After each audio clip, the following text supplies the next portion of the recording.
Welcome to Fiction Audiobooks. If you enjoy the content, like and subscribing would be greatly appreciated. If you have any recommendations for novels, comment below. Please join my Patreon at https://www.patreon.com/fictionaudiobook. Chapter 213, The Curtain Begins to Rise. The first thing Thea focused on was her new meal ticket for the foreseeable future, the Silvermoon Bow. By now, she'd begun to grasp how this world's energy truly worked. Fire, earth, water, air, plus light and dark, 6 elemental forces. That's how mortal mages interpreted the fabric of the world. But in the eyes of gods, those were merely different flavors of divine power. Divine energy itself had no fixed element, and it stood above all 6. It was the source code of the universe. Naturally, Artemis' Silvermoon Bow worked best when fueled by divine power. Still, its craftsmanship allowed it to function with high-level magic as well, a sort of universal adapter. With it, Thea could channel directional spells into her arrows, creating all sorts of enchanted shots, longer range, faster release, lower mana cost. If her magical mastery grew further, she could even layer 2 or 3 spells at once. The potential was terrifying. Unfortunately, her grasp on fire and wind spells was still basic. A plain old fire arrow might have been impressive in ancient times, but in a world full of tanks and plasma rifles, not so much. So she turned her attention to the light and dark attributes instead. Light-attuned arrows paired perfectly with her Eye of Horus, she could fire incredibly far. Maybe not 800 miles, but theoretically, the arrow could keep flying as long as there was light to feed on. It absorbed ambient energy mid-flight, losing almost no momentum. In theory, as long as light could travel there, her arrow could too. That thought alone made her sweat a little. So, if I can see it, I can hit it.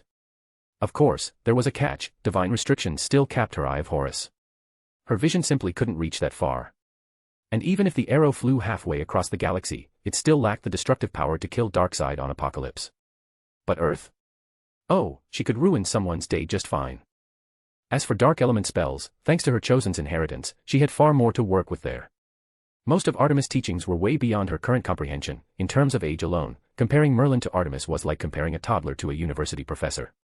Thea could only piece together fragments from the goddess's insights, aligning them with spells she already knew: Black Fog, Dark Bind, and others. One spell, however, caught her eye immediately. Shadow Labyrinth. It was a high-tier spell, one that would drain her dry if she tried to cast it normally. But with a trace of divine power and the Silvermoon Bow as a catalyst, she could barely manage it. Targets struck by this spell would be dragged, against their will, into a maze made entirely of shadow. The intelligent or strong-willed might glimpse a path and have a slim chance of escaping. If not, the labyrinth would eventually collapse, dragging the victim straight into Artemis' divine realm. The goddess was currently dormant there, after all, probably bored out of her mind. She'd no doubt enjoy some unexpected company. There was also something called black oil, which just coated the ground in slippery shadow mud. Clearly, a running-away spell. In total, there were hundreds of divine incantations, each profound enough to study for years. When Thea finally emerged from the plaza, after 6 hours of standing under the blazing sun while the sculptor chipped away, she felt like she'd survived a divine trial. The artist finally dismissed her, saying the initial modeling was done and she'd handle the rest alone. Relief washed over Thea like cool water. And learning that the finished statue would be displayed only inside the inner temple, never open to outsiders, made her even more grateful. The last thing she wanted was for Steve Trevor, 6 months from now, to land on the island and see a very revealing stone version of her. She might actually gouge his eyes out. For everyone's safety, private placement was best. Dragging Diana along, she scoured the temple in search of the 3 troublesome priestesses. She'd planned a triumphant face-slap visit, but even the Eye of Horus couldn't locate them. Disappointed, she gave up and went to spar instead. The following days passed in blissful routine. Though Thea still looked down on the goddess's overly sentimental style, she had to admit Artemis knew her stuff, even when it came to cooking. To keep her hunters from starving in the wilderness, Artemis had compiled a massive trove of recipes and survival tricks. With that divine guidebook, Thea finally escaped the communal horror of Amazon porridge. Niobe, the once proud warrior now turned servant, soon started showing up for meals daily. Their relationship thawed considerably, her loyalty rising with every good dish. Even Diana, the perfect little soldier, was eventually corrupted. The 3 of them, and one big, ever-hungry elk, would sneak off to feast together in secret. The animal ate everything, bless it, which made things much easier. Between meals, of course, they trained. Sparring had become their favorite pastime. There really wasn't much else to do on this island anyway. By now, Thea could technically leave Paradise Island, the divine restrictions no longer held her. But she had no idea where to find more divine energy. Once, she'd tried shooting an arrow during sparring, hoping to siphon some stray god force. No luck. Maybe the island's magic field was blocking her. In theory, she could recharge using other gods' energy, like Vandal Savage's, for instance, but she had no clue where that immortal fossil was right now. And even if she found him, he wouldn't summon Horus unless desperate. And Thea didn't have the heart to scam that poor bird god again. As for the priestesses summoning any other deities, forget it. Without near-infinite life or a full-blown blood ritual, no mortal could pull that off. After weighing her options, only one viable path remained: follow Diana and fight Ares. The clash between them should release enough divine energy for Thea to harness. And so, as the War of the Gods quietly drew near its stage, Paradise Island returned to an uneasy calm. Over the next 3 months, Thea devoted herself to absorbing a drop of Horus's god blood, one of the 4 common drops she'd obtained, aside from the 2 pure divine ones. Ray Palmer had used one already. She planned to keep the last 2 for her parents. Her own body, however, was far beyond ordinary. Using Artemis's divine transmutation method, she converted the blood's essence into divinity, then into usable god force. The process locked her in meditation for 3 full days, not eating, drinking, or moving. The refinement took another 3 months before it was complete. The strand of divine energy in her body that had once been as thin as a hair was now as thick as a toothpick. Her strength, speed, and endurance all jumped across the board. That morning, she sent Niobe off with the elk for a walk and went to spar by the seaside with Diana. Diana's growth had been nothing short of explosive, rocket fast. What had started as Thea winning most matches had evened out into a perfect balance. Over half a year, they'd clashed countless times, each bout fiercer than the last. Then suddenly, HM. What's that? Both froze mid-swing as a deep rumble echoed across the sky. They turned in unison, gazes lifting toward the clouds. It's a plane. Chapter 214, Steve Trevor. That's a plane. Diana squinted up at the sky, her sharp eyes narrowing. There's someone inside. I think he's calling for help. Unlike Thea, Diana didn't have any special vision abilities. Her divine enhancement had boosted every aspect of her physique equally, balanced, powerful, but without a single overdeveloped sense. Thea, however, saw it all clearly. It was a plane, an old Fokker monoplane, its engine smoking and one wing aflame. And the men inside, a young Steve Trevor. Yes, that Steve Trevor, future liaison between the Justice League and the US government, the future head of Checkmate. Right now, though, he was just a terrified pilot in a German uniform, gripping the controls of a dying aircraft as it spiraled toward the ocean.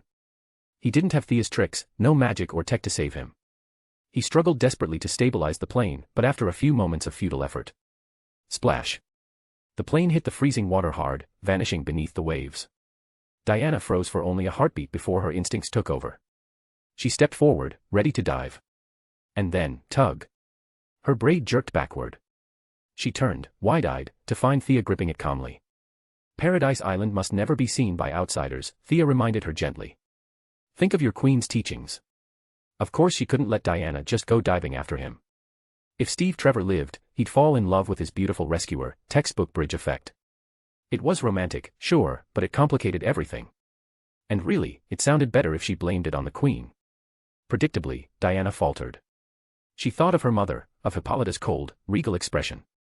The queen wouldn't have flinched if a million mortals drowned before her eyes. The realization stung, leaving Diana torn between compassion and obedience. When her inner conflict was about to boil over, Thea sighed and spoke again, her tone solemn. Fine. Let's save him. A life's still a life. She even put on her best righteous expression, sunlight haloing her face. Diana's gaze softened. She really is good.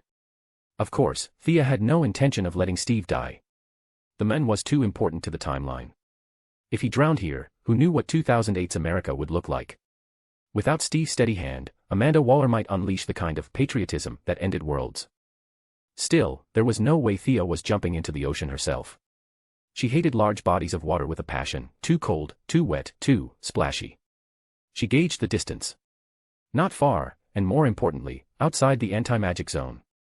Perfect. She whispered an incantation, exhaling silver light. A massive spectral hand materialized above the water, pale, glowing, and distinctly divine. It reached down, grabbed Steve Trevor by the collar, and yanked him clean out of the wrecked cockpit. Then, under his horrified stare, it carried him gently but firmly toward the beach. Diana didn't even flinch at the sight. By now, she'd seen Thea conjure enough impossible things to be more fascinated than shocked. Her attention, however, shifted elsewhere. Hey, can you bring the plane too? I want to study it. The plane.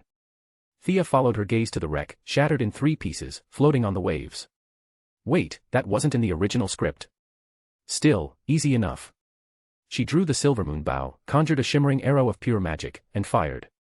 The arrow shot out, tethered to a silvery rope that wrapped around the fuselage. 3 kilometers. Thea muttered. Child's play. With her and Diana both pulling, their combined strength was monstrous.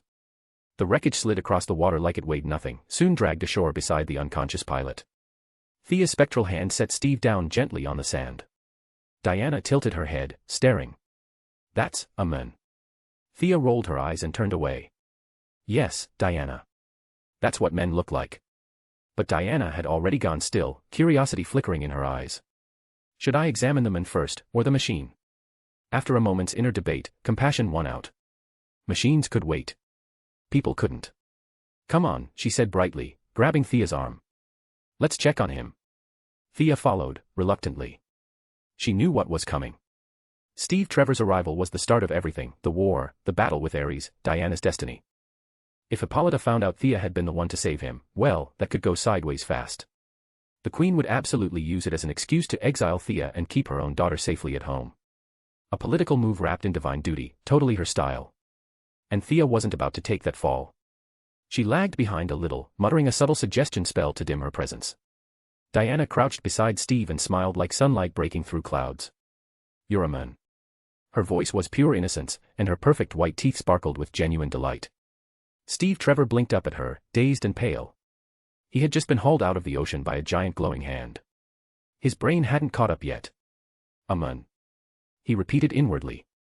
What kind of question is that?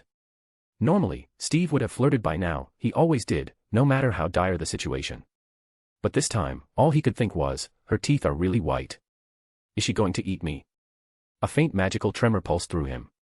Thea's work, a minor fear spell, almost useless under the island's anti-magic field. Yet somehow, in Steve's shell-shocked mind, it hit hard.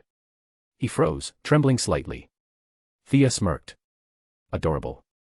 But the smile faded as a low rumble echoed deep in her chest. Boom. It wasn't sound. It was resonance. Her expression hardened instantly. She turned toward the source, toward the island's shimmering boundary. Diana didn't notice a thing. What is that? Thea opened her eye of Horus, and saw it. The massive, translucent dome that cloaked Paradise Island had been torn open. A hole, several meters wide, rippled like a wound in the air. The barrier was breached. And not by accident. Ares, she whispered. It all fit now. The coincidences, her arrival through the time rift, Steve's crash, the unstable wards, none of it was random. Someone had engineered it. Maybe the god of war himself. Maybe others. But there was no time left to wonder. Because the enemy had already arrived. Chapter 2:15, The Battle Begins. From the horizon, 4 small boats and a single warship cut through the gray waters toward Paradise Island. Thea was just debating whether she should sink the ship first when, boom. The warship, a light cruiser by the looks of it, slammed straight into the reef and tilted violently to one side. Wait. It hit a rock. Within seconds, chaos erupted on deck. Sailors scrambled to abandon ship, leaping into the lifeboats as water surged in through the hull. The cruiser listed hard, groaned, and went under. From first impact to full submersion took barely 10 seconds. Thea blinked. Oh, come on. She didn't buy for a second that this was natural. Sure, there were reefs near Themyscira, but a 20th century warship with reinforced armor shouldn't go down like that. No, something divine was pulling strings again. The explosion snapped Diana out of her fascination with the strange man. Her gaze shifted toward the 4 smaller boats closing fast, loaded with armed German soldiers. They found us. Steve Trevor, now properly awake and panicking, stumbled to his feet, eyes wide as he recognized the black iron crosses on their uniforms. They followed me. They're going to land. Diana. Queen Hippolyta's furious shout rolled over the surf, her tone half panic, half command. Thea exhaled. Good. The plot's back on track. Diana, get away from there. Hippolyta barked before her daughter could answer. She turned to the soldiers at her back, voice like thunder. Archers, ready. From their vantage point atop the cliffs, nearly a kilometer from the beach, the Amazons drew their bows. That far. Thea frowned. They can't possibly have that range. Then she saw it, a ripple of greenish wind curling around the queen, sweeping outward to cloak the warriors beside her. Ah. Magic gear. That explained everything. Thea doubted every Amazon had a divine artifact of her own. There weren't that many eyes in the world, not even if Horus turned into a centipede, but Hippolyta's weapon. Definitely a gift from Zeus. Probably one of many. And with that blessing, the Amazons struck first. A rain of arrows screamed through the air and tore into the advancing soldiers. The first volley was flawless. But the Queen had arrived in haste, bringing only 50 guards. Across the surf, nearly 300 German troops bristled with rifles. Their first rank fell, but the rest roared in defiance. Discipline took over where fear failed. Within moments, they resumed paddling, closing the gap with machine-like precision. Diana, take him and hide. I'll join the fight. Thea barked, already knocking an arrow.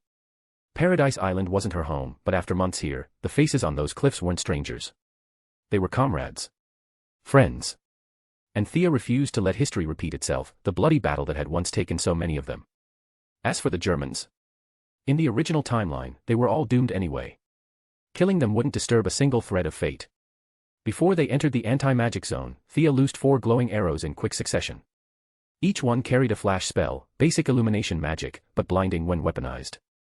The moment they hit, the soldiers screamed, shielding their eyes as if the sun itself had exploded over the water. Keep rowing, their commander shouted in harsh German. Trained, disciplined, they obeyed even half-blind, rowing toward shore through the searing light. Impressive, Thea muttered. The German army really did earn its reputation. Then she exhaled, and shot the officer clean through the chest. Another instantly took command. When he fell, another stepped up. And another. Efficient bastards. Thea's respect didn't slow her down. Standing firm atop the cliff, she fired arrow after arrow, every shot finding a target. She aimed for rifles, gunners, commanders, anyone who could return fire. By her 17th arrow, the beach had turned into chaos. Then the Amazons charged. Battle cries echoed as they leapt from the cliffs, blades flashing, landing amidst the stunned soldiers. The Germans recovered fast. Their new commander, a burly man with a thick beard that looked impressive in 1918 but filthy to Thea's 21st century eyes, smirked as he barked orders. Primitive savages, he scoffed. Show them the power of science. Thea's eye twitched. Savages? Really? From the guy with a face like a shag carpet. Insult to her and to fashion. Unforgivable. Shooting him would be too merciful. She wanted to drag that smug face back and let him see what primitive looked like up close. With a muttered spell, Thea cast Wind Stride. Her body blurred into a silver streak as divine energy surged through her limbs. The bearded officer had no idea what was coming. He rallied his men, yelling, "Fire!" 50 rifles barked at once. Through Thea's enhanced sight, each bullet path lit up like a map. Several would hit the Amazons mid-leap. They didn't even flinch, whether from bravery or ignorance, she couldn't tell. Not today. Abandoning her target, she exploded forward. She tore across the field faster than the wind, faster than the eye could follow, maybe not flash-level speed, but close enough. 800 kilometers per hour. Bullets met her instead of the Amazons. Her hands, wrapped in shimmering magic, swept through the air like twin blades, deflecting every shot. Steel clinked, sparks flared. Not one bullet reached its mark. You have science, she shouted over the chaos, but I have the gods. Her voice rolled like thunder as she flicked her wrists, sending the bullets spinning back in a storm of metallic glitter. She hadn't practiced with thrown weapons, but her psychic senses gave her aim enough. The volley wasn't meant to kill, just to terrify. And terrify it did. The Germans faltered as their own bullets whistled past their ears. Then, hooves. A thunderous drumming filled the air as Hippolyta and her mounted guards circled down from the cliffs. Gleaming armor, flowing capes, they hit the enemy flank like a divine storm. Blades clashed. Shouts turned to screams. Thea's reflected bullets had stunned them just long enough. By the time the Germans regrouped, Hippolyta was already among them, her sword blazing with divine wind. Their tight formation shattered. Discipline broke. Soldiers fell back in 2s and 3s, forming desperate clusters as the Amazons cut them down. And amid it all, Thea stood at the edge of the surf, her bow drawn, her eyes glowing with silver light, ready for whoever dared come next. Chapter 216, A Crushing Victory. The Queen rode in like a Valkyrie descending from the heavens, fierce, resplendent, unstoppable. Mounted atop a white warhorse, long sword flashing, she carved her way through the Germans as if the battlefield were empty. Thea could see what ordinary mortals could not, the glow of magic. The brilliance radiating from the Queen nearly blinded her, just a quick glance told her the woman was stacked with 7 or 8 enchanted items. Bonus attack, bonus defense, even a battle aura. The Amazons around her were fighting at a visibly higher level. This was what it looked like when a level 1 newbie got kicked out by a max-level Zeus in full epic gear. Thea watched as the Queen shredded German soldiers like she was stomping tutorial zone mobs. In that moment, she fully understood Zeus' concern. All the talk about a magic-blocking barrier protecting the Amazons from the outside world. Lies. Protecting his mistress, that was the truth. And with this divine gear. Forget mortals, even if one of the gods descended in person, stepping onto Themyscira would still earn them a royal beatdown and a swollen head courtesy of Hippolyta. Thea, of course, wasn't about to just spectate. She summoned her divine power and activated her chosen one's innate gift. Eternal Night. The unique power of the goddess of the hunt swept across 10 miles of battlefield. The sunny sky dimmed, replaced by a cool silver moonlight. Every woman within the field surged with newfound strength. Every man felt their bodies dragged down and smothered by invisible pressure. Hiding off to the side with Steve Trevor, Diana saw her sisters fighting with everything they had. With Thea's night veil dramatically boosting her power, she felt an endless well of strength rising within her. Gritting her teeth, she drew her short sword and charged, her first true battle. Steve originally meant to help, but Thea's world-altering spell annihilated his understanding of reality. He couldn't tell he was being magically suppressed, he only felt his throat sand dry, legs trembling violently, and no matter how he tried, he couldn't take a single step. Even the Queen's warhorse and the Amazons Mares received Thea's buffs. Several foot soldiers moved so fast they left afterimages. Antiope vaulted off her horse, spinning midair, blades and spear flashing. When she hit the ground, 7 Germans were already dead at her feet. Not far away, the towering Amazon warrior and her elk companion heard the fighting and sprinted over. This was Thea's first time seeing the elk in battle. As it galloped, its body swelled until it grew to the size of a full-grown elephant, antlers sharpening into gleaming blades. With unstoppable momentum, it smashed into the German ranks, sending 4 or 5 men flying like rag dolls. Steve finally gathered his courage and managed to take down one German soldier, just one, before he glanced up and saw the elk annihilating soldiers like some anti-Darwin fever dream. His mind gave up. He collapsed on the spot. Niobe. He's not the enemy. The towering Amazon, slower than her elk, spotted Steve raising his gun and instantly prepared to spear him. Thea hurriedly intervened, she wasn't about to let the timeline derail that catastrophically. Niobe gave Steve a glare that could peel paint. The poor man froze completely. Satisfied, she roared and leapt into the fray. Her javelin shot forward like a streak of light. Unlike most Amazons, she'd spent half a year training within Thea's eternal night barrier and mastered her enhanced strength. The javelin pinned 2 German soldiers to the ground before either could scream. But the brightest star on the battlefield was Diana. Half a year with Thea had stripped away her innocence, her conviction and skill were both stronger than in the original timeline. When she saw one of the Queen's guards fall from a gunshot, fury drowned out her fear. She charged forward, whirlwind strikes, shield bashes, relentless momentum, she tore through the battlefield like a storm. The German soldiers were utterly crushed. They were already inferior to the Amazons under normal circumstances, now, with the Queen's aura and Thea's gender-biased buff, they moved like 80-year-old grandpas while every Amazon darted like lightning. Corpses piled up, and under the crushing pressure, several soldiers finally shouted for surrender. Mother. Hearing the pleas, Diana's sense of justice surged back. She ran to Hippolyta for guidance. In the original timeline, the Amazons had suffered heavy casualties, Antiope had died, and both Diana and the Queen were too heartbroken and enraged to consider mercy. The Germans were slaughtered to the last man. But now, Antiope was unscratched. Only one Amazon was seriously injured, too lightly, no lives lost. Hippolyta hesitated. Bind them all, the Queen ordered at last. Then she pointed at Steve Trevor in the distance. And bring that one as well. I want to know why they came to Themyscira. Diana obeyed immediately. After seeing Steve's shaky-legged meltdown, her respect for this so-called man plummeted. For an Amazon raised on battle arts, his fragile display was embarrassing. She grabbed him like a chick and dragged him before the Queen. Thea almost burst out laughing. With such a disastrous first impression, those two would never end up together. Excellent. She strolled over beside the Queen, ready for the show. What are you doing here? I can't say. What's your name? I can't say that either. Hippolyta asked 5 or 6 questions. Steve either clammed up or repeated that he couldn't say. His passive resistance nearly made the Queen laugh from sheer exasperation. She turned to the captured Germans instead, but those were just foot soldiers. They only knew they were ordered to pursue Steve. The only one who knew the reason was their captain, whom Thea had accidentally killed before the battle even started. The Queen gave up on the interrogation. She led the captives and her warriors back toward the central quarters. As a chosen of the gods, Thea was invited to attend Steve's private hearing. This was her first time seeing the lasso of truth. To be honest, its divine energy wasn't that strong. By raw power alone, it was one of the weaker divine artifacts.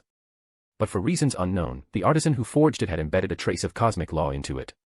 That tiny fragment skyrocketed its grade. Rules woven into matter were nearly impossible to counter in the mortal world. Thea couldn't think of a way to break it. Steve, a mere mortal, had even less hope. Under the lasso, he spilled everything, every detail he knew, from beginning to end. Chapter 217, Ares Must Die.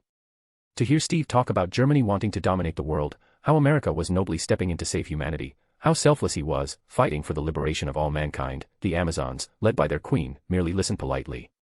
No one took it seriously. Thea, however, was speechless. This was said under the lasso of truth. Meaning that, in Steve's heart, he genuinely believed Germany was evil, America was righteous, and he himself was a self-sacrificing hero of justice. His noble, burning patriotism actually made Thea break into a cold sweat. Compared to him, her own love for the homeland wasn't even the size of a sesame seed. This kid really is young. No different from that other Steve in the neighboring Marvel universe, star-spangled patriot, full of naive idealism, yet to smell the rot of politics. The war has raged for 4 years. 27 nations involved. 25 million dead, countless innocent elders, women, and children slaughtered. The weapons they're using now are more devastating than ever. I have to go back. I have to save my people. By the end, Steve was sobbing uncontrollably. Everyone except Thea, who knew the actual history, was visibly moved. Mother. This has to be Ares' doing. Diana immediately arrived at a rather unique conclusion, shaped entirely by her worldview. Thea almost wanted to cry out on Ares' behalf. Seriously? Human greed caused this. What did the god of war have to do with it? How was it fair to dump the blame on him every time? Every good thing was credited to humanity's wise leaders, but anything evil? Yep. Must be Ares. Originally, Ares' domain was simply war. But after centuries of blame shifting, humans had gift-wrapped him extra titles: conquest, bloodlust, destruction. They dragged him from neutral to full-blown evil alignment without him lifting a finger. Hippolyta looked stunned by Diana's declaration, then remembered all the horror stories she had personally preached to her daughter. She opened her mouth, and had nothing to say. Diana paid no mind to the other's strange expressions. Passionate, she launched into her theory, from ancient myths to current world events, and concluded firmly, no one but Ares has the power to cause this much suffering. Seeing no one respond, she turned desperately to Thea. Artemis, you think so too, don't you? It took Thea 2 seconds to realize Diana was talking to her. What could she say? Ares wasn't innocent, he was meddling in the war, so she nodded vigorously. You're absolutely right. Ares must die. Antiope, who in the original timeline would have been dead by now, spoke softly, Your Majesty, defeating Ares is the duty of the Amazons. Thea chimed in as well. Your Majesty, I can sense Ares' divine essence lingering in the world. This is our mission. She couldn't sense a damn thing, but the Queen definitely could. How else did Hippolyta arrive at the beach so quickly after Steve crashed? They weren't camped anywhere near that battlefield. She had to have some kind of divine detection tool. With both Thea and Antiope backing her, Diana's confidence surged. Bright-eyed, she stared at her mother. Hippolyta's face remained cold. She said nothing and left the chamber. Everyone filed out. Diana trudged behind, visibly crestfallen. Thea scanned the room. Steve was still tied up. She quickly removed the lasso and handed it to Diana. A tool with this much karmic weight. No way was she pocketing it in front of everyone. Niobe, take him to wash up. Thea handed the now-recovered Steve to the towering Amazon warrior. Surely even a desperate man wouldn't dare make a move on someone built like a grizzly bear. Thea, what should I do? Diana asked, anxious. Heh. The girl was clearly rattled, at least she wasn't reciting that long divine title anymore. Thea could only encourage her. Stay true to your heart, Diana. No matter what, I'll stand with you. With Thea's reassurance, Diana's fear of the outer world evaporated. Determination returned to her brows. She told Thea to wait for her, then hurried off alone. Going to fetch that ridiculous Godslayer sword, huh? Thea sighed internally. Diana's luck was absurd. Faulty sword or not, she was about to get decked out in divine gear and steamroll her way through everything. Not long after Thea returned home, Niobe brought back a freshly cleaned, well, mostly cleaned, Steve Trevor. Mr. Trevor, do you actually have a plan to stop the war? Thea noticed Steve eyeing the bread she'd roasted and, worried he'd starve before becoming director of the future spy agency, quickly tossed him a piece. After he swallowed it in 2 bites and drank some water, she asked her question. Ah. Your American English is really good, you're amazing with languages. Ah, yes. I plan to return to London first, London, the capital of Britain, report to my superiors, and then I can put all my effort into helping you find that, what was the name, Ares? Yes, that one.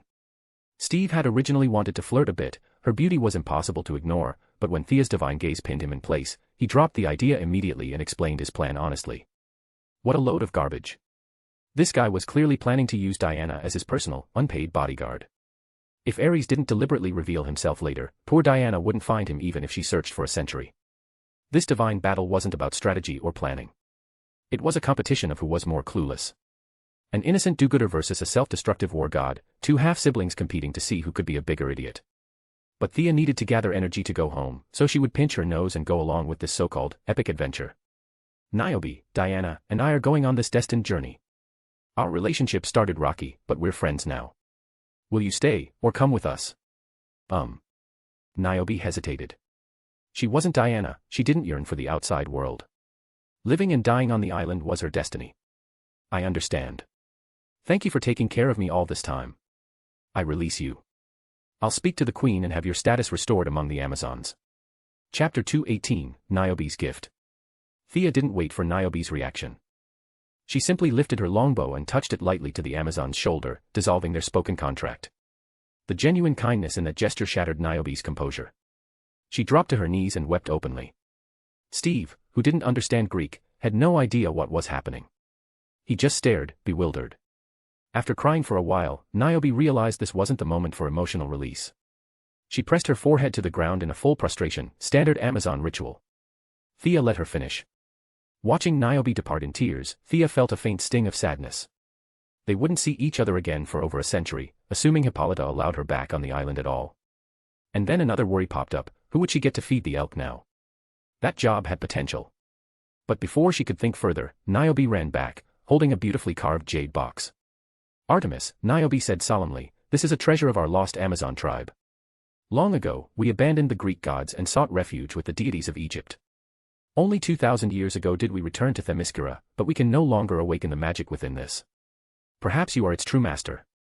She pushed the box into Thea's hands, nodded deeply, and dashed away like the wind. What in the world? Thea examined the jade container. Perfectly sealed. Square, polished, impossible to probe even with spirit sight. Probably a custom-made magic lockbox. She opened it. Inside lay a palm-sized circular talisman, cracked as though it had once been crushed with great force. Its material was neither gold nor silver, suspended on a gleaming metal chain. A pendant. Thea lifted it, and froze. The front bore the carving of a rising throne. The back, a winged goddess in seated posture. In an instant, Thea slammed it back into the box. She recognized it immediately. This was the image of Isis, one of the most powerful Egyptian deities, famed for her overwhelming sorcery, the goddess who allegedly knew the true names of countless gods. Except for Ra himself, she could command nearly any divine being. And Thea. A chosen of the Greek pantheon. A model student of Team Zeus. This was awkward. Even worse, Isis was Horus' mother. Thea liked to lie to herself, insisting Horus could live another 200 years, but the way those sacred eagles pursued vengeance made it clear nothing was hidden.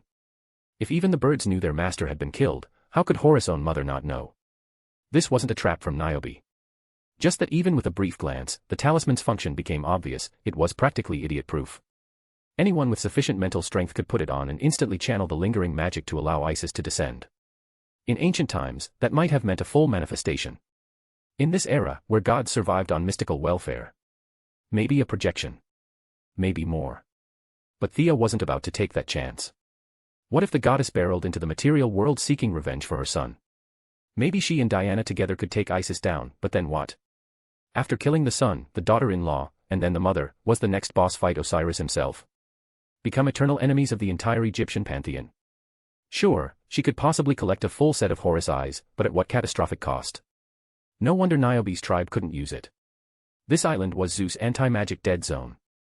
Without someone of his level, everything was suppressed.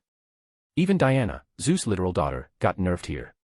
An artifact from a rival pantheon surviving 2,000 years with only a few cracks was already impressive. But what was Thea supposed to do? The talisman was stuffed with massive magic. Giving it back to Niobe felt wrong. Using it herself? Absolutely not. Fortunately, every major god in modern times was already dead, otherwise, leaving the island with this thing would have been like setting off a divine alarm. After much agonizing, Thea concluded there was only one crude option. Drain it. Use dark magic, high-level energy extraction, slowly siphoning the talisman's power into herself. But her magical skill was nowhere near high enough yet. So the idea went onto the shelf. Artemis. Will you still help me? Diana burst into the room, breathless. She stood there clad in blazing crimson armor, silver bracers gleaming on her arms, the fake god-killer sword at her hip, the lasso of truth coiled beside it. On her back shone the divine shield. At her feet, Hermes' winged sandals. One dazzling piece of god-tier gear after another. Thea's eyes practically sparkled. So unfair. She'd waited 6 months for this moment. Without hesitation, she declared, Diana, I will help you. This must be the mission the gods sent me here to fulfill. Mission, in this case, was a story Thea had crafted. She couldn't mention future events, she needed Diana to have a reason for her later disappearance. Better to dump everything on the gods, whatever Diana imagined afterward could always be blamed on divine will. Let's go. With their resolve aligned, Diana was thrilled. She grabbed Thea and bolted for the exit. Thea took 2 steps, then suddenly remembered Steve, and hurried back to drag him along. Diana frowned, confused why they needed to bring this man. Thea explained that the outside world discriminated against women, and having a man around solved a lot of problems. Discrimination. Diana exploded instantly. She grabbed Steve before Thea could stop her. You have women warriors in your world.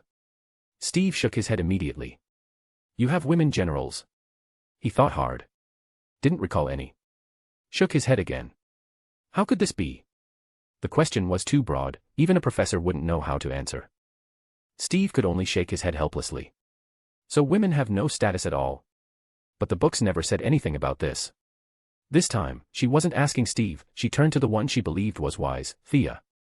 Well, it's not that they have no status. Several countries do have female leaders. Diana's eyes brightened, until Thea added. But they hold no real power. And those books you read? They were all written by men. Women still don't have publishing rights. That left Diana dizzy. She glared murderously at the only man in the room. If not for her inherently kind nature, she would have skewered him full of transparent holes with the god-killer sword.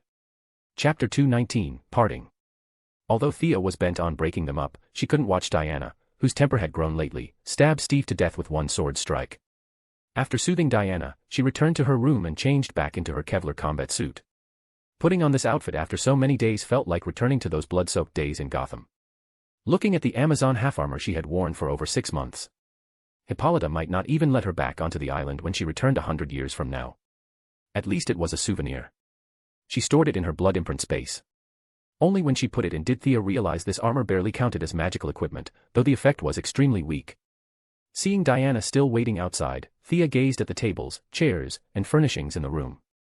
The next time she could come back would be a century later. She gently closed the door and walked out of the hut she had stayed in for half a year. Let's go.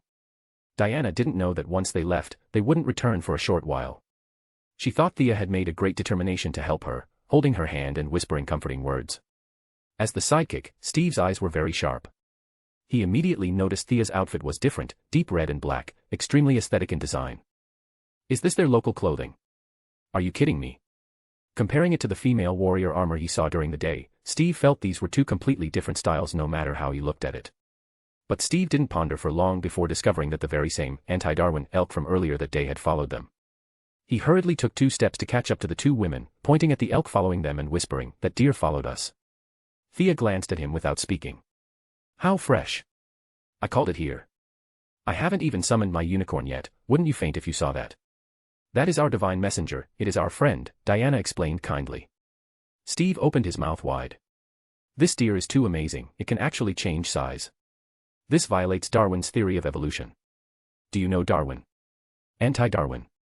Thea's eyes instantly lit up upon hearing this term. Just as Steve wanted to explain the latest human research to these uncivilized natives, he saw Thea rush to the elk in 2 steps, hugging its big head and speaking happily. You've been with me for so long, and I haven't given you a good name. That sidekick just reminded me. Anti-Darwin. Fandral Staghelm. How does this name sound? The elk rolled its eyes in a very human-like manner. Thea slammed the gavel without the slightest embarrassment. The Fandral in that world dreams of having a pair of antlers symbolizing an archdruid. You are much happier than him. It's decided. Student Thea, a sufferer of difficulty in naming, sighed with a face full of happiness as if putting down a heavy burden. Her steps became much lighter. Have you made up your minds? The two women hadn't left the central living area far when Hippolyta and Antiope both walked out from the shade of the trees. Mother. Your Majesty. The scene was silent for a moment. Artemis, can I have a word with you? Hippolyta somewhat unexpectedly sought out Thea first. Looking for me? Thea was a bit stunned. This didn't seem to be her business, but she still respectfully walked aside, ready to listen to what the Queen had to say. But the Queen's first sentence shocked her significantly.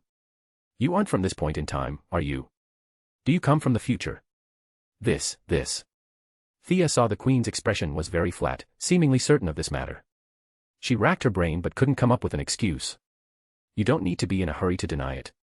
I once followed the God King to witness the rise and fall of empires, the birth and extinction of species. I have also encountered time travelers.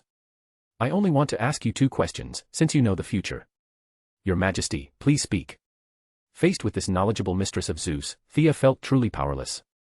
Heaven knows what equipment she had on her. She could only lower her attitude as much as possible. Is Diana in danger on this trip? Will her honor be affirmed in human society? The trip will have a few scares but no real danger. Thea answered the first question very readily. If one ignored the Godslayer sword the old lady gave her, even the scare might not happen. As for the second question, Thea considered it before saying slowly, word by word, human society will not identify with a demigod initially, but in the end, they will acknowledge Diana's heroic deeds. Then I am at ease. Keep this as a souvenir. Paradise Island will welcome you at any time. The Queen handed Thea an emerald green ring after speaking, then walked toward Diana with a smile. Holy crap. Thea felt a stir in her heart the moment she saw the ring. The elk not far away also instantly focused its gaze on the ring. This is Artemis's ring. This is definitely one of the pieces of equipment Hippolyta embezzled. This woman is too sly. She takes equipment that should have belonged to Thea, gives it to her at parting, and Thea still has to owe her a favor and thank her. The moment she got the ring, Thea understood its operating principle. This was equipment forged from the elk's habitat using divine power. The space inside was large. Although its main use was for the elk to rest, discussing with it to store other things should be fine. Tears of joy streamed down Thea's face. Finally, a spatial ring. Finally, she didn't have to forcefully stuff equipment into the unicorn space. Having passed through bitterness to sweetness, Thea remembered another matter. Your Majesty, about Niobe. She is a proud Amazon warrior, she will return to the tribe, the Queen said faintly. Thank you for your mercy. Thea had no more issues. She happily put the ring on the ring finger of her right hand. She roughly understood the meanings of how women wore rings. The ring finger represented passionate love. Presumably, this move could ward off quite a few flies. Actually, how could people of the Jianghu, wanderers, care about so many rules? Next door in Marvel, the Mandarin wore 10 rings and no one gossiped. She was just starting out, presumably, there would be more and more magic rings in the future. Thea recalled the elk into the ring and stood alone to the side, watching Antiope constantly admonishing Diana. Finally, Antiope put her own tiara on Diana's forehead, patted her shoulder, and left alone. When the Queen finally left, Diana's face was full of misery. Hugging Thea, her voice choked up a bit. Mother said if I leave, I can never come back. Thea gently patted her back and comforted, as long as you complete your mission, you will return here one day. This is your home. Let's go, pluck up your courage. This is your destined path. No matter what lies ahead, I will accompany you to the end of this journey.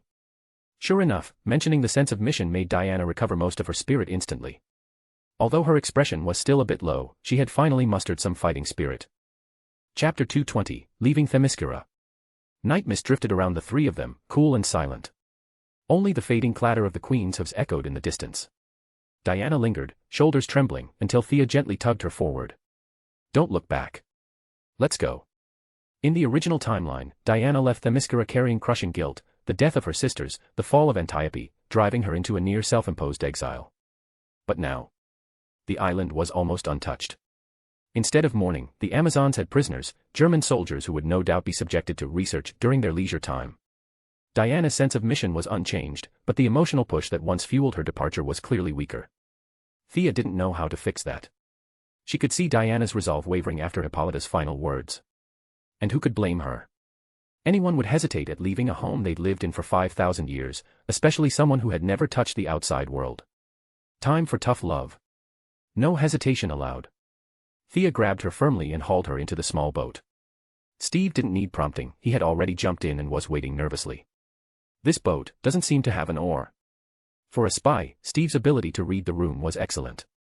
Diana's mood was clearly fragile, so he didn't dare address her. But after searching the tiny boat and finding no oars or engine, he turned to the friendlier-looking Thea. No oar. How did the two of them leave the island in the original movie? Thea scanned the boat, no paddles in sight. Did they just drift? Whatever. Once outside the island's boundary, her light absorption ability kicked back in. Moonlight washed over her face, giving her a soft, holy glow. She raised her hand, and summoned the same spell that had terrified Steve earlier. A mage's hand unfurled the sail. She remembered these techniques from her childhood, watching old Robert set out to sea.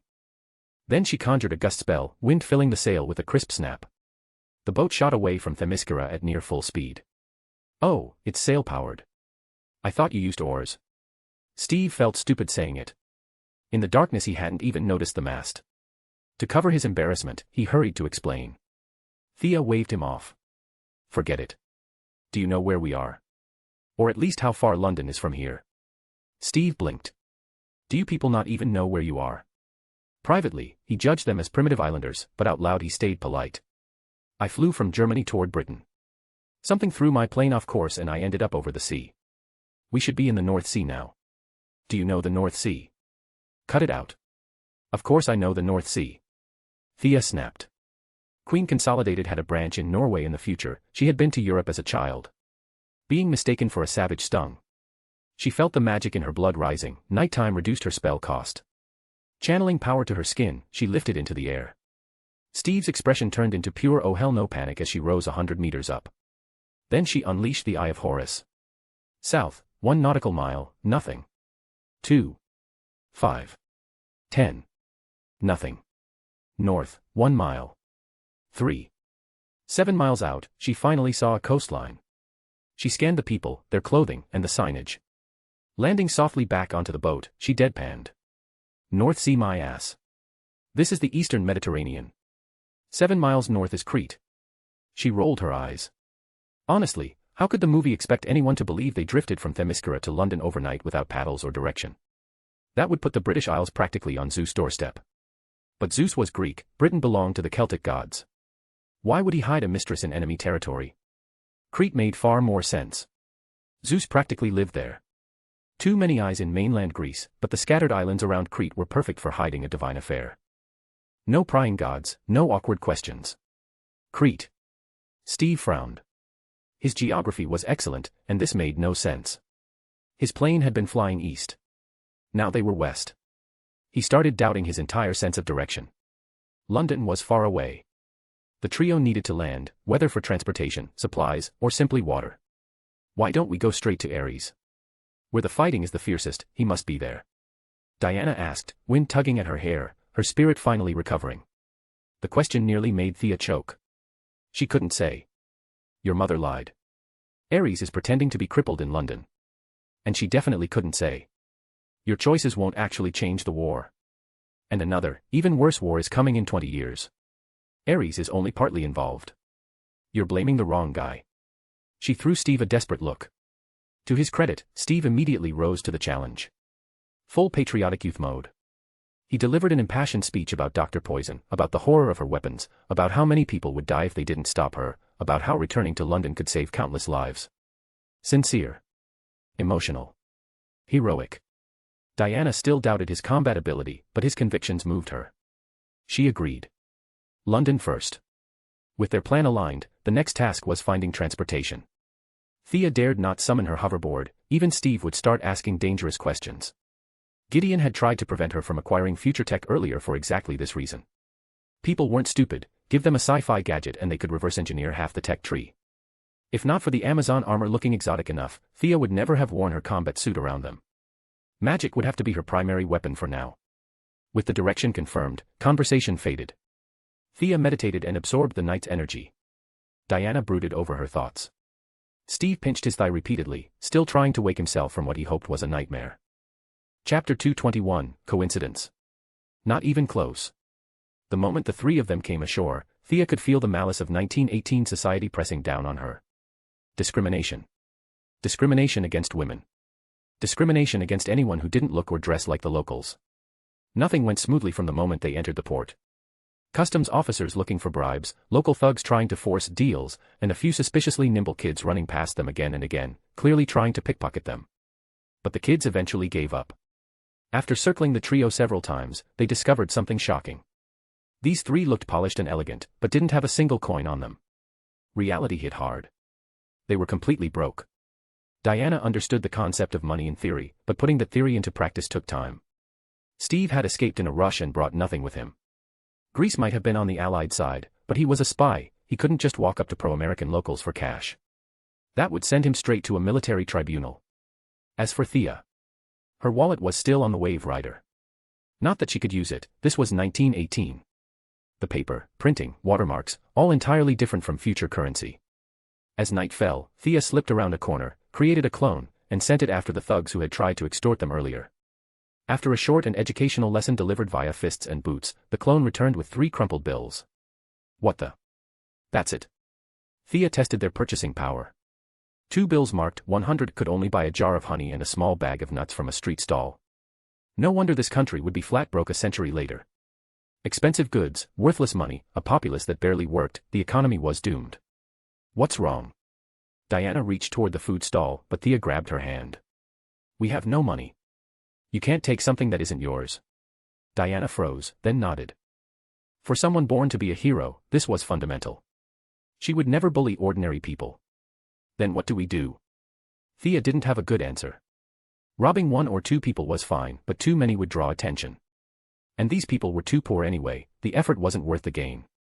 Actually, we could try a tavern. There's usually gambling going on. Back among humans, Steve had regained some confidence now that the 2 witches no longer terrified him. For the first time, he offered a useful suggestion. Thea's eyes lit up instantly. A great idea. She clapped Steve's shoulder. Good thinking. But if they were going to gamble, they wouldn't waste time in some small tavern fleecing the poor. If they were doing this, they were hitting a casino. After all, Thea had X-ray vision. She stopped a burly passerby and, before he could get angry, tossed a suggestion spell his way. The men instantly went docile, spilling every detail about several local casinos. You're using magic again. Diana sighed. But considering their situation, she didn't argue. Magic. The word echoed in Steve's head. It explained so much, yet raised even more questions.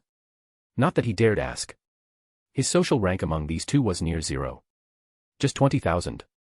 And they're already panicking. These people are useless. Thea's grand plan to get rich had crashed right at the first stop. Her X-ray vision worked flawlessly, but the casino owner didn't. After she won a mere 20,000, the men burst into tears, rambling about hardship and bankruptcy. Soft-hearted Diana dragged Thea out before she could ruin the place further. But 20,000 was nowhere near enough. They headed to a more respectable casino. Thea decided she'd been too cautious earlier. This was a tiny seaside town, hardly a den of master magicians or hidden gods. Even if trouble came, she and Diana could fight or flee easily. They picked blackjack to maximize her vision advantage. 3 rounds later, chips piled up in front of Thea like a miniature fortress. One last round, then we leave. Hey, Diana. Thea had just guessed another perfect hand and turned to speak, only to see Diana frozen stiff, eyes glassy, staring straight ahead. Something was wrong. Thea immediately scanned the room. Everyone, dealers, gamblers, waiters, was frozen mid-motion. A gray film covered the world. Time itself had stopped. And the Eye of Horus. Gone. When she tried to activate it, nothing responded. It was as if it had never existed. Hey, little girl. Stop looking around. A crisp voice sounded behind her. Who? Thea's heart lurched. The enemy was that close. She pushed off the floor, leaping back to gain distance. But no attack followed. Only then did she finally see the speaker. A woman in a shimmering emerald court gown sat barely 2 seats away. In this washed-out, gray world, she should have stood out like a gemstone. And yet Thea hadn't noticed her at all. Had she been sitting there the entire time? How had Thea missed her? Friend or foe, one thing was certain. Her power was immense. Thea tried to summon her divine bow, but the connection felt distant, as if the weapon were calling back from another world. You're looking for me, aren't you? though you might not realize it yet. The woman smiled. That friend of yours is a Greek demigod. It took some effort to circumvent her senses, so I'll be brief. I am Nimue Wudu, youngest sister of the Lady of the Lake of the Blessed Isle. Now, little girl. Why are you looking for me? Comprehension struck Thea like lightning. She was looking for her. Or rather, the future her. Nimue's real name was rarely known, but her titles echoed through history. She had once journeyed east at Kublai Khan's invitation, her prophecy unparalleled, earning the name Madame Xanadu. Some said she'd even had a brief affair with Merlin. A living legend stood before her. Not a max-level being like Zeus, but still more than capable of crushing Thea without effort. Madame Xanadu. Thea lowered her head immediately in genuine respect. Her reverence for Hippolyta came from status. But her respect for this woman came from raw, undeniable power. And seeing Diana frozen in place only reinforced that fact. Chapter 222, Guidance from Madame Xanadu. Descendant of Merlin, my divination told me of your arrival. If my reading is correct, did I say I would guide you forward? My memory isn't bad, yet I don't recall making that promise. Do you know why? Madame Xanadu toyed with her nails, asking it as if it were nothing. Thea's heart sank. These 1,000-year-old types were all sharp as knives. If Hippolyta could guess, so could Madame Xanadu. Weren't time travel supposed to be high, secret, and exquisite? Anyone could piece this together. Where was the secrecy? Seeing Thea fall silent, Madame Xanadu's amber eyes flicked. Was it my future self who said that? Future me sent you to find present me to guide your magic. Yes, madam. Thea didn't hesitate, she couldn't even remember exactly how the swamp thing had put it. The creature had been vague, opening her bloodline could count as an initiation, and coming to the person herself could count as guidance. Anything could be argued either way. Madame Xanadu barely raised an eyebrow. With a lazy expression she scoffed, nonsense. A descendant of Merlin, his nonsense runs in the family. Ha. She changed to a more comfortable pose, make such a solemn promise. You're making that up. Thea flushed. She'd seen this woman's casualness. In 2008 the future Madame Xanadu would probably say something and forget it 5 minutes later. If Thea hadn't been paranoid she might have waited until this woman taught her, who knew whether she ever would. Madame Xanadu lit a feminine cigarette, inhaled, exhaled, and gold light shimmered at her hand. A spread of cards appeared on the table, flipping and shuffling on their own in a rhythm Thea couldn't read. At last they stilled, one bronze card hovered in midair. Madame Xanadu picked up the deck, studied it, and turned the face toward Thea. The image, an old white-bearded man lecturing. Initiation. Guidance. Either could fit. The cards suggest I should instruct you. Tell me, did future me guide you? Had future her guided Thea? Thea hesitated. The bloodline opening might be considered an initiation, yet maybe not. Divination only gives a sliver of truth, the rest is guesswork. She swallowed and decided, better to play along. If the future had indeed pointed her here, admitting it might help. No, your future did not guide me, she lied, voice steady as she watched Madame Xanadu closely. Madame Xanadu was actually startled by the card's reading. She'd come to Crete out of curiosity, sensing something connected to her, she hadn't expected this tangle of futures. For caution's sake she drew 2 more cards. The new readings were vaguer, but one fact emerged, Thea was indeed tied to her. Madame Xanadu, who'd hoodwinked people with fortunes for centuries, felt a pulse of unease. Tied how? Relationship by Merlin's blood was one thing, being the key to this guidance was another. Cards wouldn't talk. Madame Xanadu rested her chin in her hand and thought hard. Matters touching the future were never small, she grew serious. Finally she looked up. Descendant of Merlin. I'm busy. She half turned red saying it, then continued calmly, I don't have time to personally teach you. But I can give you clues, point you to someone who will. She didn't wait for Thea's response. With a flick she produced a fan of a dozen cards and laid them face down on the table. Pick one. Entrust your future to fate. Let the highest power choose your path. Nonsense, Thea thought. She sneered at the idea of leaving things to fate. If destiny had been set she'd still be drowning her sorrows in some bar in Star City, not time-hopping to 1918 to gamble. Yet Madame Xanadu's tone was unyielding, not accepting apprentices, only offering hints. Maybe choosing a card was the true guidance. Her clairvoyance still failed here, from the back the dozen cards were indistinguishable. Raking her mind for patterns, family rank, Merlin, and the round table, the time she'd crossed, she tried numbers and coincidences. None felt decisive. In the end she pointed to the second card from the left. Are you sure? Madame Xanadu asked. Thea nodded. The woman flipped the card. An infantryman in plain cloth, spear in hand, riddled with arrows, knees pierced, his body peppered with shafts. Who was this poor sod? Thea blinked, waiting for interpretation. A veteran, Madame Xanadu said. A fallen soldier. Given the Arthurian connection, his family line stretches back to Arthur's time. Seeing Thea's confusion, Madame Xanadu continued, this card is new, he died not long ago. Tied to Arthur implies British origin. Veteran suggests low rank, not a general or a king, just a common soldier. Follow those clues. The veteran's descendant will give you the knowledge you need. That's your fate. It was a needle in a haystack clue. Even in the 21st century, with money and networks, finding such a line would be hard. In 1918 it was near impossible. Lucky, Thea thought. She'd done groundwork back in Star City, dossier on several notable magicians. She'd studied the family histories that weren't secret. Soldier, died at the Somme, ties to Arthur, only one family fit, the Constantines. Thea's lips twitched. Constantine. A name she'd seen in her research, the very family she'd just been considering. Chapter 223, A New Divination. All the clues matched perfectly. A poor family. An ancestor who died in the European War. A magical bloodline tied deeply to Arthur and Merlin, though painfully diluted in the modern era. Generations of the Constantine line had lived as ordinary people, and young Thomas Constantine himself had barely a flicker of power.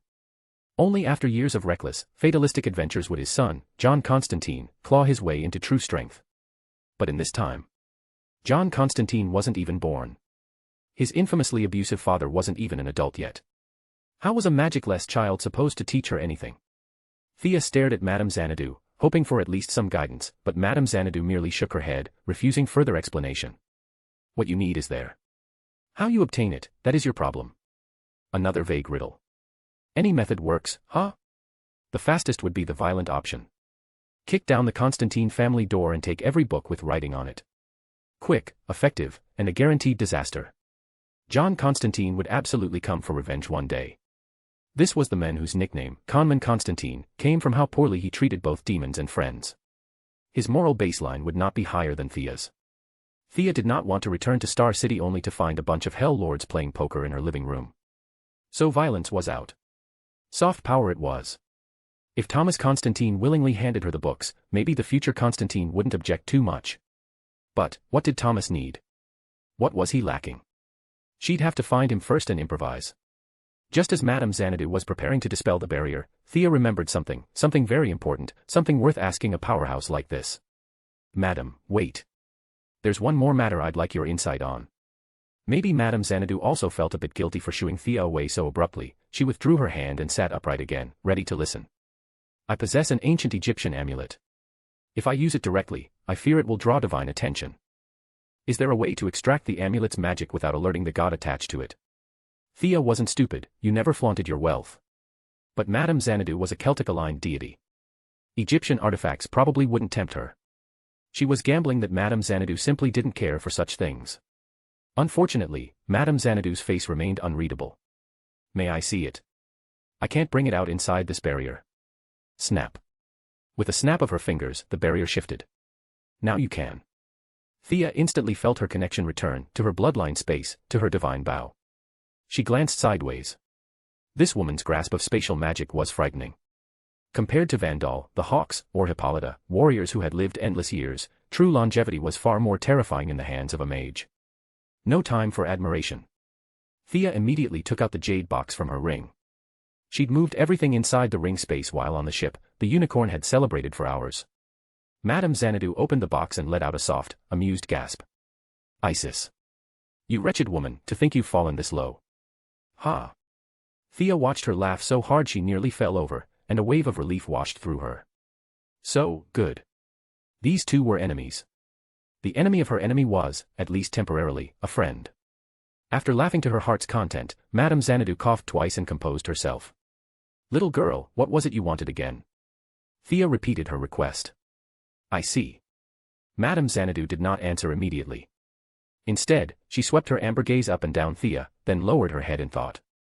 Normally, I wouldn't answer this. But since you entertained me, I'll give you a word of advice. The amulet is indeed powerful. You are right not to wear it carelessly. But no matter how strong it is still an object. There are things that restrain it. And as for extracting its power, there aren't many ways, but there are ways. She paused. Some methods exist, yes. But you may not be able to use them. Of course. The world was full of powerful beings. Telling Thea something absurd like, the anti-life equation can neutralize it, would be useless. She needed a method she could actually use. So what do you suggest? Thea asked cautiously. Madame Xanadu snapped her fingers. A new spread of cards materialized before them. Divination. We will divine the method most suited to you. But she didn't start. She simply crossed her legs and waited. Thea's eye twitched. Was this woman waiting for a bribe? Money wouldn't work. She needed something magical. Thea pulled out the black mist dagger and waved it. Madame Xanadu didn't even blink. Too low grade. Thea rummaged deeper. Ah. This would do. She placed the Horus orb she had taken on Purgatory Island onto the table. With Horus's fall, the orb's magic had begun to fade. She had sealed it away to absorb later in Star City. But if sacrificing the orb could help her handle Isis's amulet, so be it. The orb finally caught Madame Xanadu's attention. She examined Thea again. Descendant of Merlin, chosen by a Greek goddess, and now at odds with the Egyptian pantheon. Are you determined to fight them all? At the question, Thea almost burst into tears. I don't want this. How was I supposed to know every hostile god I met would be from the same Egyptian family? It was pure misfortune. Explaining her innocence wouldn't help, who would believe it? She nodded helplessly. Madame Xanadu actually looked moved. She weighed the orb, then said approvingly. Trading the son's relic to handle the mother's relic, you strike a good bargain. Since you are a pleasing junior, I shall divine for you. Thea almost rolled her eyes. As if this divination cost Madame Xanadu anything. She acted as though she'd suffered a loss. Payment secured, Madame Xanadu wasted no more time. Her 10 fingers danced across the cards, whispers of ancient incantations filling the stagnant air. Her eyes turned white, glowing, and finally she seized a single card. She flipped it toward Thea. A devil. A demon looming tall. At its feet lay an old man. Beside him, a sword was planted into the ground. Thea inhaled sharply. Whatever this divination meant, it wasn't going to be simple. Chapter 224, Diana's First Steps into Human Society. Madame Xanadu studied the card for a few moments, uncertain. The old man, the demon, and the sword, the key is likely the sword. This person should already have some connection to you. Well, whatever you figured out, none of it concerns me. Dealing with Madame Xanadu was exhausting. If Thea didn't already know some of the original plot, and if she didn't have a sharp analytical mind, relying purely on these vague divinations and half-hints, she'd never find anything. Still, the clues did point to a certain someone. The demon's head, Raz al Ghul. The old soldier card, the demon imagery, and most importantly, the sword that had grievously wounded her in the original timeline. Everything aligned. Could his sword absorb magic? Thea quietly wrote the master's name into her little black notebook. As soon as she returned to her original time, she was going to borrow that sword, forcibly if needed. As for where his hidden base was, it didn't matter. She could ask Batman. Or Talia. Or even Old Man Alfred would probably know. Raz al Ghul had lived for centuries. He had enemies everywhere. And somehow Thea always managed to get tangled with every last one of them. Enough, I'm leaving. From now on, we should never. Madame Xanadu stopped mid-sentence, paused, then casually drew another card. Her eyes narrowed, and she changed her words. We will meet again. Farewell, descendant of Merlin. The space around them collapsed like a row of dominoes, dissolving elegantly into the void. The casino snapped back into reality before Thea's eyes. Noise rushed into her ears again. Thea quickly looked toward Madame Xanadu's chair, empty. The place was crowded with gamblers, but not one person noticed that seat had ever been occupied. Something just happened, didn't it? I felt, something was wrong. Diana's demigod senses were no joke. Even inexperienced, nowhere near the warrior she would one day become, she still sensed the disturbance. Thea pretended ignorance. I didn't feel anything. Diana, lacking future confidence, brushed it off as nerves from being in a foreign city. Losing the Horus orb stung, but she had gained 2 answers. Others might find divinations unclear, but Thea understood this world too well, she could fill in the blanks herself.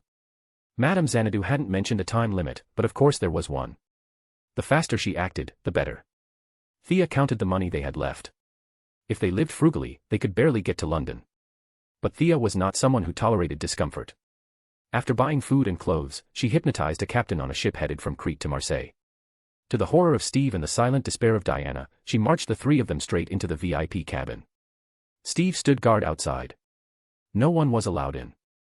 Thea dragged Diana into the inner room.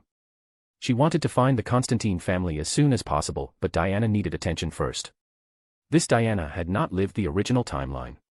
She hadn't experienced heartbreak, loss, or the war's cruelty.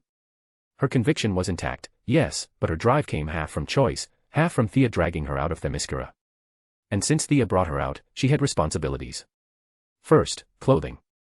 Anyone seeing a woman walking around with a sword and shield would panic. Especially in a major city. Some idiot would definitely call the police. Thea was not interested in fighting the police force of the 20th century. Diana had to change. Luckily their bond was deep. After Thea explained human customs and how society worked, Diana obediently removed her armor. And then Thea froze.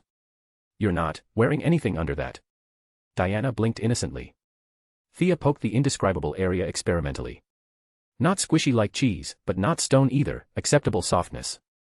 How did nothing bounce when she wore that armor? Not scientific at all. Thankfully, bras already existed, invented in 1914 by a woman named Mary Phelps. Crete, being a major port, had imported several. Thea picked the largest size she could find and helped Diana put it on. You don't need this in battle, but outside. Always wear it. Underwear solved. Outerwear was a nightmare. Because of wretched sexism, shops barely stocked women's casual clothing. The only options were whalebone corset dresses, with waists so tiny it was horrifying. Even petite Thea couldn't fit into them, let alone Amazonian Diana. Some noble ladies even had ribs removed just to squeeze into those dresses. Thea scoffed. No fashion is worth organ removal. They searched everywhere. Nothing. Finally, Steve suggested the obvious. They bought denim. Diana looked relieved beyond words when she learned she didn't need a corset, especially after Thea explained the rib removal part. She refused immediately. Not bad. Very stylish. Thea stepped back, admiring Diana's new look. Golden hair loose around her shoulders. White shirt, brown vest. Beige pants tucked into black boots. Diana threw a few punches and kicks in place, completely unrestricted. She looked pleased. As for her gear, Thea stuffed everything into a massive backpack. The shield barely fit, but the rest was manageable. From the outside, Diana looked like an adventurous traveler. Not suspicious. Not dangerous. When the ship arrived at Marseille, they disembarked. Thea turned to Steve. Mr. Trevor, should we circle around Spain by sea, or take the train to Bordeaux and transfer from there? Even Steve now clearly understood, Thea was absolutely not a local. Especially compared to Diana, who stared at every passing object like a fascinated child. He thought for a moment. Speed is similar. But the train is crowded. And your friend? He subtly pointed at Diana. Right. Then let's find another ship. Preferably one going straight to Diana. Put that down. Thea's voice cracked mid-sentence. A plump woman carrying a baby had walked by. Diana's eyes lit up instantly. A human infant. Like a child discovering a new toy, she snatched the baby with breathtaking speed, waited curiously, and, as if testing Hippolyta's ridiculous claim that human babies were angels born with wings, threw the baby straight into the air. Chapter 225, The Grimoire Secured. Oh my God. Thea sprang forward the moment the plump woman screamed, catching the falling baby midair. She shot Diana a glare, full of disbelief, before hurriedly returning the child to the terrified mother. The woman, of course, wasn't letting it go. She shrieked nonstop, spitting out a stream of heavily accented French Thea couldn't decipher, but she was pretty sure it wasn't an invitation to tea. Her shouting drew more and more people. With a crowd gathering, Thea couldn't use suggestion magic. She could only smile stiffly and try to soothe the woman, which quickly devolved into frantic gestures and useless words, thanks to the language barrier. And the woman herself had the dramatic flair of a petty troublemaker, crying, flailing, doing everything short of rolling on the ground. Diana finally seemed to realize she'd messed up. She lowered her head, silently watching the chaos she'd caused. Thea's memory had become frighteningly sharp. From the woman's speech pattern and the murmurs of those around her, she picked up bits of French on the spot. Most beautiful language in the world. She felt none of it.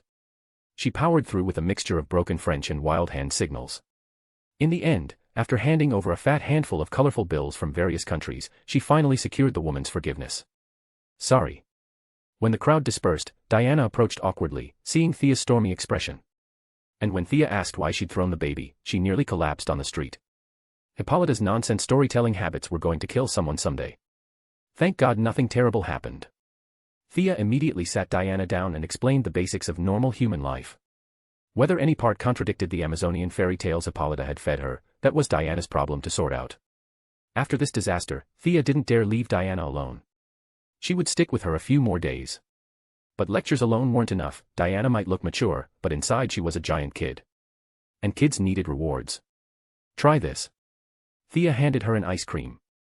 She took one for herself, tasted it, too sweet, nowhere near modern flavors, but after 6 months of wild game on Themyscira, it was heavenly. Feeling cheerful, Thea even waved her ice cream at Steve, signaling him to grab one. Steve recoiled instantly. 2 young women eating ice cream on a romantic French street. Fine. A rigid, British-influenced American captain. Absolutely not. Man has no idea how to enjoy life, Thea thought, then focused on Diana's first sweet experience. Sweets really were universal weapons against girls, even 5,000-year-old ones. Diana was conquered instantly, eyes sparkling. I want more. For a moment, Ares was forgotten. Her mouth full of sweetness, Diana felt a weight lift off her shoulders. Thea saw it clearly, unbelievable. Ice cream had just helped a demigod reaffirm her resolve. For that alone, Thea bought every ice cream the vendor had, went somewhere secluded, and froze them one by one with frost beams. She didn't have water affinity or actual ice spells, but something this low-level, borderline cantrip, she could manage. Steve didn't even blink anymore. Whatever insane thing Thea did, he just accepted. He watched her hands emit frost as she froze the mountain of sweets, then volunteered to carry all of it on his back. Thea gave him a satisfied look. The 3 boarded a passenger ship to London and began their sea journey. Your companion still isn't here. We've been waiting 2 hours. Steve leaned against a wall, scanning every passerby with growing impatience. She said something came up in a place called Liverpool. Told us to wait until sunset. Diana wasn't worried at all, lazily licking another ice cream. Liverpool. That's over 300 kilometers away. Did she fly there? Since meeting these 2, Steve's worldview had been shredded daily. Nothing they did surprised him anymore, but he still had to complain. Huff, finally. You 2 picked such a ridiculous spot to wait. Naturally, the breathless voice belonged to Thea. She had instructed Diana to be careful after boarding the ship, then slipped into the night on her hoverboard, flying straight to the northwest port city of Liverpool. In a bustling port, finding one child took time. She ended up controlling 2 MPs, 7 tax officers, and 11 gang leaders. Only through joint effort, legal and illegal, did she locate Thomas Constantine, future father of John Constantine. He was still a child, father dead at the Somme, family destitute. From there, things went smoothly. But when Thea tried using magic on the boy, she discovered that while he had no awakened power, his blood contained natural magic resistance. Mental manipulation was instantly out. So she used her political puppets instead, ensuring Thomas received his father's pension. Then, while he was out, she slipped into the Constantine family's old house. The search didn't take long. She found 5 thick, black-bound grimoires. But taking them risked damaging the timeline. So, she copied them. She arranged for government clerks to stall Thomas with minor errands. Then Thea spent 3 straight days copying the Constantine family's 5 ancient tomes, passed down since the Arthurian age. The contents weren't high-level compared to what the goddess had taught her, but they were foundational: elemental magic, illusions, summoning, demonology, rituals, forbidden rites. Some ancestors had traveled the world, recording hidden sites between the lines. Thea skimmed the mysterious places without interest. She had enough problems already. She wasn't Constantine. She wasn't going monster hunting. When she confirmed she'd missed nothing, she rushed back to London. Using the Eye of Horus would have been easier, but with Ares in the city, she didn't dare risk creating a divine ripple. So she did things the hard way. Chapter 226, Steve turning in the mission. Thanks to the fact that Diana had also been blessed by Artemis, meaning the 2 of them carried the same divine signature, Thea circled around several blocks before finally locating the pair in a tiny alley, looking exactly like some underground resistance rendezvous. Enjoying Diana's warm hug for a second, Thea lifted her head with a confused look at Steve. You're Captain America, aren't you? Then why are you sneaking around like this in Britain? Don't tell me you're a double agent. Steve stayed crouched at the corner, waving her off without replying. His eyes kept sweeping over pedestrians on the main road, like everyone was out to get him. Hey, what happened to him? Thea whispered to Diana. She'd only been gone a few days. He seems to have something going on here. Diana, now a bit more adjusted to human society and no longer charging straight ahead like before, tapped the side of her head. Pfft. Thea barely managed to cover her mouth. She was absolutely thrilled inside. Coward. Spy. and now mentally unstable. With all these labels stacked on him. Even if Steve Trevor had 100 points in charm, he wasn't stealing Diana away now. Perfect. Delightful. She clapped him on the shoulder with exaggerated cheer. Come on. Let's go turn in your mission. But credit where credit was due, Steve actually had decent instincts. He made a quieting gesture, lowered his voice, and muttered, "There's a gunman under that low wall." The guy with the hat. Thea followed his line of sight. He wasn't wrong. The man was pretending to read a newspaper, but his gaze kept sweeping the street. Definitely hostile.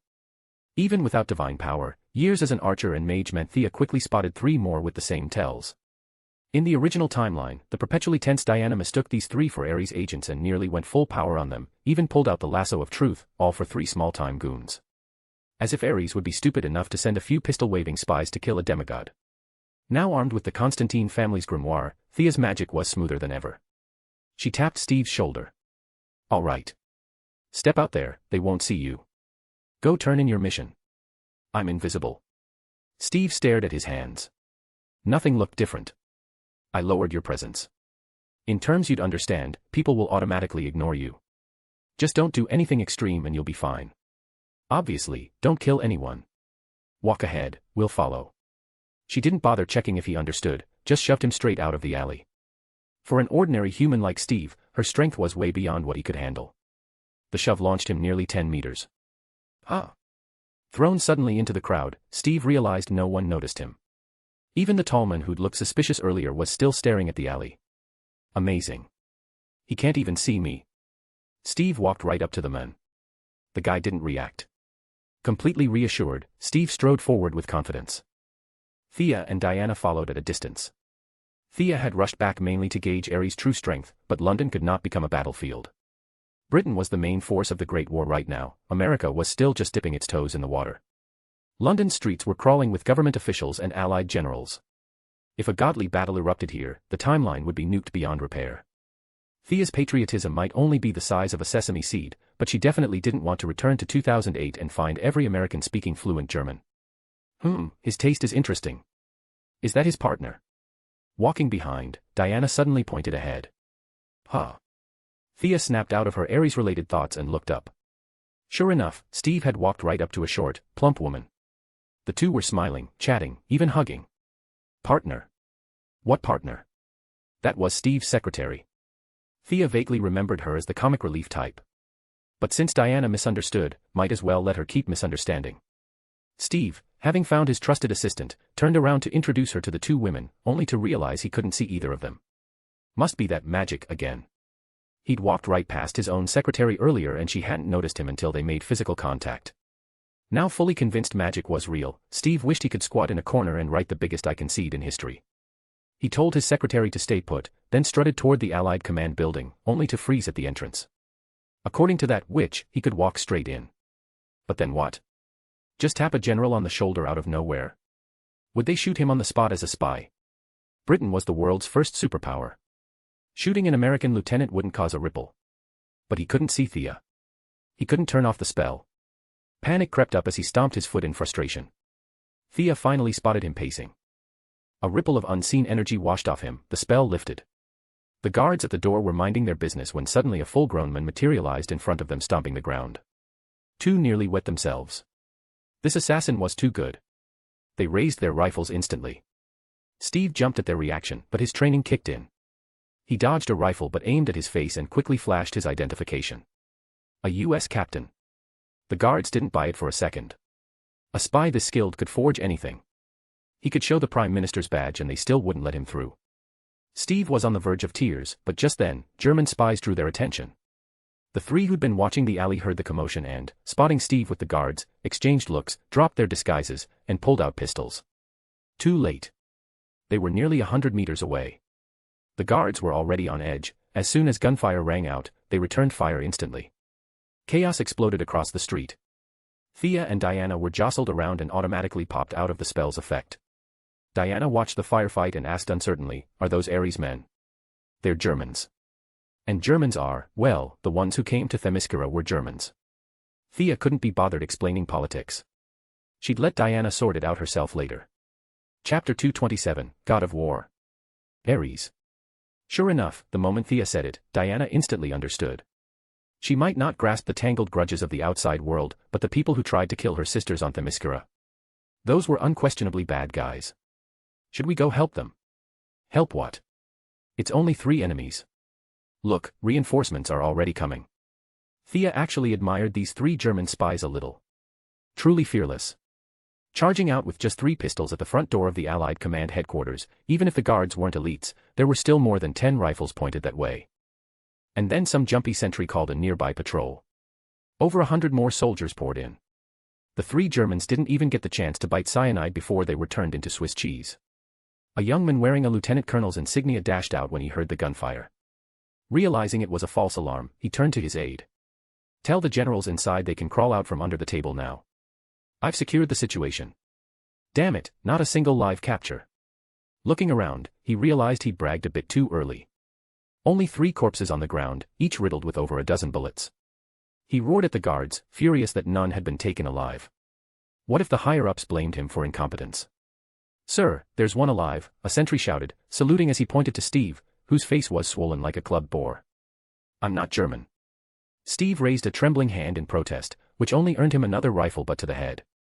At this point, Steve's soul was broken. What is happening? On Themyscira he was mistaken for a German. Back at Allied HQ he was, also mistaken for a German. He was innocent. Fortunately, years of training kicked in. He calmly recited his identity, codename, mission, and superior officer. The British lieutenant colonel listened with a cold face before waving off the guards.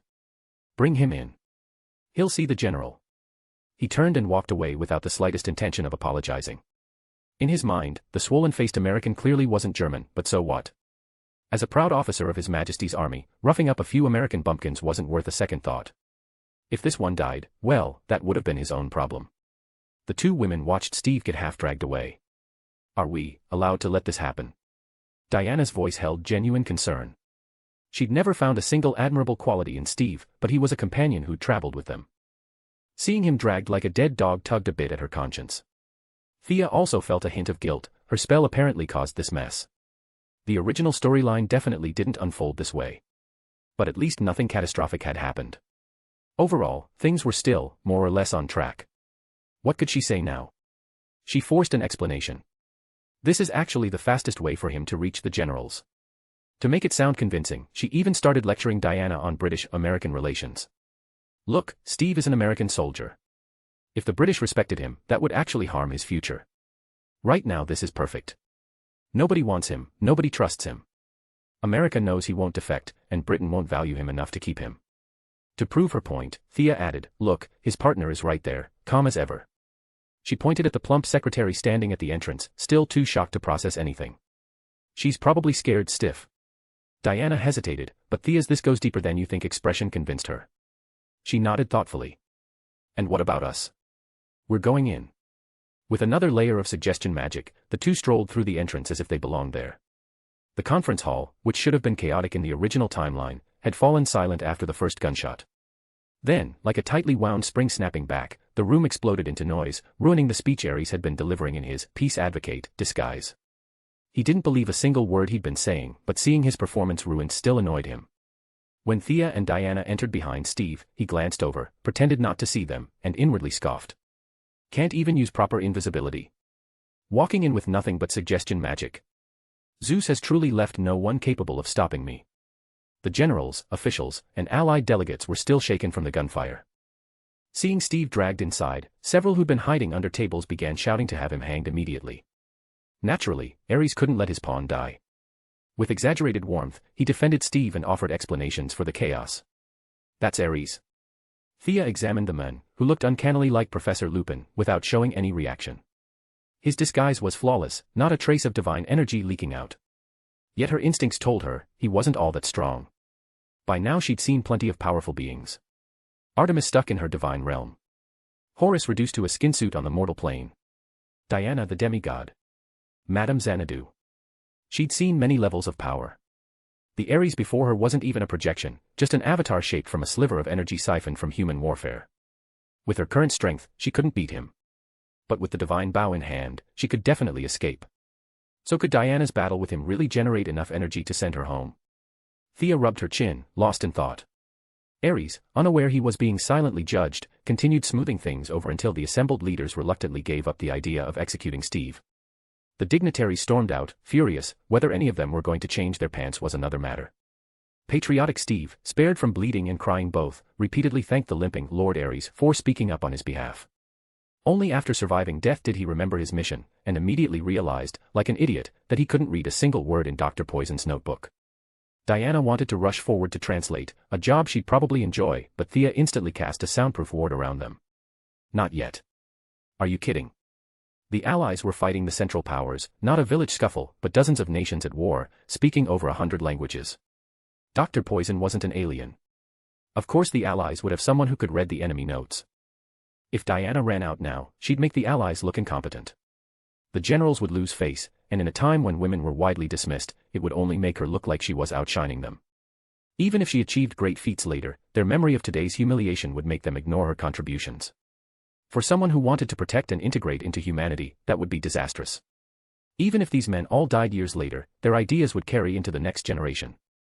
A bad first impression would never fully fade. Chapter 228, Steve's Little Partners. It was 1918, not the beginning of the war but the point where everything was reaching its end. All resources and personnel were tied to the war effort, so a general's secretary quickly fetched an elderly man with thick glasses from downstairs. The old man's knowledge was no joke. He barely needed to think before finishing the translation of the notebook. A few Allied generals listened to him read through Dr. Poison's notes as if they were hearing a bedtime story. Then, with formulaic indifference, they told Captain Steve Trevor he had done well and could go get some rest. Steve was furious at their bureaucratic attitude and lashed out at them for being useless, demonstrating vividly to Thea and Diana what beating someone out with a stick looked like as security dragged him away. Watching Steve being hauled out, Diana whispered to Thea in confusion, "Why do these human generals ignore something this important? Are they under a spell?" From the corner of her eye, Thea noticed the limping Ares twitch an ear. If he wanted to listen through her sound barrier, nothing would stop him. She pretended not to notice his disguise, and he pretended not to see the two of them. The dynamic was interesting. As for Diana's question, Thea couldn't explain too much. Diana's beliefs weren't as firm as in the original timeline. If Thea described the ugliness of human society too honestly, Diana might just quit like Pigsy and journey to the west and go back to Themyscira. To avoid exposing anything to Ares, Thea put on a serious face. "I didn't sense any magic. Maybe those generals are just cowards." "Humph, naive Amazon." As expected, Ares scoffed. His vantage point was too high to care. He did wonder why an Amazon warrior would know magic, but he didn't dwell on it. From his brief contact with Steve, he had skimmed a bit of the man's surface memories and learned the unexpected Amazon was named Artemis. He knew the gods of Themyscira very well. The sliver of divine power on Thea he simply assumed was an incidental blessing carried by that name. At most he was mildly surprised that his divine sister Artemis was still alive and granting power, but the thought passed quickly. He didn't care. Diana believed Thea's explanation without suspicion. She simply shot a disdainful glance at the lead general, interpreting political compromise as cowardice. She shook her head. "Steve has completed his task. Let him finish his mission. We're going to the front to find Ares. I will cut off his head myself and end this war."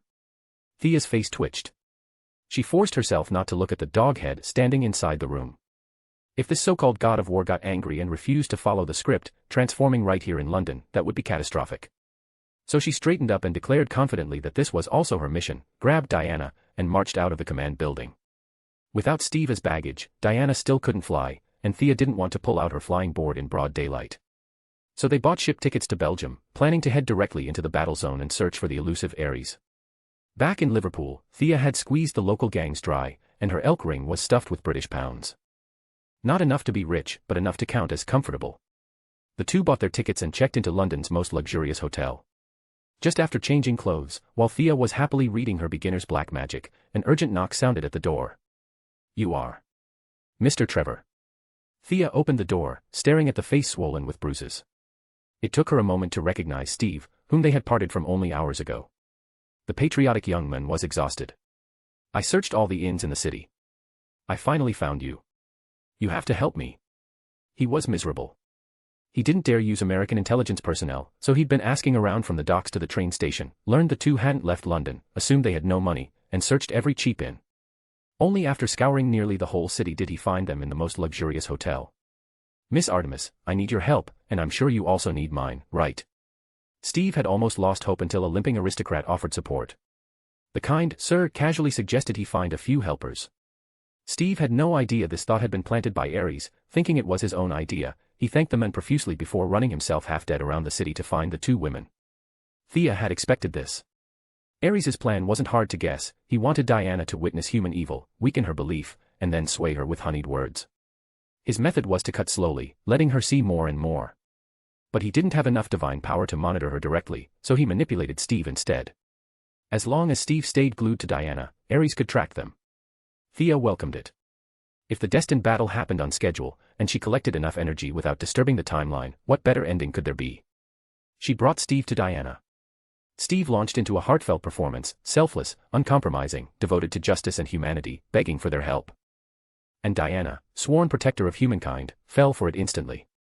She promised to do her best. After confirming their travel plan, Steve left. He knew he couldn't rely solely on the two goddesses. He still hadn't figured out what Ares even was, a name, an organization, something else. He had no idea. To prevent them from running off on their own, he needed more people. Whether to strengthen his influence in the team or for future independence, he had to recruit more companions. The next morning, when Thea and Diana went downstairs for breakfast, they saw a hotel staff member blocking one of Steve's recruits.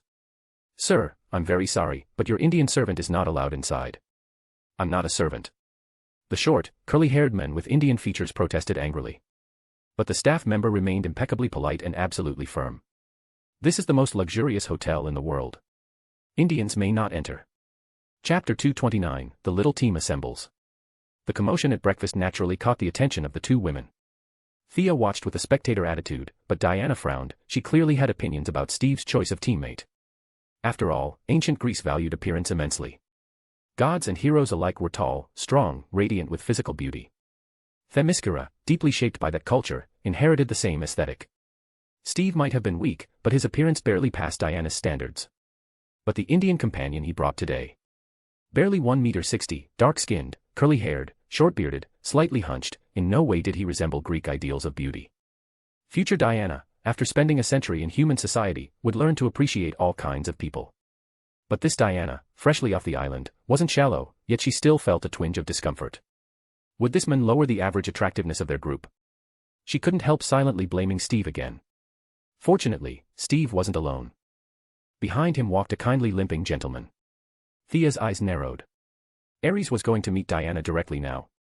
Having lived disguised among humans for years, Ares knew people well. Using his noble title, he smoothly resolved the Indian man's embarrassment. Steve spotted the two women and hurried over, introducing the limping man behind him. "This is the patriotic gentleman I told you about, Sir Patrick Morgan. Sir, these are my companions for my journey, both righteous friends. This is Diana, and this is Artemis." Ares's disguise was flawless, not a trace of divine power leaked. He gave the two women a stiff old-fashioned hat tip. Thea sneered inwardly. A hat tip, huh? He wouldn't dare shake hands. If he did, his cover would explode instantly. She didn't realize her cold attitude only deepened Ares's misunderstanding, convincing him she truly was an Amazon. He ignored Thea and focused entirely on Diana. Diana noticed nothing strange about him. Seeing Thea remain silent, she didn't know what to say either, she simply nodded politely. Steve then introduced his two elite specialists. One was the short Indian man who allegedly spoke many languages. The other was a puffy-eyed white man in a small round hat, introduced as a sharpshooter who never missed. An Indian, a Jew, and the Native American waiting at the front line, and it really was a multinational squad, very American indeed. Thea skimmed them both once and lost interest. Calling them benchwarmers was a compliment. Especially that sharpshooter, sending him to the European front was a death sentence. Their only noteworthy trait was that they weren't afraid of dying. Steve seemed aware of how unimpressive his recruits were, so he launched into a long speech about his plan. To Thea, the plan was idiotic. They would charge ahead like cannon fodder, while the limping nobleman, Ares, relayed commands through Steve's plump secretary, sending them running all over the place. This let Ares track their every move while satisfying his desire to act as the puppeteer. Thea smirked. He thought he was the chess master, but he had no idea even greater wills were watching him. This little comedy was nothing more than the gods giving Diana a beginner's trial. Still, she had the goddess's divine bow now. She wouldn't break the script. She would happily play her role as the well-behaved support unit. Thus, this plan, clearly formed under Ares's magical suggestion, passed smoothly, with neither woman nor the assistants raising objections. Ares finally handed Steve an envelope. This should last you a few days. He left with a genial smile. Thea glanced at the envelope and curled her lip. Thin. Not even 10 bills, probably. Typical cheapskate. After paying the 2 specialists, they'd have just enough left for a few days. Then they could starve. Steve seemed to come to the same conclusion, squeezing the envelope and looking over at the 2 women who somehow could afford luxury hotels. Naturally, Thea wouldn't let them take a small, cramped boat. She and Diana boarded a luxury liner, and after breakfast, which Diana repeatedly praised for being delicious and full of promise, Thea dragged Steve and his 2 elite teammates aboard a merchant ship reportedly registered under the neutral Queen of the Netherlands. Less than half a day later, they reached the Belgian coast and found Steve's 3rd helper, the Native American nicknamed Chief. Even Thea, for all her linguistic talents, couldn't figure out why a Native American had come all the way to Europe to help white men fight a war. Diana, though, showed interest in the huge, muscular man. But after she casually threw him 10 meters with one arm, the interest evaporated instantly. People out here are so weak. Diana complained, frustrated. Thea was speechless. What do you mean, people out here? You can't use me as the baseline for measuring humans. That's dangerous thinking. If one day she saw the legendary Batman and tried to test his strength, wouldn't she punch him straight to the moon? After that little episode, Chief, still unhappy, challenged the 2 women to archery and lassoing. The results were obvious. The once proud native warrior now avoided their eyes, especially after learning from Steve that Thea was a witch. He didn't dare show off again. The team then erupted into debate over whether to stop the German poison attack or go straight to the center of the battlefield to find Ares. Naturally, Thea fully supported Diana. In the end, Steve dropped a bombshell. General Ludendorff was Ares, and he was planning a poison gas strike. See? Perfect. If we kill him, Ares might die too. In Steve's version, Ludendorff was basically the embodiment of all evil, the kind of man who couldn't go a day without eating a few children. It was the first time Diana had heard something so horrifying. Furious, she agreed to kill the man-eating demon general first. Thea was impressed by how boldly Steve lied to secure Diana's help.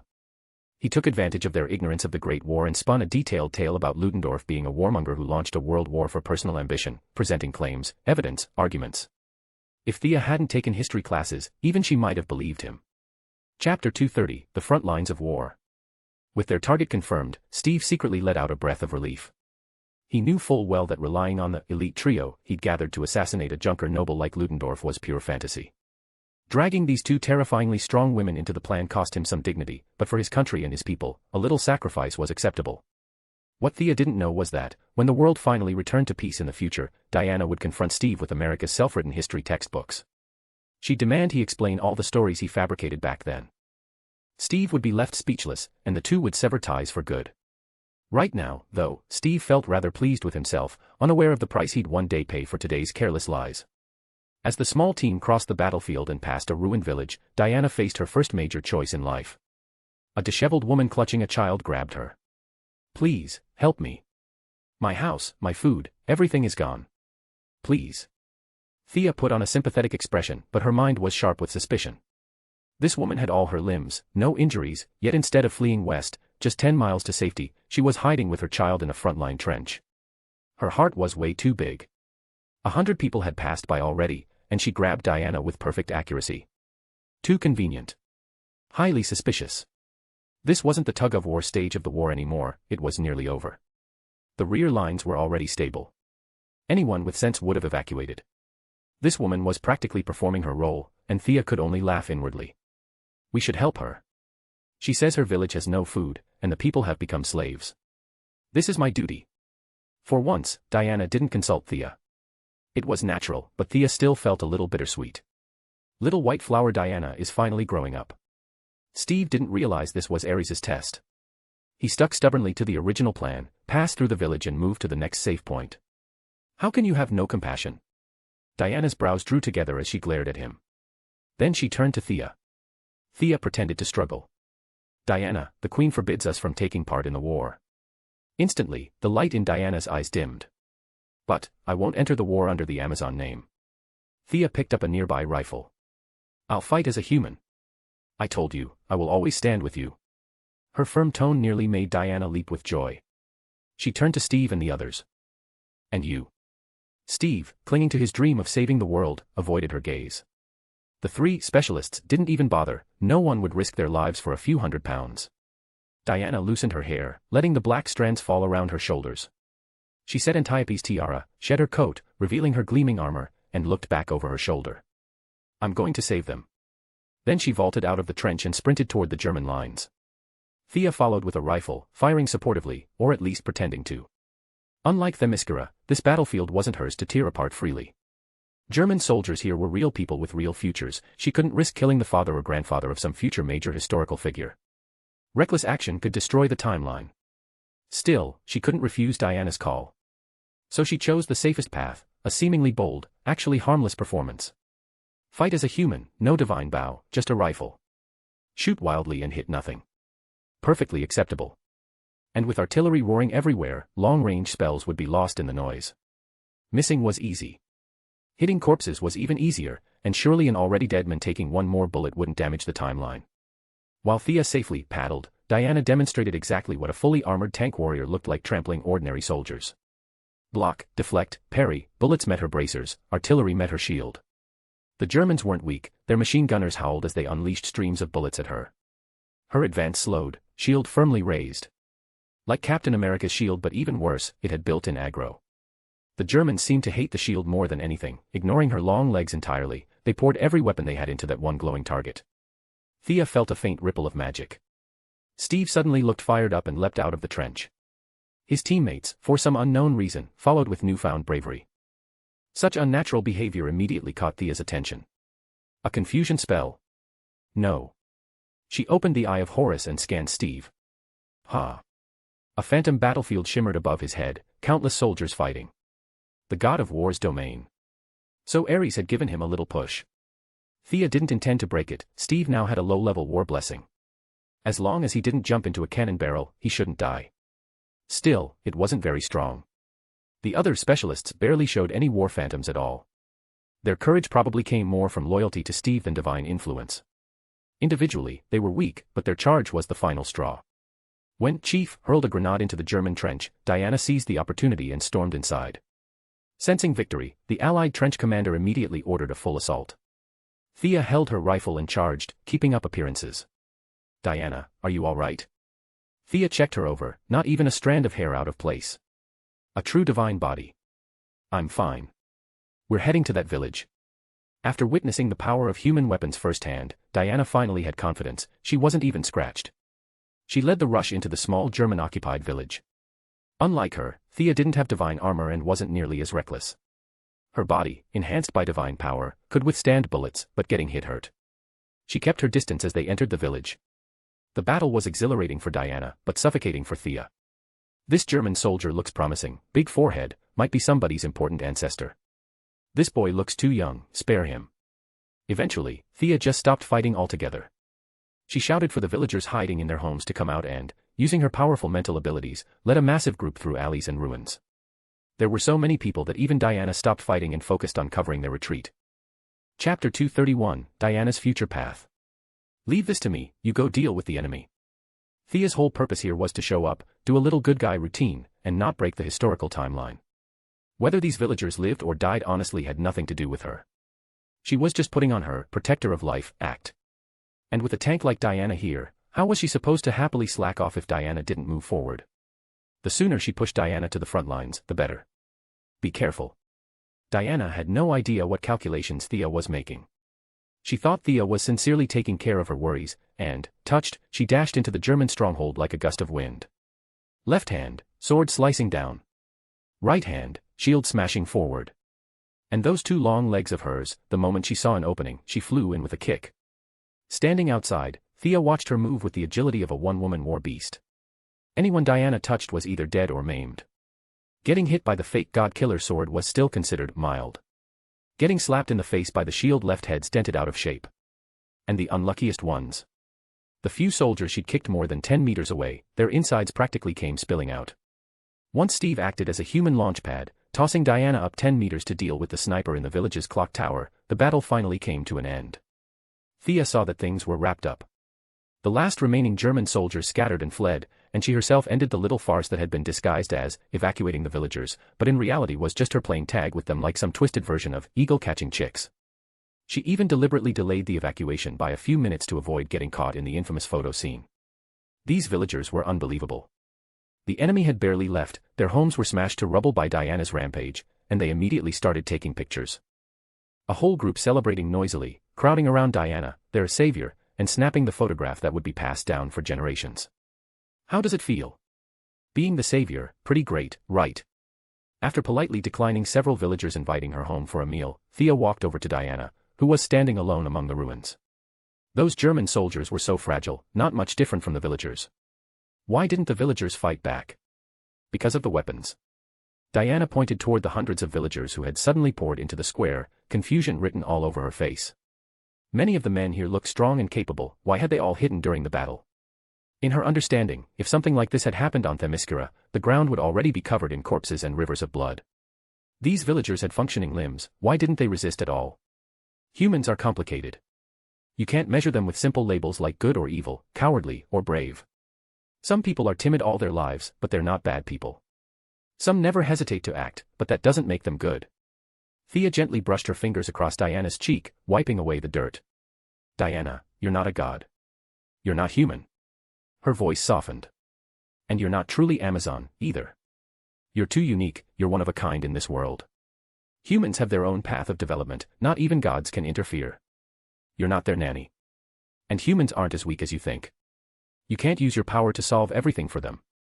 What you should do is hold fast to the justice in your heart. Thea knew changing her beliefs wasn't something that could be done in a day. Diana's worldview had been shaped by 5,000 years of Hippolyta's patient molding. It wasn't wrong or right, just idealistic. And in the years to come, even though Diana would continue fighting on the front lines, she still wouldn't understand her true purpose. After Darkseid died, the heroes ascended to godhood one by one. Superman, the god of strength. Batman, the god of knowledge. The Flash, the god of death. Even Shazam, that little brat, somehow got the title God of Gods. What did he ever do to deserve that? And Diana? She got nothing. She started as she ended, unchanged. Was she not working hard enough? Was she slacking? Of course not. Thea knew the real problem was that Diana had never found her true inner core. The blessings of the gods had elevated her vision and strength, but also chained her development. Compete with Superman in strength. Compete with Batman in intellect. Naturally, she lost both. Her average score was superior to most heroes, and that's why she could stand until the end, but she still lacked a path that was hers. If she had always held onto her belief in protection, she could have become something greater. But the ugliness of human society repelled her. In the end, almost exiled, she drifted to the Louvre and became an academic curator. Thea wanted to help her solidify her belief. The titles like God of Strength or God of Knowledge were far too extreme for Diana's nature. But Goddess of Protection, Goddess of Justice, those might be possible. However, thanks to the damn restrictions of time travel, Thea couldn't say too much. She could only skim the surface, hinting at the direction she envisioned for her. Protection. Mother said something similar. Since you both think so, I'll continue on this path. Diana was still lost, but she didn't linger on the topic. Sigh. Thea quietly sighed. Her attempt at guidance had barely worked. Diana still didn't understand what she truly wanted. Right now, she was like a child, whatever her elders told her to do, she'd do. This wouldn't do at all. Thea wanted nothing more than to fly straight back to 2008 and give her a proper education. Hey. I found Ludendorff's location, just a few kilometers from here. They're holding a banquet tonight. This is our chance. Steve came running over, panting, delivering the good news. This was the next step they'd already planned. And over the next few minutes, Steve gathered his buddies and explained, with way too many unnecessary words, their great plan. Which was basically: sneak and kill Ludendorff, profit. Kill 1, break even. Kill 2, bonus points. In Thea's mind, this translated to: so, you're just gonna jump in recklessly and stab the guy. No plan for escape, cover, retreat, anything. Captain Steve clearly hadn't thought that far. How was he so sure that killing this one German general would prevent the release of the toxic gas? Thea opened her mouth to speak, and forced herself to stop. This man was painfully naive right now. For him to eventually grow into the cunning, steady leader of the Eye of Heaven decades later. How many failures did he have to suffer over the next century? To prevent future complications, Thea had spent the last few days studying Constantine family grimoires. Before leaving this time period, she planned to erase Steve's memories of her. Inspired by how Ra's al Ghul manipulated Malcolm Merlyn, she even brewed a special herbal mixture, 1 drop added to Steve's meals each day. 2 methods at once. Without extremely advanced magical skill, no one would detect it. And even if they did, the memories would already be fully erased. No mage, no matter how strong, could recreate memories that no longer existed. As for Steve's little team, they didn't require such finesse. Theoretically, none of them would live long enough to see the 21st century anyway. Thea would just mind-wipe them directly when the time came. Chapter 232, Moon River. After Steve finished explaining the current crisis, he saw that neither woman objected. Satisfied, he dragged his multinational team of misfits off to mingle with the villagers, though his excuse was that he needed to find a German officer's uniform. Find one. They were everywhere. Thea stared speechlessly as their towering Native American chief flexed his muscles at a little village girl like some showboating bull. You look troubled. The two hadn't joined the celebration. They walked hand in hand down a quiet country path when Diana finally spoke, catching the unnatural stiffness in Thea's expression. Thea hesitated, then decided to tell half the truth. After we deal with Ares, I'll have to go back. Go back. Diana wasn't Hippolyta, she didn't have a god king to whisper poetry with under the moon, but even so, Thea's words stunned her. Yeah. Back to where I came from. My family's waiting for me. Are you an alien? Or not from this world? Or? Diana's brow furrowed. Not from this time. For all her bluntness, Diana was a scholar steeped in mythology. Reading thousands of texts wasn't for nothing. She quickly narrowed down the possibilities. Thea didn't answer, but she didn't deny it. They reached halfway up the hillside and stopped. Below them, the village glowed with warm yellow lights, laughter drifting faintly through the night. Will I ever see you again? Unlike her farewell on Themyscira, where she knew everyone would be fine and she'd eventually return, this was different. For the first time in her life, Diana tasted the ache of parting. Emotions she'd never known tangled in her chest. Of course. But it'll take a long time. Thea smiled at her gently. After half a year together, they'd built something that felt almost like family. How long will you be gone? Around 100 years. At the word 100, Diana visibly relaxed. She had expected something far worse. With a 5,000-year lifespan, a century was nothing. Thea hadn't hidden her divine siphoning either, both of them now had unnaturally long, enduring lives. Live carefully, and they'd be around for ages. Don't worry, Thea said confidently. I'll find you again. She was already imagining it, dragging Diana back to the present timeline and beating down Ra's al Ghul together. If that wasn't enough, call Batman and Superman. No matter how many trump cards Ra's had, he'd get steamrolled. Her gaze drifted downhill. They're dancing. Do you know how to dance? Even halfway up the hill, both could see perfectly. Diana tilted her head. I have Athena's wisdom. There's nothing I cannot learn. But, why are they dancing man and woman?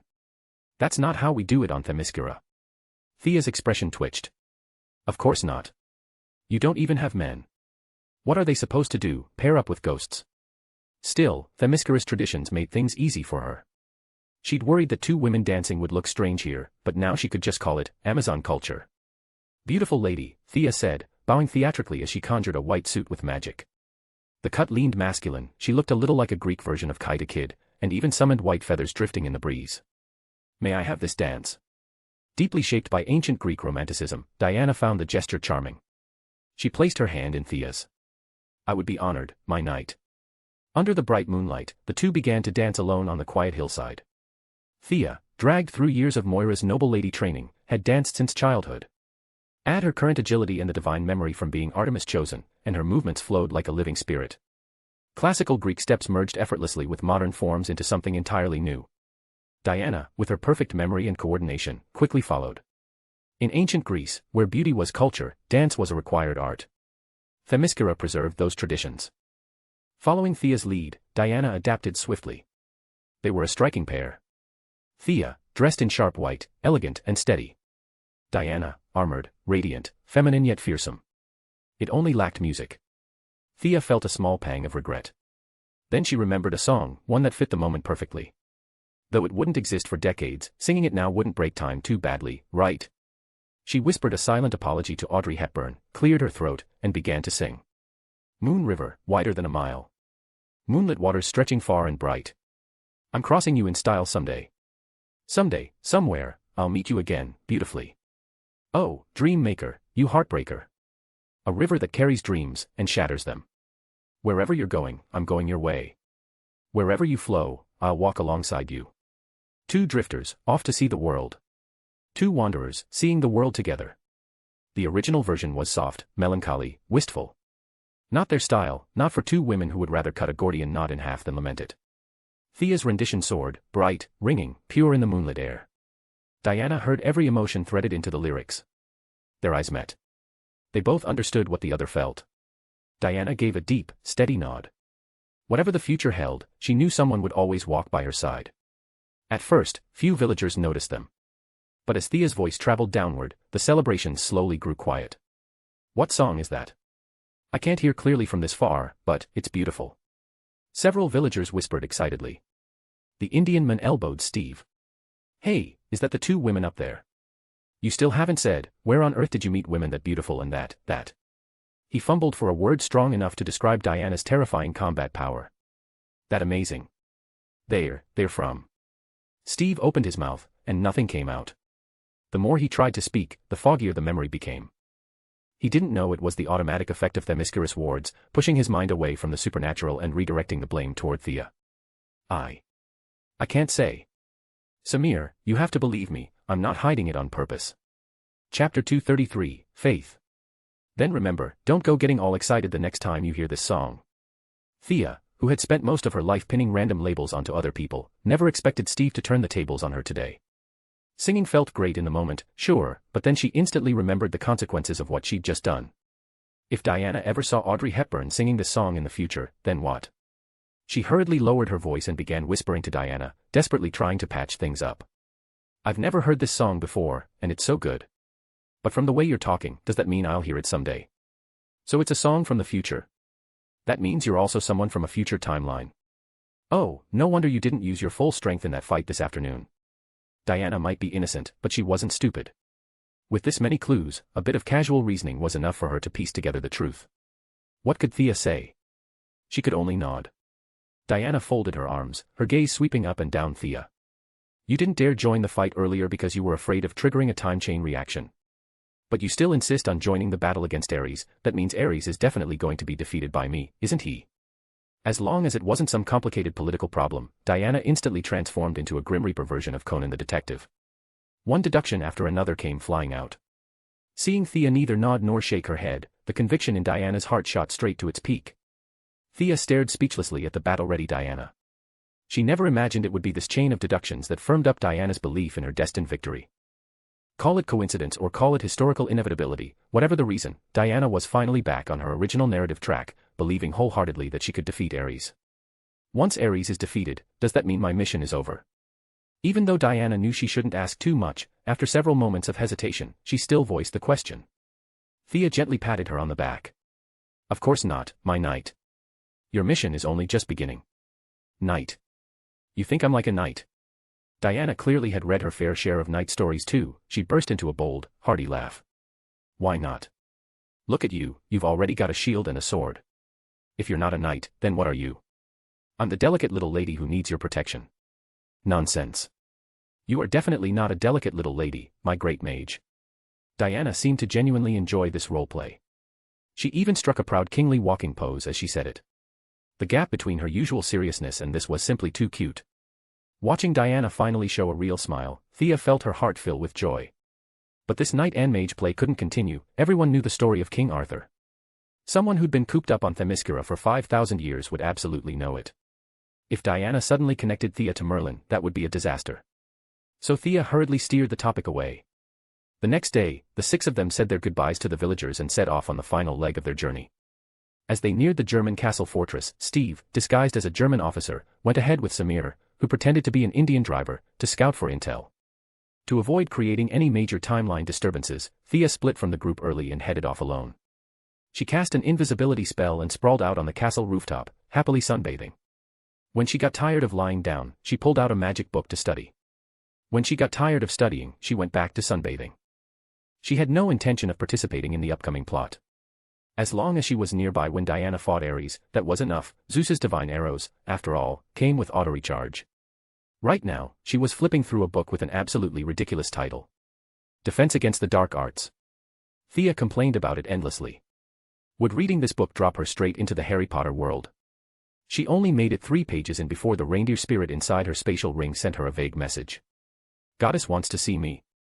A matter from a deity was never small, especially when the goddess in question was the night goddess, who probably didn't like sunlight very much. Thea immediately flew down from the German noble family's castle roof, headed for a forest, and stood solemnly at attention, waiting for the goddess's message. What? The goddess is lacking magic and needs me to supply it. Thea had stood obediently for 3 whole minutes before the reindeer relayed this new message, leaving her on the verge of mental collapse. Seriously? I have to pay magic just to talk to you? Is this a double-sided fee? What era are you living in? Still, despite her complaints, the goddess had never assigned her any burdens, only benefits. So Thea followed the reindeer's instructions and injected a small portion of her magic into the ring. The world spun. She found herself once again in the high-dimensional realm from before, except far less stable this time. She waited a full 10 minutes before the goddess finally flickered into view like an old TV with terrible reception. Your Majesty. Hello, Thea Queen, my chosen. I didn't expect we would meet again so soon. The goddess's voice was still as light and clear as ever. I came to ask you for a favor. There was an unmistakable hint of embarrassment in her tone. I am willing to serve you. Thea shouted her vow with thunderous conviction, only for her momentum to instantly crumble at the goddess's next sentence. Unfortunately, I have nothing left to repay you with. Would you still be willing to help me? There was a faint, sorrowful chill in her words. The reindeer nudged at Thea's leg as if pleading. Broke. You have nothing left. So you want me to help you on the strength of your words alone? Thea wanted to refuse, but her conscience pricked at her. The last time, she had taken a lot of benefits.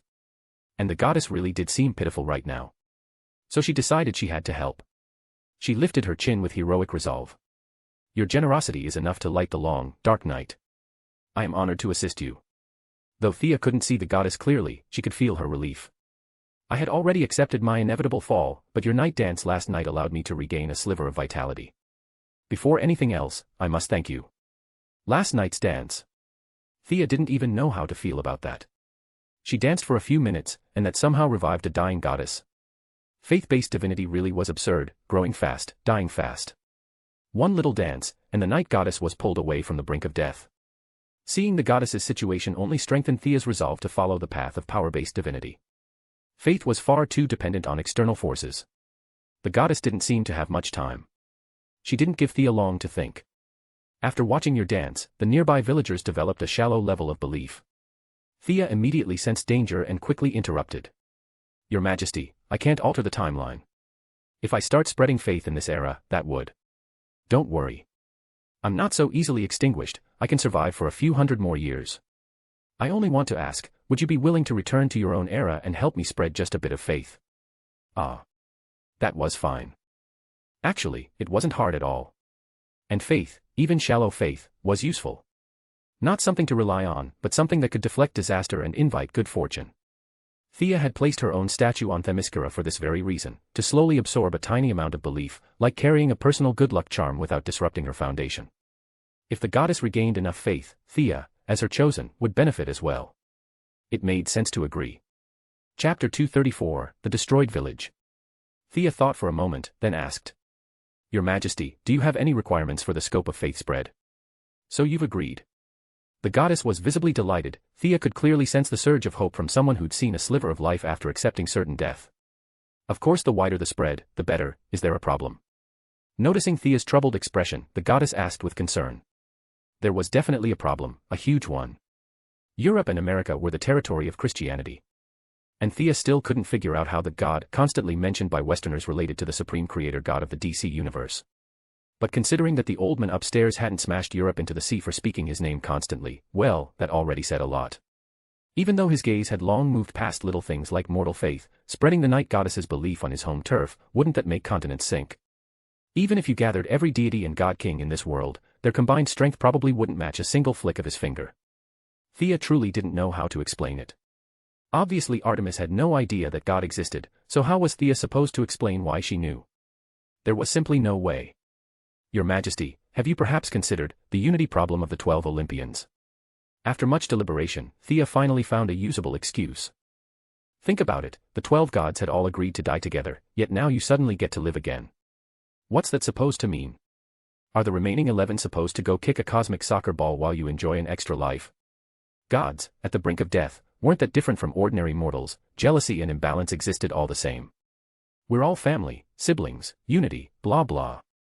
All lies. Throughout the endless ages, those 12 had schemed against each other more times than mortals could count. Now, with 11 ready to perish and you, Artemis, finding yourself a sucker to gather faith for you, giving you an extra breath, how could that possibly be allowed? Either you bring us with you, or you die with us.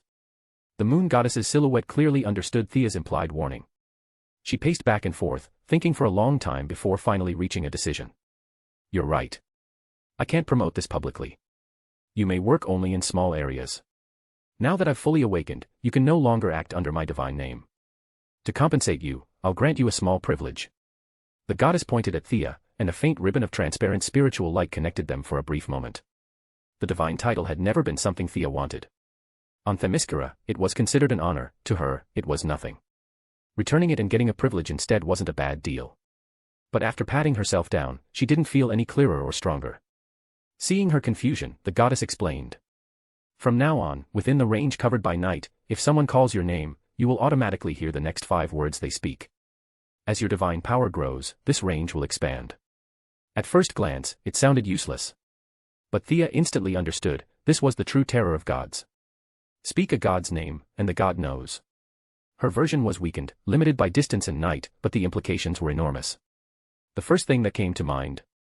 Once she took over the Queen group, she could see who was talking trash about her, and shipped them off to Siberia. But she also quickly understood the goddess's real intention. Since Thea would be secretly spreading Artemis's faith, she was effectively the goddess's representative. Anyone with complaints about the goddess would, naturally, complain about her. And the goddess wanted Thea to catch all of that. This divine level of foresight was terrifying. Still, spreading the faith required thought. In Europe or America. Even with 3 lifetimes worth of courage, she wouldn't dare. In the Arab world. The locals were fierce, and even centuries of crusades hadn't made a dent. What chance did she have? After thinking it over, maybe she could promote it in Africa under the guise of Queen group charity work. But that felt like she'd end up butting heads with the Egyptian pantheon. Again. Faith could wait. If she couldn't return to her timeline, all of it was meaningless. Your Majesty, I will do everything I can to spread your faith. But about my return. The goddess clearly sensed her concern. With a clear, bright laugh, she said. Ares is still strong. And judging from how eager you look, you want to join the battle as well. Have you taken an interest in his divinity of war? Go if you want. All divine gazes are focused on this battle. Ares' avatar is destined to fall today. His true body's sight is already blocked by the gods. You may fight freely, it will not affect the timeline. Oh, this was perfect. Thea had been worried about Diana fighting alone. Hearing that it wouldn't affect the timeline made her fighting spirit flare instantly. Then, Your Majesty, I'll join the battle. Go, my chosen one. I shall watch over you from my divine realm. Thea easily withdrew from the goddess's high-dimensional space. Time passed, and night quietly arrived. The area around her was wrapped in darkness, and music from the distant fortress drifted through the air. Removing her denim clothes, she switched into her Amazon armor, ready to enter tonight's divine battle as a warrior. She drew her silver moon bow. Moonlight periodically bathed its surface.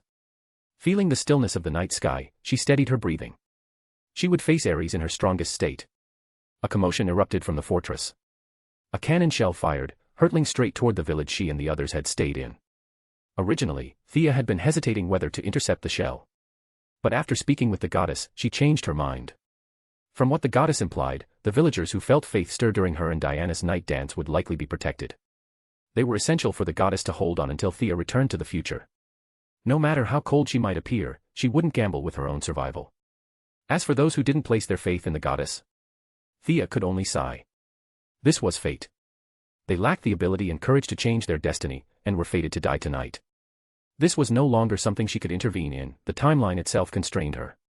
Those who believed in the goddess had luck on their side, Artemis would resist the timeline for them. Thea's frail arms and legs couldn't do anything for the rest. Especially knowing that the god's attention was directed here, this water ran too deep. As a future sider, the best thing she could do was stay out of it. Hoofbeats echoed in the quiet night. Diana, free of disguise, galloped in on a tall horse. Facing the billowing yellow poison gas, she didn't hesitate for a second. She charged straight in. Chapter 235, Thea vs. Diana. Diana rushed back and forth through the billowing yellow poison gas. Everywhere her gaze landed were villagers collapsed on the ground, men, women, old, young, noble, common, none spared, all fallen upon the land that had raised them. Was all of this destined to happen? Why didn't you stop them? When she reached the village square and saw a lone figure standing upright, her heart leapt. But as she drew closer, she saw it was Thea, silently watching her. Diana's voice burst out in fury. Thea had been watching from afar using the Eye of Horus. She originally thought Captain Steve would rush in and reason with Diana, but the patriotic young man hadn't followed her at all. Thea knew she had slandered poor Steve so many times that their relationship was now at the "nod politely if we pass each other" level. Expecting him to risk his life for that was a hopeless dream. I still changed history. Thea didn't know whether to feel relieved or regretful. But seeing Diana wandering in anguish through the ruins, she understood. This accusation could only fall on her shoulders. She stepped calmly into the poison haze.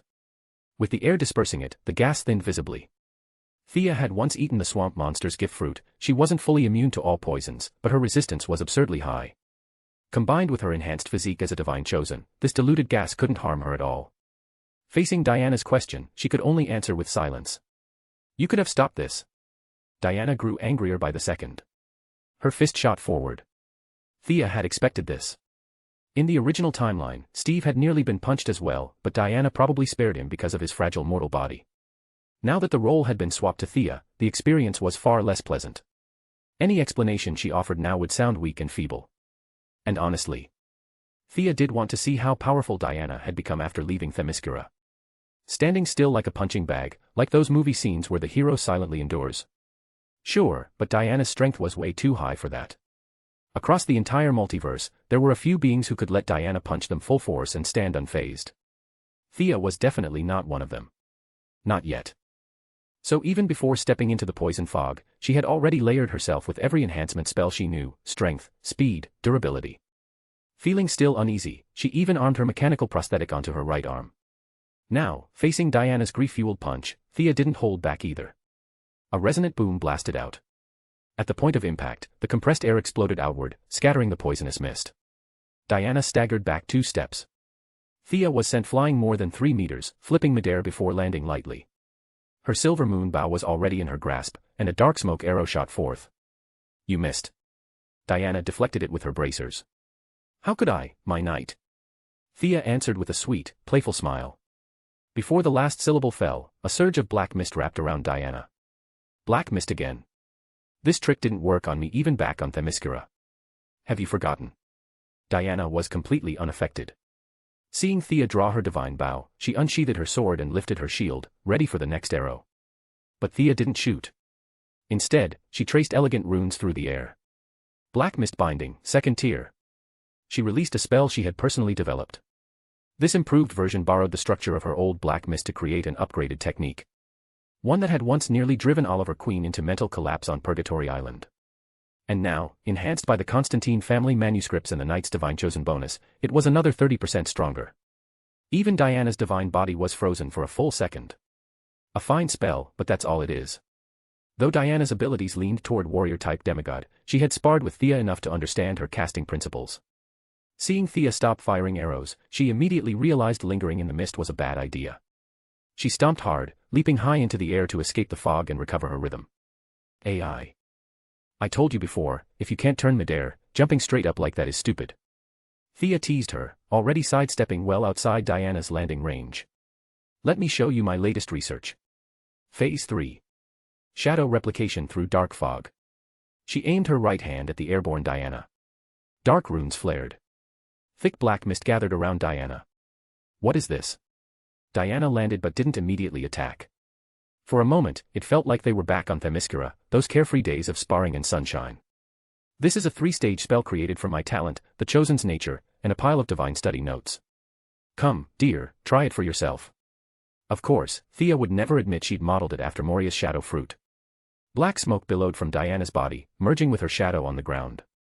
In less than a second, a pitch-black silhouette, carrying a sword and shield, identical in posture to Diana, stood before her. Diana flinched at the sight of a shadow that vaguely resembled her. But she quickly recovered, raising her shield for combat. Thea gave a mental command. The shadow lunged with Diana's own swordsmanship. So this thing really is my shadow. As the fight dragged on, Diana began to calm. She understood that fate couldn't be blamed on Thea. But falling slightly behind irritated her pride. Which was why she refused to apologize first. Thea had only created the spell recently. She hadn't expected to test it so soon. But Diana foolishly stayed inside the black mist long enough to trigger the full sequence. Of course. Borrowing the hunt goddess's authority, the black fog extracted a bit of your divine power and blended it with my magic. It then separated out your shadow. So this guy has your exact skill set. How is it? Maybe 80% of your level. While analyzing the spell effect, Thea didn't stop attacking. With the shadow tanking Diana's melee, Thea's barrage of magic merged with her archery, fire arrows, wind arrows, light arrows, enchanted bolts, raining down relentlessly. Diana was speechless. She didn't dare take Thea's magic arrows head-on, and every attempt to bypass the shadow was blocked. Their skills were identical. Sword and shield clashing in a perfect mirror match. And since the shadow borrowed her power, she fought with one part missing. 30 exchanges passed, and she still hadn't beaten the counterfeit. A brilliant duel indeed, Diana of Themyscira, and the Chosen of Artemis.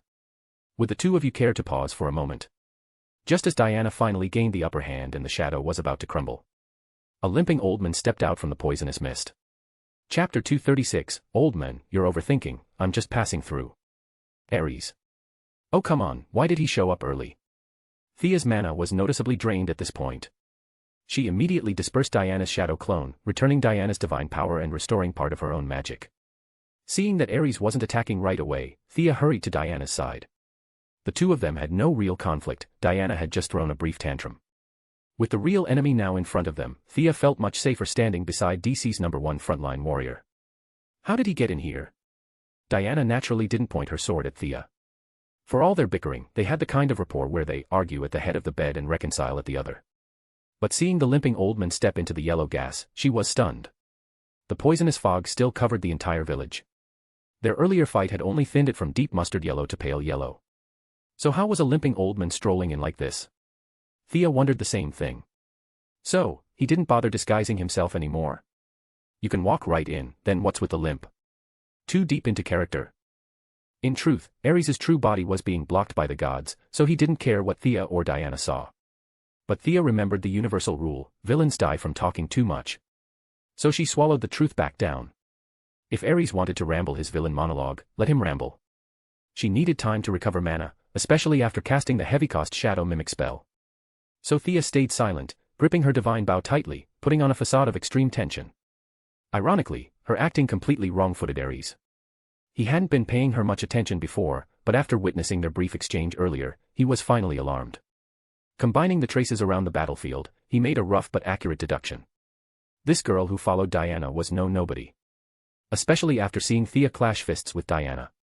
Someone who could block Diana's rage-filled punch. That already placed her far beyond the limit of normal humans, or even Amazons. Even though she was far weaker than Ares, among mortals she was undeniably a powerhouse. And then he saw the silver moon bow in her hand. And instantly recognized the mark of a divine chosen. In ages when gods still walked the earth, every divine chosen was a hero acknowledged by multiple tribes. Only the most exceptional mortals could even compete for that position. Ladies, it's me, Sir Patrick Morgan. We met in London. Even though Ares now took Thea more seriously, divine arrogance still pushed his attention toward Diana. He bowed with gentlemanly elegance. You're not mortal. You're Ares. You've been by our side this whole time. Diana had always been sharp. Combined with Thea's tense posture, there was no room for doubt. The villagers, you killed them. Her fury finally found its target. Divine power surged through her entire body, and an overwhelming aura crashed toward Ares. So this was the legendary power explosion. Her main target was Ares, but the shockwave still blasted outward in all directions. Thea instantly triggered an airshield spell, blocking most of the impact. The rest she endured using her body. Barely managing to stay rooted to the ground, she resisted the urge to stagger backward. Even Ares, facing her full momentum head-on, was caught slightly off guard. His hat was blown away. But Ares was still the ancient god of war. His reputation wasn't for show. Even if this was merely a minor avatar while his true body slumbered, his dominance hadn't diminished in the slightest. His eyes gleamed with vicious light. He braced his feet like nails in the earth and endured the full force of Diana's aura.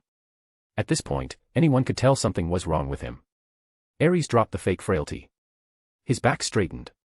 His posture no longer resembled a limping elder.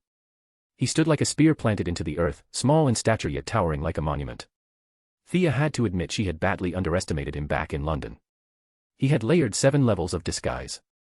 Each layer looked like the true face, making anyone believe they had seen through him. But they had only peeled back another mask. She had only seen 4 or 5 of those layers. His true strength was far beyond that. But honestly, that just made it more exciting. She didn't have the overwhelming magic she once unleashed against Horus. But this time she wasn't alone. With Diana here, all she needed to do was deal damage happily. Thea retrieved her atomized hoverboard, reverting it to physical form, hopped onto it, and rose 3 meters into the air. She drew her bow, aiming from afar. She could fly with her own magic, but it was exhausting. In terms of speed and maneuverability, she was still much better on her hoverboard. Ares's gaze was sharp. He immediately analyzed several things from her posture. He had seen the mechanical arm earlier. It gleamed silver but gave off no magical aura. He originally assumed it was some kind of accessory. After all, he'd seen women in the East wear gold rings stacked up their entire necks. So he assumed Thea's silver arm was some cultural ornament. But now, the flying board shocked him deeply. He had lived among mortals for centuries, he knew human technology.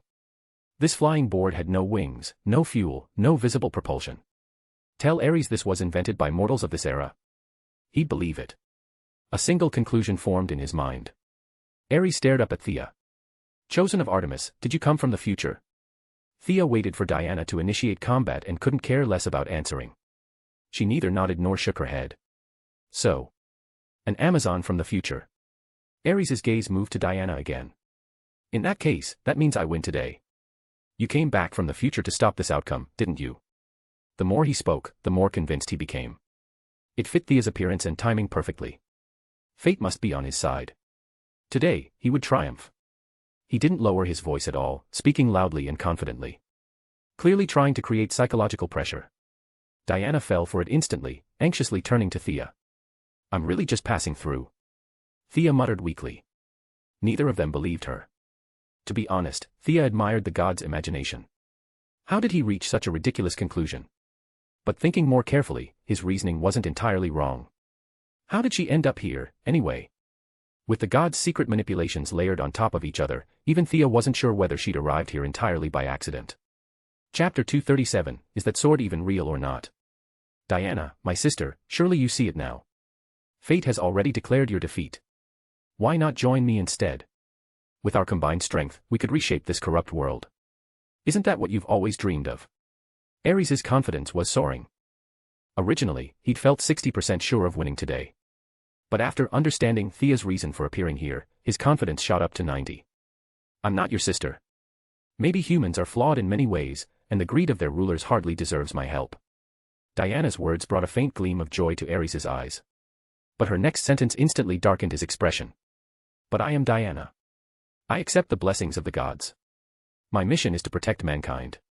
I may not have fully grasped my true purpose yet, but this is the hope my mother and everyone else placed in me. As she spoke, she glanced at Thea. Their eyes met in midair, silently confirming each other's intentions. I won't let them down. For the innocent who died in this war. You evil god. Today is the day you fall. Diana stomped the ground and charged at Ares like a flash of lightning. At the same moment, Thea activated her chosen ability. Eternal Night. The dark night grew even darker, shadows thickening into pure ink. A mass of concentrated shadow energy wrapped around Ares, gnawing into his divine power. His divine aura flickered wildly. Though he managed to stabilize it, the glow around him visibly dimmed. What a strange ability. Ares looked irritated. He, too, was a god and once had his own chosen. Human chosen abilities came in thousands of varieties. He'd assumed Artemis's chosen would have bow or hunting-related blessings. But instead, it was this debuff type ability. And then he noticed something else. Diana's divine power surged. Thea's magic amplified. Meanwhile, his strength diminished. He finally put the pieces together. Ares's face twitched. This was a female boosting, male nerfing domain. A discriminatory goddess's spell field. Thea was feeling smug, ready to brag. When she suddenly realized something horrifying and nearly bit her tongue. Because Diana, boosted by Thea's domain, suddenly became 3 tiers faster. And like a mountain cat pouncing downhill, she appeared in front of Ares and slashed down with her sword. Oh no. Big sis, that sword is fake. Is it too late to say something now? Thea watched the blade close in on Ares' skull and wanted to curse Hippolyta to death for setting them up like this. Fortunately, reality didn't follow her worst-case scenario. Ares, weakened by Thea's strange domain, despite resisting part of the debuff through divine power, still lost about 15% of his strength. Meanwhile, Diana gained a solid 30%. One drop, one rise. Their power instantly balanced out. Ares' earlier 90% confidence was now back down to 60. Facing Diana's enraged overhead strike, he didn't dare take it head-on. His upper body didn't bend, his legs didn't shift. But as if pulled backward by unseen force, he slid 3 meters back, narrowly avoiding the blow. Thea had wanted to warn Diana about the fake God's Lair sword. But since Ares dodged, she swallowed the words back down. Ares was the genuine god of war, his eyesight far surpassed hers. Her suspicion about the sword was only based on metastory knowledge. If, in reality, the sword was real and she told Diana to toss it, she'd make a massive fool of herself. No time to think further. Diana and Ares were already clashing at close range. Thea could only fire magic arrows non-stop in support. Barely 3 minutes into the battle, Ares was fuming. Not because he was weak, but because these two women worked too well together. Their synergy was terrifying. When he tried to take to the skies, Thea immediately hit him with a gravity spell, dragging him back to the ground, followed by Diana smashing him with her shield. He tried controlling the surrounding structures to crush them, but Thea's magic arrows interrupted every spell before he could cast it. After dodging several of Diana's massive blade strikes, he finally found a tiny opening and attempted to summon a warrior from his divine realm. He wanted a female warrior. But as the god of war, his followers were notoriously male-dominated. Female warriors under him were as rare as pandas. So he grabbed a male one, not to win the fight, just to distract Thea. Unfortunately for him, Thea had recently been studying the Constantine family's grimoires. Half the book was about summoning and anti-summoning spells. The moment she sensed Ares summoning, she cast banishment without hesitation. The poor warrior stuck one leg through the portal, then got slapped back into his realm instantly. Ares was livid. He was the god of war, not some arcane master. He knew a few high-level spells through divine comprehension. But Diana's relentless assault gave him no time to cast them. His few low-tier spells were repeatedly interrupted by Thea. He was being thoroughly suppressed. Thea's interrupts were flawless, but her offense was equally vicious. With the silver moon bow, she continuously fired arrows filled with shadow and light energy. Her hoverboard allowed her to zip around him from every angle. Many arrows came from impossible trajectories. Ares had no choice but to take them head-on. Magic arrows were not like physical arrows. They turned into pure energy upon impact and exploded inside the target. Shadow, light, fire, wind. Multiple energies clashed chaotically inside Ares' body, causing internal disruptions, small detonations, which left him open for several more shield bashes from Diana. As the god of war, Ares' combat instincts were unparalleled. He quickly calculated his consumption rate. These two were draining him faster than he could replenish. If this kept up, he would be beaten to death. He pointed at Thea from afar. A streak of green light shot out. What the hell is that? Thea sensed wild, destructive energy in the green beam, absolutely not any nature-type spell. She didn't dare block it. Using her hoverboard's mobility, she dodged far to the side. Ares seized the golden opportunity and punched Diana back with a full-force blow. It's time you witnessed the true difference between gods and mortals. Chapter 238, about this sword, is it real or fake? Urgent question. Ares finally shed the last trace of his mortal disguise. Pieces of divine armor materialized from the void, bracers, chestplate, greaves. And when the bull-horned helmet settled onto his head, the fake limping gentleman was gone. What stood before them now was the embodiment of slaughter and conquest.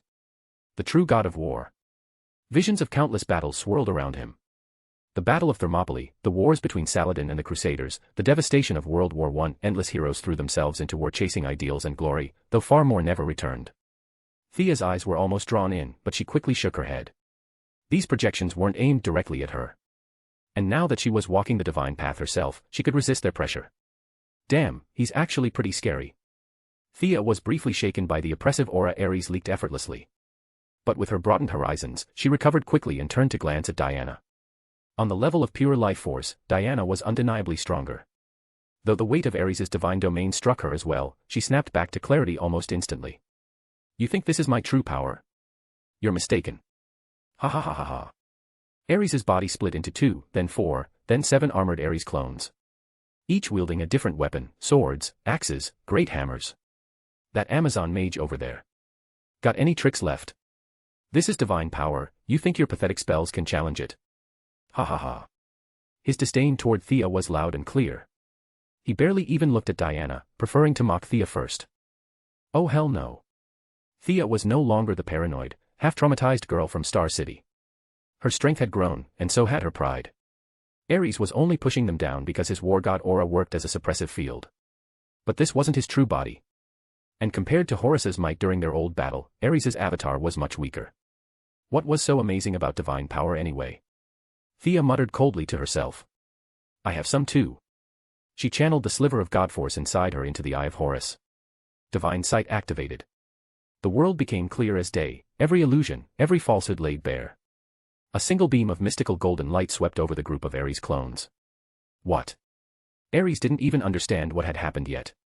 But 6 of his divine clones evaporated instantly under the beam.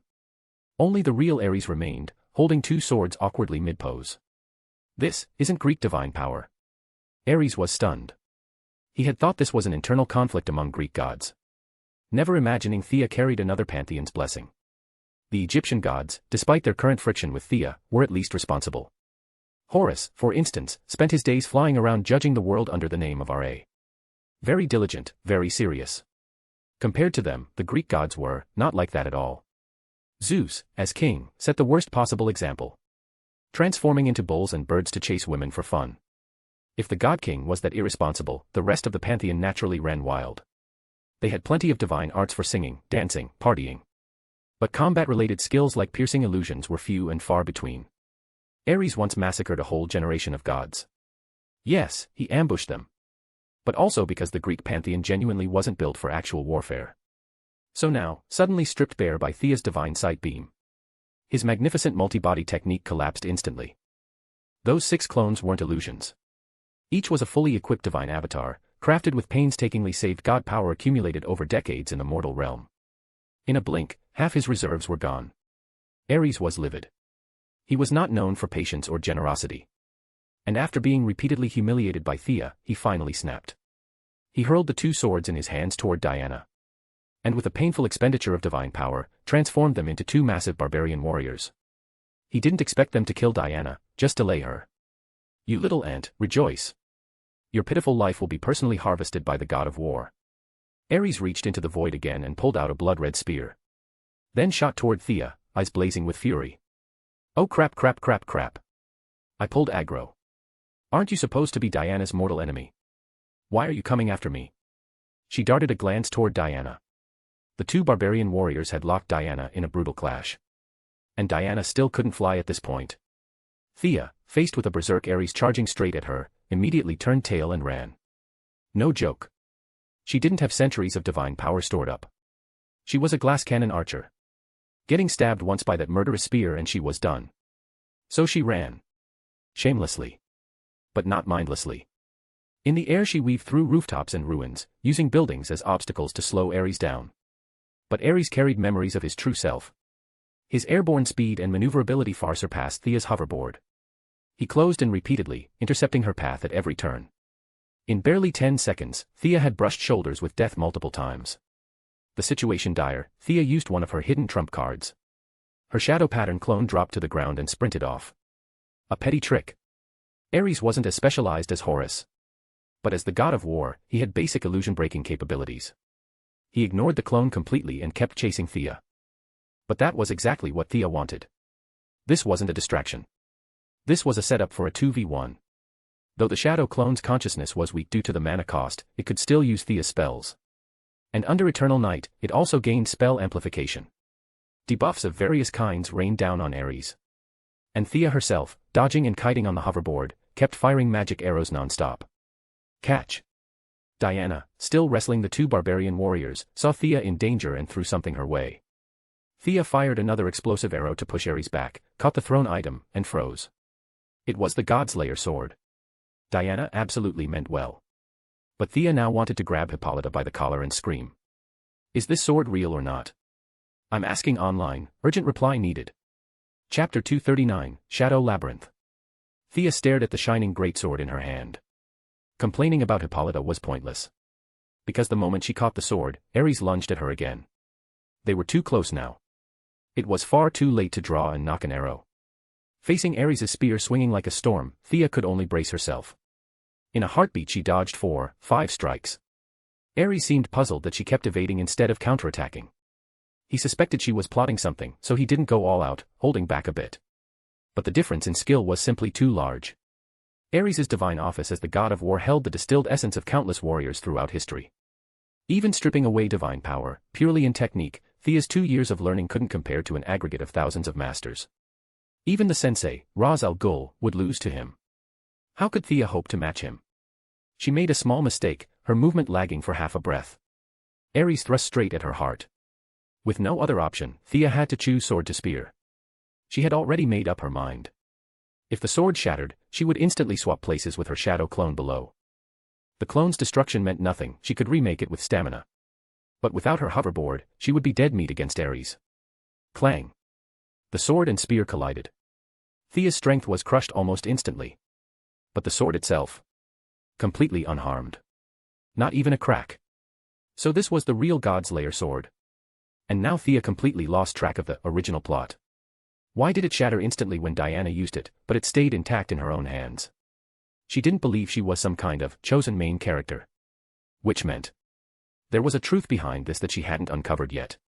With a nervous heart, she exchanged a few more blows. Still nothing. The blade remained whole. Even stranger, she sensed a faint emotion from the sword. Joy. What the hell? She had asked Diana before, Diana had never felt any emotions from the sword.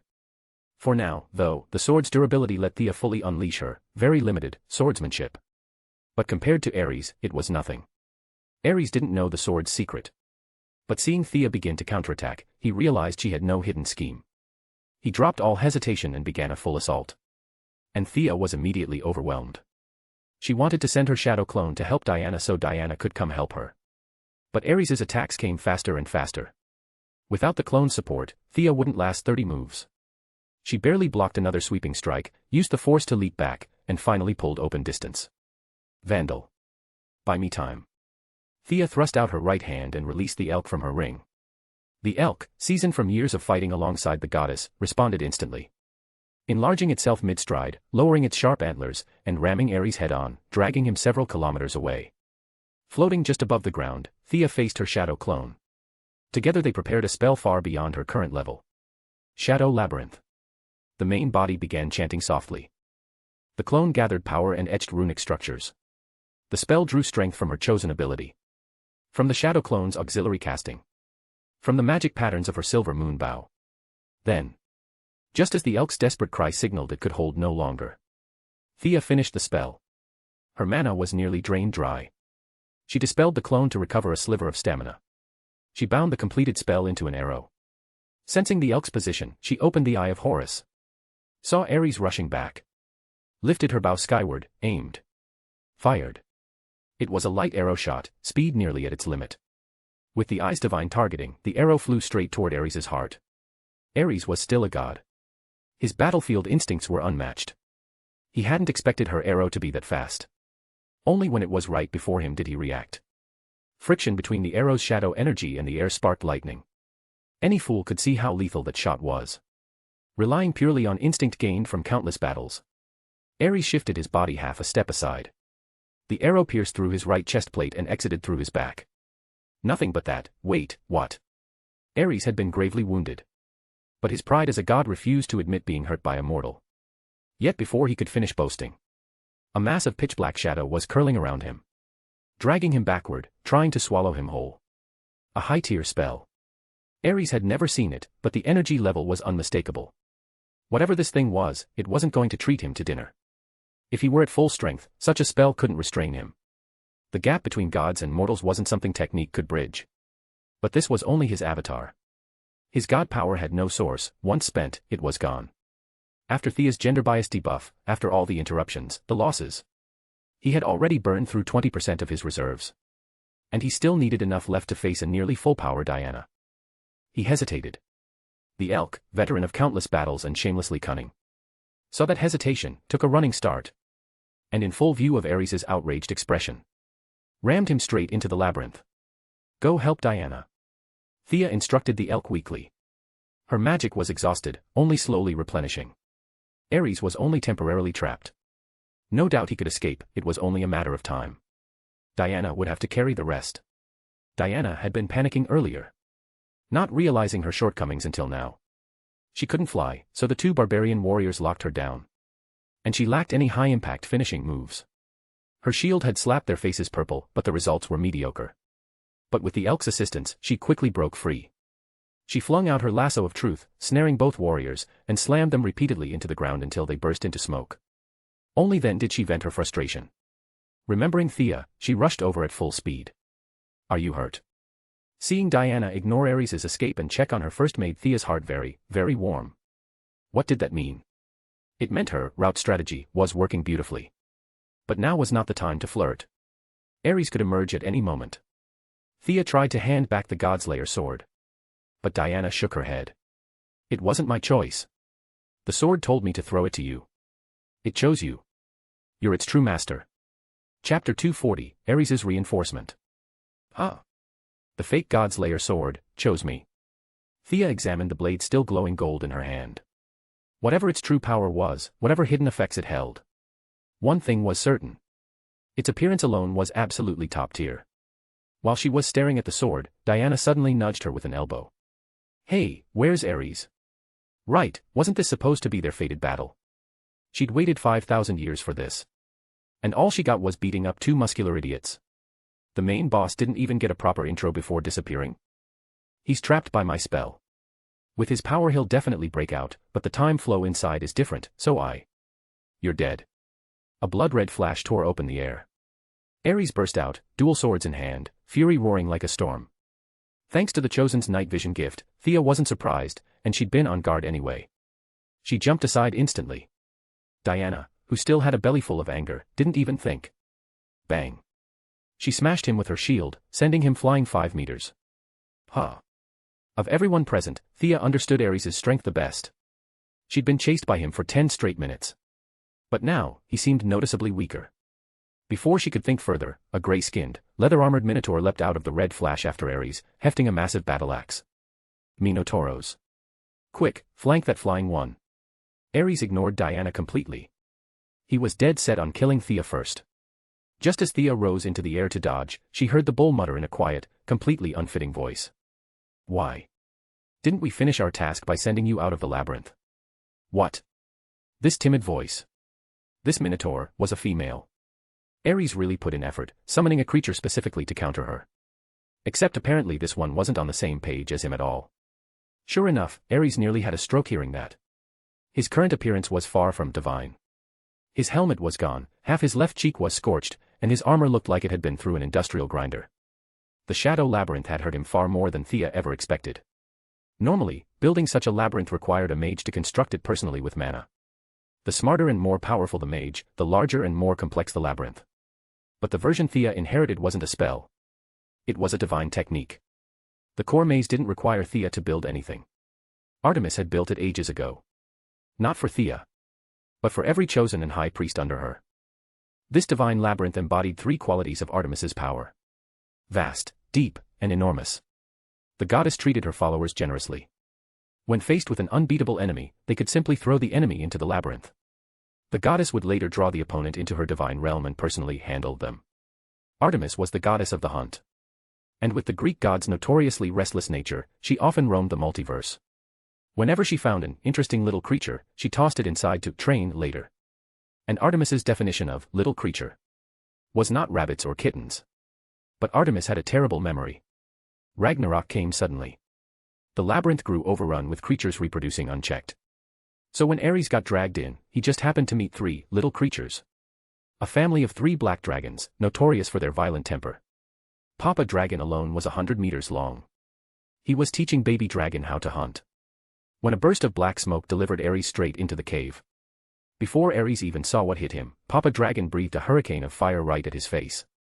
Mama Dragon and the kid joined in immediately, tearing at him with claws and fangs. The poor old crippled Ares. Fresh off being shot through the chest. Flung into a collapsing space tunnel. Battered on arrival. And now assaulted by an entire dragon family. Ares exploded with rage. A tiger fallen into a flat plain is mocked by dogs, indeed. He had no time to repair his body. He threw aside the spear, summoned 2 great swords, and fought the family head-on. Without Thea's gender-biased debuff suppressing him, his strength recovered somewhat. Through expert skill and raw divine force, he eventually slaughtered the 3 dragons into 18 pieces, possibly imagining Thea in their place the entire time. When he looked around afterward, he realized he had no idea where he was. His true body's memory was useless. The war god didn't bother learning spells like this. Earthquakes, meteors, yes. Labyrinths, absolutely not. He tried contacting his true body several times, but all signals were blocked. He didn't know the gods had sealed the war god's divine sight. After being ambushed by giant flying fish and an enormous mountain-sized lion, he finally understood the labyrinth's purpose. A maze. That's it. Pathetic. He didn't know the gods were blocking his true body. He thought the lack of response was a temporary issue. With no other choice, he burned divine power to summon a descendant of Minos from Hades' domain. Those creatures had a racial talent for navigating labyrinths. To give Thea a lesson she'd never forget, he specifically chose a female minotaur. But he only got the beginning right. The end was a disaster. This minotaur looked honest, but turned out to be a stubborn, uncooperative lump who clearly didn't want to fight. You dare betray me? Ares had not had one smooth moment today. His eye sockets felt like they were going to explode from rage. The minotaur casually rolled her eyes and ignored him, resting the giant axe on her shoulder. Ares wanted to throttle her to death, but he really had no way to control her.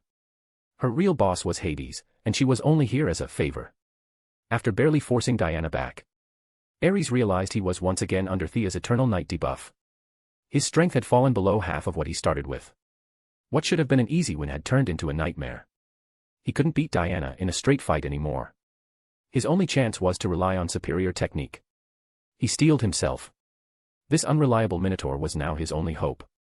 Dodging Thea's magic arrows and using expert maneuvers to throw Diana aside, Ares suddenly froze for a moment. Then, recovering sharply, he lifted his hand. A golden contract appeared. Hades' contract. Help me defeat them, and you'll be completely free. Chapter 241, The Helper Who Dropped the Ball, polished version. The Minotaur girl hesitated for a few seconds, then cheerfully nodded. All right, I agree. The moment she spoke, the golden contract in Ares' hand dissolved into glittering sand and scattered into the wind. You're dead. Ares didn't even spare a glance at his so-called lifelong nemesis, Diana. With a twisted snarl, he charged straight at Thea, both swords raised high. The Minotaur girl, wearing a slightly mischievous grin, hefted her axe and happily joined this chase and hack down Thea game. Seeing the god of war's blood-red eyes, Thea felt only helplessness. How did things end up like this again? With 2 berserkers closing in, she absolutely couldn't fight back. Yes, Ares had burned half his divine power, but she had burned far more. She had only one option left: run. And since Diana still couldn't fly, Thea stuck to low-altitude flight, skimming close to the ground. The battle instantly devolved into a mess, an extremely ugly one. The 4 of them split into pairs moving in straight lines. Thea streaked ahead, occasionally turning back to loose an arrow. Diana ran behind her, swatting away anything aimed at Thea.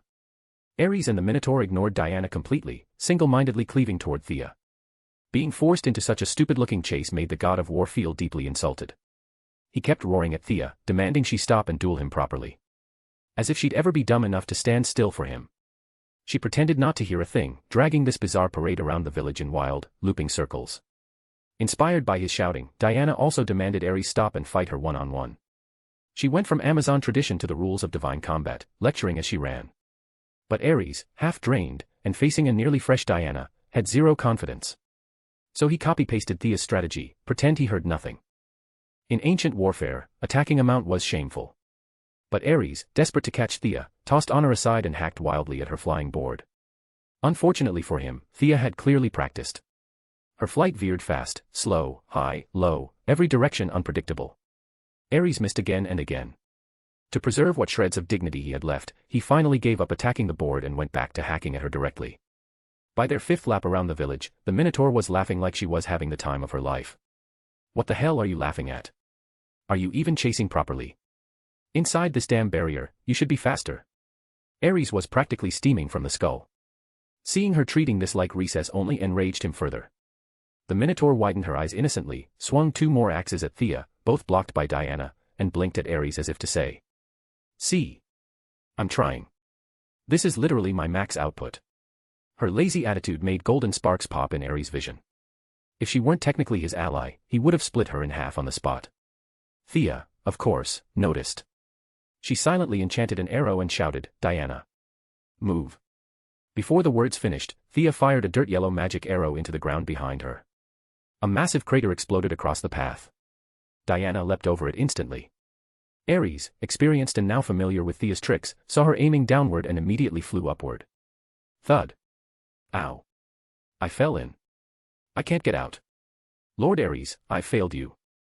The Minotaur dramatically threw herself into the crater, exchanged a secret glance with Thea, and refused to climb out no matter what she shouted.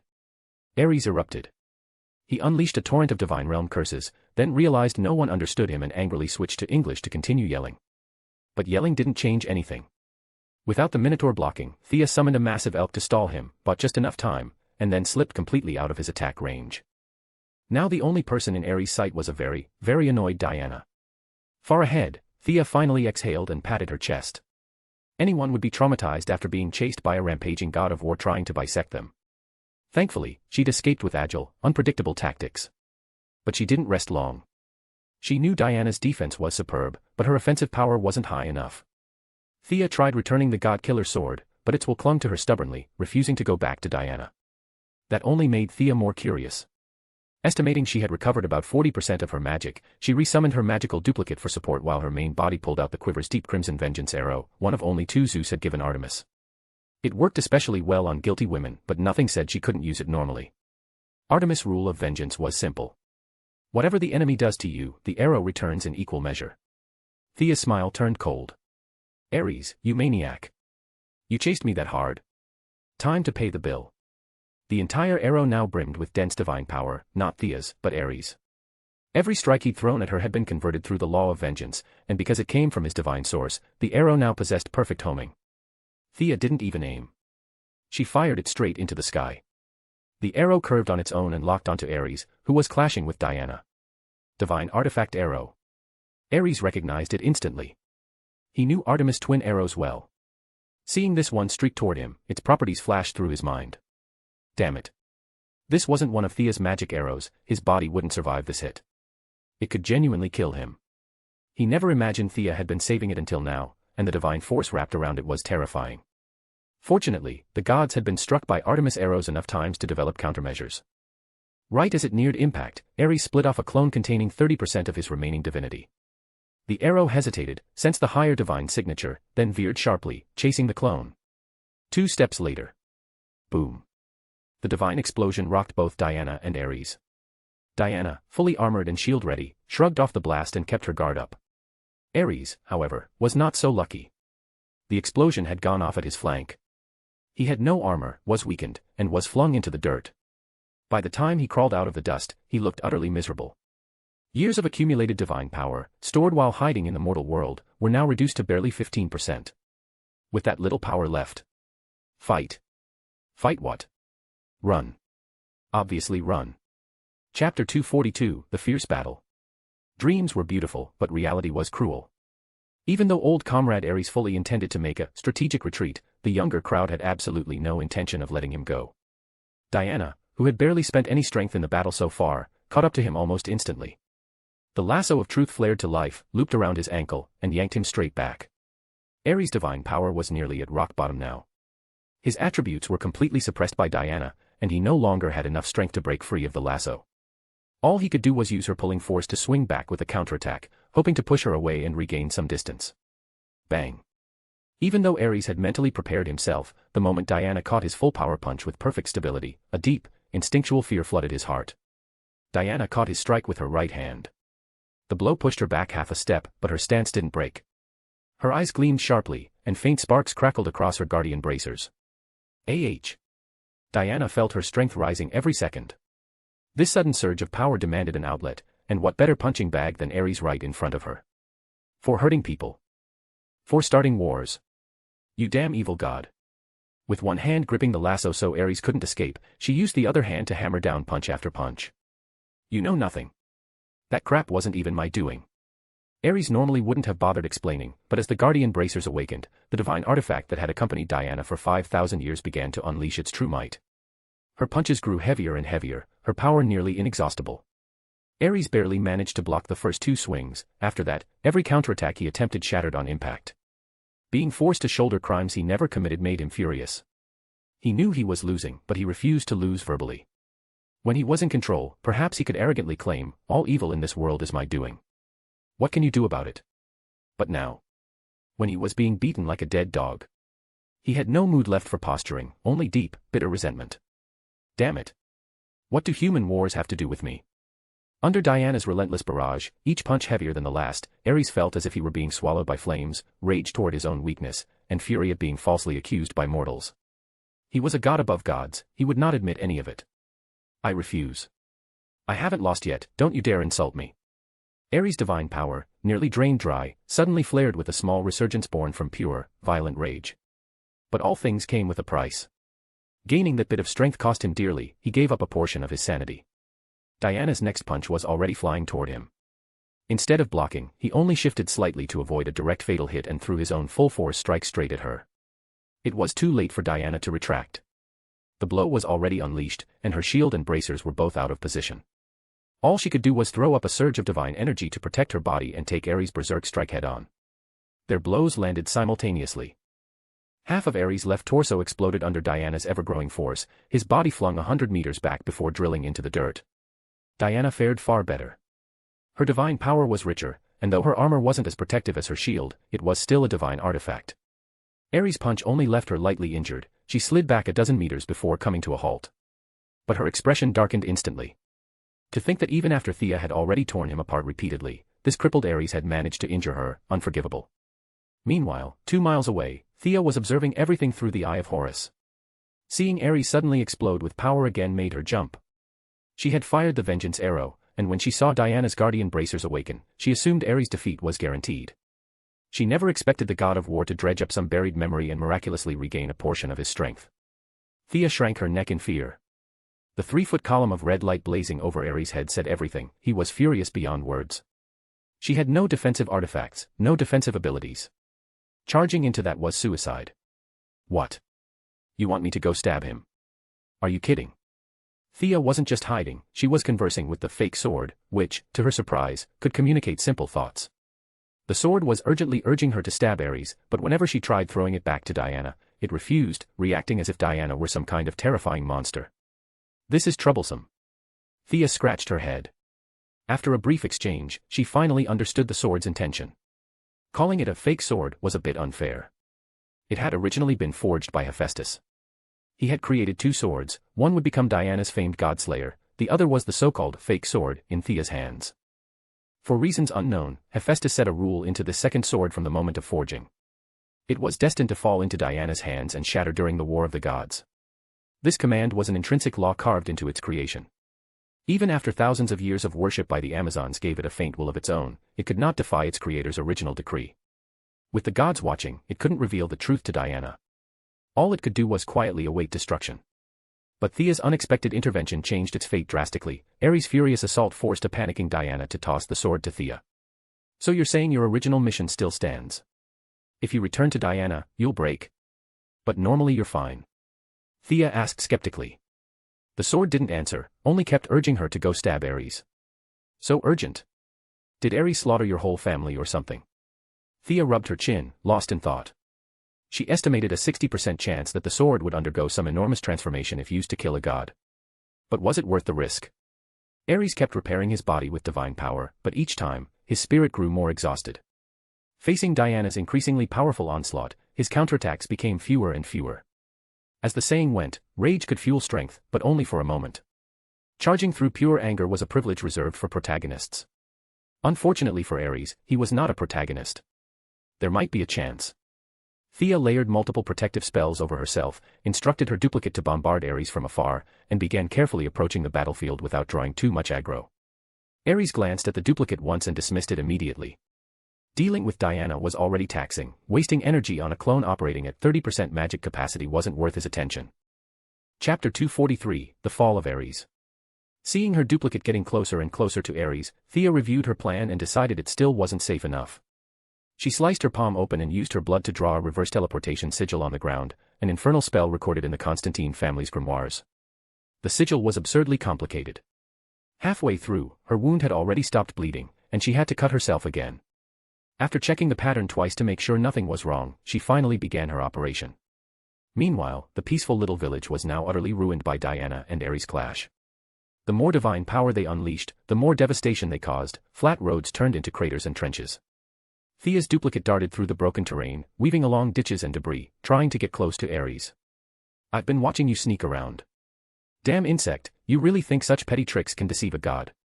Ares suddenly burst forward with terrifying speed, shaking Diana off. He appeared in front of the duplicate, grabbed it by the collar, and wore a triumphant, predatory smile as he stared across the distance, straight toward Thea's real body. But his triumphant grin lasted barely 2 seconds. The moment his grip tightened, the duplicate vanished, replaced by Thea's true form. A delighted expression had just begun to surface on his lips when a force far beyond flesh, far beyond soul, pierced violently into his body. "The one who's damned is you." Thea dropped all restraint. Holding the god-slaying sword in both hands, she used every ounce of strength she had and drove it straight into Ares' open mouth. She didn't even dare look at the result. Triggering the blood-activated teleportation sigil, she instantly warped far away. Huff. Thea checked herself, still intact. Good. Using Ares' arrogance and his hatred toward her, she had successfully played her trump card, swapping her location with her duplicate at the exact moment of his grab. In a surprise attack, the plan had worked beautifully. Only now did she have the free mind to admire her handiwork. "I can still fight. I will not lose." The madness and cruelty in Ares' eyes had completely vanished, replaced by raw terror and confusion. Clutching the wound on his mouth, divine power leaked uncontrollably from the gash, scattering into the air and drifting in all directions. "I am the god of war." But divine power did not obey a god's will. No matter how he resisted, the leakage did not slow. Ares cast one final glance at Diana, who stared back with a faint trace of pity, before his towering figure collapsed with a heavy crash. His weapons, armor, and body dissolved rapidly into pure divinity and godly essence. Thea looked over the scene and curled her lips. As expected, this was just a fragment of Ares. Not a single drop of god blood. She waited another half-minute, confirming that Ares' form had already dissipated by more than half. He definitely wasn't getting back up to trouble her again. Only then did she ride her flying board over. Diana stared at her speechlessly. Earlier, Thea's duplicate swap move had scared her half to death. By the time she reacted and rushed to help, Thea had already teleported away. This escape speed was a talent in itself. "You're not mad I killed Ares, right?" Thea asked quietly. "How could I be? The god-slaying sword was entrusted to you. This is your destiny."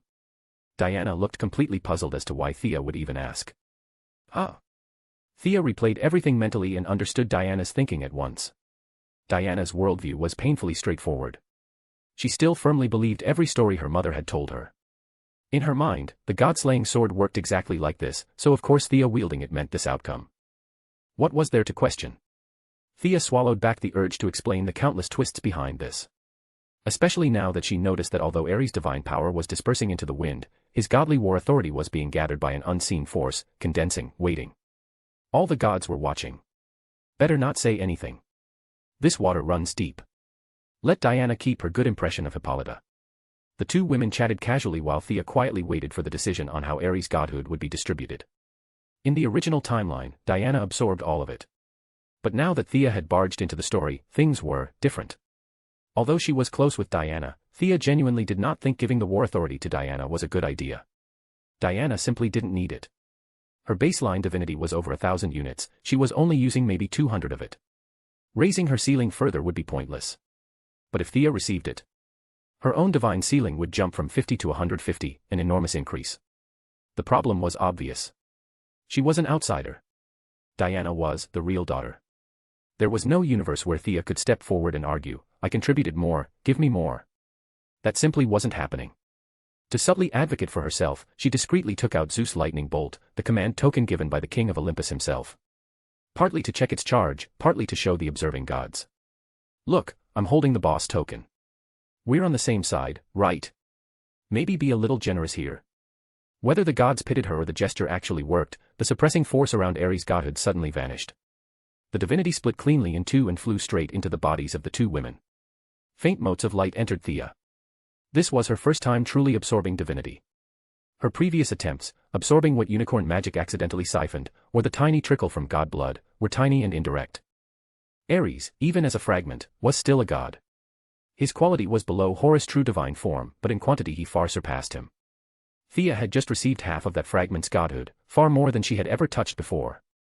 Images flooded before her eyes, warriors hunting, armies clashing, soldiers battling with blazing passion. Countless insights into combat manifested like scenes from a movie. Thea had already been a competent fighter, near the bottom of the combat masters, but still a legitimate martial artist. Now, with these first-hand experiences, her fighting skills skyrocketed. In pure combat technique, she was confident she could defeat Batman, and might even be evenly matched with Lady Shiva. But with her current ambitions, martial prowess no longer ranked high. She sought longevity. Eternity. The combat knowledge was merely a bonus. What truly mattered was the transformation of her physical body. Strength, speed, endurance, intellect, every aspect improved. That was the true value of divinity. As a mortal, her daily magic capacity might have grown by 1 point. Now, with divine reconstruction, her growth rate jumped to 10 points per day. Her power would skyrocket to a whole new level. Chapter 244, Farewell. Thea sighed softly and withdrew from her state of absorbing divinity. Just like Diana, she couldn't immediately use this new power. This wasn't the Eastern world, where one could meditate, complete a few inner cycles, and instantly master newfound strength. This required time. A lot of time. Even though she had only absorbed a small portion, her divine power still grew noticeably. Her usage time for the Eye of Horus would now be greatly extended. Divinity was truly wonderful. Too bad almost none of it remained on Earth. The Isis talisman stored in her spatial ring contained only magical power, not divinity. Thea went through the entire storyline she knew, searching for any half-dead god waiting somewhere for her to harvest, but no luck. It might have looked like she had chopped apart gods twice now as easily as slicing vegetables, but gods were incredibly rare. Horus had only been summoned because Vandal Savage sacrificed endless lifetimes to call him down. How many Vandals did the mortal world even have? As for Ares, he was allowed by the Olympians themselves to descend, and even then, it had taken him tremendous time and effort just to create a single avatar. These two opportunities were flukes, pure coincidence coming together.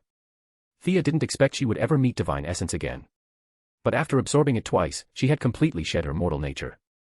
Once she fully absorbed Ares' divinity, she would still be far, very far, from becoming a true demigod. But calling herself a divine-natured being? No one would disagree. Finished examining herself, she finally turned her attention to the sword in her hand. Having completed its god-slaying mission and broken its destined fate, the blade had finally shed all pretenses and revealed its true form. All the shiny radiance that once covered its surface was gone, replaced by a deep, rich blood-red hue. As if sensing Thea's thoughts, the sword lengthened during its transformation, shifting shape from a Greek short sword into an English-style longsword.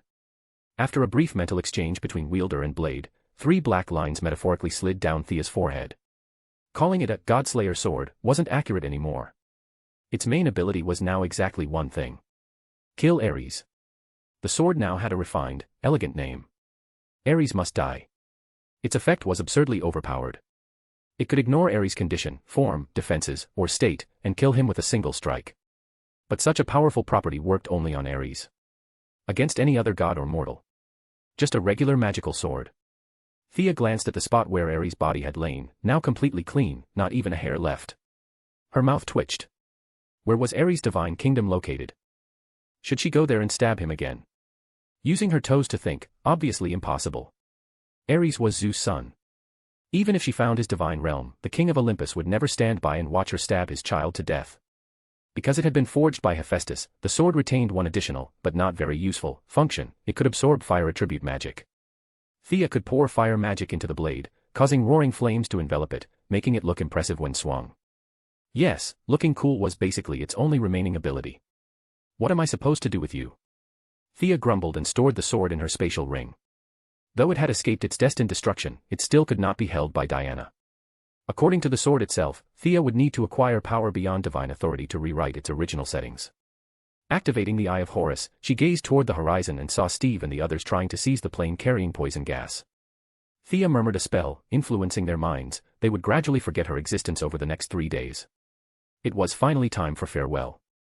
Thea lowered her head, unable to meet Diana's eyes. Come, my beloved. I will wait for you. Remember our century-long promise, Diana said gently. I will. I. Their atmosphere grew sweeter and sweeter, their faces slowly closing the distance. Their lips were about to meet when a sudden voice shattered the moment. Oh. Ares is dead. We're free. Woohoo. Thea nearly drew the Godslayer sword again, glaring murderously at the Minotaur girl who had just popped out of a pit, hopping toward them excitedly. The Minotaur froze, genuinely startled, because Diana was also glaring murderously at her. Killing intent filled the air, nearby pebbles and rubble floated into the air under the pressure. What did I do? The Minotaur didn't know what was happening, but she could tell she was in trouble. She bowed repeatedly, her big watery eyes staring helplessly at them. Why are you still here? Thea asked, though without anger. The Minotaur girl may have had unclear motives, but at least she had helped. If she had chased Thea with full force, the outcome might have been much worse. Hearing Thea's tone, the Minotaur peeked up. Seeing most of the killing intent had faded, she relaxed and raised her head with a carefree grin. That idiot freed me, so of course I'm staying here. Where else would I go, she said, as if explaining something painfully obvious. You're a descendant of Minos. Diana, who was well versed in mythologies, circled the Minotaur with sparkling eyes, the same expression she had when she first saw men on Themyscira. The Minotaur grew uncomfortable under the curious gaze and finally confessed everything. So Hades' situation is that bad. Your people love living in labyrinths, but as your patron god, he no longer has the divine power to build any. And you think the shadow labyrinth I used earlier is suitable and want to stay there. Thea summarized the story. Thankfully the Minotaur spoke Greek, even if clumsily. Eventually, she made herself understood. Thea said a sentence, and the Minotaur nodded each time, her face full of hopeful anticipation by the end. That place belongs to Artemis. You still want to go? The Minotaur had been strong enough for Ares to consider as an asset. She might survive inside Artemis' domain, though becoming a ruler there was unlikely. But defection of this kind could cause unpredictable consequences. As expected, the moment she heard it was the Huntress territory, the Minotaur shook her head vigorously. She had an excellent sense of self-preservation. After further discussion, Thea agreed to build a few automatically shifting labyrinths in the mortal world for her. With the Queen Group's technology, and Gideon the AI, this would be easy. 3 days for minor updates, 5 days for major ones. Hearing this, the Minotaur cheered, jumped into Thea's spatial ring, and prepared to return to 2008 with her. Finally getting this combat asset off her hands, Thea looked around and confirmed no one else was here to interrupt. Then she wrapped an arm around Diana's waist, and kissed her. Diana's lips were just like the woman herself, bold, noble, full of spirit. As their lips met, Thea felt coolness and clarity spread through her mouth. Smooth teeth, a slightly chilled tongue, the sensations overwhelmed her. The two held each other tightly, and neither let go for a long, long time. Chapter 245, The Truth of History. I'm leaving, Diana Prince. Hold fast to the belief in your heart. We'll meet again in 100 years. Their lips parted. Thea gently caressed Diana's cheek. Neither of them was the shy type, they let go of each other cleanly and without hesitation. I'll be waiting. I want to hear you sing that song again. It wasn't life and death, but Diana still couldn't hide the sadness in her voice. Thea drew Zeus' lightning arrow, pulled the bow to its limit, and chanted the special incantation, activating the runic array inscribed on the shaft. In her eyes, it felt like submitting an application to a higher authority, only with Zeus' approval could the arrow open a temporal passage. Lucky for her this was the rule, otherwise, she would never dare fire this thing casually. Imagine loosing an arrow and suddenly teleporting mid-battle, who could handle that? The arrow shot forward at full speed.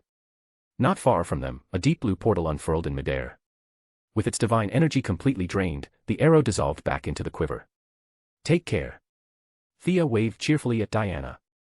You take care as well. I'll be here, waiting in 100 years. Diana's tone returned to its usual calm.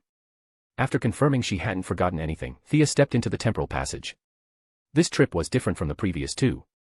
The first time, she had traveled aboard Gideon's time ship, a passenger without control. The second time, she had been pulled in by an explosion, equally uncontrollable. This time, she had received Zeus' personal approval. She retained full mobility. She finally had the chance to observe things properly. She couldn't take a leisurely stroll, sure, but she also didn't need to run like the Flash being chased by a rabid dog. The view inside the time stream was a beauty few ever witnessed. Using her time council clearance, Thea examined what happened after her departure. She first checked Diana's fate. Diana buried the villagers in the small village and did not participate in the subsequent battles. But the timeline beyond that was blurred, as if erased. The divine signature was familiar. Very familiar. Clearly Zeus' handiwork. Why? He doesn't want me to know what happens next. Since she couldn't watch Diana, she switched to observe the others. Without Thea or Diana's interference, Ludendorff lived peacefully until 1937. Thea nodded. That made sense. Him dying in 1918 was always a weird movie-only event. He had once been a presidential candidate for the Nazi Party, he shouldn't have died that early. But when she looked at Steve Trevor's fate, she froze in shock. Without the support of two superpowered women, Steve still managed to seize the poison gas plane, but it didn't explode midair like in the film. Instead, it crashed at the border of France and Spain.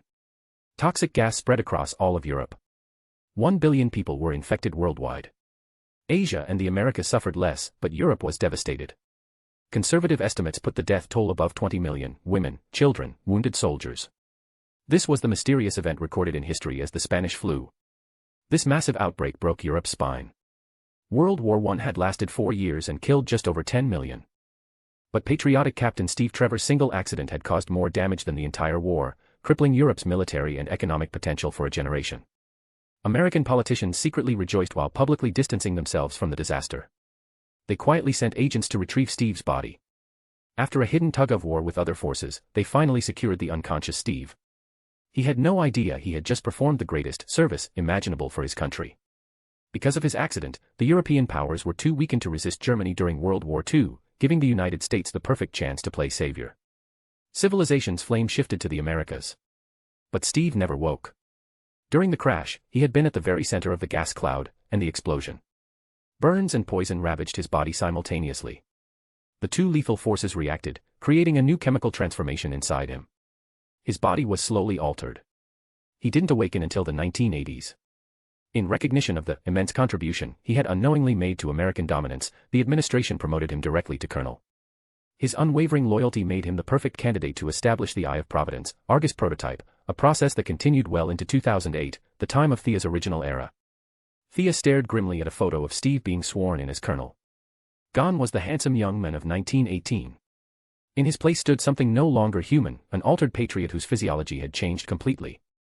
Comparing his later life with the memories she retained, she confirmed he had no recollection of their shared adventure. Her magic had worked. Unbelievable. The infamous Spanish flu was caused by Steve. Was it coincidence, or destiny? Inside the time stream, her memory remained perfectly clear, immune to alteration. The truth was unmistakable. She had participated in the real event. The movie storyline that must have belonged to a parallel universe. It's all over. Thea shook her head and stopped watching. The rest followed the history she already knew. With Time Council authority, she easily located her departure point and stepped toward it. Where am I? Thea stepped out of the time portal with satisfaction, expecting to return to Purgatory Island, only to see a barren field covered in weeds, with several massive stone columns nearby. This had nothing to do with the island. Now infused with divinity and no longer a clueless mortal, she could sense instinctively that this was indeed her correct timeline. She examined the stone pillars, familiar carvings, familiar letters. Greece. But in the modern world, with the sun overhead, she didn't dare fly directly. What if a satellite caught her? She activated the Eye of Horus and searched for locals. The people seemed not wealthy. Some rode small farm trucks carrying goods, others were elderly folk out for walks with children. Judging from their clothing and complexion, they didn't look European. Finally, she spotted a middle-aged woman with high nose, deep-set eyes, a backpack, and a tourist vibe. Relying on her charm and polite tone, Thea managed to extract the information she needed. She was in Turkey, modern-day Ephesus, known in the Bible as Ephesus, an ancient city. The barren field she emerged onto was the remains of the world-famous Temple of Artemis, one of the 7 wonders. Thea felt an urge to cover her face. No doubt the moon goddess had secretly meddled with her exit point, playing the tragedy card. Your goddess' once glorious temple is now a ruin. As her chosen champion, shouldn't you pay your respects? With a heart full of mixed emotions, Thea took her leave of the friendly tourist and checked into a nearby hotel. Thanks to Colonel Steve, America had become the world's superpower. English could get her through almost anywhere. The hotel owner knew some English. With gestures and words, Thea finally managed to borrow a phone to make an international call. Chapter 246, Difficult to Find, and Returning Home. When she left the Tide Rider back then, everything had been far too rushed. All Thea had brought with her was a phone and a credit card. After more than half a year, the phone's battery was long dead. As for the credit card, Thea never had much pocket money to begin with, and the card was issued through an American trust fund, something the innkeeper couldn't accept at all. And Thea didn't want to alert anyone in Star City. Fortunately, she still had the Court of Owls to fall back on. Even though they had no real power here in Europe, transferring a few $1,000s for emergency use was no problem. Of course, Catherine Monroe would never simply send a few $1,000s and call it a day. She quietly pulled a few strings within the court and arranged for a pile of emergency supplies to be delivered at once. Not even an hour later, a group of men in black arrived, handing Thea a stack of cash, clothes, and a passport, all top-tier items. The innkeeper was utterly stunned. In his mind, a whole story instantly formed, a wealthy, noble princess traveling alone incognito. Terrified of offending her, he immediately vacated his best room for this elegant young woman whom he now suspected to be a European royal. After tidying up briefly, Thea picked up her brand new phone and dialed the Louvre Museum in France. "Hello, is Miss Diana Prince available?" As soon as the call connected, Thea asked nervously. The person on the other end rattled off a stream of words that left her blank. What? French. Of course, the eternal rival. The whole world spoke English, except them. Fortunately, back when Diana was just a kid, Thea had casually picked up a few French phrases. She forced herself to engage in a duck talking to a chicken conversation with the French receptionist. 30 minutes later, Thea hung up, face completely dark. He definitely knew English. He just refused to speak it. She was so angry she wished she could crawl through the phone line and strangle him. She was panicked and desperate, he was slow, calm, and endlessly patient. And Diana? No matter how many times Thea asked, the other party remained polite and unbothered. But the meaning was clear. There is no such person at the Louvre. Because she feared disrupting the timeline, Thea had never told Diana about her future. Diana was smart enough not to ask. The joy Thea had felt earlier was crushed instantly. The Eye of Horus couldn't search the entire world. She didn't rest, face cold, she picked up her things and left Turkey. On the road, she casually used magic to control some rich kid showing off his yacht and borrowed his speedboat, heading straight into the eastern Mediterranean. She reached Crete and searched along the path they'd taken when leaving the island back then. She circled the area 3 full times, still no trace of Themyscira. Was Hippolyta avoiding her, or was the island's anti-magic field blocking her vision? Impossible to know. With nothing found, Thea had no choice but to trace their footsteps backwards, day by day, country by country, until she eventually returned to the small Belgian village where she had fought Ares. There, she finally found Diana's trail. "You've been gone for 3 months. I miss you so much. It's been 5 years now. Did you make it home safely? Humanity has started another world war. I don't sense any signs of Ares resurrecting. Humans really are complicated. I'm going to travel the world.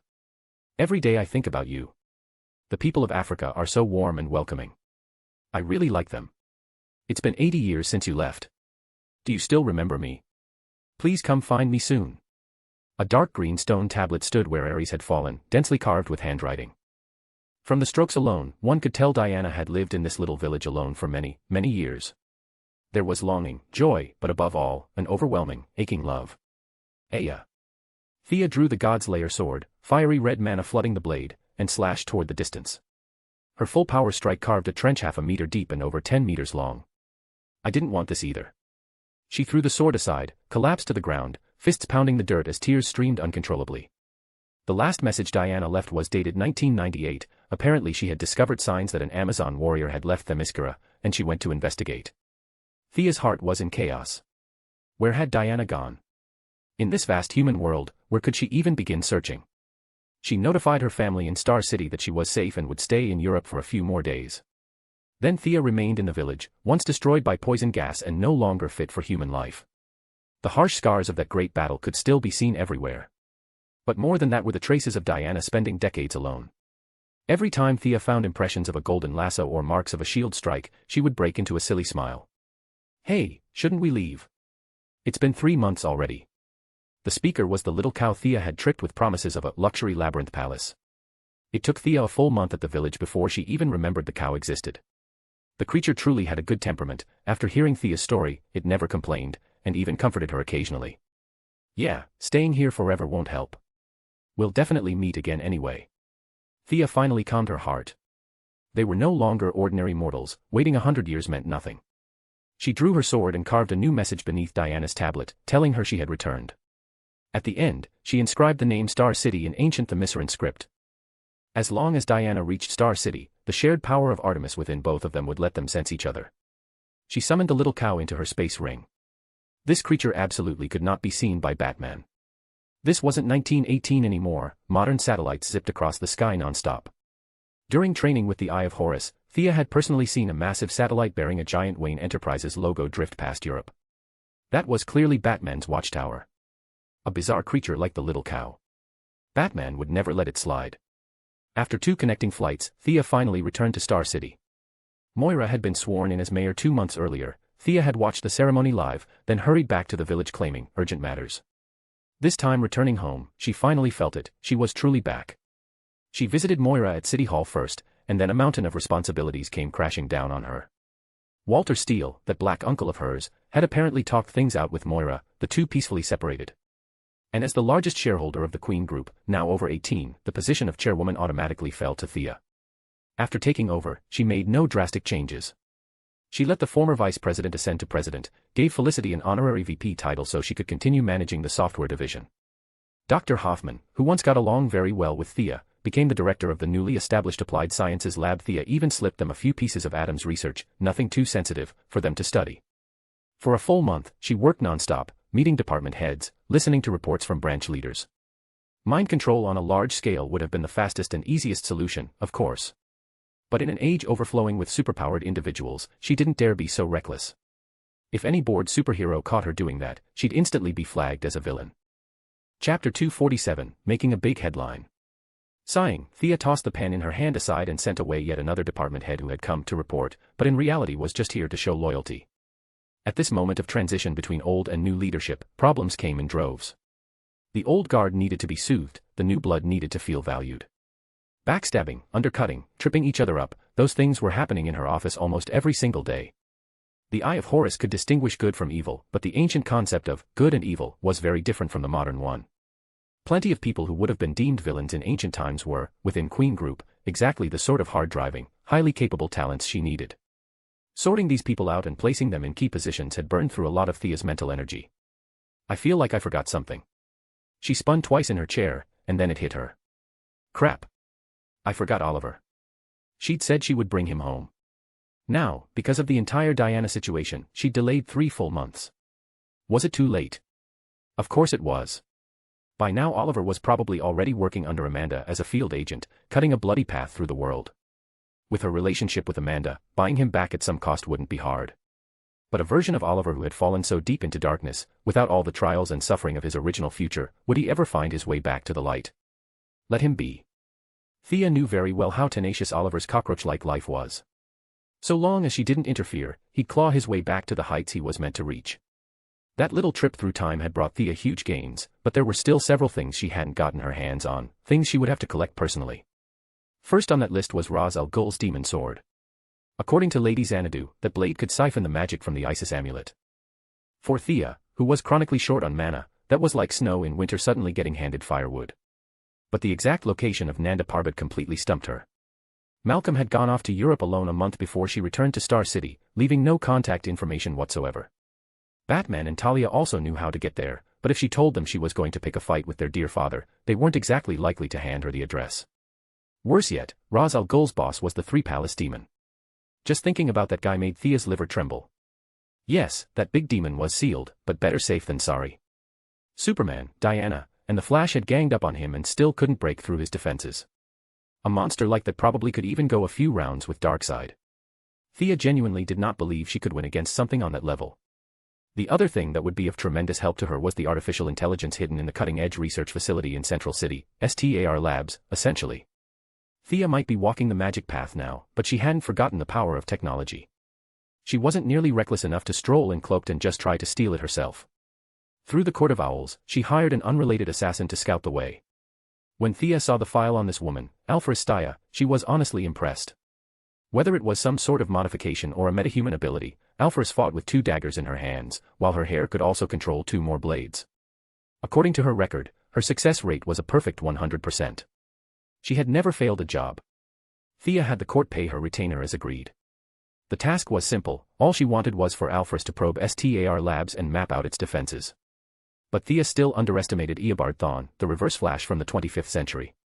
The moment the assassin stepped into the lab's perimeter, she was detected. Spectrometers, far-infrared sensors, vibration-sensing floors, every system started screaming at once. In under a minute, more than a dozen guards with rifles swarmed in. To her credit, the assassin really was skilled. Even with 3 bullet wounds, she barely escaped with her life, returned the deposit, and adamantly refused to go back. Thea had underestimated technology, and the woman's miserable experience was a slap in the face. She'd grown more and more reliant on magic, and this reminded her that she still needed to fear and respect science. The advantages of that artificial intelligence were too great, though. Thea didn't want to give up.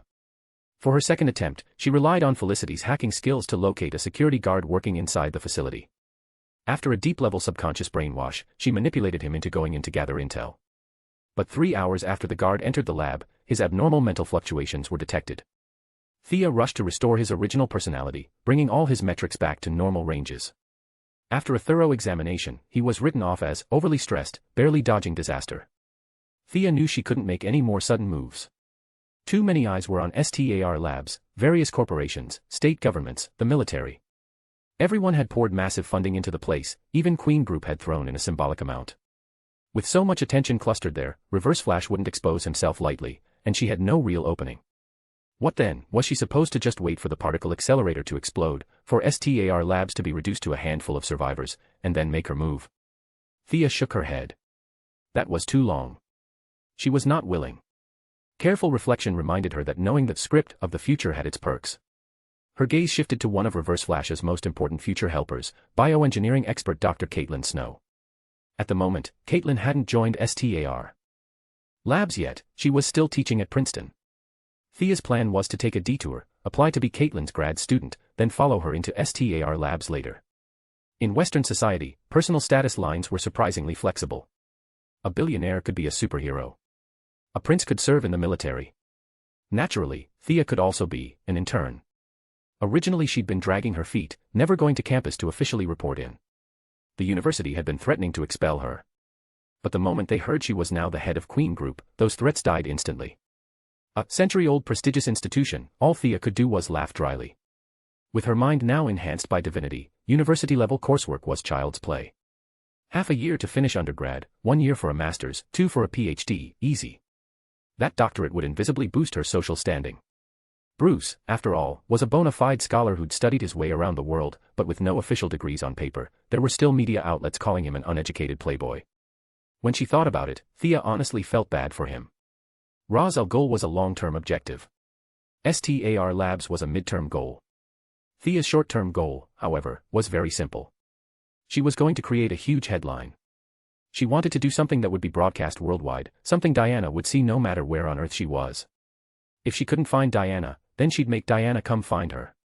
But making truly global news was easier said than done. Her own mother had only just entered politics, it definitely couldn't be some scandal that splashed mud on her.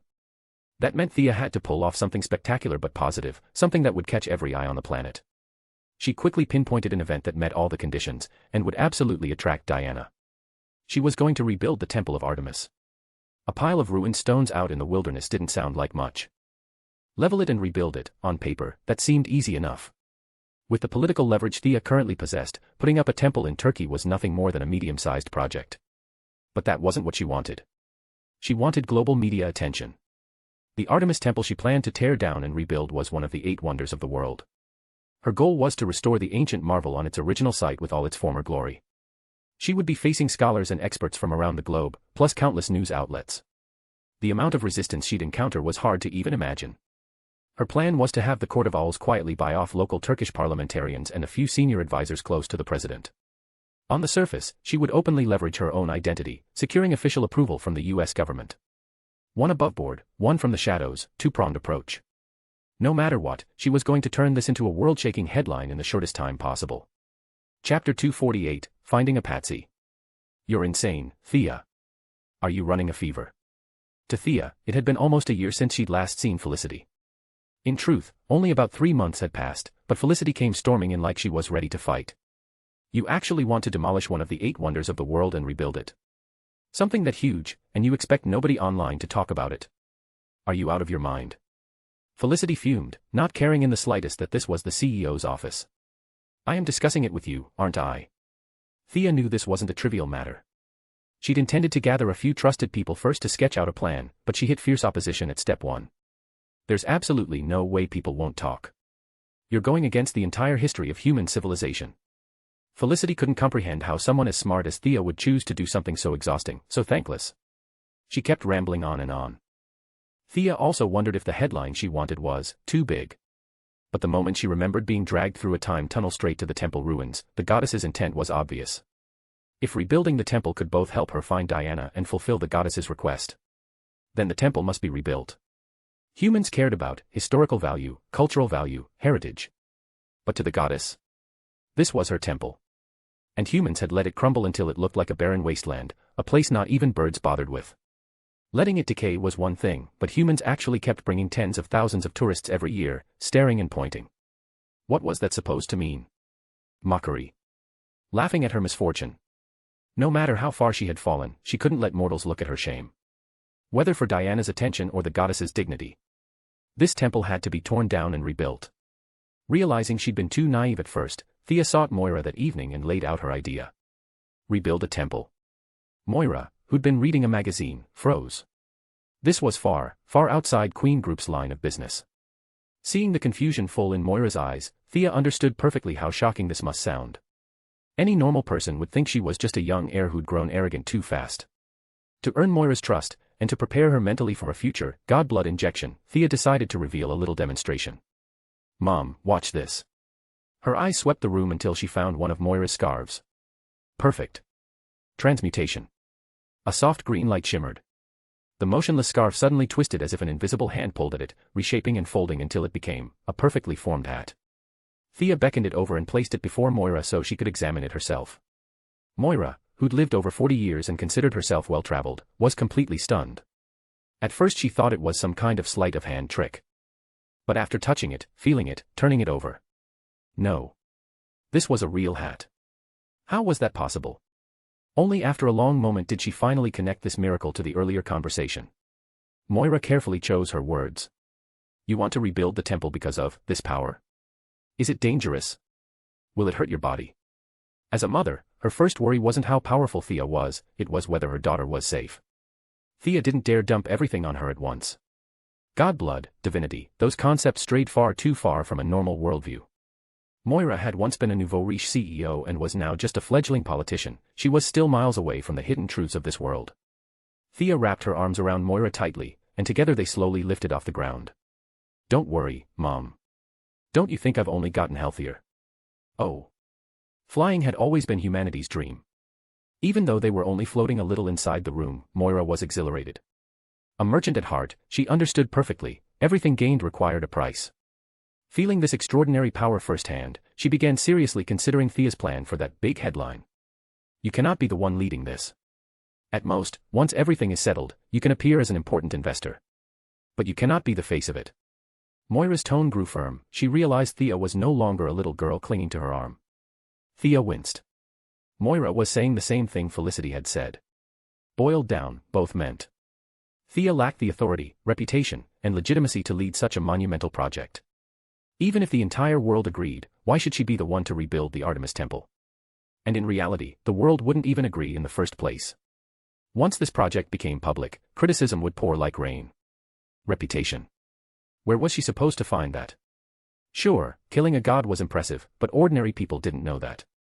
And she certainly couldn't hold a press conference waving the God's Lair sword, shouting. This stabbed Ares to death.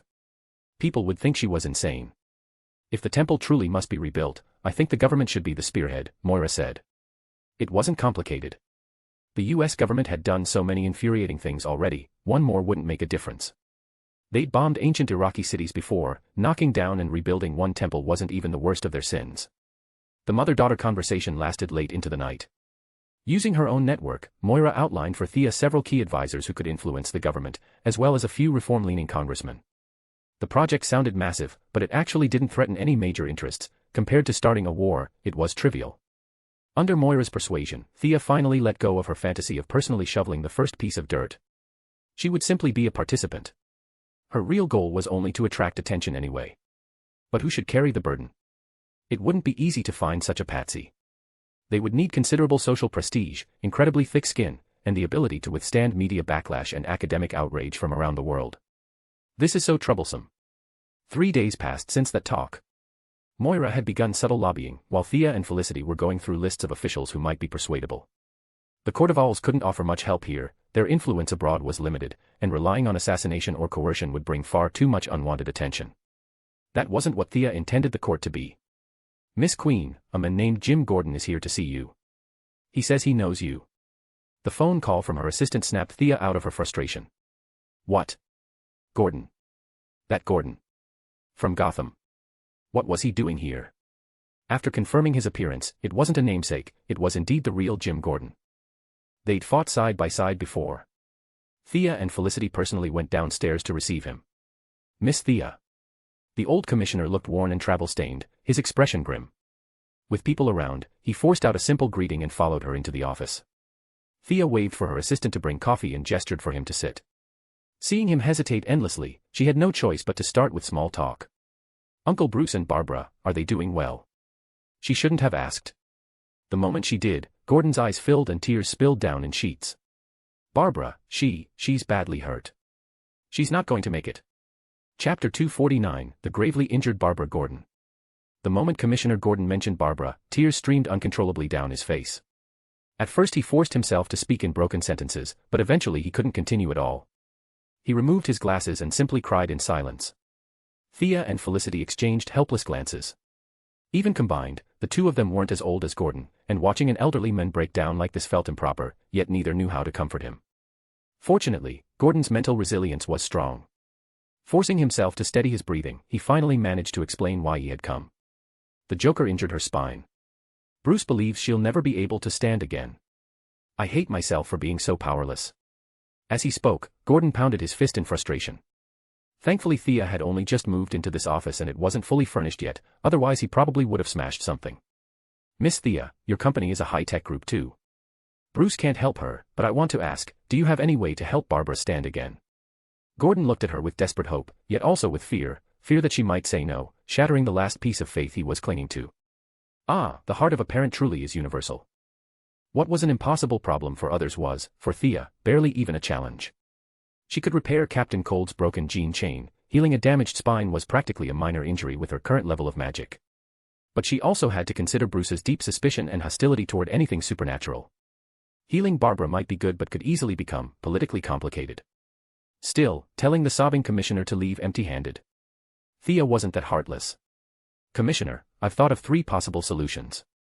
Let me explain them, and you decide." To seem more mature, Thea always wore a pair of clear lens glasses during work. Now she removed them, rubbing her eyes slightly. 3 solutions. Gordon's heart almost leapt out of his chest. In under a minute, she had already come up with 3. Going from despair to hope so quickly left him dizzy. The first option, Neuralink surgery with mechanical support. "I haven't examined her wound, but Queen Group has the technology. We can create a metal belt that bypasses the damaged area and reconnects the nerves above and below. She'll be able to walk on her own, but fighting will be impossible." Gordon listened seriously. Walking again was already far better than the expectation of spending the rest of her life in a wheelchair. Still, he worried whether Barbara herself would accept such limitations. He nodded solemnly. He wanted to hear the next option. "The second option is nanobot reconstruction. The nanobots would remain inside the body, bridging the nerve connections. After rehabilitation, she could return to her former level of mobility. But electromagnetic pulse devices can permanently disable the nanobots, so you'd need to be cautious." Before Gordon could respond, Felicity whispered, "Wait, do we actually have that technology?" Thea nodded expressionlessly. In her heart, no, we damn well don't. This was all future Adam's tech. In the original timeline, Felicity had also been paralyzed from a gunshot, almost identical to Barbara, and Adam's nanobots had restored her mobility. The Atom might be goofy, but the tech he gave her was cutting edge. Thea couldn't understand half of it yet, not without a doctorate, but the nanobot system was basic enough that with a little experimentation, it could be used clinically. But something that Thea considered simple was nothing short of salvation in Gordon's eyes. This option was perfect, full recovery.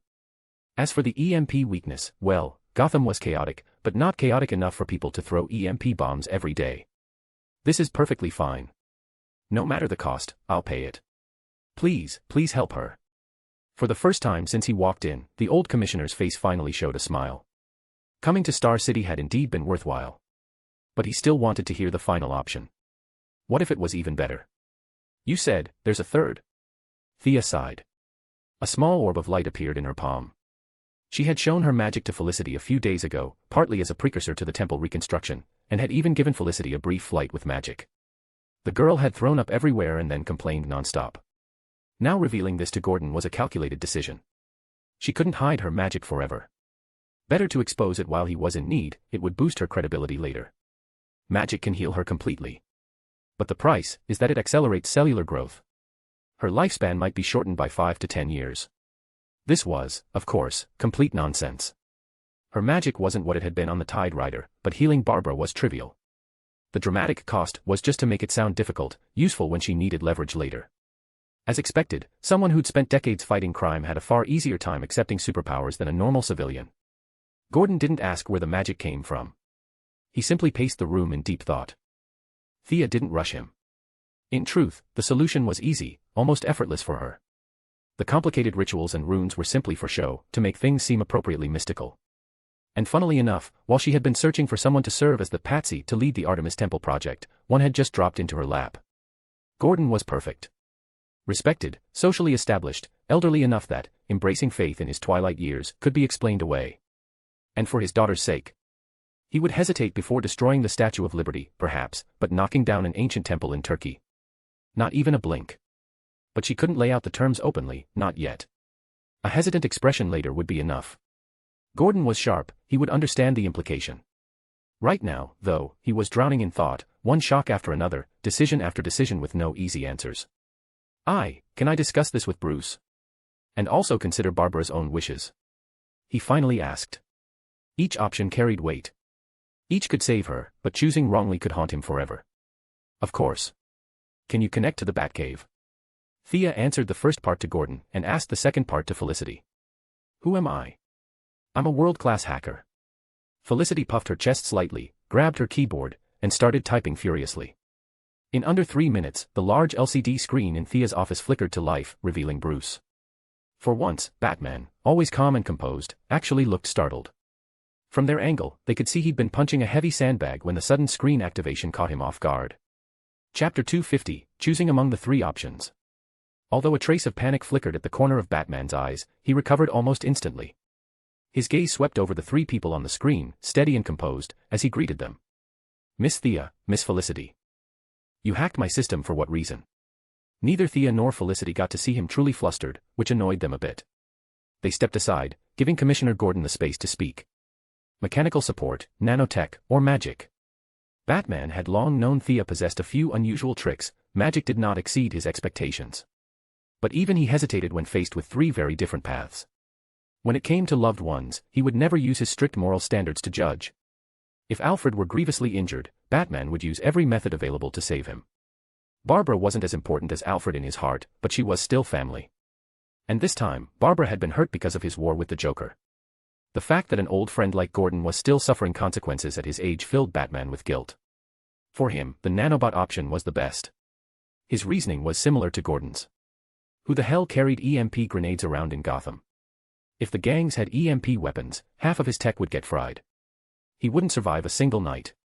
Let's ask Barbara herself, Batman decided. I'll bring her here. And with that, he cut the connection. His computer skills were good. Thea and Felicity hadn't bothered hiding their signal. Batman quickly located where they were, Star City, Queen Group headquarters.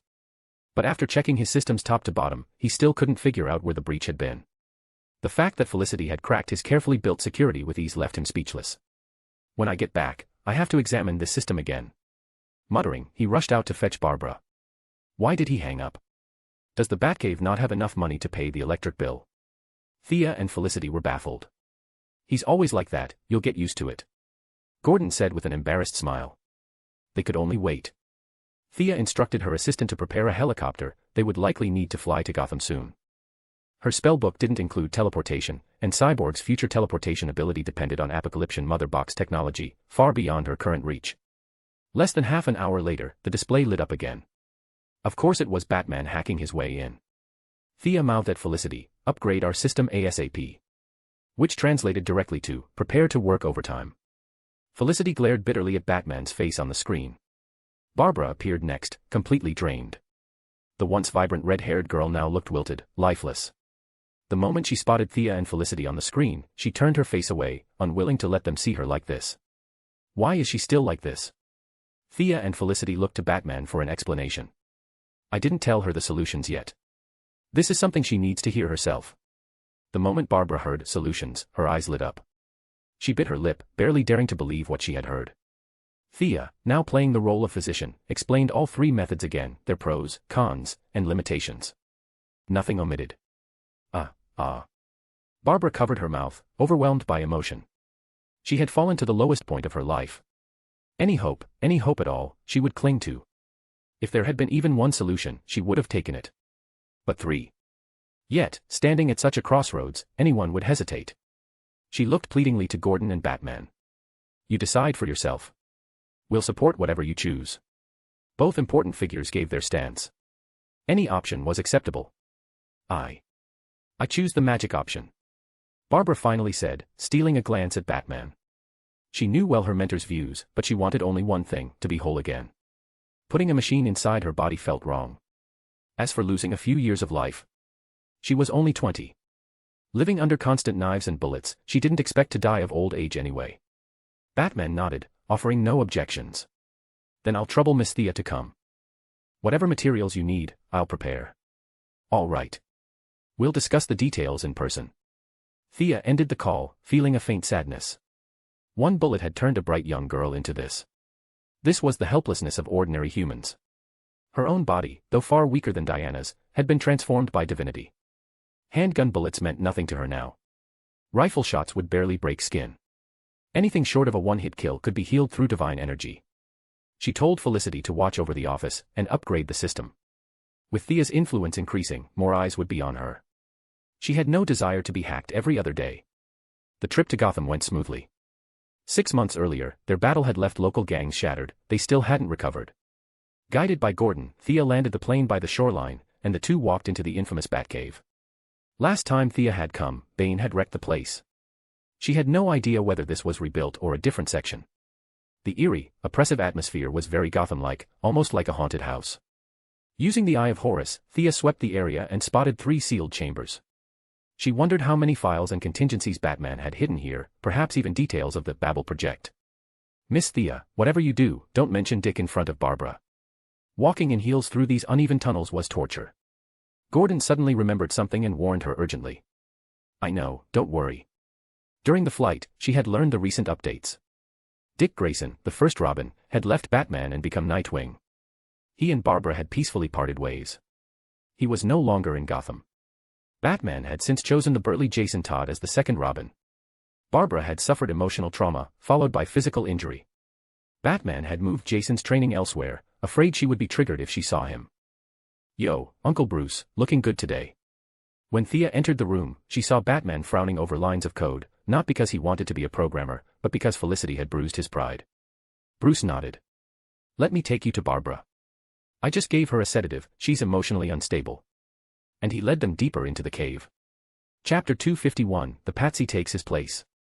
Barbara, sedated, lay quietly on the medical chair. Batman didn't really understand the rhythm of her treatment, but he still picked up a stack of medical reports thick as a book and handed them to Thea. Thea glanced at the massive stack in his hands, pulled out just 2 X-rays for a quick look, then waved off the rest.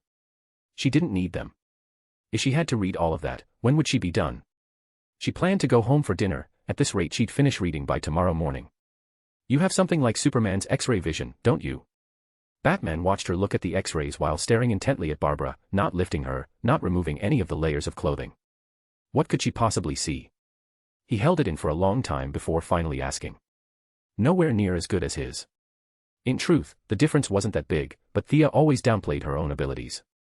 Jim Gordon didn't care one bit about X-ray vision. As long as his daughter could be saved, he'd accept any method. He shoved Batman aside rather roughly. Thea, look at Barbara, can you save her? Batman knew the old man was resentful, but what could he do? He couldn't just pin Gordon to the ground and punch him.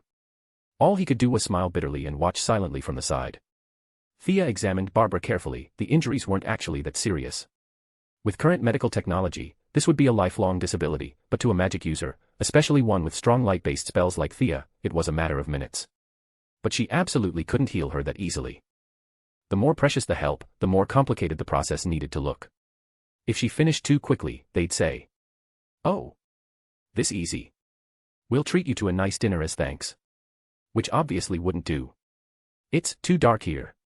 My magic needs a lot of light energy. Down here the effect is very weak. Can we go outside to do the treatment?" Thea pretended to check again, then turned to the two men. To make them believe it, she casually summoned a light sphere. That wasn't acting, deep underground really did restrict light attribute absorption. "Let's go to my old manor. There's a direct access from here." A reasonable request. Batman regretted that he couldn't use the Batcave's high-tech equipment to record her spellcasting, but he remained composed and led them to a nearby elevator. Gordon pushed his unconscious daughter along. The four of them rode the elevator through the dark caverns. Before long, Batman pulled open a disguised door, revealing a luxurious living space. "Welcome to Wayne Manor, Miss Thea. This is my butler, Alfred Pennyworth." Hearing movement, the loyal old butler had arrived. Thea respected him as well, exchanging a few polite lines such as, "Heard so much about you." Without wasting time, they moved to an open lawn on the estate. Sunlight was plentiful. Thea surveyed the surroundings and gestured for them to stand aside as she began drawing a recovery magic circle. She used celestial spells from the unicorn's memories. Even if Batman later took this formation to ask Zatanna, it wouldn't match her system, she wouldn't be able to explain it. Besides, Thea doubted Batman discussed magic with his childhood friend that often anyway. It took her a full 30 minutes. Finally, a magic formation that looked holy and ethereal appeared across the Wayne lawn. The old butler's heart hurt, he had tended that grass for so many years, and now Thea's scribbles had torn it apart. But seeing Gordon's stone-cold face, he held his tongue. Thea squeezed out a few beads of sweat, acting exhausted. "All right, bring Barbara in. Actually, no, you'll ruin the formation." "I'll do it." She wrapped Barbara in magic power, lifted her gently, and floated her into the center. This little display strengthened their confidence even more. The spell itself would only take a minute, but Thea deliberately stretched it out, chanting, gestures, circling the formation again and again. She dragged it out for a full hour before finally stopping. That should do it. The remaining magic will operate on its own. After working so hard, Thea sat down to rest and took out her phone to text Moira, telling her she had found her, Patsy, and to call in and cooperate with the act. The two hadn't discussed details, but Moira understood instantly. Soon, she called. At first they spoke softly, then louder and louder, until Moira's choked sobs echoed through the phone. Only then did Thea hang up. Batman, Gordon, and Alfred looked at one another, clueless about what to do. "Miss Thea, are you in some kind of trouble? Is there any way I can help?" Gordon was anxious, he didn't know if his daughter was healed yet, and he was terrified something might go wrong on Thea's side. Of course Thea couldn't just confess immediately. She declined several times, insisting it was nothing serious, but Gordon felt deeply indebted. He kept pressing her, until she reluctantly connected her abilities to the Temple of Artemis in a carefully crafted explanation. Repair a temple. Batman, Gordon, and Alfred, together over 150 years old, were stunned at the sudden topic shift. But hearing that her powers were divine blessings, they felt it explained why Thea suddenly knew magic. "Mrs. Queen means, she doesn't want you to appear in person." Once confirmed, Gordon began calculating. The debt was too big. If he didn't repay it, he wouldn't sleep at night. And repairing a divine temple wasn't dangerous, just a little public criticism at worst. He prepared to accept it. "This matter, I think." Batman cut him off. "I'll take care of it." Gordon owed Thea a debt, but Bruce Wayne owed even more, not just to Thea, but to the Gordons as well. Whatever criticism Gordon could foresee, Batman foresaw too. Gordon was about to retire, getting entangled in something like this might stain a lifetime of good reputation. But Batman. His name had long been tied to scandal. Even recently, joining the Gotham police had only helped a little. He had enough social influence, and enough thick skin, to handle this. He quietly asked Thea for the necessary details. Thea acted hesitant and embarrassed. Batman, however, insisted. "Compared to what you've done for us, this is nothing. Leave it to me." After refusing a few more times for form's sake, Thea finally accepted their arrangement under their earnest persuasion. Chapter 252, The Joker. Since she had already achieved her goal, Thea deliberately accelerated the healing process. After half an hour, the treatment finally ended. Why isn't Barbara awake yet? Did it fail? Old Gordon was anxious, Barbara was still lying there unchanged. Thea also felt confused and checked again. Bruce injected her with a lot of sedatives, so. Everyone froze for a moment, then hurriedly worked together until they finally managed to wake Barbara. Old Gordon was the first to ask how she felt.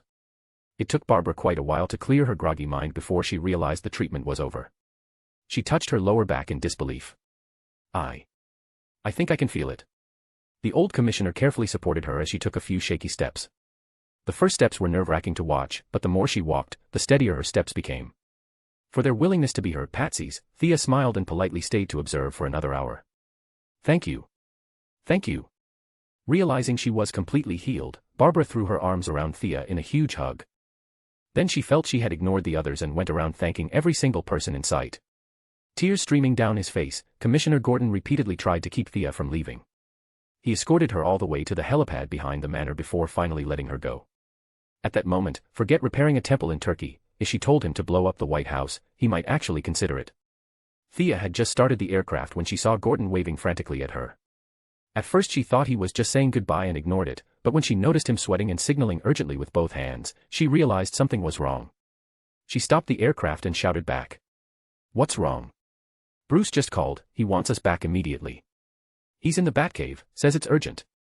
Gordon yelled, lowering his phone. Did something happen to Barbara again? Impossible. She had no choice but to go with Gordon back to the Batcave. There was no time to walk. Gordon was on the verge of running. Thea, in a short skirt and heels, simply couldn't keep up, so she wrapped herself in magic and half-floated after him into the cave. When they reached the cave, they found Barbara perfectly fine, even practicing punches and kicks to restore her physical condition. Batman now had a 1-meter-80, 200-pound man standing beside him. No time for introductions. Batman hesitated for a few seconds. Miss Thea. I didn't want to trouble you further, but this matter involves you as well. After speaking, he activated the large screen. This aired citywide 10 minutes ago. 10 minutes ago. Thea knew Batman, he never said things lightly. If he said it involved her, it definitely did. She patiently waited.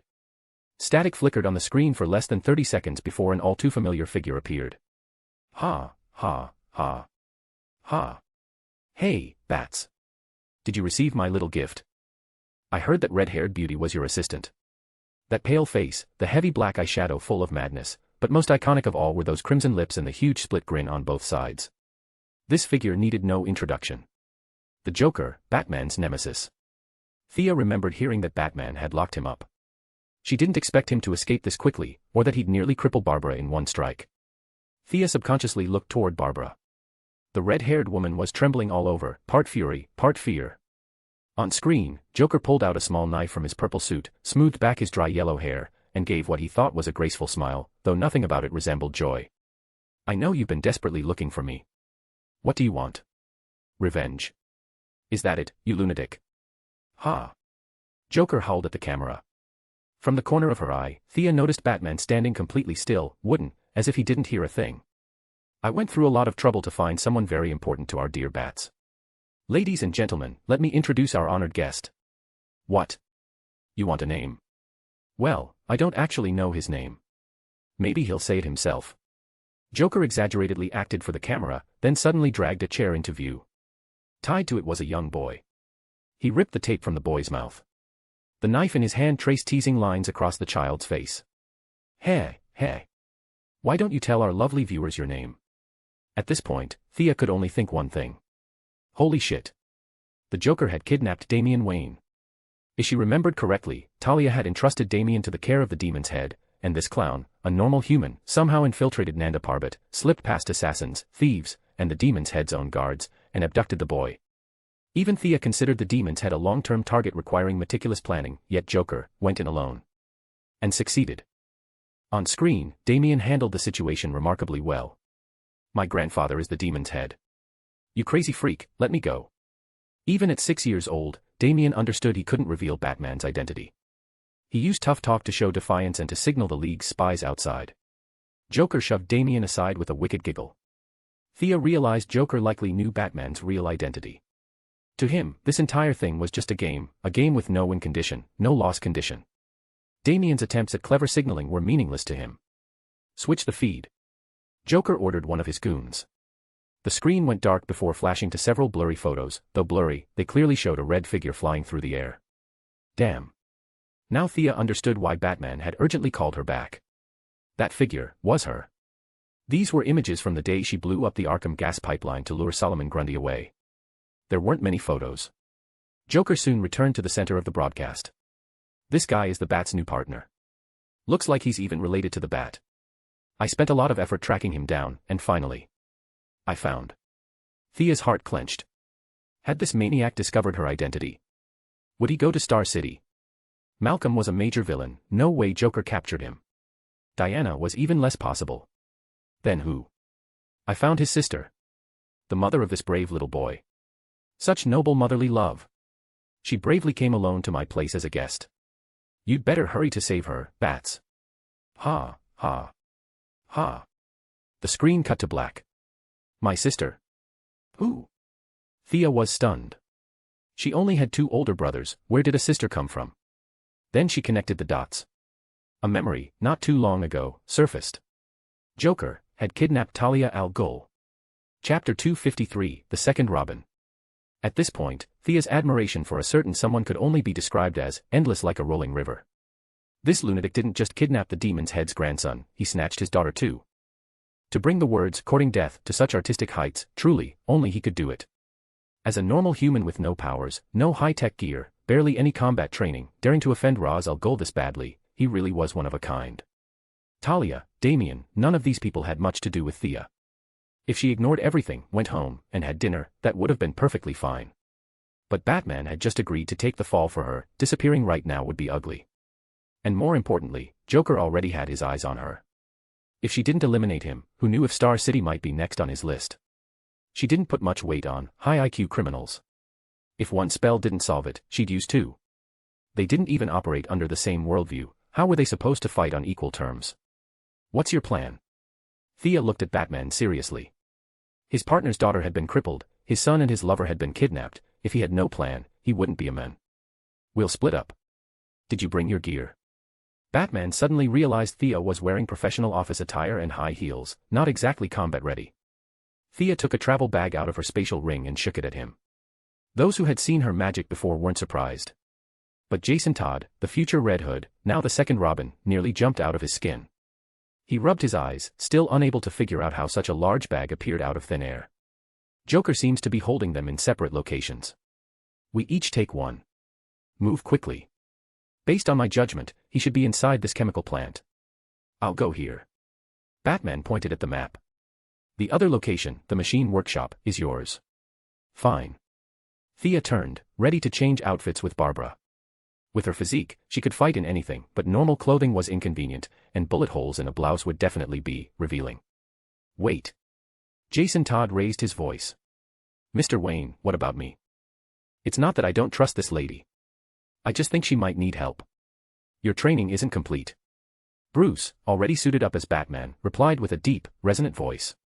2 gunshots sounded, bang, bang. My shooting is more than enough for any mission. Jason protested loudly. Guns are toys for the weak. Batman quoted his father-in-law, the demon's head. Unfortunately, Jason Todd didn't hear a word of it. Batman felt a headache coming on. This second Robin had way too much initiative and 0 obedience. He refused to listen to anything. Bruce had no choice but to convince him with his fists. I can't beat you, fine. But this woman. I don't believe she's stronger than me. Jason, bruised and furious, couldn't swallow being publicly beaten in front of everyone. Oh. What about women? Want to see what a woman can do? Thea didn't originally care about their family drama, but the moment Jason brought up women, she remembered Diana's old frustration about gender discrimination, and her temper flared. Jason clamped his mouth shut, making his stance clear. Thea shot Batman a look. Don't blame me, he asked for it. Batman's eye twitched. He shook his head slightly, the gesture meant, teach him, but don't break him. Standing 10 meters away, Thea raised her right hand toward Jason. Before he could comprehend her intent, her magic erupted. The air cracked like muffled thunder. Jason Todd, 200 pounds of solid muscle, was lifted clean off the ground as if smashed by a giant invisible hammer. His body shot backward 5 or 6 meters. If he'd been prepared, it wouldn't have been so pathetic. But he'd never seen Thea fight. Caught completely off guard, he hit the cave floor with a resounding thud. The Batcave was, after all, a cave. Bruce had installed plenty of high-tech equipment, but he hadn't exactly tiled the floors. The ground was hard and uneven. The impact was rough. Barbara, who already had 0 patience for this meathead, nearly burst out laughing. In her heart, only one person was worthy of the name Robin, and this big oaf definitely wasn't it. To his credit, Jason Todd's 200 pounds of muscle weren't for show. His constitution was at the peak of normal human capability. What would have knocked out an ordinary person for a day only left him dizzy. He groaned, rubbed his head, and staggered up. That's witchcraft. I don't accept this. You dare compete with me in marksmanship? Sure. Let's have a civil contest. No violence. Thea's eyes lit up, remembering a certain type of scene from certain novels. Civil contest. What the hell was that? Nobody in the cave, not a single one, had heard that phrase before. You shoot at me first. If you can hit me, you win. Then I shoot at you. You dare. Jason looked uncertain. If something happens to you, I'm not responsible. Thea hooked her finger. Go on. Shoot. Jason now knew she wasn't normal, but he still avoided vital spots and aimed at her limbs instead. Bang bang bang bang bang. He emptied the whole magazine. And stared at her dumbfounded. Thea, of course, didn't stand still to eat bullets. She wasn't anywhere near having a Kryptonian's invulnerability. But after gaining half of Ares' divinity, her dynamic vision far surpassed what she had on Themyscira when she fought German soldiers.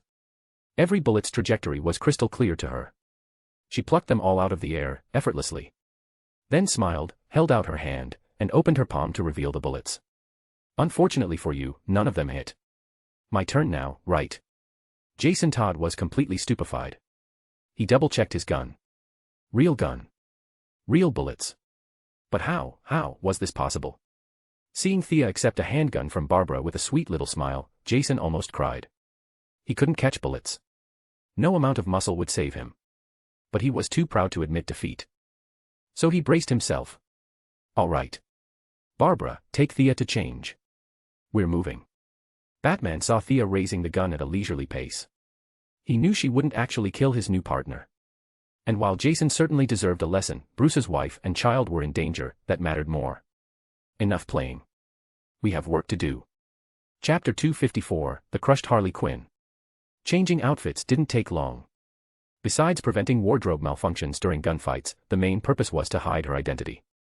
With Thea's current physical strength, she didn't need any protective gear to survive the full 400 km/h speed of her hoverboard. Ever since she used sheer speed to torment Ares to the brink of insanity, the board had almost fallen behind her rapid power growth. She desperately needed faster and stronger tech. After confirming the target location and taking the communicator Barbara handed her, Thea split up from Batman, who flew the Batwing. Barbara, now a fairly competent tech operator, relayed information from the Batcave. As for Jason Todd, well, even with his thick skull, he'd need a few days to recover from today's psychological trauma. Thea, Batman's already engaged. Barbara reported just as Thea finished surveying her surroundings. Pretty impatient. Thea muttered. Batman pretended not to care about Talia and the boy, but clearly, his feelings were deeper than he let on. They'd arrived at the same time, yet Thea had only taken a quick scan with her Eye of Horus. Meanwhile, Batman had already stormed in. Not even basic recon. That wasn't the battle discipline of someone who dominated Gotham for years. They had agreed to attack simultaneously, and Thea didn't detect any heavy weapons inside. She folded her board, fired a blast arrow, and blew the iron door open. Against these modern criminals with guns, Thea didn't bother using high-tier magic or divine class abilities. She simply used the magic arrows inherent to her divine bow and activated the Eye of Horus, ignoring obstacles, ignoring range, 1 arrow per target. In just 2 minutes after entering the machine plant, 7 or 8 criminals were already down. The factory had been abandoned for years, cluttered and obstructive. Too many layers of junk strained the Eye of Horus visual penetration. It took her 5 full minutes to locate her target. Barbara, tell Batman, my target is his son. Copy. Joker's men shared one trait with their boss, madness. Thea didn't hold back, she killed whoever she saw. But intimidation didn't work at all. They acted like she didn't exist, hiding in corners and firing wildly. Rockets, grenades, they launched them indoors without hesitation, not caring if everyone, including themselves, might get buried alive. Truly, mental illness was terrifying. Thea shook her head and shot down another 2 idiots with rocket launchers. Hey, kid's got spirit. Why are you glaring at me like that? Damian Wayne wasn't hard to find. Or rather, these lunatics hadn't bothered to hide him. Thea discovered Batman's son in a room full of junk. Seeing tape still covering his mouth, she casually ripped it off. Idiot. Someone's ambushing you. The boy began with insults, but still managed to warn her at the end. Thea had sensed the person behind her long ago, but she had deliberately left an opening. If the enemy took Damien hostage, it'd be a headache. Better to lure the attacker into striking southwest. She could get close to Damien in one move. Now, as an airborne whip kick sliced toward her from behind, she turned, blocked it with her left arm, and with the enemy suspended midair, full of openings, she clenched her right fist and punched straight into their abdomen. Boom. Even without her mechanical arm, Thea's current physical strength rivaled Bane juiced up on venom. Her punch sent the attacker flying directly into a wall, smashing a hole through it, and launching them 5 or 6 meters further before they hit the ground. Just as she reached for Damien's ropes, she frowned. Her mental scan showed the attacker wasn't dead. Joker had someone this strong.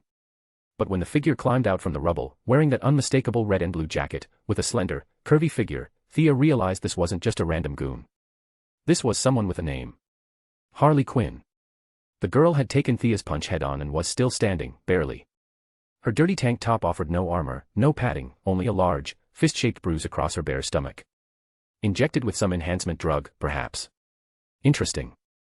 If she had fought Harley back when she first came to Gotham, it might have been troublesome, but now, heh. You're Talia's sister. You're much stronger than she is. Harley managed to stand, but her insides felt like they'd been rearranged. She was only forcing herself to stay conscious. She's not my mother's sister. She's an imposter. Damien immediately snapped back before Thea could say a word. 3 black lines metaphorically slid down Thea's forehead. Oh please, what's so great about your family? Imposter. With Mrs. Big, square face, Thea wouldn't even want to impersonate her. God, she hated kids. If not for Batman, she'd already have smacked him into next week. Thea didn't bother explaining the misunderstanding. In fact, she welcomed it. Let Joker's duo hate the demon's head all they wanted. And if they mistook her for a relative of Darkseid, even better. Imagining Joker blowing up Apocalypse into cosmic dust sounded delightful. Enough talk. Come here. Thea casually cast Mage Hand, pulling Harley, who had been trying to stall for time and let her body recover, straight into the air and toward her. Pity. Up close, Harley's face, despite the smeared red and blue makeup, was actually pretty. Her figure was exactly the kind men of this era drooled over. Shame she was insane. Damien went dead silent. He didn't dare mention imposters anymore. From his perspective, Thea merely gestured, and Harley Quinn, a full-grown adult, was suddenly lifted off the ground as if strangled by invisible hands. For a mentally mature but physically 6-year-old child, the sight was traumatic. He glanced up at Thea's masked face. Was she really here to rescue him?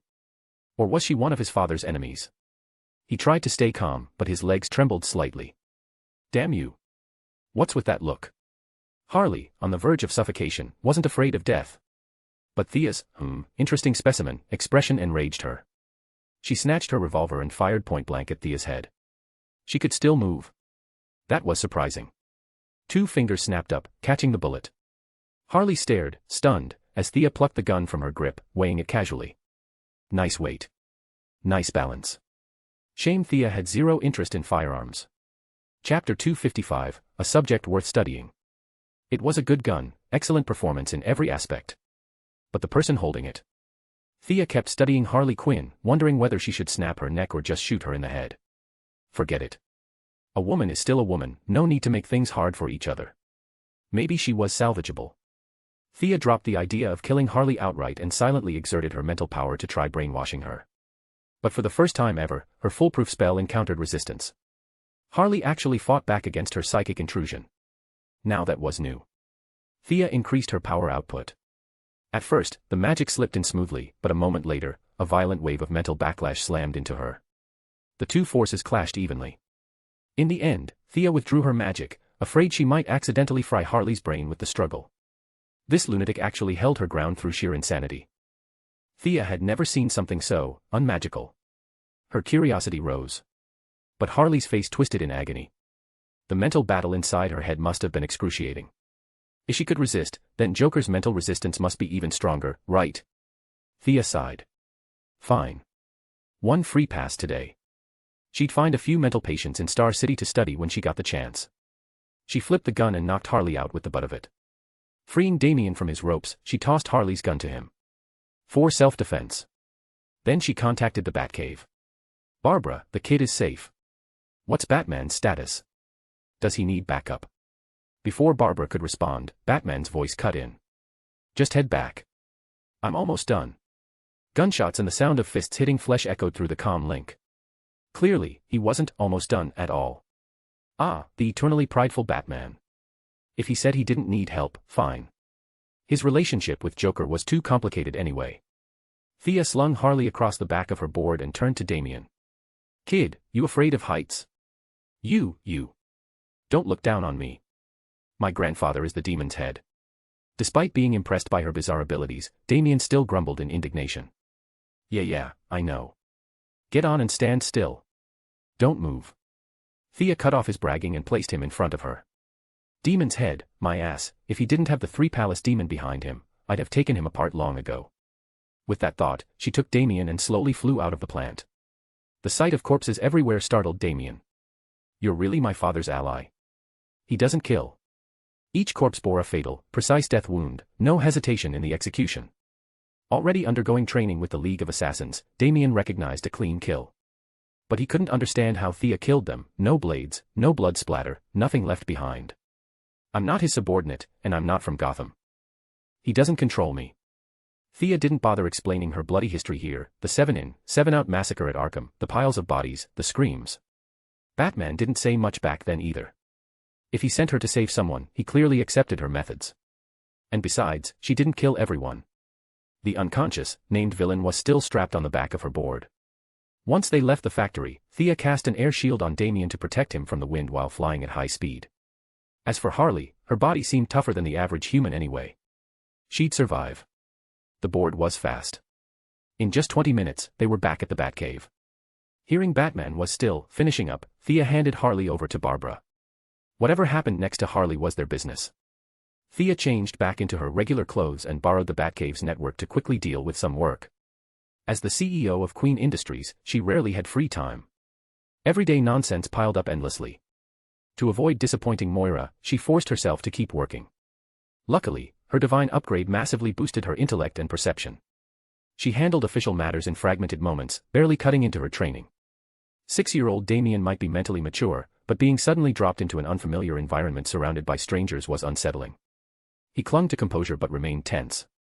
Barbara was focused on Batman's fight. Jason Todd saw Thea return and hid as far away as possible. Neither of them bothered with Damien. Old Gordon, on the other hand, fussed over him like a grandfather. Are you hungry? Want some water? Much to Damien's irritation. Then he saw Thea in her civilian attire, a sleek, elegant urban beauty, and froze. He didn't want to admit it, but he was stunned. She was beautiful. Slowly, he walked over to her, pretending to glance casually at the documents on her laptop. You're an employee of Wayne Enterprises. You're very diligent. Thea almost laughed. For the last time, I'm not your father's subordinate. My company may not be as big as Wayne Enterprises, but the gap isn't that large. Not just anyone can hire me. Do you accept being hired? Damien asked quietly. Thea paused, finally turning her full attention on him. What was this kid implying? You want to hire me? I'm not exactly short on money. Her words were cut off by urgent footsteps. Thea. Come quickly. She fell into a chemical acid vat. It was Batman's voice, tense, shaken, unlike his usual calm. Something enormous had happened. Thea snapped her laptop shut and rushed over. The moment she reached him, the smell hit her, a harsh, corrosive chemical stench. Batman's suit was stained with unknown substances, but he didn't care. His entire focus was on the woman in his arms. The broken, melted figure. Talia. Thea glanced at Damien trailing behind. His fists were clenched so tight his knuckles turned white, his little face stiff as he fought desperately not to cry. Talia. Thea looked again. Though the chemical burns were severe, she could still faintly recognize the woman who had once battled her for 80 rounds. Thea, she's badly hurt. Can you keep her alive? Batman was completely unhinged. His usual calm vanished. He kept injecting syringe after syringe into Talia, trying to keep her heart beating. Let me. Thea pushed him gently aside and activated the Eye of Horus to its fullest, scanning her body for every toxic and corrosive substance destroying her systems. What she saw was grim. A storm of chemicals was eating through Talia's body. If Batman hadn't been pumping her full of stabilizers non-stop, she'd already be dead. Chapter 256, The Best Treatment Method. A large number of chemical substances had invaded Talia's body, acidic ones, alkaline ones, metallic, non-metallic, a whole chaotic mix. This time, Thea wasn't acting. After her recent training, her magic had finally reached a level where she could handle such delicate work. Otherwise, there was simply no way she could do this. She continued wrapping each toxin inside Talia's body with her magic. Because she didn't know how dangerous those greenish substances were, she didn't dare draw them out through the pores. Instead, Thea made a large incision on Talia's arm and squeezed out a clump of unknown chemicals. Her heartbeat has stabilized. Batman had been watching several instruments closely. Now that the first wave of chemicals had been removed, he knew Talia's life was no longer hanging by a thread. All their efforts weren't in vain. Ha! Thea let out a long breath. She was under the greatest pressure, both spiritually and magically exhausted. And this magical surgery wasn't even finished yet. Right now, Talia had only gone from on the verge of death to half dead. If Thea walked away now, Talia would basically end up a vegetable. There were still many chemicals left inside her body, and many had already adhered to her internal organs. Thea's knowledge of chemistry was far from enough to identify everything. She only removed the ones she recognized, the lethal ones. The rest, she wasn't confident about. 2 unknown substances reacting could kill Talia instantly. This was where the great cheat code, Batman, had to step in. After learning about Thea's difficulty, he told her to leave the rest to him. Without asking for help, he ran off alone and started machining, drilling, milling, God knows what he dismantled. Thea didn't stay idle either. She pulled out her laptop, connected to the network, and began analyzing on the spot. Anything she really couldn't judge, she simply asked Batman, the walking supercomputer. They extracted a few more highly dangerous substances, but the remaining ones were impossible to classify by eye. Fortunately, Batman worked ridiculously fast. No one knew what parts he had scavenged, but in just half an hour, he built something that looked like a metal rod. Sweeping it over Talia's body collected the trace elements emitted from within, then transmitted them to the Batcave's main computer for full analysis, chemical properties, toxicity, everything. Much better than Thea fumbling in the dark. Batman even had to scribble calculations from time to time, the ratios of certain chemicals, whether they damage capillaries, intestinal lining, respiratory tract. Sometimes 4 or 5 substances mixed together so messily that even a giant nerd like Batman couldn't be fully certain. Anything he couldn't determine, Thea didn't bother wasting brain cells on. She simply went for the brute force option, cut deeply near the suspicious substance and take it out. Damien watched from not far away, seeing Thea carve his mother up with cut after cut until she was covered in wounds. His heart ached terribly, but he also knew this was to save her life. He stood there, anxious beyond belief. Midway through, Barbara and Jason Todd joined to help, bandaging wounds and cleaning the floor. The smell in the Batcave was downright horrific, overwhelming blood mixed with countless chemical odors. Barbara got dizzy and had to cover her nose. Jason was tougher, but even he was swaying. "You're not affected at all." Batman sent Gordon and Damien out first, but even he was reaching his limit. Being too close for too long, his vision was going dark, he knew he'd been exposed to too many chemicals. To stay clear-headed, he put on a gas mask, finally feeling a bit better. But he noticed Thea looked perfectly fine, not even a drop of blood on her, and couldn't help asking. "Huh?" Thea was busy examining a dark brown lump near Talia's kidney. She replied casually, "These fumes don't affect me." Batman nodded, "Superhuman durability. Nothing new. You're not the first person with that ability. I'll note it down later." Thea, of course, had no idea that in Batman's little black notebook, right below, X-ray-like eyesight, he had now added a new line, super endurance. Barbara helped for half an hour and felt she'd done enough. She had zero relationship with Talia anyway. Using the excuse that her injuries weren't fully healed, she left to rest. The entire night felt surreal to her, arriving at the Batcave unconscious, and now walking out as if nothing happened. She needed time to process whether today had been real. Jason Todd, on the other hand, was as tough as advertised. Seeing Thea completely unfazed, he refused to use a gas mask out of sheer stubbornness. He wasn't as close as Batman and got to the entrance occasionally for fresh air, which helped him last about an hour longer than Barbara, before he also left wobbling on his feet. At one point, Thea called Star City. Talia's condition was too complicated, she wasn't making it back for dinner. Batman politely offered to host a meal to thank her, but Thea waved him off. They needed to drag Talia fully away from Death's Gate first. The two worked through the entire night. Catwoman, who hadn't shown up all day, dropped by briefly. Seeing they were treating Talia, she felt a flash of jealousy, but after seeing Talia's face, completely ruined, barely recognizable, she said nothing. The smell was unbearable for her too, and she left shortly after. Finally, just before sunrise, the two completed the treatment. After scanning Talia twice with Batman's custom device, they confirmed all toxic substances had been removed. But long-term chemical intrusion had devastated her body, every organ was severely damaged. Forget returning to normal, even basic mobility was uncertain. Miss Thea, about her follow-up treatment. Batman's voice cracked. Saving Barbara had already put him in her debt, and now there was this. She had helped tirelessly all night, he was deeply grateful. But seeing Talia in this corpse-like state, remembering the fiery woman she once was, his heart twisted painfully. He broke his principles and, embarrassed, asked for help again. Looks like Selina's dream of becoming Selina Wayne had just gotten harder.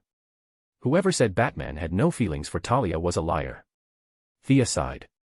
As much as she was closer to Catwoman, she couldn't outright refuse when Batman asked so sincerely. Honestly, the best treatment for Talia is the Lazarus Pit. Chapter 257, Follow-up Treatment.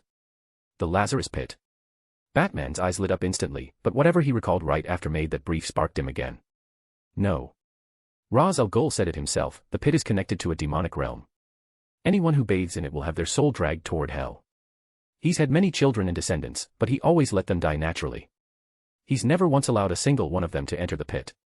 Batman shook his head, rejecting the option outright. Demonic realm. Souls dragged into hell. Thea compared this to the information she knew, nothing matched. Ra's treats his son-in-law surprisingly well, huh? Even told him secrets like this. Even Talia might not know these details. Thea instantly abandoned the idea of dragging Batman to beat up the demon's head for the pit's location. Their relationship was clearly much closer than she had imagined. So, it was still going to fall on her to heal Talia. For injuries this severe, healing with pure magic would cost Thea a ridiculous amount of energy. She honestly didn't want to do it. How did Talia get injured like this? Batman seemed unwilling to recall it, but still gave a short explanation. Joker pushed her into a chemical vat. Thea nodded. That fit Joker's style perfectly. The guy loved jumping into chemical vats for fun. He and Harley could tank the poison because of sheer insanity in biology, someone as soft-skinned as Talia obviously couldn't. But the mention of the vat finally gave Thea an idea. A method she had found long ago on the Horus Orb, a technique somewhere between magic and ritual.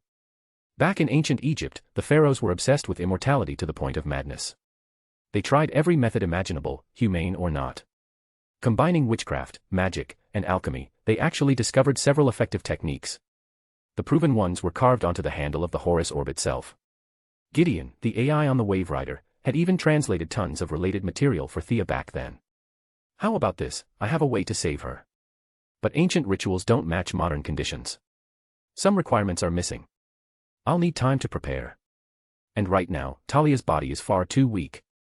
The ritual only accelerates the body's self-healing, but she doesn't even have the basic physical condition required for recovery. Can you use medical means to replenish everything she needs? I'll prepare things on my end. Bring her to Star City in a week. You know I just took over Queen Industries, I'm drowning in work. Thea spread her hands. I can't come to Gotham every day to babysit your wife. You're the one who's free, bring her to me. All right. I'll leave everything in your hands. Batman didn't feel anything was strange. Nowadays patients adjusted to doctors, not the other way around. And with his medical knowledge, he knew well that Talia's current condition wasn't optimal for treatment. The two agreed to stay in touch. Thea told him not to wake Talia under any circumstances, if possible, keep her sedated. Then she flew the jet out of Wayne Manor. Once she left Batman's line of sight, she didn't return to Star City immediately. She took a detour toward a residential area in Gotham. Thea. Long time no see. The greeting came from Shadow, the young beauty she had smuggled out of Purgatory Island. How's your father? On the phone you didn't explain clearly. Mentioning her father made Shadow's expression turn complicated, confused, uncertain, yet faintly hopeful. Come see for yourself. Thea had always been curious about the court's resurrection technology. When she first returned to Star City, Shadow had called, saying Yao Fei had miraculously regained a heartbeat. Tonight she happened to be nearby, so she came to check. Shadow had rented a small apartment, living alone with her father.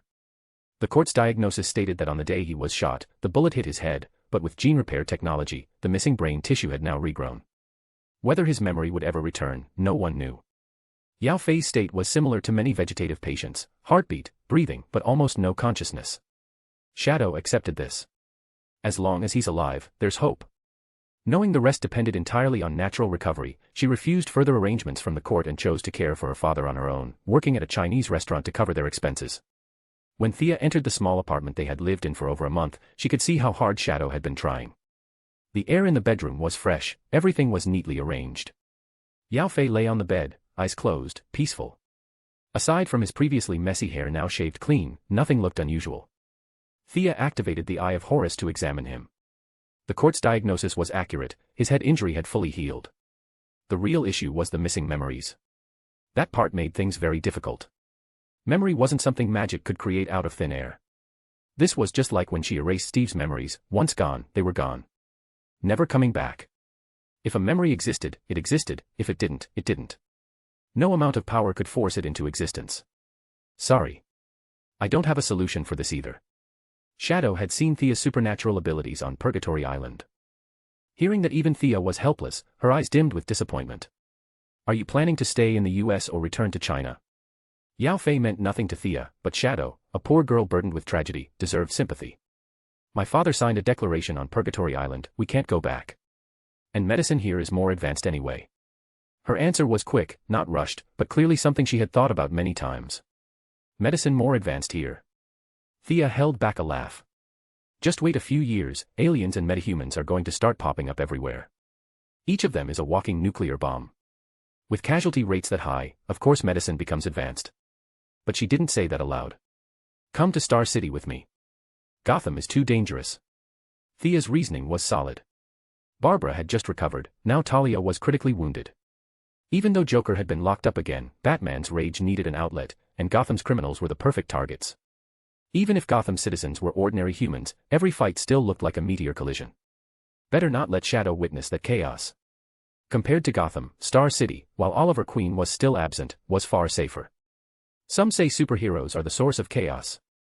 That's an exaggeration, but not entirely wrong. Maybe Gotham would form its own twisted balance without Batman. At least people wouldn't have to ride a wool just to buy groceries. Now look at Central City without the Flash, or Star City without the Green Arrow, cheerful residents everywhere. That alone proves the point. Chapter 258, Thea's Little Black Book. Let me ask something a bit abrupt, do you know how to do any kind of work? Thea honestly couldn't figure out whether the girl was a student or had already worked before. She looked quiet, well-mannered, cultured, surely she hadn't dropped out of school like Oliver did. I was studying forensic medicine. But I didn't graduate. Shadow now had a clear idea of Gotham's law and order. International capitalist metropolis. Nonsense. This place was a disaster. Luckily she had decent skills, otherwise, taking care of a vegetative father alone would have gotten her killed long ago. Forensics, huh? That sounded like a pretty high-end profession. Thea waved her hand generously, leave it all to her. With her current relationship with Star City PD, even if she stuffed a completely useless person into the department, no one would dare complain. She told Shadow to pack her things, they were heading to Star City immediately. On the way, Thea called both Detective Lance and the new detectives at Star City PD. With today's increasingly close police-civilian cooperation, the new detective didn't even ask what Shadow's major was, what skills she had, not even whether she was a man or a woman. He agreed instantly. Detective Lance had some opinions about her shoving people into the department, but he didn't interfere. After helping Shadow settle down, Thea arranged a place for father and daughter. Back when Robert and Moira ran Queen Group, they aggressively bought up the slums land. Even though Thea had recently slashed Star City's housing prices by 20%, she still had tons of properties in hand. Knowing Shadow had a strong sense of pride and wouldn't accept too much help, Thea found a small apartment, just enough for the two of them. She reminded Shadow to contact her if anything happened, but knowing she tended to vanish unpredictably, even ending up in space wasn't impossible, she also left her Felicity's phone number. This is someone you can trust. If I'm not around, talk to her. After a full day of running around, Thea made sure she hadn't forgotten anything, then flew back to the Queen Mansion, ready to discuss a big political operation with Moira that she and Batman were coordinating. Everything progressed in an orderly fashion. Privately, several high-ranking government officials mocked the Queen Group's efforts, but since it didn't harm any of their interests, they took the money easily. When asked specifics, they neither nodded nor shook their heads. One senator named Hammond was particularly obnoxious. He took Queen Group's money and didn't say a single good word in return. Instead, he lectured Thea using historical allegories, and finally stared at her with the sympathetic gaze people give to mentally challenged children, advising her to be grounded and stop chasing unrealistic goals. I'm going to kill him. Moira had to hold Thea back at the dinner table, terrified her daughter would slap the mouthy senator into paste on the spot. I'm so pissed off. The whole way home, Thea kept muttering. Several times she nearly sent the court's talons to drag the bastard in front of her so she could teach him a lesson, but ultimately Moira's pleading made her hold back. Once she calmed down, Thea had to admire Superman's patience. With the shameless attitude of these so-called leaders, even she, a human, wanted to kill them. Yet that insanely powerful alien had tolerated it for years. His mental fortitude truly wasn't simple. Calm or not, she had no intention of letting the senator go. She had killed Ares, why would she fear a useless senator? If Washington ever annoyed her enough, she'd strike them too. But if Hammond died right after meeting her, even an idiot would connect the dots. Thea decided to wait a month. Once things cooled down, she'd end him. She wrote his name on the first page of her little black notebook. Senator Hammond, Coast City, and marked the date beside it. Don't make a move now. Moira saw her writing something so solemnly and immediately knew this wasn't gratitude. Knowing Thea's capabilities, and that she was far from soft-hearted, the mother glanced around to ensure no one was nearby, then whispered a warning. I know. He still has 1 month to live. Mother and daughter shared a silent smile. Exactly who he referred to needed no explanation. Time passed quickly. A week flew by. Batman contacted Thea and confirmed the address, flying his Batwing over at night. This city is so peaceful. Damian, sitting in the co-pilot seat, had insisted on coming. Batman, wanting more father-son time, and knowing Star City didn't have much fighting, hesitated only briefly before agreeing. But now, hearing his son's question, he didn't know how to answer. Star City didn't just lack battles, it barely had fistfights. Compared to Gotham, where once night fell, submachine guns roared non-stop, Star City looked like paradise. Could the difference really be that big? Star City also had millions of residents, yet it was unbelievably calm. Flying above in the Batwing, Batman didn't spot a single robbery or violent crime. Without criminals, you didn't need superheroes. Soon they reached Thea and Felicity's secret base. As soon as they met, Batman impatiently asked. Your city is incredible. What's your secret? When Thea finally understood his question, she was speechless. What secret? All the major gangs were controlled by Malcolm. The remaining small gangs were insignificant. Unemployed troublemakers were given new jobs. Those who still wanted to stir trouble were quietly redirected to other cities. The few tiny gangs left couldn't even recruit new members. All these factors combined created Star City's strange stability. And with Moira's excellent reputation after taking office, nearby cities' residents had even migrated here, hundreds of thousands over the past half-year. We're a small city, small cities are just like this. Thea replied awkwardly. Batman had brought Damian and Barbara, everyone had met before. Thea mainly introduced Damian to Felicity. Learning the kid was Batman's son, Felicity, who was close to Catwoman, couldn't help worrying for a friend. The kid is already this big. How is Selina supposed to compete now? Thea led them to an isolated room. The moment they walked in, everyone covered their noses. So much blood. Exactly. This is an ancient Egyptian secret technique developed by pharaohs seeking immortality, called the blood pool. It works slowly, but has no side effects. Perfect for Talia's recovery. Thea pointed at the large, square pool in the center. Talia will absorb the essence in this blood to slowly repair her injuries. With luck, she'll need about a month. If you have no questions, then let's begin. The hidden meaning was clear. Doctor doesn't want to talk. Pay the fee, get in the hospital. Chapter 259, The Depressed Lucius. The blood pool treatment method was considered outrageous and abominable in ancient times. But in the modern age, things were much easier. No need to slaughter villages or raise cities just to collect blood, hospital blood banks had plenty of fresh stock. As long as you paid, there were even unemployed people fighting each other for the chance to donate. Blood coagulates quickly, of course. Back in ancient Egypt, the solution was wasteful and exhausting, burning endless firewood to keep the pool warm. Nowadays, much simpler. Just wrap resistance wires around the pool and flip a switch, constant temperature achieved. Undress her and put her into the pool. Thea tested the temperature, it was just right, then gestured for Batman to stop spacing out and get Talia inside already. Me. Batman blinked. He was used to giving orders, not receiving them. He usually had everyone spinning in circles. Being bossed around for once threw him off. Looking left and right, everyone here except Damian was female, he reluctantly accepted that he really was the most suitable candidate. Thea knew this kind of opportunity didn't come often. Naturally, she made sure to boss Batman around as much as possible. These are Egyptian hieroglyphs.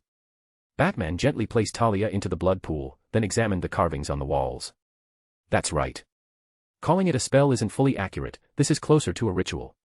Thea infused magic into the wall inscriptions. Once the walls fully lit up, the blood in the pool began to move slowly, forming the beginnings of a vortex, its center being the unconscious Talia. Thea walked to the control panel and powered up the heating system.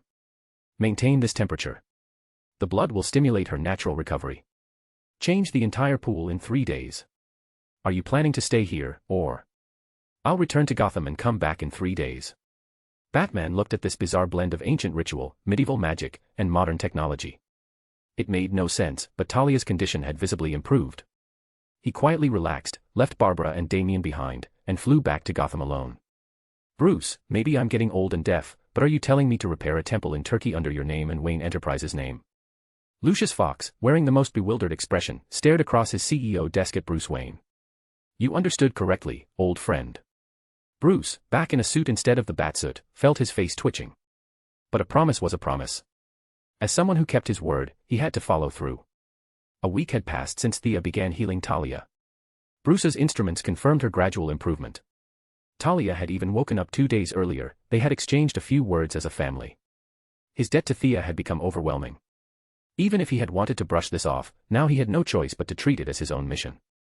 Thea had already secured channels in Turkey. Several local officials were overjoyed after receiving massive payments. Anything that let them tear down national heritage while lining their pockets. They loved it. The Prime Minister, the one official with a shred of patriotism, only agreed after confirming they wouldn't build a base or station troops there. In summary, do whatever you want publicly. Our government saw nothing, heard nothing, and has absolutely no relation to what you're doing. With Turkey settled, the next hurdle was convincing the US government while Bruce served as the scapegoat. Even Batman, with the highest IQ on Earth, knew that stepping forward himself would bring one tidal wave of criticism after another. But seeing a healthy Barbara, a smiling Gordon, and Talia recovering in Star City alongside Damian, he felt it was worth it. What was a little humiliation?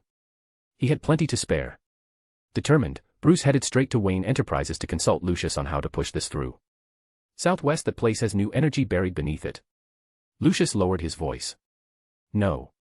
Bruce shook his head. It was just rocks. Unless rocks suddenly generated electricity, there was nothing there. Then some world-ending weapon. An ancient superweapon. Lucius, thinking of Bruce's other job, began filling in fantasy details himself. Sorry. I scanned it with 3 types of radiation and 2 spectrums. There's nothing there. Bruce's forehead nearly split into 3 black lines. Did Lucius think he hadn't considered that? He had used every scientific method available. It was just barren land visited by tens of thousands of tourists a year. Lucius rubbed his bald head.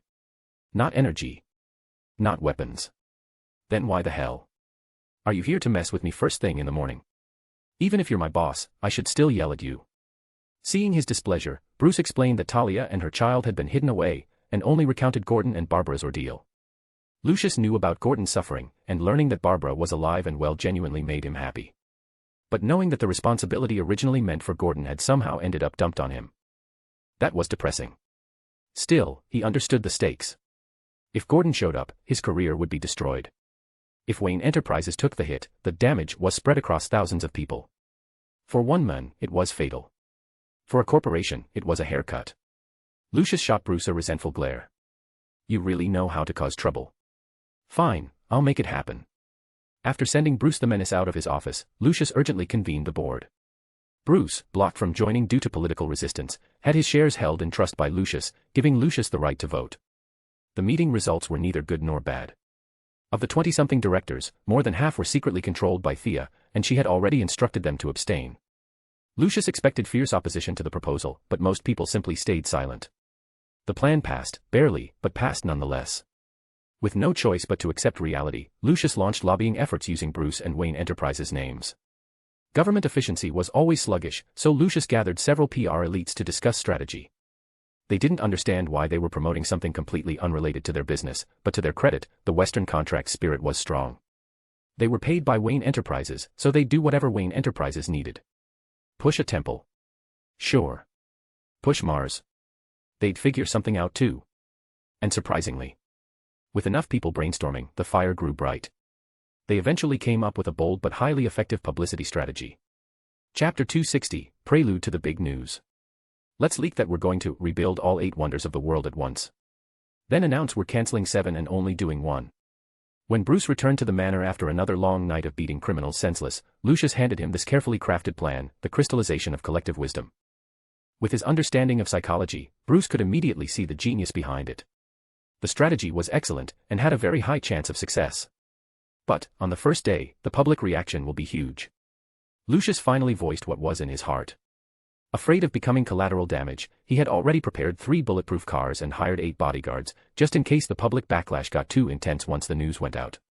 He wasn't like Alfred or Gordon, both former soldiers in their youth, with Alfred even having served in British Special Forces. Lucius had always been an intellectual, and at his age, if a few hot-blooded young men decided to rough him up, it would not end well. Better to be cautious, he wanted to live a few more years. The scope is too big. Narrow it down, limit it to the ones that are already damaged. We can't touch that indescribable country, or Egypt. Bruce thought for a moment and proposed a refinement. His perspective was far broader than that of a few corporate staffers. He wasn't limited to the immediate business. Framing it as, restoring damaged ancient structures was barely defensible. But tearing down intact monuments? What were they thinking? How would world leaders read that? Would they see it as the US testing the waters for a new kind of hegemony, tear everything down and rebuild under our rules? If they tried to turn United States of America into a literal United States of the world, that would be a dream, and one that would end in a world war. Third World War kicks off, 100 nukes get launched before anyone finishes their speech. The scene Bruce painted scared Lucius into a cold sweat. He immediately decided that once this was over, he'd transfer the brilliant strategist who came up with the original idea to the cleaning department, no matter who tried to intervene. Our company, driven by a sense of social responsibility and concern for the loss of traditional culture, will demolish and rebuild several world-class historic structures on their original sites. Thank you. The next day, Lucius Fox called every media outlet he could reach. Under a sea of sleepy faces, he calmly dropped this bombshell, then promptly fled the stage. Huh? Did you hear that right? What's Wayne Enterprises going to do? I think he said something about rebuilding. Give me your recorder. I want to hear that again. Once Lucius left, the press conference descended into a strange atmosphere. Reporters whispered to each other, double-checked their audio, compared notes. The quiet muttering gradually merged into a single emotional reaction. Holy! Wayne Enterprises is about to drop a massive scandal. At first, when the media released Bruce Wayne's grand plan, the public didn't believe it. The 8 wonders had stood for countless years. Who in their right mind would want to rebuild them? It had to be some bored Gotham playboy pulling a stupid stunt for attention. But as Wayne Enterprises continued holding follow-up briefings, land surveys one day, a global call for ancient architecture experts the next, people realized Bruce Wayne was serious. A single stone sent 1,000 ripples outward. The whole society started buzzing. For many young Americans, who didn't exactly have a long cultural heritage to cling to, this move felt like spreading martial law across the world, wiping out other countries' historical foundations, dragging everyone down to the same blank baseline. A lot of rebellious, democracy-brainwashed idiots stood in front of cameras and shouted their support for Bruce Wayne at the top of their lungs. He was their idol, after all.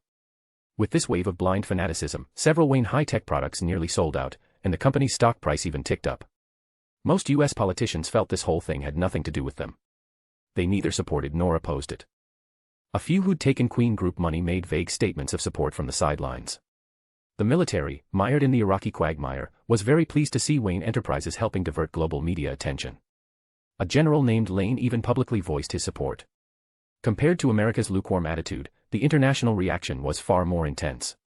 The British, America's traditional relatives across the sea, unanimously decided that this was yet another example of Americans abandoning tradition and spitting on history. The conservative prime minister went on TV and cursed Bruce Wayne by name for a full 15 minutes. Even Amanda Waller, busy in Hong Kong turning Oliver into her personal agent, was jolted into attention. She'd just sent someone to pick up Harley Quinn. Honestly, she'd wanted Joker, but Batman had been absolutely firm. Everything else was negotiable, but the Joker was off the table. They had almost fallen out over it. Amanda had been furious. She thought Batman would lay low for a while. Then this massive news hit her desk, and she was left speechless. Her first reaction: Batman had gone insane. Not crazy in a figurative sense, literally insane. But when all the intel came back, she discovered he was behaving like a normal person. No terrorist acts, no humanity-ending schemes. It makes no sense. Why would Bruce do this? Is this some kind of split personality? She ordered a full investigation. Every single angle, every shadow, every trace behind the event had to be checked.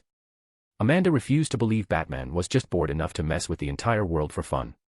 Checkmate's intelligence network had been built with enormous funding. As the higher-ups gradually cut Steve Trevor's authority and handed more power to Amanda Waller, the resources under her control only grew. A specialized intel analysis unit toiled for an entire day before finally placing a dossier on her desk. Queen Group initiated this first. Living her life knee-deep in conspiracies, Amanda immediately thought of Oliver Queen, the asset under her control. Could this be connected? After reviewing it several times, she decided the two events were unrelated. She had discovered Oliver by accident. There was no evidence the Queen family even knew he was alive.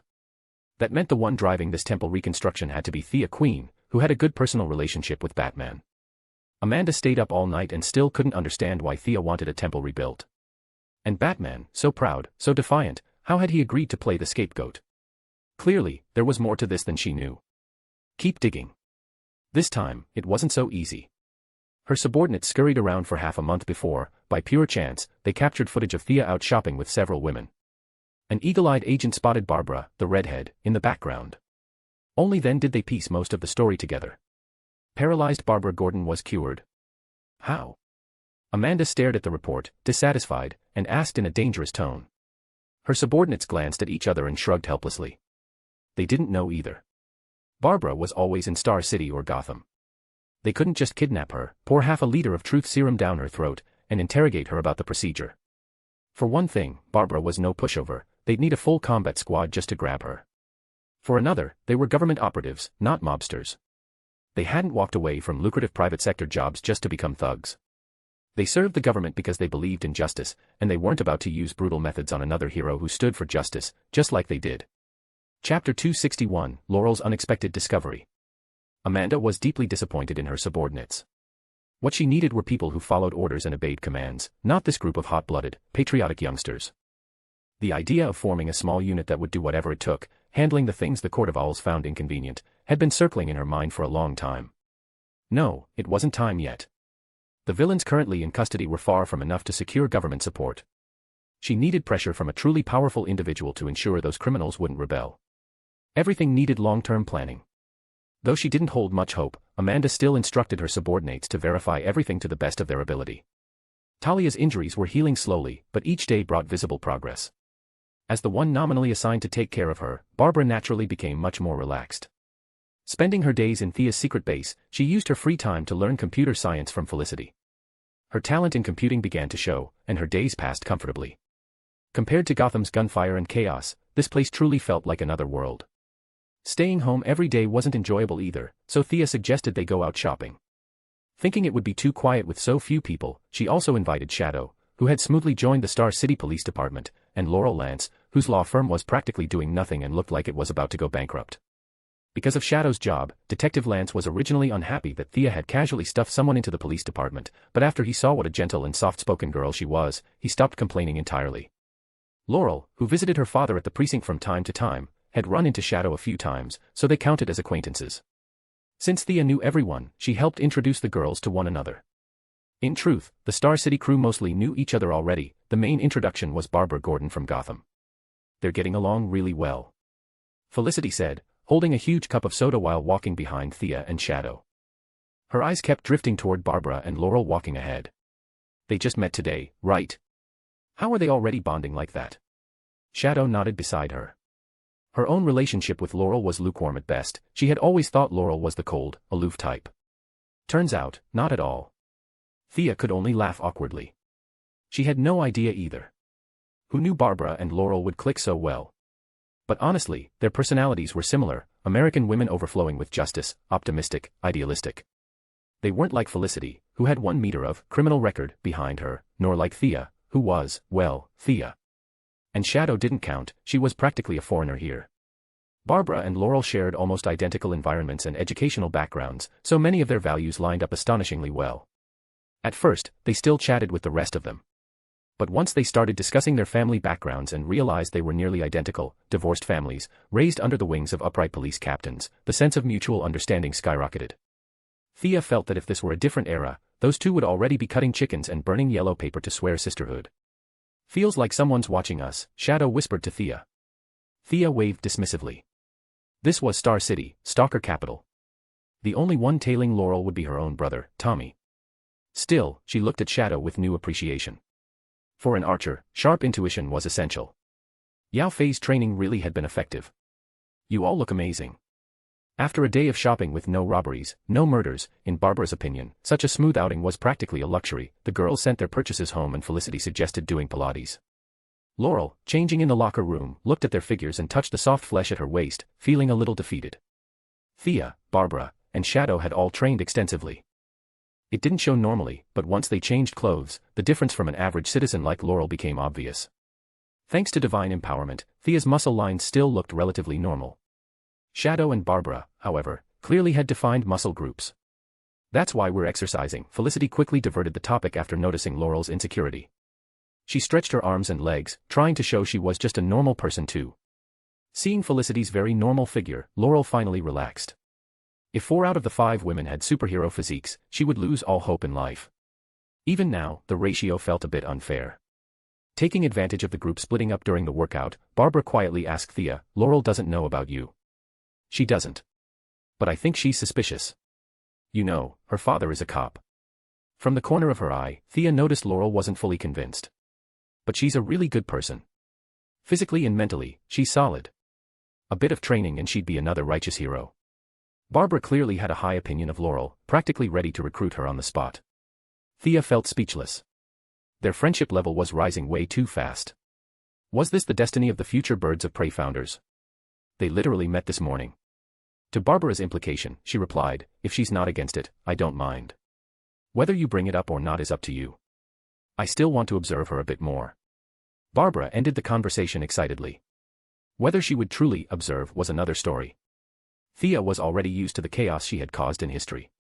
She herself was dating Diana. Could anything else even count as a major deviation at this point? As for Oliver returning to the city and discovering not only that Shadow was alive, but that Tommy and Laurel were all trained fighters, whether that would give him a heart attack, Thea didn't really care. Since she wasn't worried about being exposed, the girls let their full physical abilities show. Their movements were so extreme that even the Pilates instructor was stunned. After the workout, everyone headed home. Barbara, using the excuse that she wasn't familiar with Star City's streets, left with Laurel.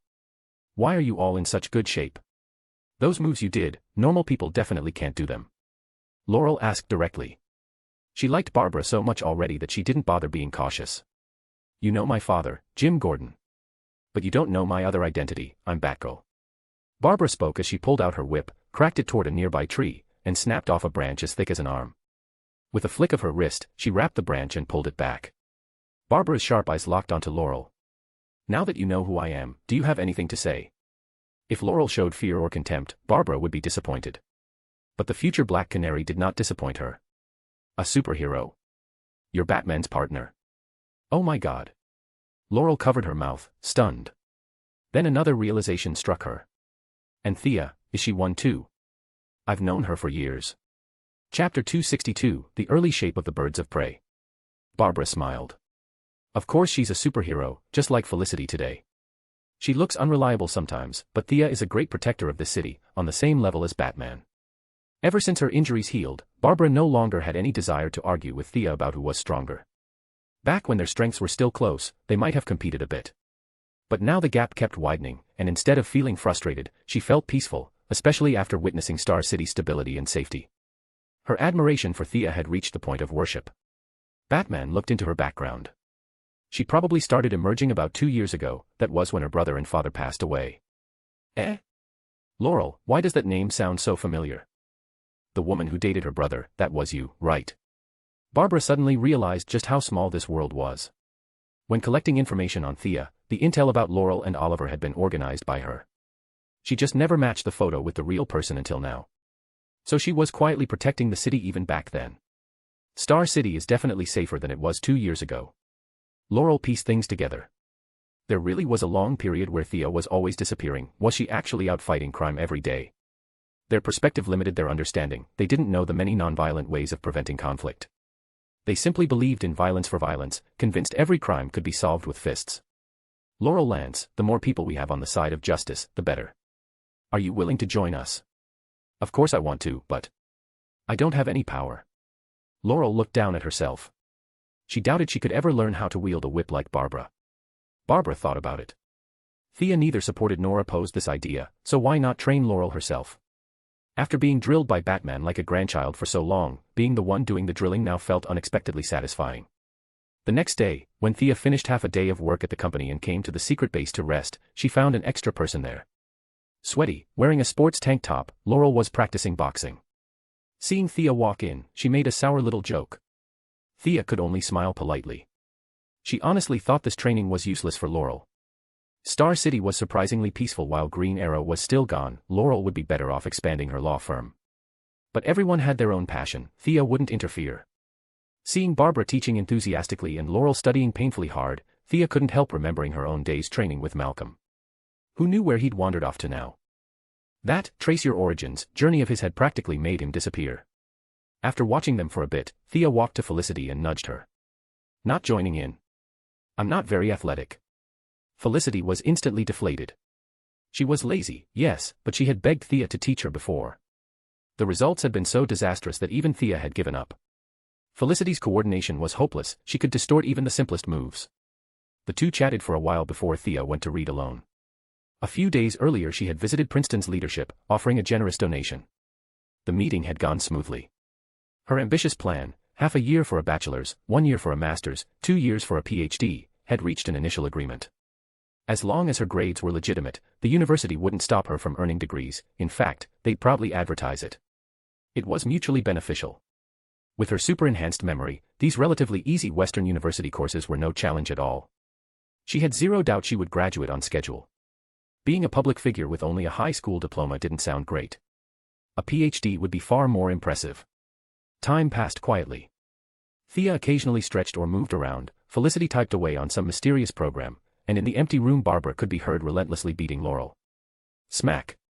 Get up. Smack. Watch your footing. Smack.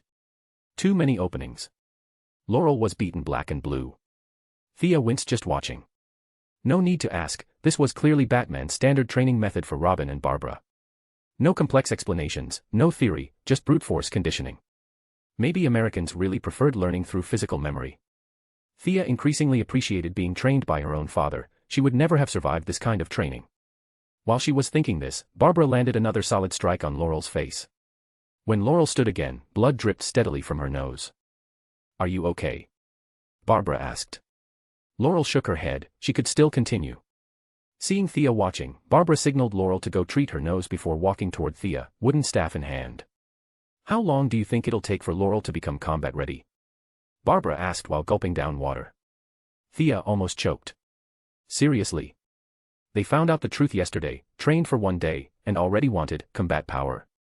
No training in the world worked that fast. To be honest, she's still far off, Thea said. Laurel was close to Oliver and Tommy, sending her out after 1 day of training would be sending her to her death. Thea wouldn't allow that. You misunderstood. I meant, do you have any assistants? Star City is peaceful like heaven. Laurel needs practical combat experience. You want to send her to Gotham? Would Batman even agree? Batman's standards for partners were infamously strict. Thea doubted Laurel could pass. Barbara looked a little downcast. Dick left. He's becoming Nightwing. I want to find something for myself too. After this injury, I've thought a lot. Dick was right, if I stay under Batman's wing, I'll never grow. I want to form my own team to fight crime. So this was the earliest form of the Birds of Prey. Thea nodded. It was obvious Nightwing still held a special place in Barbara's heart. But now Barbara was calmer, more rational, not the impulsive girl she once was. That was progress. The fact that she came to Thea rather than Batman proved she had truly decided to go solo. As Laurel's friend, Thea naturally felt obligated to help. As for Laurel's abilities, easy to solve. In the original storyline, she had a sonic device. You want her combat ready quickly. That's not hard. Thea thought through the principles of a sonic amplifier. She could easily make one. Have you noticed Laurel's voice? It's naturally sharper and louder than normal. I can make her an audio frequency amplifier. During combat, she'll be able to release ultrasonic waves to knock down enemies. What do you think? Thea said while pulling out paper and pen, sketching a rough diagram for Barbara. Chapter 263, Damien's Mission. Barbara stared at Thea as if she were a monster. I was just casually suggesting it, and you came up with a full plan in 3 minutes. She looked at the sketch Thea had drawn. She didn't have Batman's deep mechanical engineering skills, but she was still highly educated. Just one glance was enough for her to completely surrender. Thea's design was fully workable. The device wasn't hard to make. When Laurel finished another day of training and was preparing to go home, Thea handed her a necklace. See this blue module? Press it later and speak into it for 5 minutes. The chip will record your voice pattern, and afterward this device will only work for you. When you shout at full power, this audio amplifier will boost your voice more than tenfold and project it forward in a cone. Something like this. Thea calmly explained the principle step by step. This is for me. Does this mean I'm officially a superhero? Laurel nearly jumped from excitement. Only if you finish your training. Otherwise, no matter what Barbara says, I won't let you go on missions. Thea's words moved Laurel so much she hugged her tightly despite being covered in bruises. You're really good to her. Is it because she was your brother's girlfriend? Once Laurel went home, Barbara came looking for Thea, trying to understand their new teammate better. Maybe. Thea didn't elaborate. Sometimes she envied girls like Barbara and Laurel, full of ideals and fire, picking a goal and charging straight ahead. Thea was never that carefree. She worried too much, thought too much, ran at full capacity every day and still felt like she had countless unfinished plans.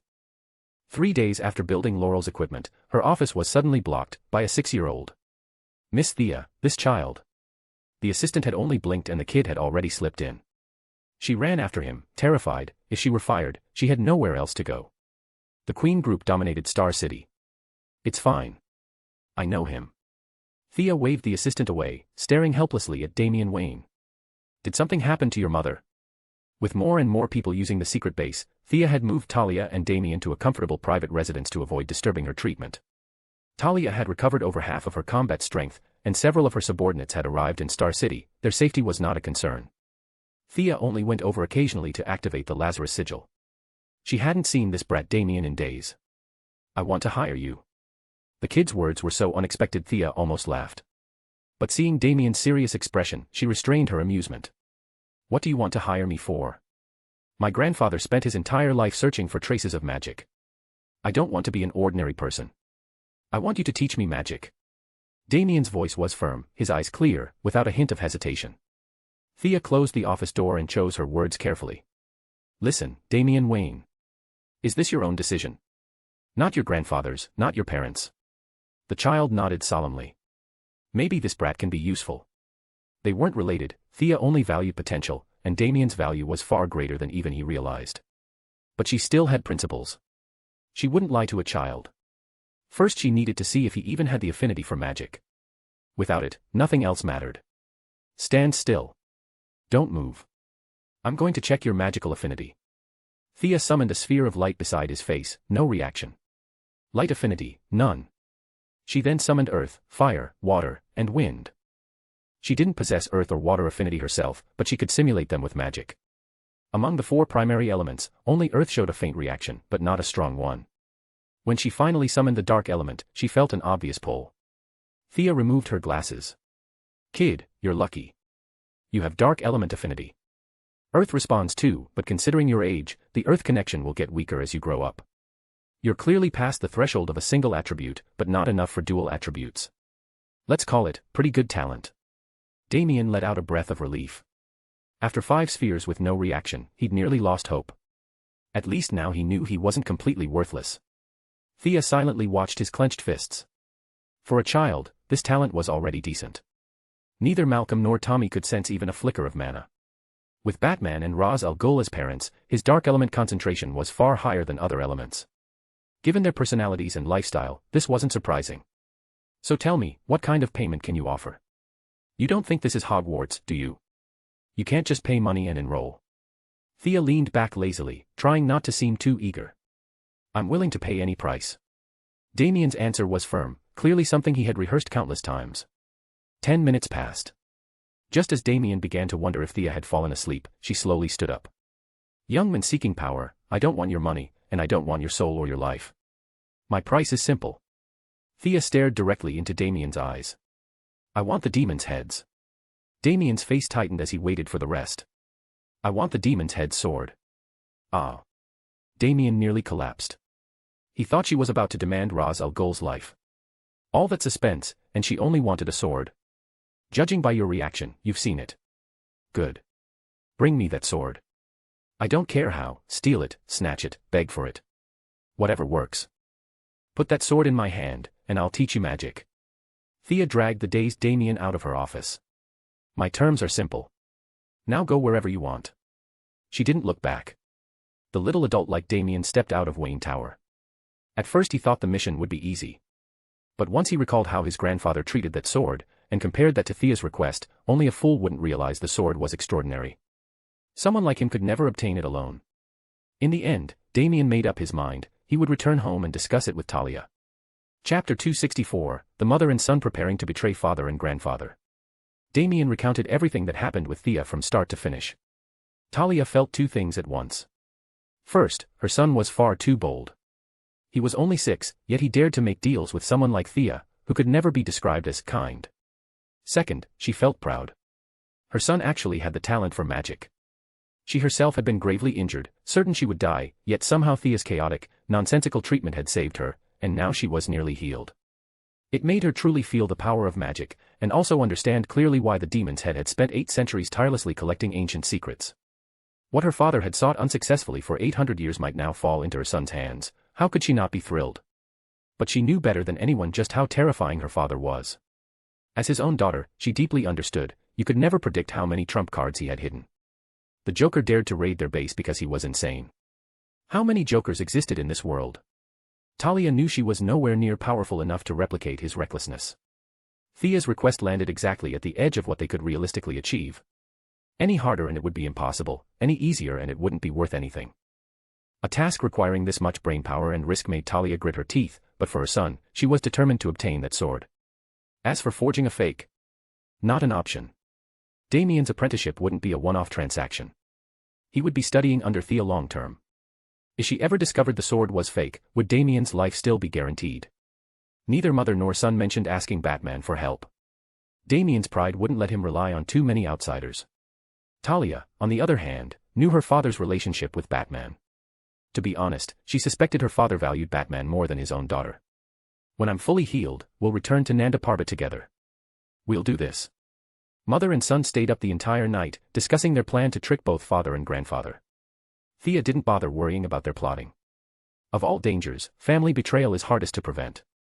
She didn't care how they got the sword, whether by themselves, by asking Batman, or by sweet-talking their way into it. She only cared about the end result. The process didn't matter.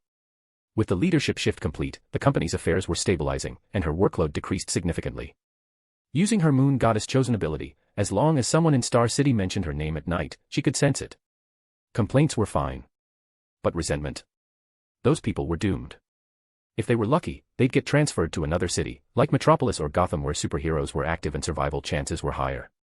If they talked behind her back too nastily, she simply sent the Court of Owl's talons to handle it. Afterward, she filed a missing persons report with the police. Simple. You think Laurel should have what code name? Barbara asked, catching Thea while she was reading. The book looked thick and ancient. Barbara couldn't understand a single word, but the abstract illustrations alone told her it wasn't a science textbook. Thea looked up from the complicated grimoire and saw Laurel listening intently as well. After thinking for a moment, and knowing she had zero talent for naming, she stuck with the original storyline. Remember how Detective Lance gave you sisters a canary when you were little? And since the Bat family always wears black, and I assume you're not into colorful costumes, how about Black Canary? Great name. You're so talented at naming things. Both girls were delighted. Thea covered her face. Talented? Me. Can't you hear the elk living inside my ring screaming in protest? But a name brought new problems. After 2 days of training, Laurel decided she had improved dramatically and began demanding weapons and gear from Barbara. But Barbara was preparing to go solo, returning to Batman for gear would be inappropriate. And since Thea was rich, free, and endlessly resourced, the entire equipment-making job fell on her again. Thea observed Laurel's movements and, honestly, they weren't good. Thea now targeted non-human threats and ignored everyday criminals, but Laurel's current level. Her chance of dying on her first mission was at least 80%. Laurel was someone she had known since childhood, and with both her unlucky brothers involved one way or another, Thea couldn't just let her get shot to death. Using Wayne Enterprises' Kevlar armor as reference, Thea made her an all-black combat suit, pistol-resistant, stab-resistant.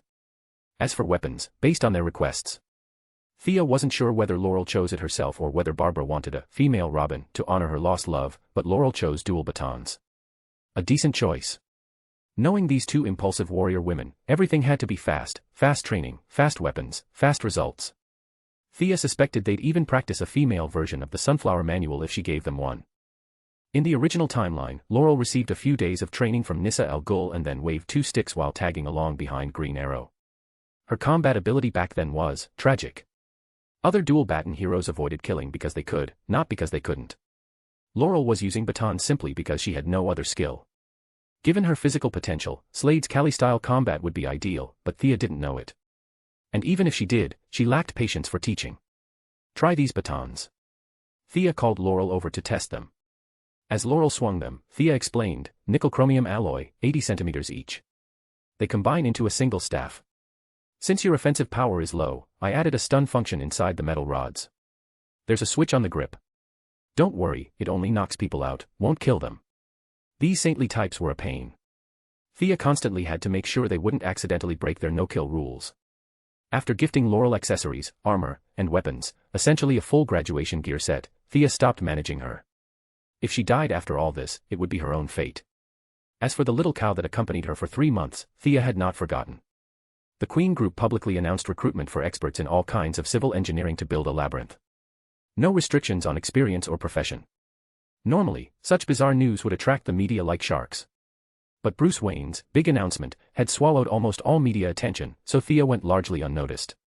Even so, her open requirements attracted all sorts of applicants: university professors, self-proclaimed architectural geniuses, military engineers, and even a group of explorers who were actually grave robbers.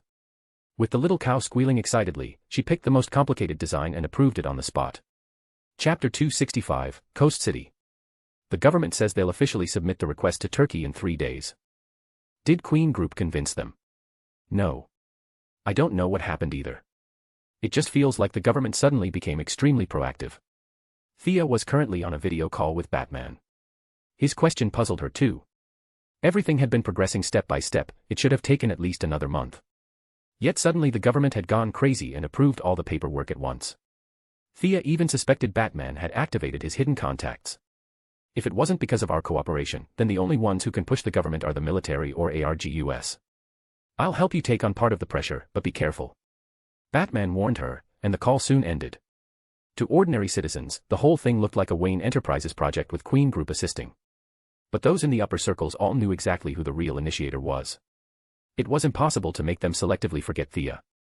If only I could just brainwash all of them. Thea leaned back, long legs on the desk, daydreaming lazily.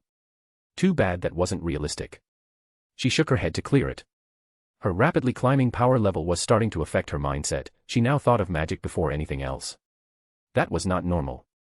There was too much dark magic in the Constantine inheritance. She decided to take a few days off, sunbathe, and get her mentality back to normal. But she got only 1 hour of sunshine before someone interrupted her. Commander Lila, long time no see. Thea greeted the woman standing before her, Lila Michaels, dressed head to toe in black tactical gear. At least she recognized her. Lila showing up herself explained a lot. Thea immediately understood, ArrowVerse had likely helped push the government into clearing the path. But no one ever helped for free. She'd listened to what they wanted. Amanda wants to see you. Lila had long shed her earlier greenness. The gentle young woman was mostly gone, replaced by sharp discipline and iron command. After a few words of small talk, she got straight to the point. Quite an attitude. Thea disliked the way Amanda treated her like a subordinate. But she held back. They were still half-allies, no need to start a fight over vanity. She wasn't doing anything important today anyway, might as well meet. Where? Coast City. Our plane is downstairs. Thea blinked, then smirked. Let's go. The distance from Star City to Coast City was no joke. The ArrowVerse plane flew for more than an hour before descending into the coastal metropolis. On the way, Thea recalled something. If her memory wasn't wrong, this was the hometown of the future Green Lantern. Once in a private car, she watched the scenery roll by. Complete buildings, peaceful streets, relaxed citizens. Which meant the Green Lantern hadn't debuted yet. Coast City was similar in scale to Star City. Together, the two still weren't equal to Metropolis or Gotham, both were relatively peaceful first-tier cities. But Thea knew that was an illusion. Once Green Lantern put on that ring, the civilians' peaceful days would be over. Being the Green Lantern Corps' designated Earth branch office made Coast City a nightmare to live in. Best-case scenario? You woke up to find your house, and you, blown sky-high by red lanterns or yellow lanterns. Worst case? An alien chased you for 2 blocks and stomped you flat. No exaggeration, this was Coast City's future. Funeral homes would skyrocket. Insurance, housing, energy markets. Collapse. This thrilling lifestyle would continue until Blackhand arrived, ending the chaos not with peace but by wiping out the entire city in a single move. Lila, you got married. Sitting in the back seat, Thea's gaze fell on Lila's left hand, a wedding ring shining brightly. Lila lifted her hand admiringly, a smile blooming. Yes. A fellow soldier I served with in Afghanistan. Well, congratulations. Thea pretended to be happy for her. But if her memory was right, Lila and John Diggle's first marriage wouldn't last long. Lila was rising fast in her career. Diggle, after leaving the military, would struggle miserably. If Oliver hadn't later dragged him into the hero business, they would never have remarried. Talking about husbands was the fastest way for women to bond. Thea avoided talking about herself and clung tightly to Lila's topics. Your husband must be very gentle. He does housework. Impossible, miracles do exist. Under such chatter, their relationship gradually warmed, not like in Gotham when they fought side by side, but no longer coldly professional either. When the vehicle stopped at an abandoned warehouse and agents moved to open the door, Lila leaned close to Thea's ear and whispered. Amanda has noticed your supernatural abilities. Be careful. Then she straightened with a stern expression, as if she hadn't said a word. So it's that. Thea pretended not to react. She had long prepared for this. But Amanda's attitude was clearly becoming more arrogant. Was it because she held more cards, or because she believed controlling Oliver meant controlling Thea? Should she give Amanda a small lesson, or a big one? So hard to choose. They stepped inside. Lila completed several layers of ID checks and retinal scans before the massive metal doors finally opened, revealing the ArrowVerse base. This is your secret base? Thea asked despite knowing. How much taxpayer money did this monstrosity cost? The 2.5-meter tall, half-meter thick metal door alone was worth more than her entire Star City base. Should she rebuild her base? Or just expand it? After seeing the Batcave and now this, her own hideout felt embarrassingly simple. This is Coast City Base number 3, Lila explained calmly. Thea's mouth opened slightly. Meaning, there were at least 2 more bases like this in Coast City alone. As she mentally calculated how many millions were burned on these facilities. A deep boom shook the entire interior. Even at the entrance, they felt the impact. Something happened. Lila and the 2 agents drew their guns and rushed inside. Chapter 266, The Friendly Meeting in Coast City. Thea followed them inside at an unhurried pace. Her steps were relaxed, yet she effortlessly kept up with the agents who were jogging ahead. She tried using Horus Eye to see what was happening deeper inside, but whatever material ArrowVerse used for their interior structures, walls, fixtures, reinforced metal doors, it completely blocked her sight. ArrowVerse lived up to its reputation. This anti-X-ray, anti-vision technology was very advanced. Obviously made to defend against Superman, the Martian Manhunter, and of course people like herself who liked to take a peek now and then. Thea thought bitterly. As for what Amanda was actually doing in there, Thea wasn't sure. But the gunshots and screams coming from below made it obvious things weren't going well. As she walked, Thea wondered, did I guess wrong earlier? Amanda wasn't planning to threaten me, but to play the victim. To direct a whole fake crisis just to win my sympathy. Following Lila for less than 10 minutes, they finally reached a wide, empty chamber. Thea didn't even have time to examine it before a hoarse roar echoed. Out of my way, insects, die. The voice was raspy and metallic, like steel scraping across steel. A wave of invisible force surged toward her. Looks impressive, but it's all show, Thea said calmly, raising her left hand to counter the blast. But halfway through casting the spell, she realized she had miscalculated. It wasn't magic. It was some kind of twisted telekinesis. Telekinesis was still a form of psychic power. If it were normal telekinesis, her magic would have blocked it easily. But this one carried a strange, unnatural aura that slipped around her barrier and smashed into the group like a crashing tide. Within a tenth of a second, Thea assessed the strength of the attack, not strong. To her enhanced physique, it was no more than a breeze. But while she could handle it, the others couldn't. She quickly wrapped a wind shield around Lila. Having the impact, she at least knew Lila, it was worth saving her. As for the other 2 agents, well, tough luck. The 2 unlucky agents vomited blood in perfect sync and collapsed like felled trees, twitching a few times before falling completely still. Being shielded last second, Lila fared far better. The telekinetic blast slammed straight into the wind barrier she wore, sending her staggering back 3 steps. Blood trickled from the corner of her lips and stars danced in her vision, but she would live. No one paid her any attention, though. The enemy's gaze had already passed over her and locked directly onto Thea. Since she wasn't working today and wanted to get more sun, Thea had dressed lightly, her long hair tied in a high ponytail, A plaid shirt knotted below the chest revealing smooth-toned abs and a neat navel, shorts with a wide belt, and canvas shoes. To avoid making her spatial ring too conspicuous, she added a diagonal shoulder bag where she kept a few daily necessities. Her casual, almost shopping trip outfit instantly ruined the tension of the chamber.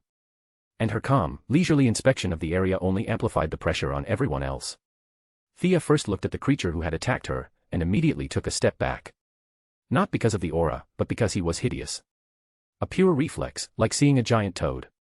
It wasn't about danger, it was about disgust. He had limbs and a torso, clearly humanoid, but his facial features had been crushed and squeezed together beyond recognition. His clothes were filthy, covered in dried blood and sludge. But the most striking part was his forehead, swollen upward and forward. The upward bulge elongated his entire skull by a quarter, and the forward growth protruded like an upside-down bowl. Strange yellow fluid pulsed through veins across the swollen mass. One glance was enough. Thea didn't want another. She remembered him now. Wasn't this the small boss from the Green Lantern storyline? His mutated telekinesis was infant-level compared to her. Weak, laughable, nothing worth mentioning. Thea's mastery of psychic power far outstripped his. She mimicked his psychic wavelength, blending with it like a drop of water merging into the ocean. The Toadman could see her, yet no matter how he pushed, his supposedly unstoppable telekinesis harmlessly slid around her as if she didn't exist. Confused and panicked, he tried controlling some metal debris to stab her, only to watch the telekinesis curve away again and again. The monster was completely dumbfounded. He couldn't figure out whether the woman before him was human or something else entirely. Ignoring him, Thea stepped onto the central platform. Just seeing him in profile had made her suspicious, and now, facing him head-on, she finally confirmed it. Well, well. Isn't this the most honorable senator of our great United States? What was your name again? She pulled a small black notebook from her bag and eagerly flipped to the first page. Ah, yes. Senator Hammond of Coast City. The esteemed gentleman himself. Do you remember me? Bound to the platform was a white-haired senator. The moment he saw Thea, whatever dignity he had left shattered as he cried out desperately. I remember. I remember, save me. Please save me. I agreed to everything you asked back then. I still have money, I'll pay you. Just get me out of here. Oh. You remember me. Then what is my name? Thea asked sweetly. The senator's face turned ghost white. He stammered, you're Quinn. Not bad, you remembered the surname. But the first name? I suppose a noble gentleman like you couldn't be bothered to learn that part, huh? She waved dismissively. Hey, frog face over there, you two keep doing whatever you were doing. She glanced between them. Right, they were father and son. A family of freaks indeed. Carry on. Then she finally looked up, scanning the chamber until she found Amanda Waller, plastered like a starfish against a reinforced glass panel in the ceiling. Thea flew halfway up to talk to her, but saw Amanda's face completely flattened against the glass by telekinetic force. She had to circle around to the other side so she could pretend, at least superficially, to listen seriously. Chapter 267, I'm in a hurry, move. Showing a little dissatisfaction was fine, but too much was pointless. Thea released the telekinetic hold on Amanda, lowering her carefully with a cushion of magic. Looking at Amanda, high heels, pencil skirt, sure, she used to be a top-tier special forces operative in her youth, but after years behind a desk, who knew how much of that foundation was still left? From 5 meters up, Thea worried the woman might twist an ankle, and then she'd have to spend time healing her. But Amanda wasn't grateful at all. She jerked her chin toward the lump of a man, Toad, who was slicing into Senator Hammond with a tiny knife not far away. This thing, can you handle it? She asked. Thea glanced over. I need a moment. And then she stopped moving entirely. Toad might be an impossible opponent to an ordinary person, but to her, he wasn't any harder to deal with than Harley Quinn. Again, different league entirely. But she didn't rush in to knock him out and drag him away. She was still waiting. Waiting for Senator Hammond to die. Watching Toad carve him left and right, Thea felt a certain satisfaction, and it also served as a warning to Amanda. Playing with fire should be done less often. Nobody here was an idiot. Seeing Thea unmoved, and remembering her earlier conversation with Senator Hammond, Amanda immediately guessed their last encounter hadn't been friendly. Still, luck was on Amanda's side today. If she hadn't called Thea, Toad rampaging here would have been enough to kill her. The helplessness echoed even louder with the senator's screams in the background. After 3 minutes, Thea glanced over. Good. He was dead. Time for cleanup. Toad's telekinesis was crude, but she still couldn't control him mentally, only physical force would work. She didn't want to expose her spatial ring, so she looked around the room for a weapon, anything she could use to knock him out in 3 strokes. Killing him won't be a problem, right? Thea whispered. If you can take him alive, take him alive. His mental strength is high. Even if I knock him out, you can restrain him. Amanda finally caught a chance to regain some dignity. You can't imagine the technology ArrowVerse has. Thea nodded without comment. She'd already noticed Amanda was wearing a device that resisted mind control. This wasn't 1918, science advanced every day, especially in a world stuffed with black tech. Anti-telepathy gadgets weren't rare. Toad hadn't given up on trying to crush her. Wave after wave of telekinetic force rolled toward her, all gently dispersed as if by a calming breeze. Ooh. This is good. Thea bent down and picked up a long rope. She'd trained with Diana's lasso on Themyscira, then practiced again in that small village. She wasn't at Diana's level, but dealing with this crippled frogman was too easy. Toad didn't dodge the incoming loop around his neck, or rather, wanted to dodge but failed. Thea tightened the rope and yanked him up like pulling a carrot from the ground. She swung her arm half a circle, bang, slamming him into the wall. ArrowVerse walls were solid, the 200-plus-pound Toad hit it without making it tremble. So disgusting. Thea gagged at the yellow pus smeared on the wall. This thing counted as a natural enemy of female heroes. As punishment for being so disgusting and ruining the scenery, she swung the rope and smashed him against the left wall, then the right, again and again. At first he yelled defiantly, but by the 5th impact, the telekinetic presence in the room completely faded. He was out cold. All right, he's done. Now tell me, why exactly did you drag me here? Thea wanted to wrap this up fast. Toad's appearance meant Hal Jordan had already become Green Lantern. And according to the movie timeline, Parallax would be arriving soon. Not a single extra minute here was acceptable. In the movie, Hal Jordan leaned hard on Earth people's ingenious wisdom, throwing every monster into the sun. And the sun never disappointed, burning whatever he tossed in. But how could that be real? Parallax destroyed countless star systems, how could he fear the sun? In the real world, Thea preferred to believe some higher being repelled Parallax for unknown reasons. Because saying Hal Jordan, Green Lantern rookie, beat the Corps' ancient nemesis was like saying Damian Wayne could learn magic for one day and then beat Merlin. Amanda's original plan was to use Oliver to threaten Thea, but Thea's current power level was beyond her understanding. She didn't dare act rashly. So she switched to Plan B. I don't know why you're building a temple, but we did smooth things over with the government. You agree with that, right? But I just saved your life. Don't tell me this guy on the floor, whose head is swollen like a pumpkin, knocked himself out on the wall. Amanda's tone had softened, so Thea's did too. They even exchanged a few friendly jokes like nothing had happened. Amanda grinned, her white teeth especially bright against her dark skin. Saving me is personal. Using ArrowVerse to help you was official business. I'll compensate you personally later. Compensate, my ass. Thea ran the numbers. Based on the timing, Oliver was definitely in Amanda's hands right now. Amanda probably thought she didn't know, and Thea had to pretend she didn't. Knowing the plot was a curse, she couldn't explain how she knew. Compensation would probably be returning Oliver. Damn. Saving her was a waste. So what's the job? Isn't Batman your usual contact? Couldn't you call him? At the mention of Batman, Amanda's face twisted. The Joker was the perfect candidate for her villain squad, smart, insane, no powers. If she could recruit him, half the project would be done. But Batman refused, completely. Not even Amanda's personal calls worked. Zero negotiation. She couldn't possibly tell Thea they'd failed their talks with Batman, so she dodged. Batman has a lot on his plate recently. And you looked free. Thea didn't bother responding. I'm free, and that's your business. Even the president has free time, you wouldn't dare give him chores. Then say it clearly. Why did you call me here? Thea was out of patience. If it was easy, she'd agree. If not, she'd refuse. Chapter 268, Planet OA. Murphy's Law was painfully accurate sometimes, the more you feared trouble, the faster it arrived. Just as Amanda opened her mouth to speak, a terrifying, vast, overwhelming psychic force descended from the sky. In an instant, it crushed everyone's consciousness. Amanda held on for a moment before collapsing into unconsciousness. Damn it. I should have just passed out immediately. Thea's instincts made her resist for 1 second, and now she regretted it deeply. If she had fainted like Amanda, nothing would have happened to her. But because she fought back even a little, the thing above immediately took interest, doubling and redoubling the mental pressure like it was toying with her. Her own psychic strength felt like a tiny boat in a raging storm. The other side was an ocean, violent, vast, and crushing. Every second, new waves slammed into her. Thea had to focus entirely just to keep her mind from collapsing. Several times she felt her thoughts drifting into dead ends, and she didn't even want to imagine the consequences of her consciousness getting stuck. Clinging to sheer stubborn willpower, she kept dragging herself back into clarity. She had no idea how long the assault lasted. When she finally regained control of her body, she found herself half-kneeling on the floor, drenched in sweat, a puddle forming beneath her. Her clothes felt like they'd gone through a full wash cycle.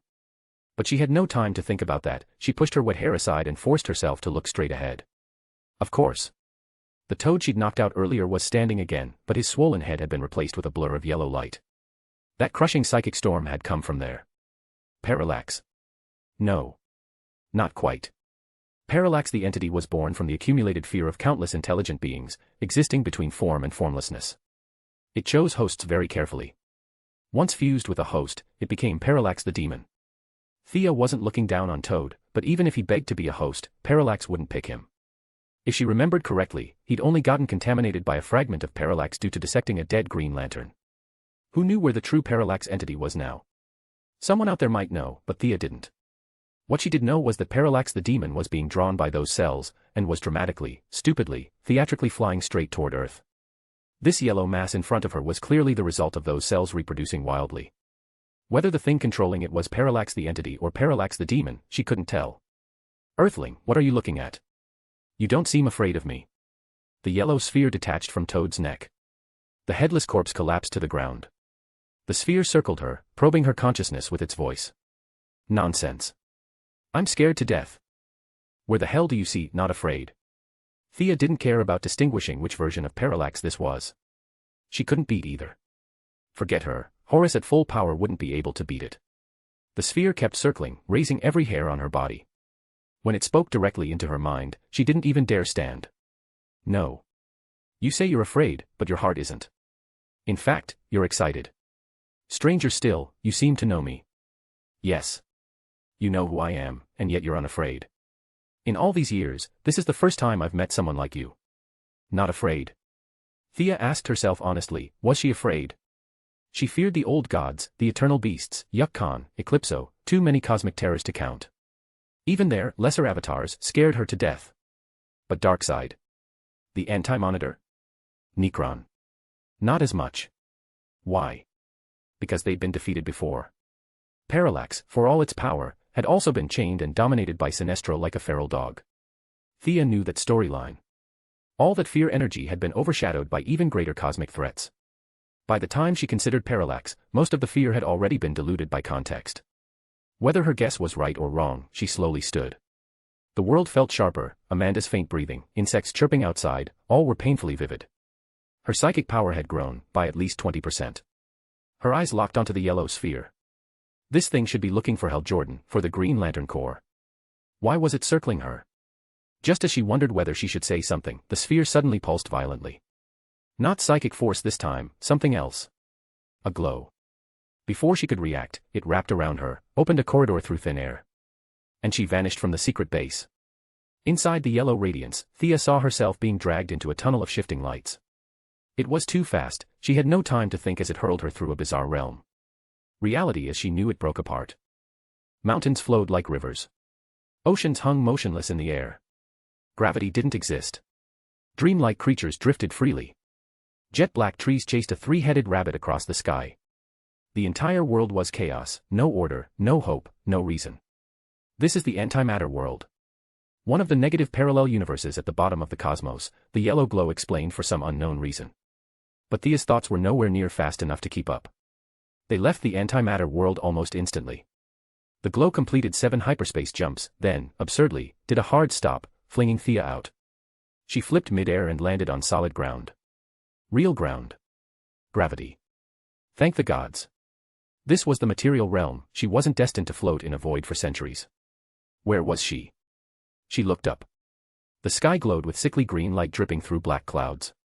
When the clouds briefly parted, a deep red glow shone from behind them, not quite a star, more like some gravitational anomaly.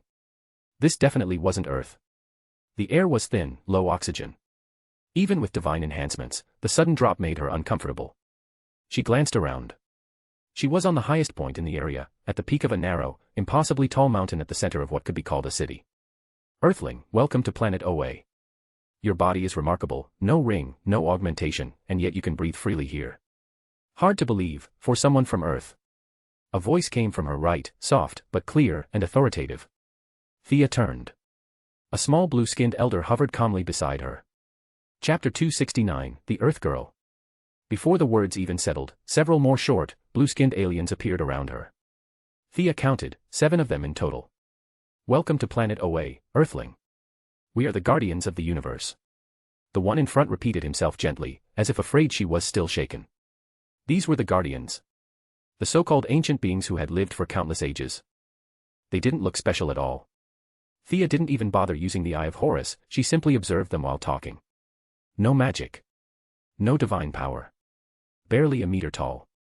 Zero physical threat. Their only unusual trait was their form of life itself. Aside from that, nothing impressive. Were you the ones who brought me? Her words were cut short. A streak of green light shot down from the distance. From it stepped a purple-skinned alien in the traditional Green Lantern uniform. He didn't even glance at Thea. Instead, he pointed accusingly at the floating guardians. You're recruiting another Earthling. Wasn't Hal Jordan lesson enough? Earthlings have weak wills, they're not fit for the Green Lantern Corps. The guardians let him vent. When the purple alien finally stopped, they slowly explained. Sinestro, she was not recruited by us. She was brought here by Yellow Energy. We have only just learned this ourselves. Yellow Energy, the Yellow Lanterns. Sinestro froze for a few seconds, then realization hit him. He turned sharply toward the guardians. You've already completed the yellow power ring. My will is strong enough to master fear, give me the ring. I'll destroy Parallax myself. But the guardians did not respond to his declaration. Because another streak of green light arrived. I absolutely refuse to let you sacrifice Earth. Earth may be young, but, Hal Jordan, rushing from Earth, stopped mid-speech, his brain derailed the moment he saw Thea. A girl from Earth. Looking like that. Who was she? He opened his mouth to keep talking, and forgot all his lines. He simply stood there, staring like an idiot. As expected of Erha, the two-dog, Hal Jordan. How could he be this dumb? Thea felt zero excitement at seeing a fellow Earthling. All she felt was that she had been dragged into a cosmic-level disaster. You're from Earth. And you're breathing here without a ring. No enhancements.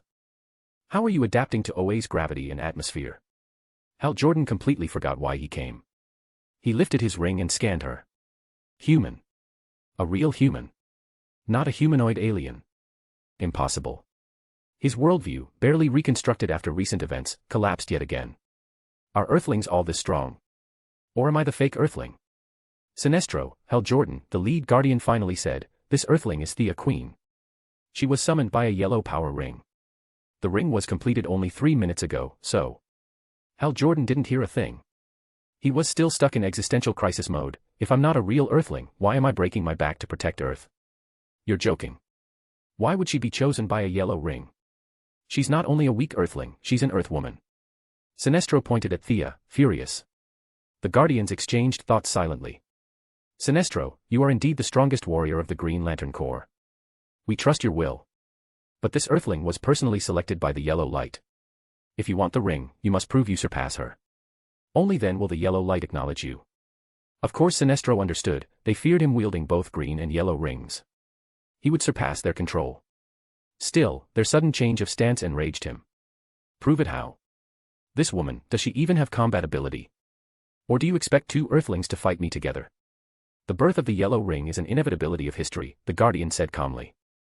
We created the Green Lantern Corps, but the Yellow Light is also part of the universe. There is no need for concern, we will not obstruct it. Only facilitate it. The arena will decide. Earthling, what is your answer? Thea's mind raced. A yellow ring. Choosing her. Wasn't it supposed to choose Sinestro at first sight? To be honest, she had no affection for emotional spectrum powers. They were too vague, no direct strengthening to one's existence. Every lantern was still immortal, even Sinestro wouldn't outlive his species by much. When their time came, the ring simply flew away. Honor, achievements, gone in a blink. Everyone treated the yellow light like it was inherently evil. But as a magician, Thea saw differently. Light wasn't justice. Darkness wasn't evil. Fear could grant conviction, look at Batman. Moreover, she wasn't even sure she could control fear. She feared plenty of things. Her will was nothing like Sinestro's iron resolve. But the ring was right in front of her. No quest required. A free artifact. A true transmigrator's philosophy. Even if you don't use it, take it first. So she agreed to the duel. The guardians flew toward a nearby mountain. Sinestro followed, face dark as ash. You can fly. If you want. I can carry you, Jordan offered awkwardly, still dazed, eyes drifting to her exposed waist and long legs. Don't touch me. I can fly myself. Thea waved him off. After Parallax's psychic suppression, her mental strength had risen again. And Oa's magic density far surpassed Earth's. With her own magic, flying was no problem. She wasn't as fast as a lantern, but the distance was short. She landed lightly in the arena. Hal arrived last, because he had been standing there dumbfounded by what he saw. She flew. On her own. No ring. No tech. It took him a full half-minute to regain his senses. Earth is way deeper than I thought. The Guardians didn't think much of her independent flight, but Sinestro's expression changed. He'd traveled countless star systems and seen extraordinary lifeforms before, but this woman's existence demanded respect. Even if he still looked dismissive, internally his threat assessment rose sharply. Chapter 270, Thea's Courage. In Sinestro's eyes, Thea was one of those rare anomalies in a planet's food chain, an evolved specimen possessing abilities far beyond her kind. Judging from Hal Jordan's dumbfounded expression, this definitely wasn't the average level for Earthlings. With that in mind, Sinestro wasn't quite as angry about the Yellow Ring's choice anymore. At first, he thought the Guardians were plotting something, but if his competitor was genuinely powerful, he wasn't afraid of a fair contest. No. This is a ring war. What's the point of removing my Green Lantern ring? I reject that rule.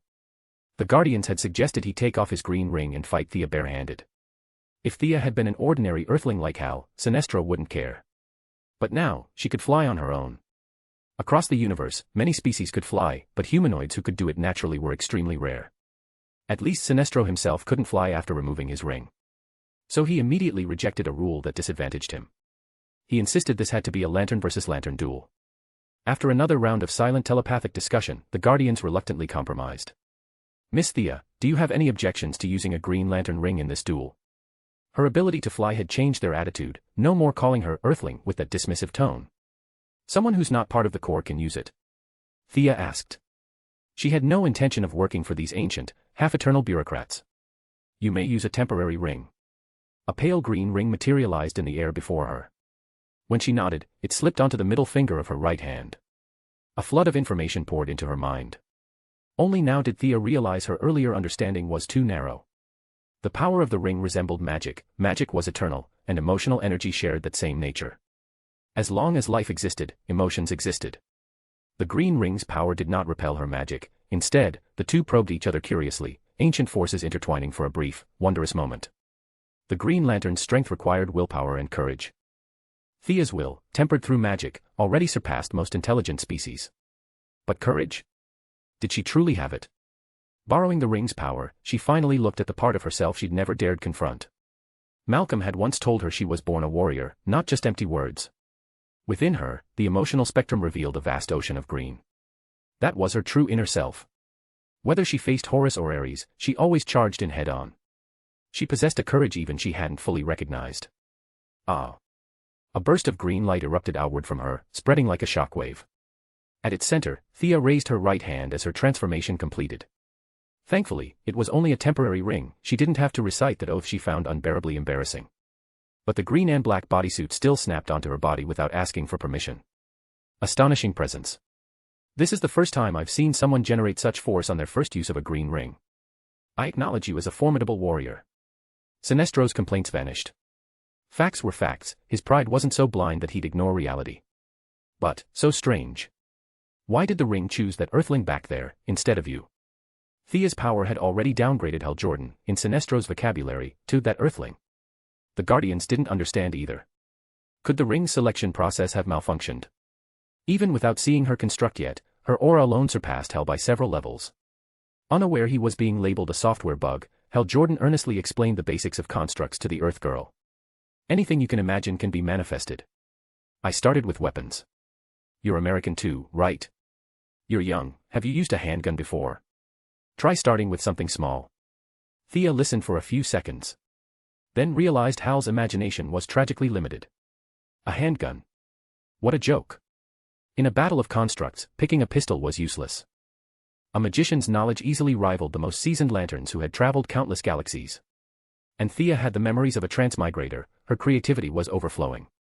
She quickly selected a suitable battle form, shaping it with immense courage, outlining details with pure will. A monstrous green figure appeared in the distant skies, at first glance like a massive tree. But up close, its branches were 50 heads and 100 arms, each holding a massive sword. A divine creation that was never meant to exist in the mortal realm. A hecatoncheir. A 100-armed giant. Hal Jordan, mid-lecture about handgun to grenade launcher progression, nearly bit his own tongue when he saw it. Each face perfectly sculpted. Each weapon detailed like forged steel. He silently retreated to a corner to draw circles of shame. Even Hal couldn't stay oblivious anymore, Thea was leagues above him. He cursed the injured lantern who had given him the ring, he must have been half dead and blind. He was just a normal Earth guy with zero talent for this. Remarkable talent. To reach such mastery on your first contact with a ring, you are a true warrior. I apologize for underestimating Earthlings earlier. Sinestro was not frightened, he was exhilarated. He forged his own construct, a giant green version of himself wielding a massive axe. It roared back at Thea's 100-armed giant. Size didn't determine strength, but size did reflect emotional intensity. Sinestro's construct stood at 70 meters. Thea's was only 50. On the surface, Sinestro seemed ahead, but considering she had just received a temporary ring, the gap wasn't large. And Thea's construct was far more refined. That was why Sinestro now respected her, and why he apologized. If all Earthlings had Thea's potential, they would have unified the universe long ago. To show his respect, Sinestro activated his ring's language function, switching to Earth English. "Let us begin," he said, manifesting 2 more long swords. Hearing an alien speak English was so surreal that Thea nearly laughed. She held her expression in check and manifested a large Zweihander of her own. Chapter 271, Thea vs. Sinestro. Both of them first controlled the giants behind them and launched into combat. Even with Thea's mental strength, coordinating that many arms at once was a bit taxing. Sinestro's construct giant had never encountered an attack like this either, so their first exchange was extremely cautious. The 100-armed giant's assault was relentless, yet the damage it caused was minimal. Sinestro's giant, however, was experienced. After calmly responding to a few moves, he realized the opponent wasn't overwhelmingly strong and began counterattacking. When Sinestro himself charged forward with 2 long blades, Thea, who had diverted a huge portion of her focus into her construct, felt the strain. She flicked out a throwing dart to push him back, dismissed the 100-armed giant, and replaced it with a towering, helmeted, spear-wielding warrior, the one she knew all too well. Ares, the god of war. Thea understood Ares inside out, and with a portion of his divinity within her, every move felt familiar. The 50-meter-tall Ares wielding his long spear was a perfect match for Sinestro's 70-meter axe giant. Freeing up some of her mental focus let her properly counter Sinestro's refined combat skills. The English cross-hilt greatsword in her hands moved as if alive, cutting straight towards Sinestro's waist. But Sinestro's 2-meter height against Thea's 170 gave him that awkward, can't-quite-reach feeling on the ground. After a few exchanges he realized ground combat was a terrible idea, and immediately switched to his advantage, aerial combat. He conjured chains, attempting to bind her legs. Noticing his move, Thea manifested Diana's lasso and snared Sinestro's arm in return. Both exerted force, the distance between them collapsing rapidly. Thea dropped the lasso, gripped her sword with both hands, and aimed straight at Sinestro's chest, going for the kill. Sinestro hadn't expected her to go all out within minutes of starting. Forced into a clumsy retreat, he had no choice but to use the ring's power to levitate out of the sword's path, but he didn't rise far before finding himself ensnared. The colossal green Ares, still locked in combat nearby, tanked a heavy axe blow in order to hurl a giant emerald net right onto Sinestro. Sinestro's ascent halted, and Thea was already rising after him. A crisp clang rang out as Thea's greatsword plunged into the green shield Sinestro materialized. Both constructs shattered into fragments. Back in the sky, where he intended to stay, Sinestro extended his arm and fired a concentrated green energy beam at her. Thea mimicked his earlier gesture, forming a green shield of her own that blocked the blast. She then summoned 2 long knives and met Sinestro's massive axe head-on. Their fierce battle naturally drew the attention of nearby lanterns, and more free members of the Green Lantern Corps flew to the edge of the arena to watch. At first, they assumed this was some new recruit sparring. But once they scanned the unknown woman, they were stunned. She was an Earthling. "Do you know her?" a few lanterns asked Hal Jordan, who had a decent relationship with them. Thea was the CEO of a listed company. The ring had no trouble pulling up her public records. Hal hadn't recognized her at first, but as the fight went on, he finally connected the dots. Even so, there was zero joy on his face, only disbelief. Hal suddenly felt his understanding of Earth was embarrassingly shallow. A CEO heiress from a publicly traded company, fighting the greatest Green Lantern in Corps history to a draw. These two identities didn't match at all. Was the universe weak, or were Earthlings terrifyingly strong?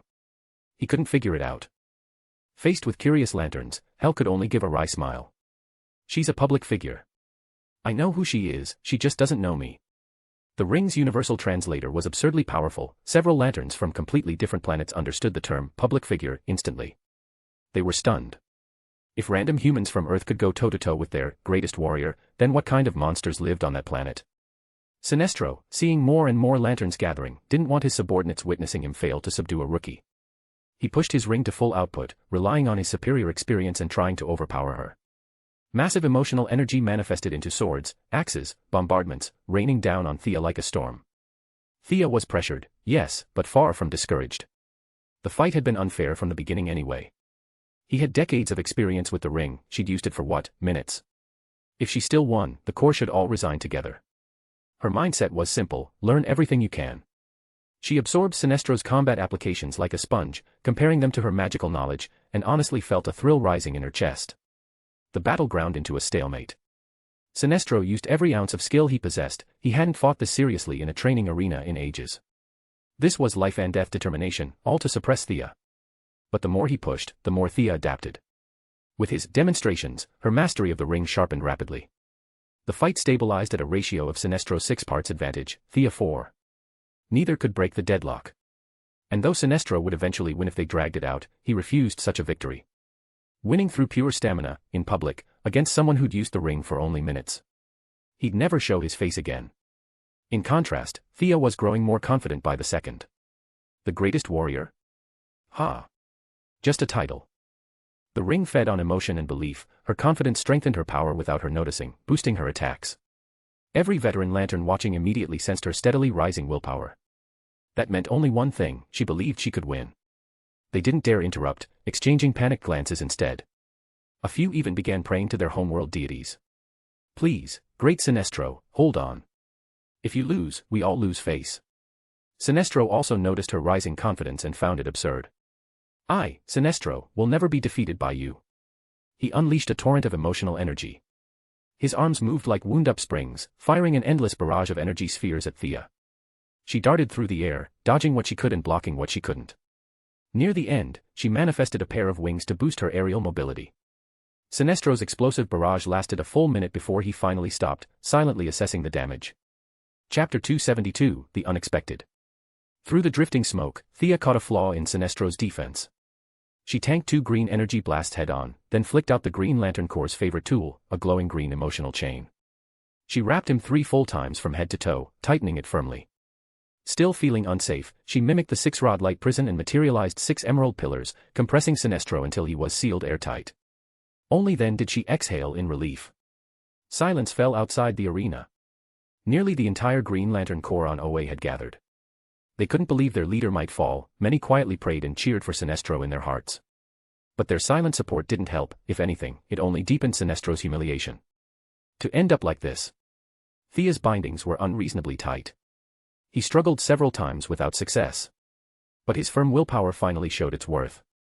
Despite his anger, he didn't panic, directing his construct giant to abandon its advantage and come rescue him. Sinestro's giant had held absolute dominance and would have defeated Thea's giant soon, but it had to give all that up and rush back to save its master. Naturally, Thea didn't allow the rescue to happen. She manifested all kinds of long-ranged weapons to bombard Sinestro, coordinating with her giant to strike wildly. But every attack was absorbed by Sinestro's giant. Its original 70-meter frame shrank rapidly to 50, its body dented everywhere, but the sacrifice wasn't in vain. Using its strength, Sinestro finally broke free. He then recharged the weakened giant, stabilizing its form once more. The ring's intense energy drain shattered his plan for a quick victory. He flew directly into the giant's body, both for more agile control and to recover from his enormous physical exhaustion. There's a move like that. Thea had always assumed constructs fought separately from their creators. Now she had learned something new. Imitating him, she too flew into her giant, and after a brief adjustment, fully seized control of that towering form. The Ares-like giant, under her direct command, moved like an ancient god returning to Earth. On this planet far, far from home, he roared to the heavens, battle intent swirling around him. Though slightly smaller than Sinestro's construct, his presence was overwhelming, long spear raised to meet Sinestro's giant axe head-on. The aura surrounding Thea's giant was something every lantern knew well: courage. Pure, unmatched courage. Even those who wanted to help Sinestro were stunned into silence. Such a noble quality was beyond reproach. Sinestro, bolstered by his iron will, cast aside hesitation and fought with equal fearlessness. Their clash only grew fiercer. Sinestro had the edge in control skill and raw energy output. Thea, however, surpassed him in martial technique, constantly seizing openings to heavily damage him. The scale of their battle expanded, and Thea felt something strange: exhilaration. A soaring exhilaration. The stronger her fighting spirit burned, the more her construct's appearance resembled her own. The Ares divinity she had obtained earlier was rapidly merging with her. In half a year she had only absorbed less than 20%, but with her battle intent amplified 100-fold by the ring, the fusion surged forward. In this short exchange with Sinestro, she had already absorbed over another 5%. She hadn't expected the ring to give this kind of benefit. Her previously indifferent mindset began to shift. Once this was over, if those old blue men did offer her a Green Lantern ring, should she accept it? The cost and reward weren't exactly balanced, it felt tricky. When Sinestro forced her back yet again, even his iron will wavered. Thea was fully demonstrating what it meant to grow stronger by the fight. Their 6-to-4 battle ratio was visibly tilting toward equality. Sinestro began attacking recklessly. He refused to drag things out any longer. Whenever his giant took damage, he simply repaired it with pure ring energy, trading blow for blow. It was a test of whose energy would run dry first. He ignored Thea's refined technique. It looked crude, even shameless, but it worked.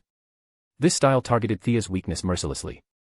She'd had the ring for mere minutes, converting emotion into energy took her far longer than Sinestro. Gradually, she began to lag. When her energy ran out, courage alone wouldn't matter. That was Sinestro's strategy: simple, brutal, exploiting his strength against her weakness. "Beating me won't be that easy," Thea shouted. Her giant surged under her intense emotional swing, its appearance finally becoming identical to her own. The war god's will felt fused with hers. A war god can be knocked down, but never defeated. Behind her giant, countless phantom images appeared, ancient earth ancestors battling the heavens and the land, tilling the soil, refusing to yield. Unbowed. Tenacious. Fighting to the bitter end. The giant drove its spear into the ground, stomped forward, and charged Sinestro with unstoppable momentum. "Your tenacity is admirable, but you cannot win." Sinestro, having faced her directly, sensed every shift in her aura. He too forced out every drop of power within himself, funneling it into his giant. He manifested an incredibly thick shield, ready to endure her strongest strike. Though calm, even he felt a flicker of unease before her sky-splitting charge. He dismissed his axe and poured all his energy into the sturdy shield. Silence fell across the surroundings. Every lantern waited for the strongest clash of the battle. Thea felt her aura at its absolute peak. She leapt, her giant moving with the authority of Horus layered atop the ferocity of Ares. She knew, this strike, he absolutely could not block. But then, an accident happened. Boom. Thea's giant violently exploded, sending shockwaves ripping in all directions. The assembled green lanterns hastily formed barriers to block the oncoming energy tide. Covered in dust, Thea didn't even spare a glance at the still alert Sinestro. She flew straight at the Guardians, furious. "What kind of garbage ring did you give me?" It exploded. "If I hadn't noticed in time and redirected the blast outward, I'd be the one blown to pieces." The tiny blue Guardians looked speechless. A temporary ring, what did she expect? They had never designed it to withstand this level of output. Temporary rings were for training new recruits. What new recruit could possibly use it this ruthlessly? She had literally overloaded it until it burst. It was, not exactly something they'd predicted. Chapter 273, The Yellow Ring's Judgment. Their conversation was naturally overheard by the Green Lanterns watching from the sidelines, as well as Hal Jordan. What did that mean? The ring exploded. Hal had witnessed Thea's entire fight, and it only reinforced his belief that this girl lived in a completely different world from him. Especially that last exchange, he had only felt the aftershock, yet he knew for sure he couldn't have blocked it. Even Sinestro, forged of iron will, was a little dazed. At first he'd thought that blast was Thea's ultimate move and had hidden tightly behind his shield, but what followed made it clear he'd misread the situation. Having trained countless core warriors, he truly had never imagined a temporary ring could be forcibly overloaded until it blew apart. Just how intense did her emotions have to be? Seeing the battle couldn't continue, he dismissed his construct and steadied his breathing. The fight had drained him badly. Faced with Thea's accusation, the Guardians couldn't reach a consensus among themselves. Some supported Thea, some supported Sinestro, and some said they should fight again. The lead blue dwarf gathered their opinions and made the final call: this match ends with Sinestro as the victor. I didn't hear that. Say it again. I refuse to accept that victory. Thea snapped instantly. This was obviously your quality issue. I didn't lose. Sinestro wanted the yellow ring more than anything, but his pride wouldn't let him accept a win like this. This wasn't victory. It was humiliation. Both of them rejected the Guardian's ruling outright. The lead Guardian was so angry his nose practically crooked, he wanted to make them keep fighting and let them die if they must. But to preserve their authority, even a wrong decision had to be upheld, and for a moment he hesitated. Right as they were struggling for a solution, an unexpected disruptor handed them a perfect step down. Elders, Earth is in danger. I beg for your aid. The speaker was the slightly goofy but fiercely righteous Green Lantern rookie, Hal Jordan. This Earthling might be a bit weak in combat, but he sure knew how to read the room. The lead Guardian no longer nitpicked Hal the way he used to, and said gently, "You're right. Maintaining universal peace is our duty. You go ahead first. Reinforcements will follow immediately." The hot-blooded youth was fooled by the old undead into rushing to Earth as advance support. Delighted, Hal flew off away toward Earth. The remaining Green Lantern spectators were also sent away by the Guardians under the excuse of rescuing Earth, told to go prepare their gear. A stadium that had been packed moments ago was now left with only the Guardians, and Thea and Sinestro. The Guardian summoned from the void that ring flashing with yellow light, saying nothing about the earlier battle. Next, let the yellow ring choose its wielder. Who goes first? Thea hesitated for a heartbeat, but Sinestro had already stepped out. I'll go first. Thea wanted to watch the process anyway, so she nodded. Her resolve simply wasn't as firm as his. Sinestro removed his green ring, took a deep breath, walked up to the yellow ring floating in midair, and grabbed it. Ugh, AAAH. A scream of pain echoed across the plaza. Sinestro's tall body was knocked down in an instant. He dropped to one knee, throat spilling out meaningless sounds, face twisted, sweat pouring from his purple skin. His hands clawed into the dirt by instinct, veins bulging across his palms, the whole scene vicious and terrifying. Thea jumped in shock. What the hell, was it really this painful?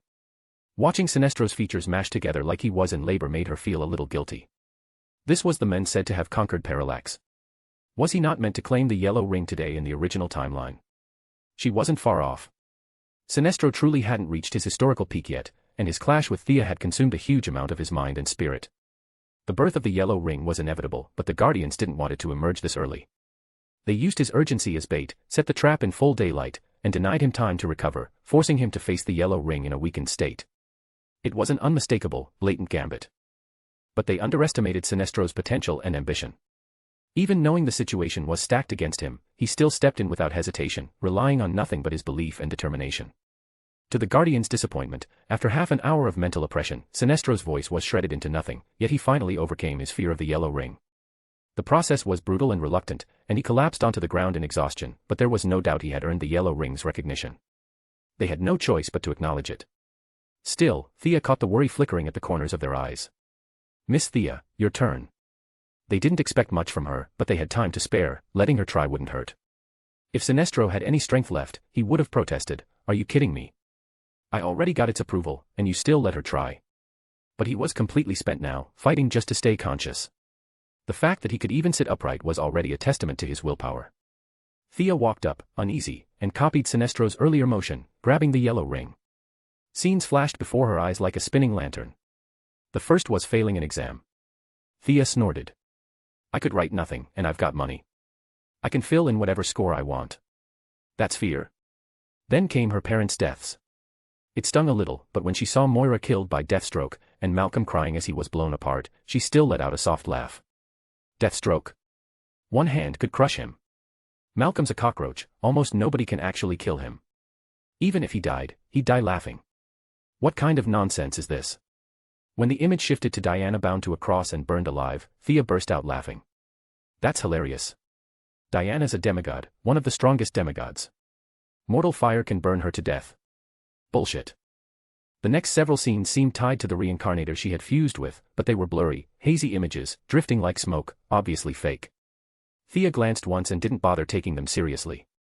When the yellow ring turned into a giant vaguely resembling Darkseid, only for Thea to stab its eyes out with a steel spike, the yellow ring froze like a crashed system and stopped showing scenes altogether. What's your deal, yellow ring? Thea couldn't help thinking.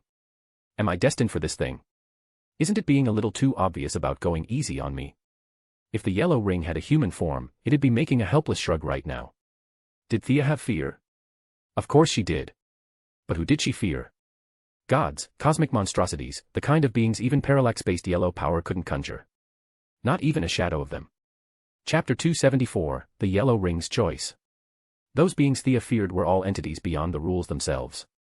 Parallax, on the other hand, was still bound within those rules, so the yellow ring naturally had no ability to replicate such existences to intimidate her.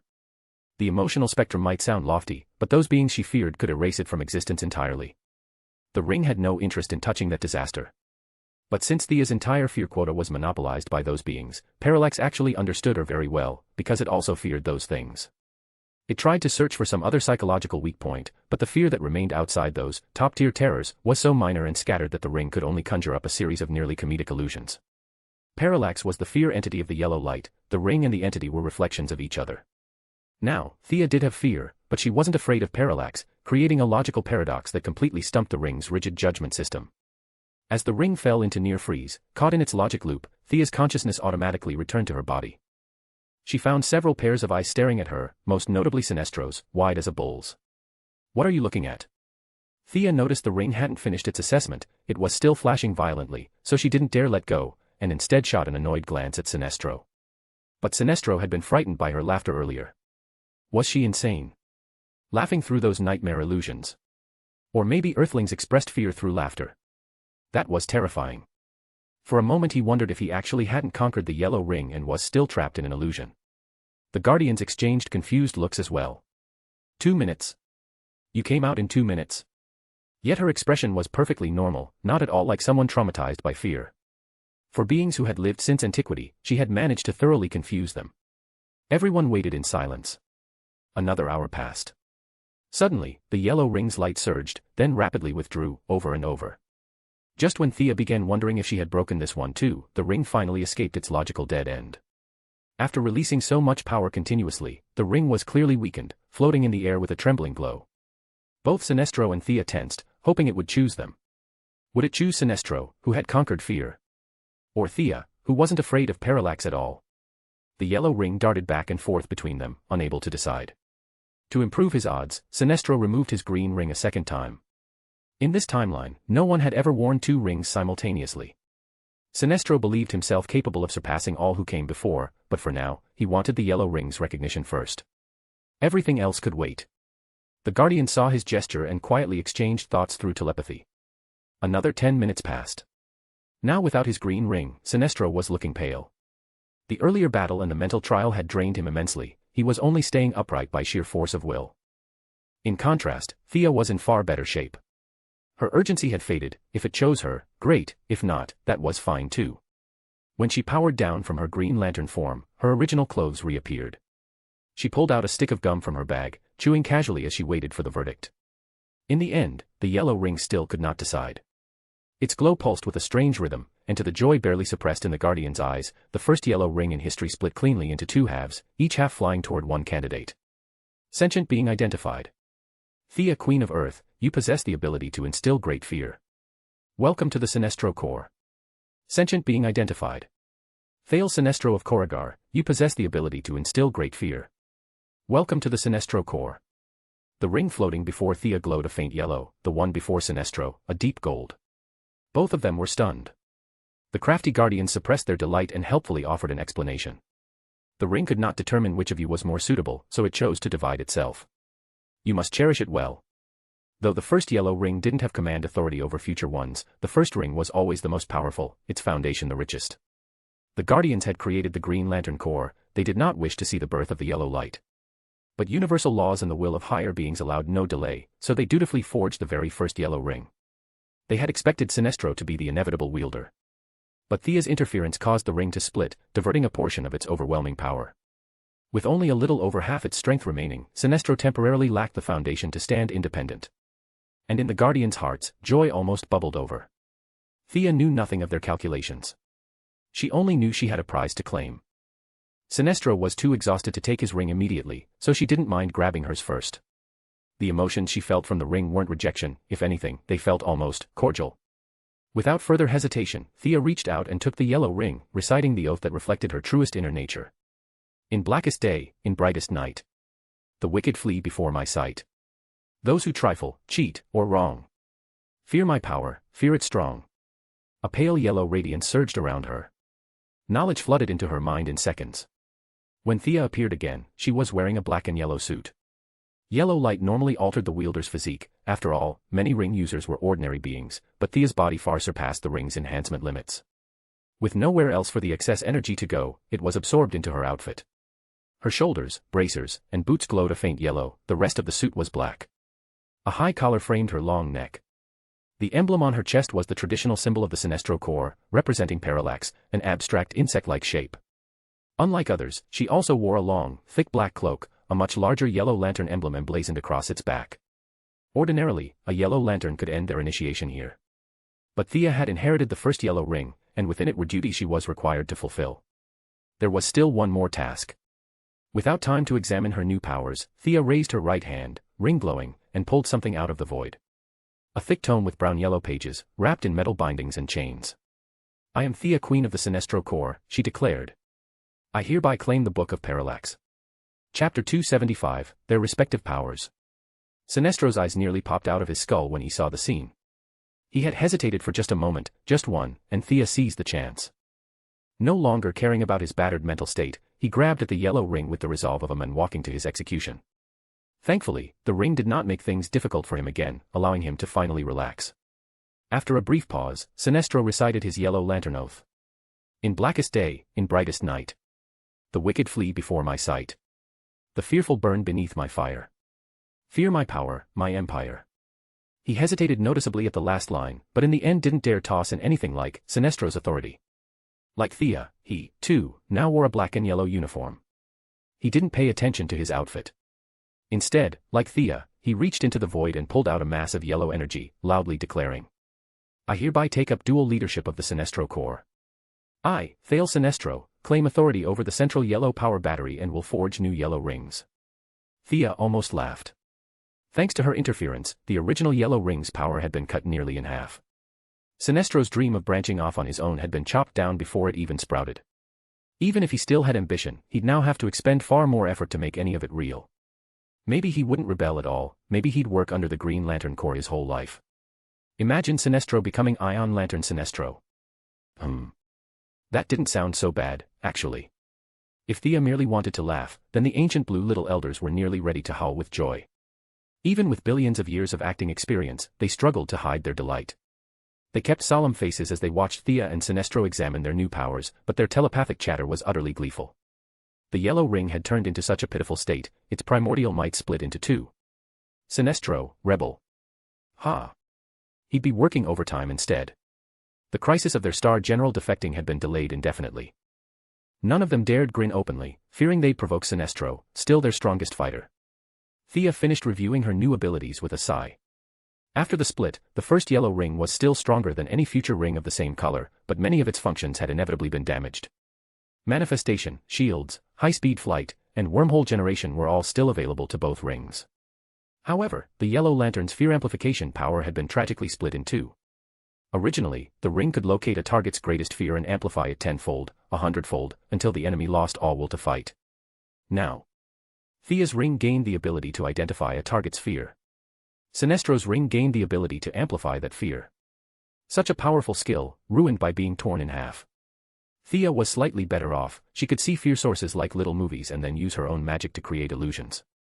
Sinestro wasn't so lucky. He didn't know magic. He had no idea what people feared. He'd have to guess every single time. Both of them were extremely unhappy. Still, Sinestro received most of the ring's main functions.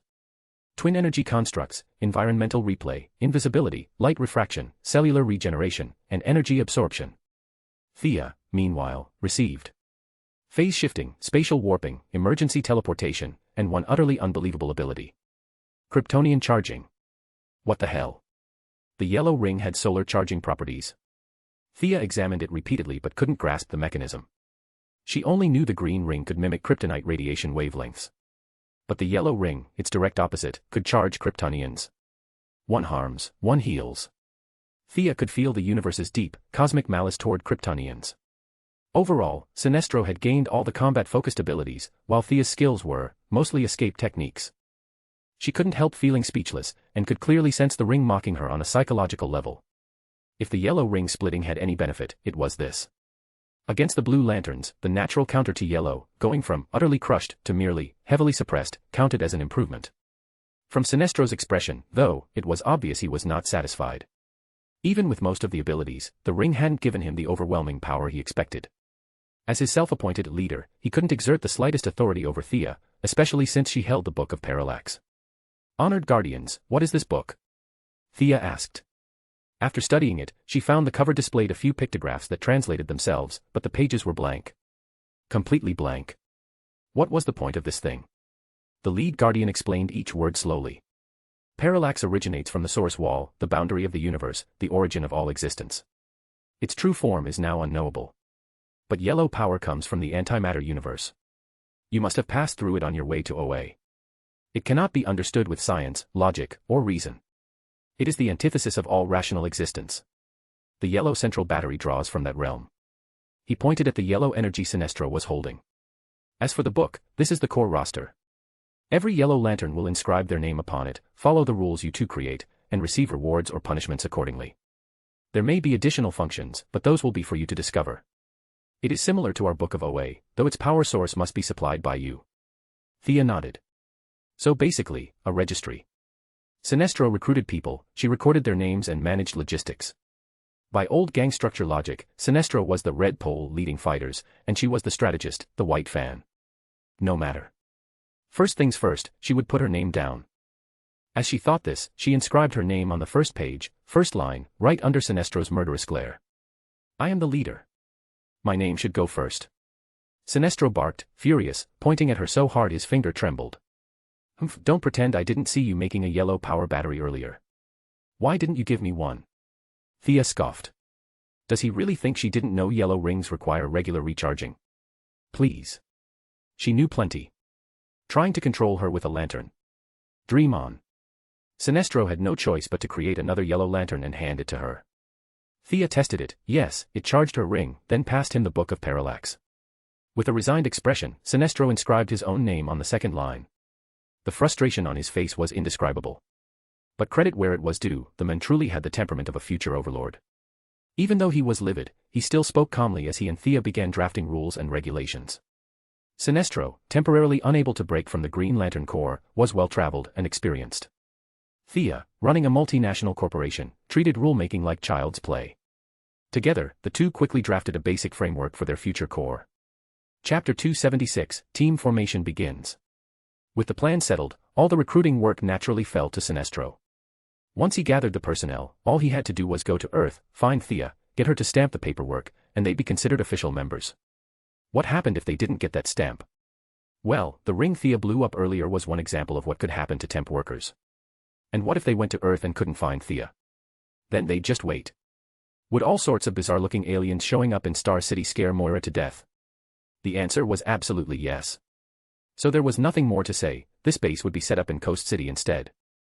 The big-hearted residents there wouldn't mind having a Yellow Lantern Corps branch right beside the Green Lantern Corps' Earth outpost.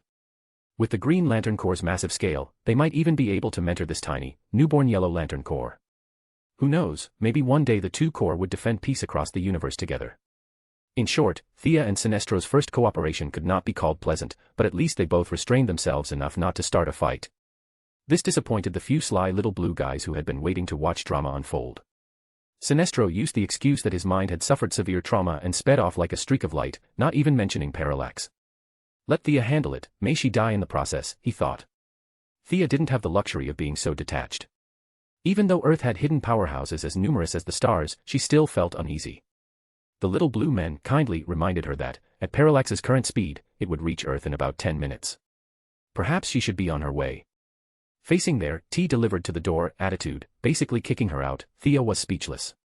No wonder Sinestro defected, and Hal Jordan later blackened and tried to slaughter them all. These guys were really impossible to like. She had just prevented the Green Lantern Corps from splitting, helped them enormously, and they didn't offer a reward, a benefit, not even a simple thank you. These bastards. Thea wasn't someone who would just take that lying down. Ever since she got to know Batman, she hadn't learned much martial arts or science, but her skin definitely grew thicker. Pretending not to notice they were chasing her away, she continued extracting information. Honored Guardians, Earth is weak and fragile. I fear we cannot stand against Parallax alone. We urgently need the Green Lantern Corps' support. Her tone was earnest, gentle, almost moving enough to make someone weep. She conveniently erased the existence of powerhouses like Superman and Diana. In her depiction, Earth was filled entirely with disabled children whose power levels were insultingly low. If you don't deploy troops, we're all doomed. But the Guardians had lived for billions of years. Did she think they couldn't play the shameless game too? One after another, they took turns lecturing her on how difficult things were for the Green Lantern Corps, the vast jurisdiction, uneven member quality, casualties everywhere. They made it sound like 100 or so lanterns died every single second. Thea was completely defeated by their shamelessness and could only stammer speechlessly. How about this? The war between the Yellow Lantern Corps and Parallax isn't something we can intervene in too much. However, Hal Jordan is a great Green Lantern warrior. He can represent himself and join the defense of Earth.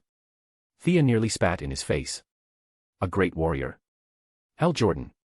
So just by flapping your lips, he suddenly becomes a great warrior. And such a title is this cheap? Besides, Hal Jordan had already flown off to Earth. Whether they approved or not meant nothing. Thea finally experienced the highest realm of shamelessness. Deeply impressed, she bid them farewell in silence. Wearing a true yellow power ring felt completely different from the temporary Green Lantern ring. The functions were reduced by more than half, but the first ring in the set was far more powerful than any subsequent rings, especially compared to a copied temporary one. A massive wave of spatial knowledge swept into her mind. Lantern teleportation wasn't the same as magical teleportation. Its theory was purely physical, similar to Earth's Einstein-Rosen bridge, using gravitational field equations to create a wormhole linking 2 points. Fascinating. Thea gave the Guardians a little wave and stepped into the wormhole. She passed through 15 planets in a row. Some barren, some covered in strange creatures. Some aliens knelt and worshipped her as she appeared from thin air, others tried to attack her. Thea didn't waste time, she continued teleporting, spending considerable effort understanding how to operate the wormhole properly. By the time she returned to Coast City, less than 10 minutes remained before Parallax arrived. Using the Eye of Horus, she saw Green Lantern Hal Jordan trying to evacuate civilians, with his girlfriend Carol Ferris beside him. The two pleaded with residents to leave, but most citizens simply scoffed at his giant monster falling from the sky in 10 minutes. This guy is so green. Trying to convince people with nothing but words. In a city of 7 million, explaining to them one by one would take 3 to 5 years. Thea pulled out her phone and dialed ARGUS's emergency line. What is it? Amanda Waller's voice came through. Thea felt a wave of relief. At a moment like this black-hearted, iron-blooded woman was surprisingly reliable.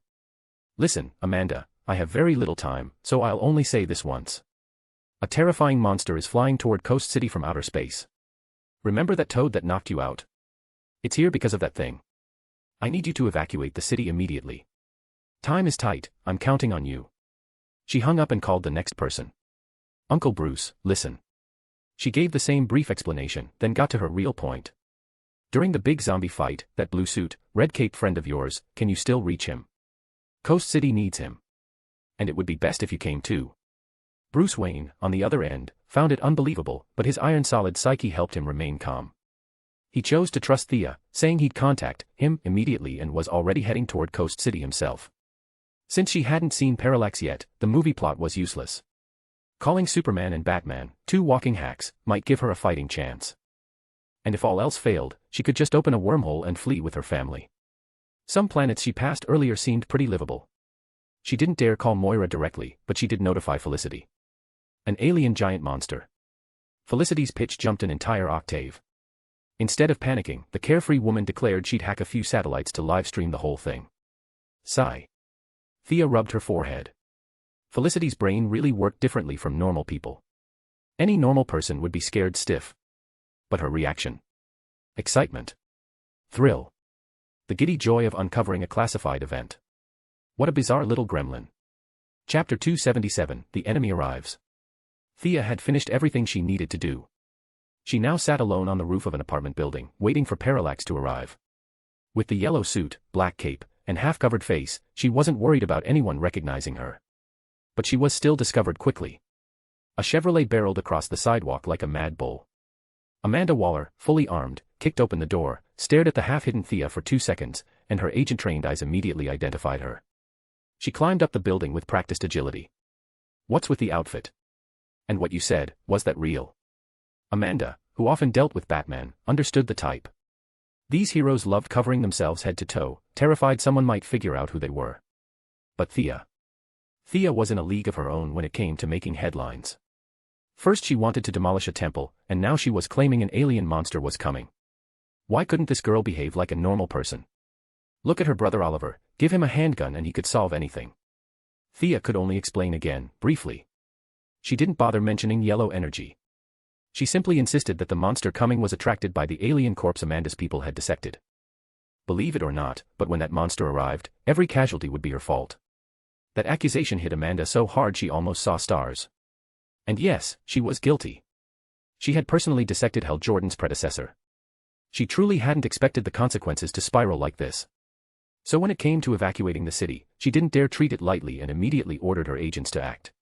As always, ArrowVerse used methods that were brutally direct. Moments later, explosions thundered through downtown, sending masses of civilians fleeing toward the outskirts. What did you just do? With a battle about to begin, Thea didn't want to waste her divine power on observation. She could only ask the dark-skinned woman beside her. Detonated the gas pipelines near the central avenues. Amanda said it casually, as if she hadn't set off explosives but merely stolen a turkey from a neighbor. One of her subordinates whispered something to her. Amanda's expression sank. 17 bodies found on site. Over 100 injured. If your intel is fake, I'll be executed on the spot. Relax. Thea's telling the truth. A dark silhouette dropped down beside them with a whoosh, Batman in full gear. Using his cape, he jumped straight from the plane. Following him was Dick Grayson, the first Robin, now in blue-black armor and going by the name Nightwing. My satellite detected a massive figure near Jupiter's orbit. It's approaching fast. Batman still disliked operating in broad daylight, but he explained anyway. Batman's credibility was solid. Amanda believed instantly, dropped the execution topic, and started calling government contacts like a machine gun. Then decided it wasn't efficient enough and switched to video conferences with top officials. Thea greeted Dick, Nightwing. Away from Batman's shadow, he looked far more confident than before, though the twin metal batons he carried were a little ridiculous. Do you even know what parallax is? Those sticks looked fierce, sure, but could they even snap off one of Parallax's nose hairs? Thea had serious doubts. What exactly is coming? Batman asked. From the satellite imagery, the monster was far larger than he'd anticipated, but he came anyway. So did Nightwing. Both of them arrived with a level of resolve that bordered on suicidal bravery. Thea had always admired these ordinary heroes, Green Arrow, Batman. No powers, yet enough courage to step forward. Those were real heroes. People with godlike powers, herself included, were merely fulfilling the "with great power comes great responsibility" category, not true heroism. She told Batman and Nightwing everything she knew. Fear. I see. Batman immediately connected it to events from years ago. His lips twitched, but he forced the emotion down with sheer willpower. Thea noticed and silently sighed. His willpower rivaled Sinestro's. If only she could make yellow rings, but even if she could, Batman would never accept one. Where's your red-caped friend? He should be nearby. He doesn't want to be seen by too many people. He can hear everything we're saying. Hearing Superman was here finally gave Thea some confidence. Superman's magic resistance was often criticized, but his courage was undeniable. His resistance was only weak compared to his otherwise invincible physique. The greatest superhero in history had limitless potential, surely he could handle Parallax. Hey, you came back to Earth. And that guy beside you, is that Batman? You two know each other. It was impossible not to get noticed, 5 people in tight suits standing on a rooftop in broad daylight. Hal Jordan, though confused by Thea's yellow outfit, still recognized her. He flew up with his girlfriend. Who is this guy? Batman and Nightwing asked at the same time, already annoyed by Hal's chatter. Thea introduced everyone's codenames. For some reason, Hal also introduced his girlfriend. Only Thea spared the future Violet Lantern a glance. Batman and Nightwing acted like she didn't exist. Batman's face, what little of it was visible, darkened. So you're telling me, a former Green Lantern crashing onto Earth is what triggered all this? Hal nodded honestly. And Batman immediately ignored him. Will Sinestro come? What about the rest of the Corps? Hal continued cluelessly. What could Thea say? Sinestro wanted Earth to get blown into cosmic dust. If Thea died in the process, even better. As for the Guardians, they knew Earth's hidden potential. No way would they send the core to die as cannon fodder. Thea shook her head and didn't answer. She sat alone, centering herself, preparing to absorb Parallax's energy. The closer Parallax came, the more she could feel the book of Parallax and her yellow ring almost trembling with eagerness. Once they absorbed Parallax, the book would likely unlock functions even the Guardians didn't know about. Meanwhile, the panic of Coast City continued to feed her ring. Fear of the unknown, fear of the future, these emotions flooded the city. But the absorption process was suddenly cut off. A more massive suction descended from the sky, sweeping away all fear from Coast City in an instant. The enemy is here. Thea stood up sharply, eyes locked on the distant sky. Chapter 278, The Others Join the Battle. The embodiment of fear, the emotional entity representing the terror of all sentient life, descended from the heavens. West Avenue. Let's move. Thea didn't wait for their reply. She shot forward like a golden comet. Batman and Nightwing, those two maniacs with zero self-preservation, took a few running steps and launched themselves into a glide with their capes, chasing after her. Carol, go. Get out of the city, don't hesitate. Hal Jordan pushed his girlfriend to flee, then blasted toward the battlefield himself. Thea was the fastest among them. She was the first to see Parallax. And she had to admit, the thing was absurdly conceptual. The fear creature combined with the twisted life form of a fallen guardian produced the monster now looming before her, a colossus occupying an entire city block, its yellow-black, smoke-like body writhing, with tendrils of vapor reaching out to siphon the souls of civilians still trapped nearby. I am the bearer of the yellow ring, the fallen guardian. By the authority of the Book of Parallax, I command you to obey me. Thea had come to deeply understand the joy of talk no jutsu. Throwing out a command before the fight started truly felt great, especially when the target was technically under her jurisdiction.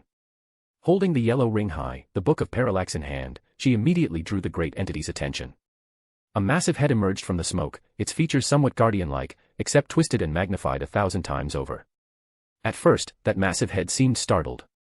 But as its gaze locked onto her ring, the ancient guardian knowledge surfaced, and it began to laugh. They separated the rings. Those fools truly don't understand power. I'll deal with you first, take back the yellow ring, and then return to OA to visit my old friends. With that, Parallax opened its enormous maw, firing a yellow energy beam over 10 meters wide. Thea darted aside just in time. The beam carved a crater nearly 100 meters across and more than 10 deep into the street. What a pity. If this thing had possessed some random alien, she could have bluffed her way through. But unfortunately, it had taken over a guardian, beings who knew everything about power rings.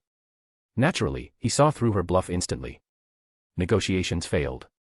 Fine. Then they'd fight. But even during a fight, the proper theatrics had to be maintained.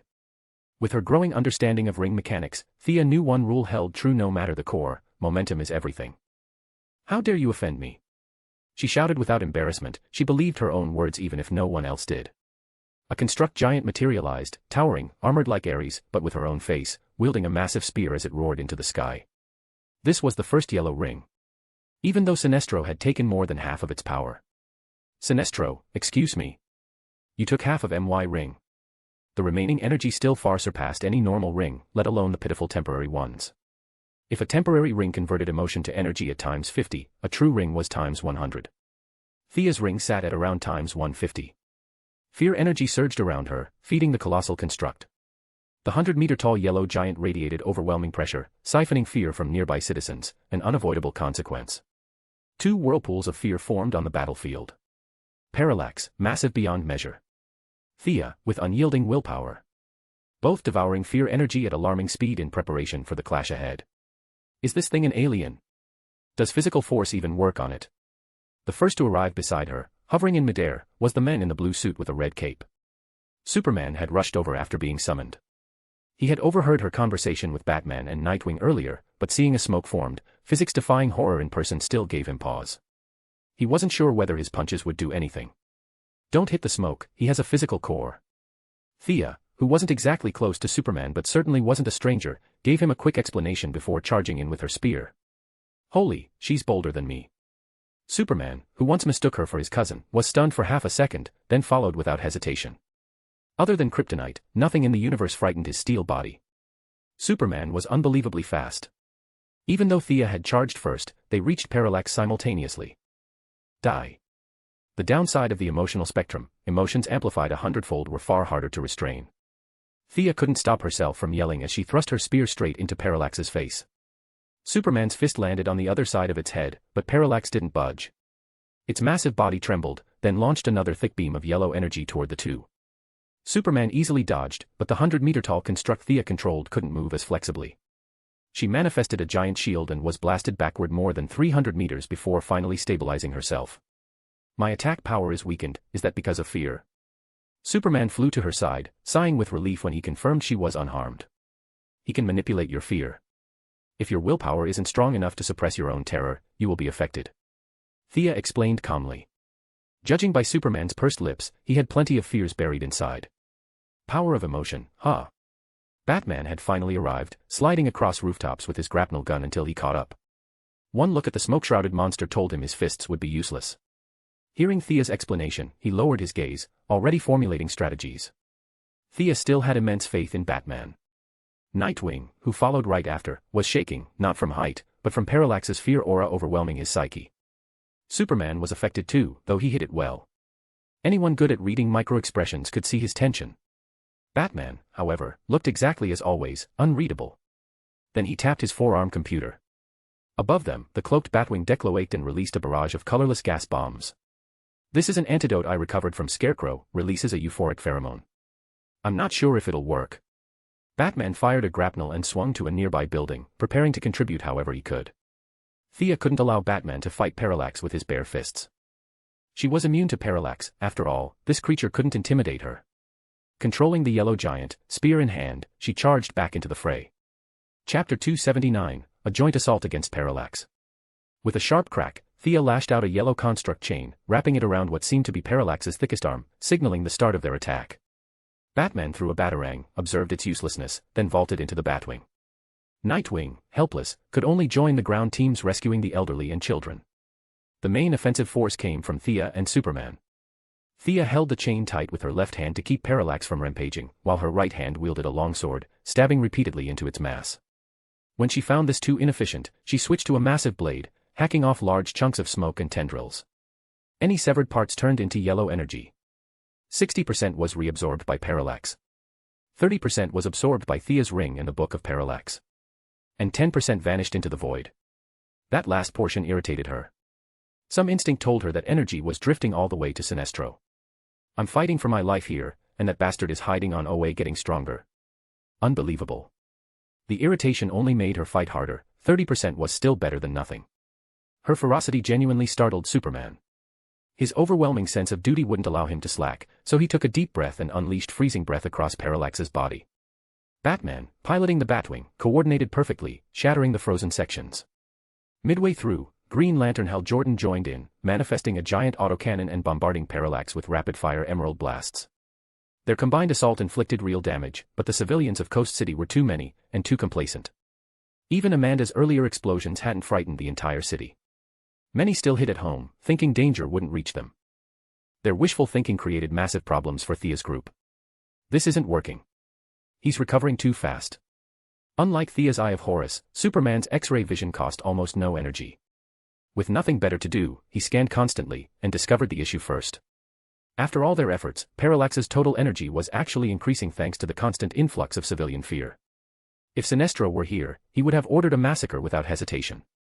But these were heroes, no matter what happened, slaughtering civilians was impossible. Can we release some kind of stun weapon?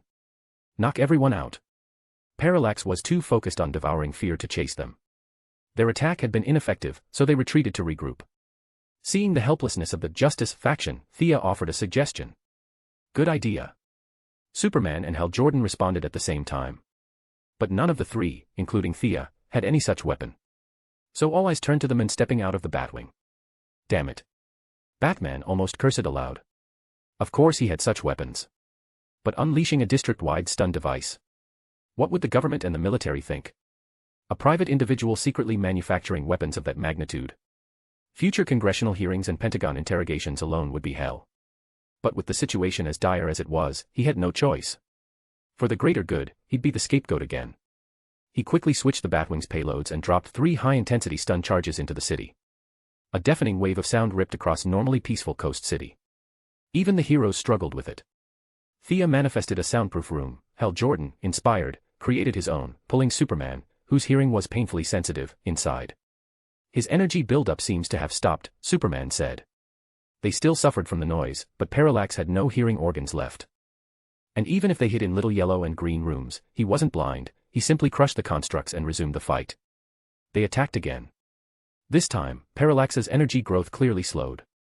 But Thea noticed her own energy intake slowing too. To maintain her enormous construct consumption, she had no choice but to keep cutting Parallax apart and siphoning the fear energy from his limbs while dodging its tendrils. As she fought, Nightwing sped past beneath her on a motorcycle, tossing her an earpiece. Obviously Batman's work. She connected the line. What is it?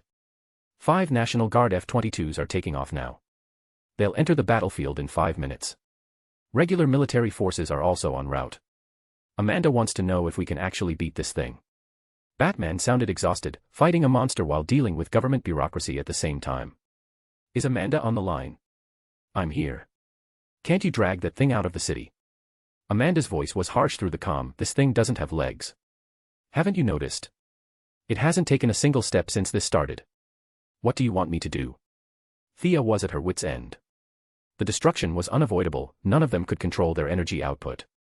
The only silver lining was that reconstruction would be extensive, and unlike Wayne Enterprises or LexCorp, which had pivoted to biotech and advanced materials, Queen Industries was still America's leading construction conglomerate. Rebuilding Coast City would be a gold mine.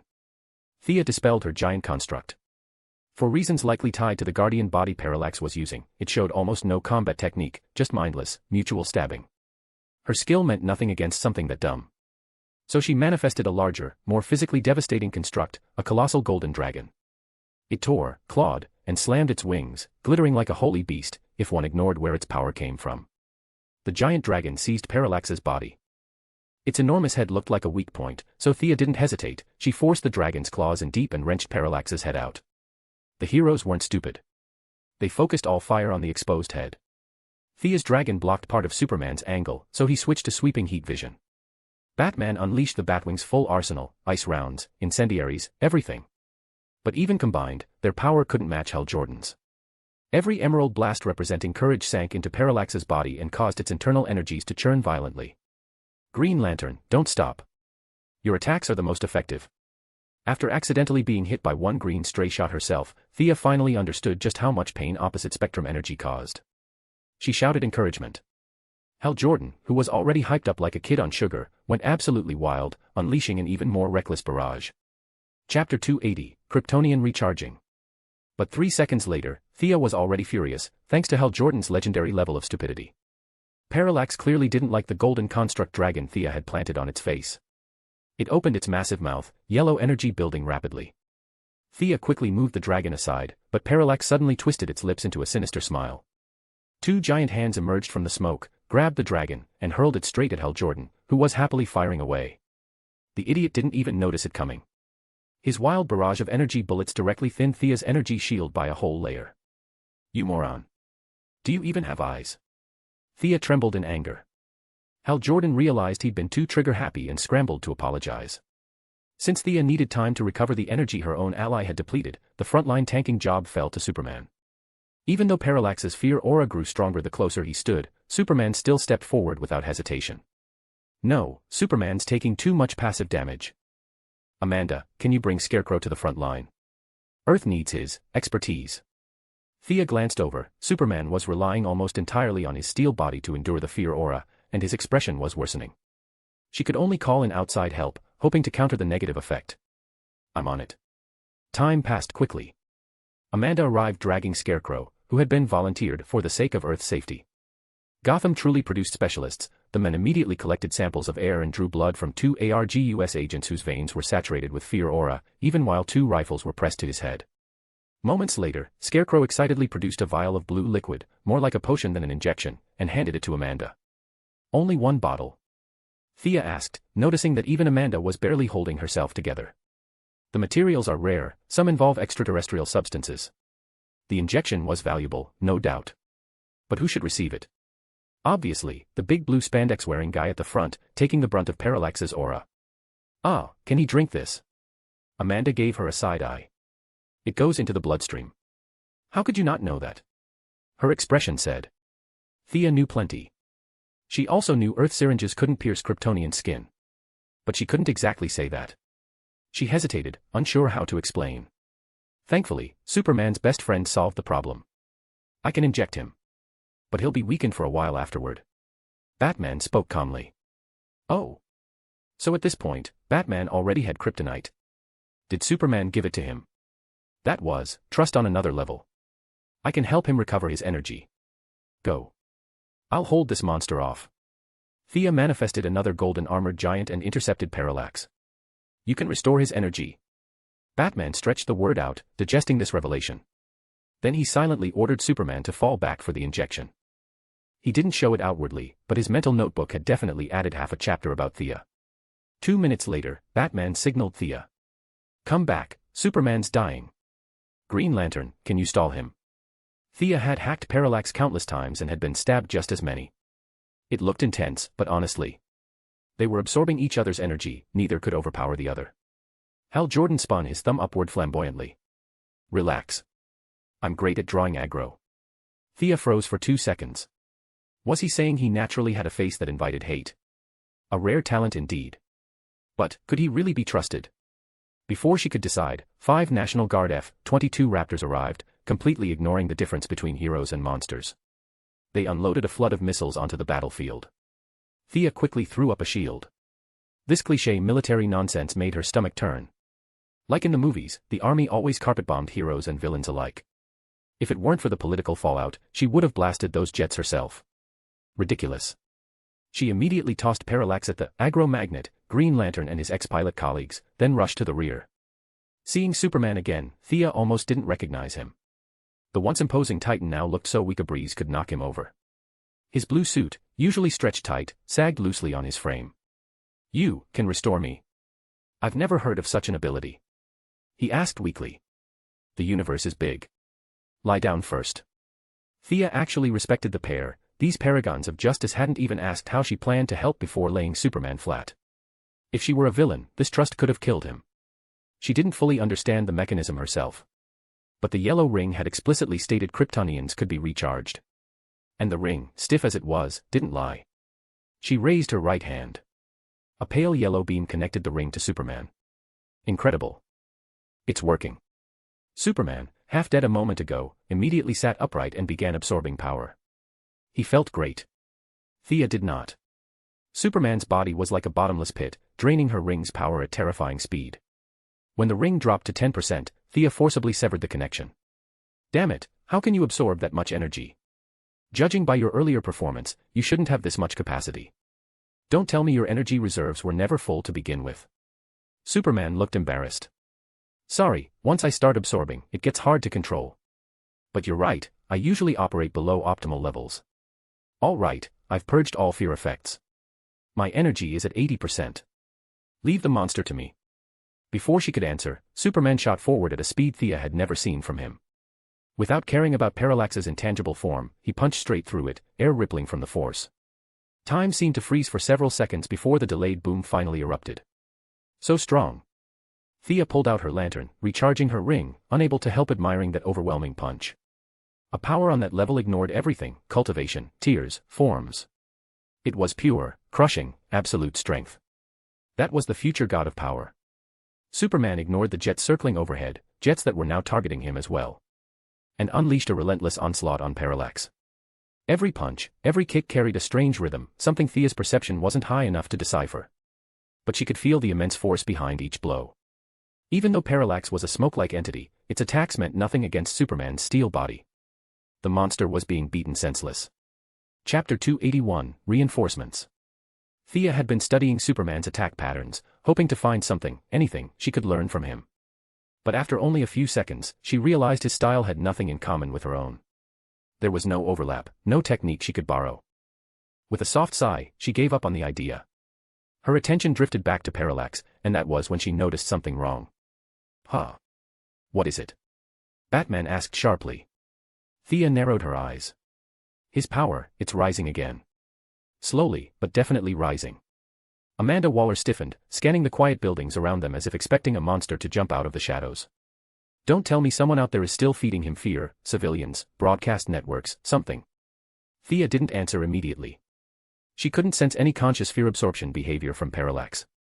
And yet his energy kept climbing, while Superman's was beginning to drop after prolonged combat. At first, the yellow entity had been completely overpowered, nothing more than a sandbag for Superman to punch. But now it was starting to push back. Once, it even wrapped Superman in a coil of smoke. The Kryptonian had barely blasted free in time. Frustrated, Parallax began smashing through the surrounding buildings, tearing open the city block to create an empty battlefield where its massive size could dominate. Where is all that power coming from? Thea activated the Eye of Horus, watching the energy fluctuations closely. Superman's output was visibly lowering. Parallax's wasn't. Impossible. A cold voice beside her broke the silence. Satellites, Batman said. Every broadcast satellite in the world is focused here. Live feeds. Global viewership. If enough people feel fear simultaneously. Thea's eyes widened. Damn it. Of course. The media vultures, always circling, always hungry for spectacle. Millions, maybe billions, watching. Fear magnified and funneled directly into Parallax. Shut them down. All of them. Thea didn't hesitate. Amanda, contact every government you can. Cut the live feeds, now. Amanda immediately began dialing, barking orders into her phone.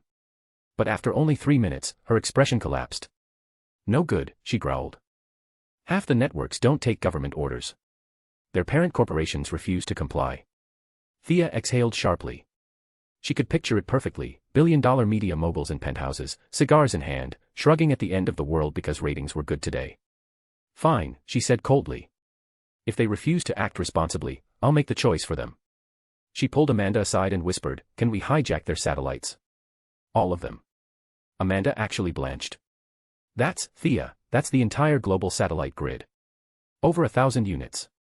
Even for me, that's. Thea ignored her, already opening a comm line. Felicity. Yeah. Felicity's voice came in bright and alarmed. Thea, please tell me you didn't just say what I think you said. Because it sounded like you want me to hack every satellite orbiting Earth. That's exactly what I want. There was a beat of absolute silence. Okay, that's insane, and I love it, but not with our current computing power. I'll need a supercomputer. And help. A lot of help. Borrow Wayne Tekka's supercomputer, Thea said smoothly, not even glancing at Batman, who was standing right beside her. As for help, I'll get you the best hacker alive. She turned to Amanda. Release Noah Cutler, codename, the Calculator. Felicity Smoke's father. He'll assist her. You already investigated him. Amanda muttered. Fine. I'll arrange it. But this never happened. This was a volunteer hacker collective. Argus had no involvement. Even she didn't believe her own lie, but she clung to it anyway. Minutes later, the satellite signals on Felicity's monitor began dropping one after another. It's working. Thea called out. Keep going. But soon Felicity's voice returned, strained. The last batch won't fall, some countries run their satellites on isolated internal networks. No external access. I can't breach them. Thea frowned. Of course. Those certain countries with very unique security procedures. Negotiating would take days. They didn't have minutes. Her gaze slid toward Batman. Bruce, the Watchtower has an emergency blackout protocol, right? A signal masking field that blinds orbital surveillance. Batman's jaw clenched. Hard. Absolutely not. He didn't need to speak, the furious look was enough. Thea read it clearly. I am not committing an international incident to cover your magic fight. Without his override codes, the Watchtower was inaccessible. She'd have to find another way. Her fingers tightened around her crossed arms as she thought through her options. Fine.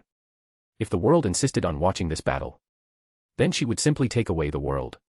She inhaled deeply, letting her magic rise, dark, endless, thick as ink. Everyone brace yourselves, she warned. And, Batman. Try not to trip. Then she unleashed her Dominion spell. Eternal night. Magic flooded the sky like a collapsing ocean. In the blink of an eye, the entire coastline vanished beneath a seamless black dome. No stars. No moon. No light. No visibility. Deep, primordial darkness. The best cure for fear is absolute blindness. Superman barely reacted, invulnerability and solar storage made him immune to most of the weakening effect. Even Ares would have lost power under her night, but Superman only dipped by a sliver. Parallax, temporarily linked to a Guardian's body, also counted as male, so he received the same slight reduction. Not enough to end him, but enough to tilt the fight. Thea expected Superman to finish the battle decisively. But that was when she sensed it. A spike of murderous energy erupting from the ground. A smaller, condensed fragment of parallax tore upward and shrieked. Yellow lantern, you die here. A brilliant yellow beam flashed toward her. Thea raised her hand, calling a shield. And steel crashed in front of her. A figure landed between her and the beam, shield raised, sword ready. The energy slammed into the warrior's braced arms, sparking violently but failing to push them back even an inch. A familiar silhouette. A familiar shield. Diana had arrived. Reinforcements, at last. Chapter 282, Reunion. The figure who had just landed turned her head slightly. Brilliant eyes framed a timeless, classical face, the elegant lines only made her high nose bridge and soft red lips more striking. Her dark wavy hair fell over her shoulders exactly as Thea remembered, from roasting boar together on Themyscira, to dancing under the moon in a quiet Belgian village, to the long century of separation that followed. Diana Prince. Thea Queen. Neither finished her sentence. The moment their eyes met, they closed the remaining distance, a kiss filled with everything left unsaid, the grief of parting, the joy of reunion, and a love that had never faded despite 100 years apart. PFT. Batman, who had been tightening something with a power drill nearby, actually froze. For a man who could remain calm while a city collapsed, this was apparently the limit. The drill slipped and jabbed straight into his armored thigh. Thankfully, the suit was tough enough to spare him an embarrassing trip to the ER. Thea and Diana didn't linger long. There was too much happening, too many things to say, but right now was not the time. What is that thing? Diana's eyes narrowed as she stared at the monstrous, smoke-wreathed form of Parallax. The creature thrashed wildly, raw yellow energy pulsing like a storm. Seeing she couldn't hide anything from Diana, Thea gave her a quick rundown, what Parallax was, where it came from, and why it was here. The embodiment of fear? Diana clenched her fists. I don't fear anything. Thea nodded vigorously. Of course she didn't, not after Themyscira was restored and no longer haunted by the losses of the past. Diana was very nearly incapable of fear at this point. Then who's the big guy fighting it? I didn't know Earth had someone that strong. The big guy, naturally, was Clark Kent. Parallax, cunning as ever, had taken advantage of the chaotic battlefield, even blasting several fighter jets. One pilot managed to eject in time, the others, not so lucky. Thea remembered something from the original timeline. Superman and Diana once had a hint of unresolved tension. She decided to kill that line of thought immediately. With a subtle soundproofing spell to block Clark's superhearing, Thea leaned in and whispered. He's an alien. Diana's expression dropped a full 2 levels. The Amazon had spent decades fighting invaders from other worlds. Her goodwill toward aliens was below 0 by default. Sure, Clark looked like a good alien, but the seed of distance was planted instantly. Thea watched the battlefield. Clark held the upper hand, but Parallax kept dragging unconscious civilians into the line of fire, forcing Superman to pull his punches. I'll help him. Diana drew a sword similar to her God-Killer blade, raised her shield, and launched forward in a blur. Thea couldn't help watching for a moment, and quickly realized Diana had grown terrifyingly strong. If in the old days Thea lost more fights than she won against Diana, now she wouldn't even see a chance to win. Superman's combat style. Brute force American bar fight philosophy. Throw a punch, take a punch, repeat until someone stops moving. Diana's style was the complete opposite, fluid, precise, adaptive, every move branching into multiple possibilities. Her silver bracers flashed with divine power, each surge cracking through Parallax's smoky defenses. She's incredible. Guess I need to train harder. Thea muttered. That woman is your friend. And what's with this darkness? Everyone's affected. Batman appeared beside her, holding a massive experimental cannon with a barrel the size of a soup bowl and sparks arcing around the power coil. Thea glanced at it, zero idea what the hell it was supposed to do. Yeah. Old friend. She pointed upward. And that's magic. I mentioned I had some, remember? Batman squinted at the sky. The moon's still in its orbit, so where did that moon come from? Thea ignored him. She recharged her yellow lantern ring. She couldn't exactly conjure Ares in front of Diana, but she had another option. Horus, the sky god. A gigantic falcon, over 50 meters long, wingspan stretching nearly 300, materialized above the battlefield, the right eye glowing with the unmistakable light of the Eye of Horus. Thea merged with the avatar in a streak of yellow-gold light, diving down on Parallax like a divine spear. The talons, sharp as hooked blades, ripped into Parallax's smoky form, tearing energy loose before she shot upward again for another dive. With her and Diana joining in, Superman finally got some breathing room. He glanced back several times. Thea's constructs looked familiar enough, green except, well, yellow, but Diana. Diana was terrifying. Superman didn't fully understand his own fluctuating power levels, he just felt strong. He barely noticed Thea's anti-male enchantment shaving off a chunk of his strength. But Diana. She was hitting harder now, easily 3 levels above her earlier state. To Clark, who measured strength by feel rather than numbers, it suddenly seemed like this Amazon warrior was on par with him. And as Batman's close colleague, Superman had just enough pride not to let 2 women finish the fight while he watched. He dug in, pushing harder. His strength climbed by the second, Parallax's form began to shrink, its smoky mass being hammered apart from 3 sides. Green Lantern. Use your chains. Give them an opening. Thea shouted to Hal Jordan, who at that moment was happily blasting Parallax with a giant AA turret construct like he was at a carnival game. Teamwork, apparently, was optional in his mind. Chapter 283, Kara Danvers. Although Hal Jordan had a whole list of problems, reckless, loudmouthed, overly emotional, he could still take advice. The moment Thea spoke, he immediately manifested a massive spread of green chains, binding Parallax tightly. That ring of his really is something else. Thea couldn't help thinking when she saw it. Hal Jordan inherited Abin-Sur's ring, not the very first Green Lantern ring, but coming from one of the greatest warriors in the Corps, it was naturally one of the top rings of its era. Thea released the Book of Parallax. After absorbing a large amount of Parallax's yellow energy, the book had gained new functions. The decorative-looking chains engraved on its cover could now be deployed, requiring nothing from Thea. A single command, and the book's internal energy would move on its own, trapping the enemy. A green chain and a yellow chain snapped out simultaneously, wrapping Parallax up layer by layer. Bang. Bang. Bang. Continuous gunfire rang out. Batman stood on a rooftop, raising that bizarre-looking weapon of his and firing at Parallax. Where each shot landed, a rainbow-colored mist burst out. Parallax, who had been thrashing violently a second ago, suddenly slowed, its fierce eyes flickering with a moment of dullness. What the hell kind of black tech is this? That was the thing about Batman, you never knew what ridiculous invention he'd pull out next. At this point, inventing weird stuff might as well be his superpower. Since the enemy wasn't resisting, none of them held back. Superman's fists, each about the size of a casserole pot, hammered mercilessly into Parallax's head. Thea and Hal Jordan also kept manifesting weapon after weapon, delivering their own warm greetings. But the fiercest attacks came from Diana. Whether it was because reunions made her happy or something else, her silver bracelets had clearly sensed her intent. Her battle spirit surged dramatically. Every strike she delivered glowed with dazzling divine power, forcing Parallax to burn huge amounts of fear energy just to patch up its body before it completely fell apart. I am a guardian. My power, my wisdom, will never be defeated by a tiny planet like Earth. Parallax's body was nowhere near the massive form it had when it descended. At least 1/3 of its mass had already been consumed. Thea's yellow ring had absorbed plenty of its foundation, but she knew the real test was about to begin. Throughout the history of the Green Lantern Corps, countless strong warriors have risen. In my long life, I've seen geniuses beyond number. Let them entertain you. Parallax inhaled sharply, its enormous body rooting itself into the ground. As it gathered power, the entire American continental plate seemed to tremble. It completely abandoned defense, letting their attacks land freely. One of its eyes had even been punched blind by Superman. Whatever energy Superman had infused into that strike, no amount of fear energy could regenerate it. Ha! Parallax's jaws opened wide. Countless meteors and broken buildings spewed outward. Amid the rubble, several streaks of green light flared unmistakably bright. It has this move too.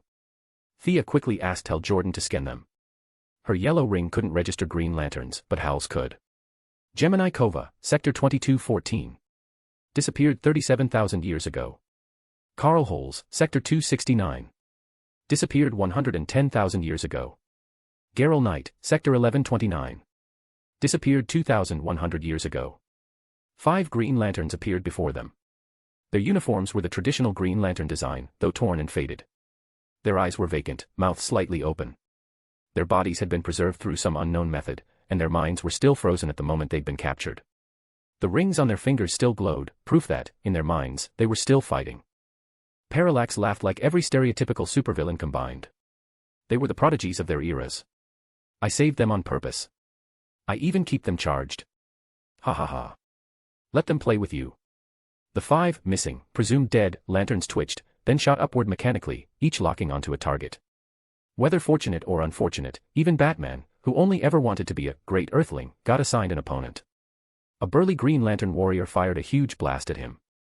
Batman's training had clearly not been for nothing. He flipped midair, dodged the blast, and threw a batarang straight into the Lantern's chest, triggering a violent explosion. Seeing that, Thea felt relieved. Batman's mind was brilliant, but in raw combat he was no match for beings like these walking hacks. The fact that he could hold out for even a few exchanges meant Thea could focus on finishing her own opponent first before rushing to help him. But while she could trust Batman not to die immediately, someone else instantly became the bigger problem. A scream tore through the air. Thea instantly bound her opponent with chains and looked upward, her eyes nearly popping out. Superman had been run clean through by a massive green energy sword. The blade pierced his chest from front to back. His body went limp as he began plummeting toward the ground. Shit. They're mimicking kryptonite wavelengths. Of course they were, these were veteran Green Lantern warriors. Not amateurs like Hal Jordan. The Lantern who pierced Superman was already preparing a finishing strike, one that would leave the son of Krypton truly dead. Yes, Superman had a tendency to die and come back, but Thea was not about to let him be killed by some forgotten nobody from 10,000 years ago. While controlling the Book of Parallax to restrain her first opponent, Thea launched herself forward to intercept the killing blow. 2 against 1. It took everything she had. Her enemies were fast, experienced, and completely unaffected by the Yellow Ring's usual suppression of green energy. She had to keep one eye on the captive Lantern while defending against the other. As for Superman, well, he probably wouldn't die from falling. Right. A flicker at the edge of her vision caught her attention. Just as Superman was about to kiss the pavement, a figure swooped in and caught him midair. A girl. Thea forced her 2 opponents back with several fierce strikes and focused. Blonde hair like sunlight, loose checkered shirt, she looked like any ordinary city girl, maybe 2 years younger than Thea. But the Yellow Ring's skin told a different story, her stats were far beyond human, and her body resonated naturally with yellow energy. Thea understood instantly. Kara Danvers. Supergirl. She looked young, no combat suit, just civilian clothes, likely flew over the moment she saw the earlier satellite broadcast. Her power level wasn't enough to fight a Green Lantern veteran, but she could help with parallax. Hey, kid. Big guy's fine. That huge boss over there, he's yours. Thea shouted as she pointed at Parallax, who was currently mauling Hal Jordan. You want me to fight that? Kara's mouth fell slightly open, stunned beyond words by the opponent Thea had just assigned her. Chapter 284, Supergirl's First Battle. Parallax towered over the battlefield, smoke swirling, his colossal face spanning dozens of meters. Even though the future Supergirl might one day possess the courage to face any enemy, the Kara Danvers standing here now, who'd merely rushed over on a whim, couldn't help feeling nervous. She peeked around anxiously at the gigantic monster, her heart sinking. Were these Earth defenders seriously overestimating her? Her very first real fight, and they threw this at her. Thea Queen naturally saw the girl's hesitance. Kara's fists were clenched, her stance eager to charge in, but the nervousness overshadowed everything. She thought it was her own anxiety, but in truth she was already being affected by Parallax's fear aura. While still fending off the combined assault from 2 resurrected Green Lantern warriors, Thea had to simultaneously brief Kara on the battlefield situation. Exhausting didn't begin to cover it. Hey, kid, can you hear me? Thea kept her voice low, wary of Batman and various government agencies listening in. Even across this distance, Kryptonian hearing would catch her words, so she switched her ring to its language function and spoke in pure Kryptonian. The sudden sound of her mother tongue stunned Kara. She had left Krypton at age 12, spent years frozen in the Phantom Zone, and had been on Earth for only 4 years. She looked far younger than the world-weary Clark, but she was his biological cousin. How does she? Kara's face changed drastically. She turned to Clark for answers. Clark, still weakened from taking a full-force strike from a green energy blade mimicking kryptonite radiation, murmured weakly, I've only met her twice. Her powers are weird. She's not Kryptonian. You two can hear me, right? If yes, nod. Thea's yellow-lit eyes never left her opponents, yet she saw everything. The transformed Horus Eye had merged with the Yellow Ring, granting it a new layer of perception. When her gaze swept past Kara, the girl felt as though some ancient desert beast was staring straight into her soul, instinctively shrinking her neck. Kara quickly nodded. Can she really see from that far away? Oh, she absolutely could. I'll keep it short. These green guys. They counter Kryptonians. You saw what they did to the big guy. I need you to pin down the smoke monster. He's currently hammering that green-suited idiot, he's on our side. The other 5. They're enemies. Do not engage them directly. Just distract the monster. Got it. Okay.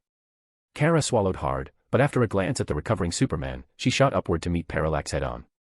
Her first real battle, still affected by fear yet simultaneously empowered by Thea's Eternal Night spell, pushed her just a bit stronger than usual. Her interference freed Hal Jordan, who had been barely standing.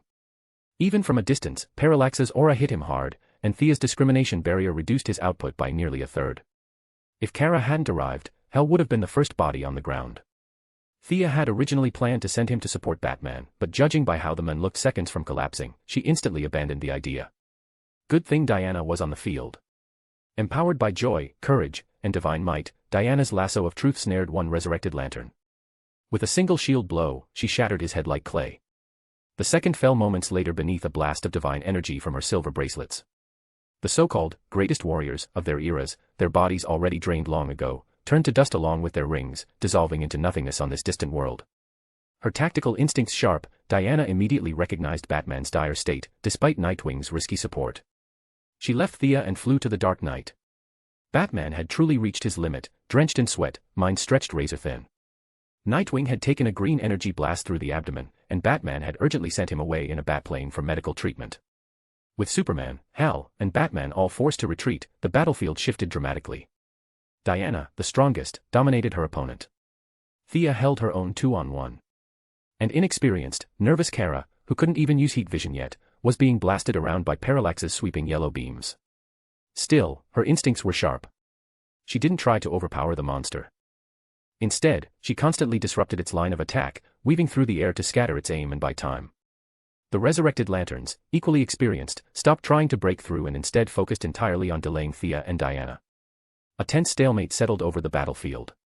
Catch! Hal Jordan, barely conscious and running on fumes, cancelled his transformation and hurled his Green Lantern ring straight at Thea. He had no idea how rings actually worked, he simply thought Thea had used one before, so adding a second should strengthen her and help end the fight. Thea caught the ring midair, and froze. You don't just put on any lantern ring. That's how you get possessed, controlled, corrupted, or worse. In the future, plenty of monsters would wield multiple rings, even all 7. But today, at this moment, wearing 2 rings was something unprecedented, something dangerous. Should she risk it? While blocking attacks from 2 lantern elites, Thea weighed her options intensely. If others can do it, then so can I. Something deep inside told her she should take it. She made her decision. She slipped the Green Lantern ring onto her left middle finger.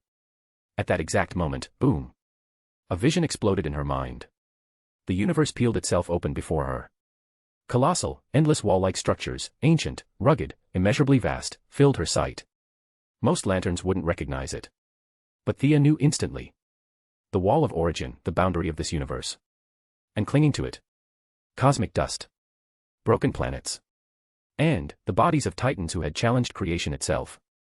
There lay Yuga Khan, the tyrant whose eyelids could erase moons, the monster who once terrified Darkseid into trembling. The ring merely brushed the surface of revelation, then withdrew, showing her nothing more. But Thea knew one thing.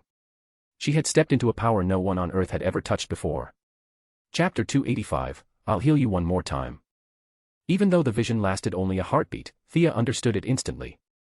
The ring was showing her, just as it had shown every wielder who had ever worn multiple rings, that one day the entire emotional spectrum must be returned to the source wall, reabsorbed into the reservoir beyond creation. Unfortunately, no one had ever truly grasped that message. Not until Kyle Rayner took up the White Lantern ring, walked into the wall itself, and restored the emotional energies, preventing the universe from collapsing under emotional depletion. Every use of emotional energy brought the cosmos one step closer to the end. If someone like Superman ever learned that truth, he would swear off ring energy forever. But Thea. Please. The Green Lantern Corps has 3,600 active lanterns. They burn through the spectrum every day. Whether I use it or not changes nothing. To her surprise, the dual-ring fusion was smooth, far smoother than she expected. Thea carried immense fear, but also the willpower to rise through it. Fear had pushed her forward. Willpower had kept her standing. These two opposite emotions had churned inside her for years. Today, they finally met in equilibrium. Energy thundered around her as the transformation completed.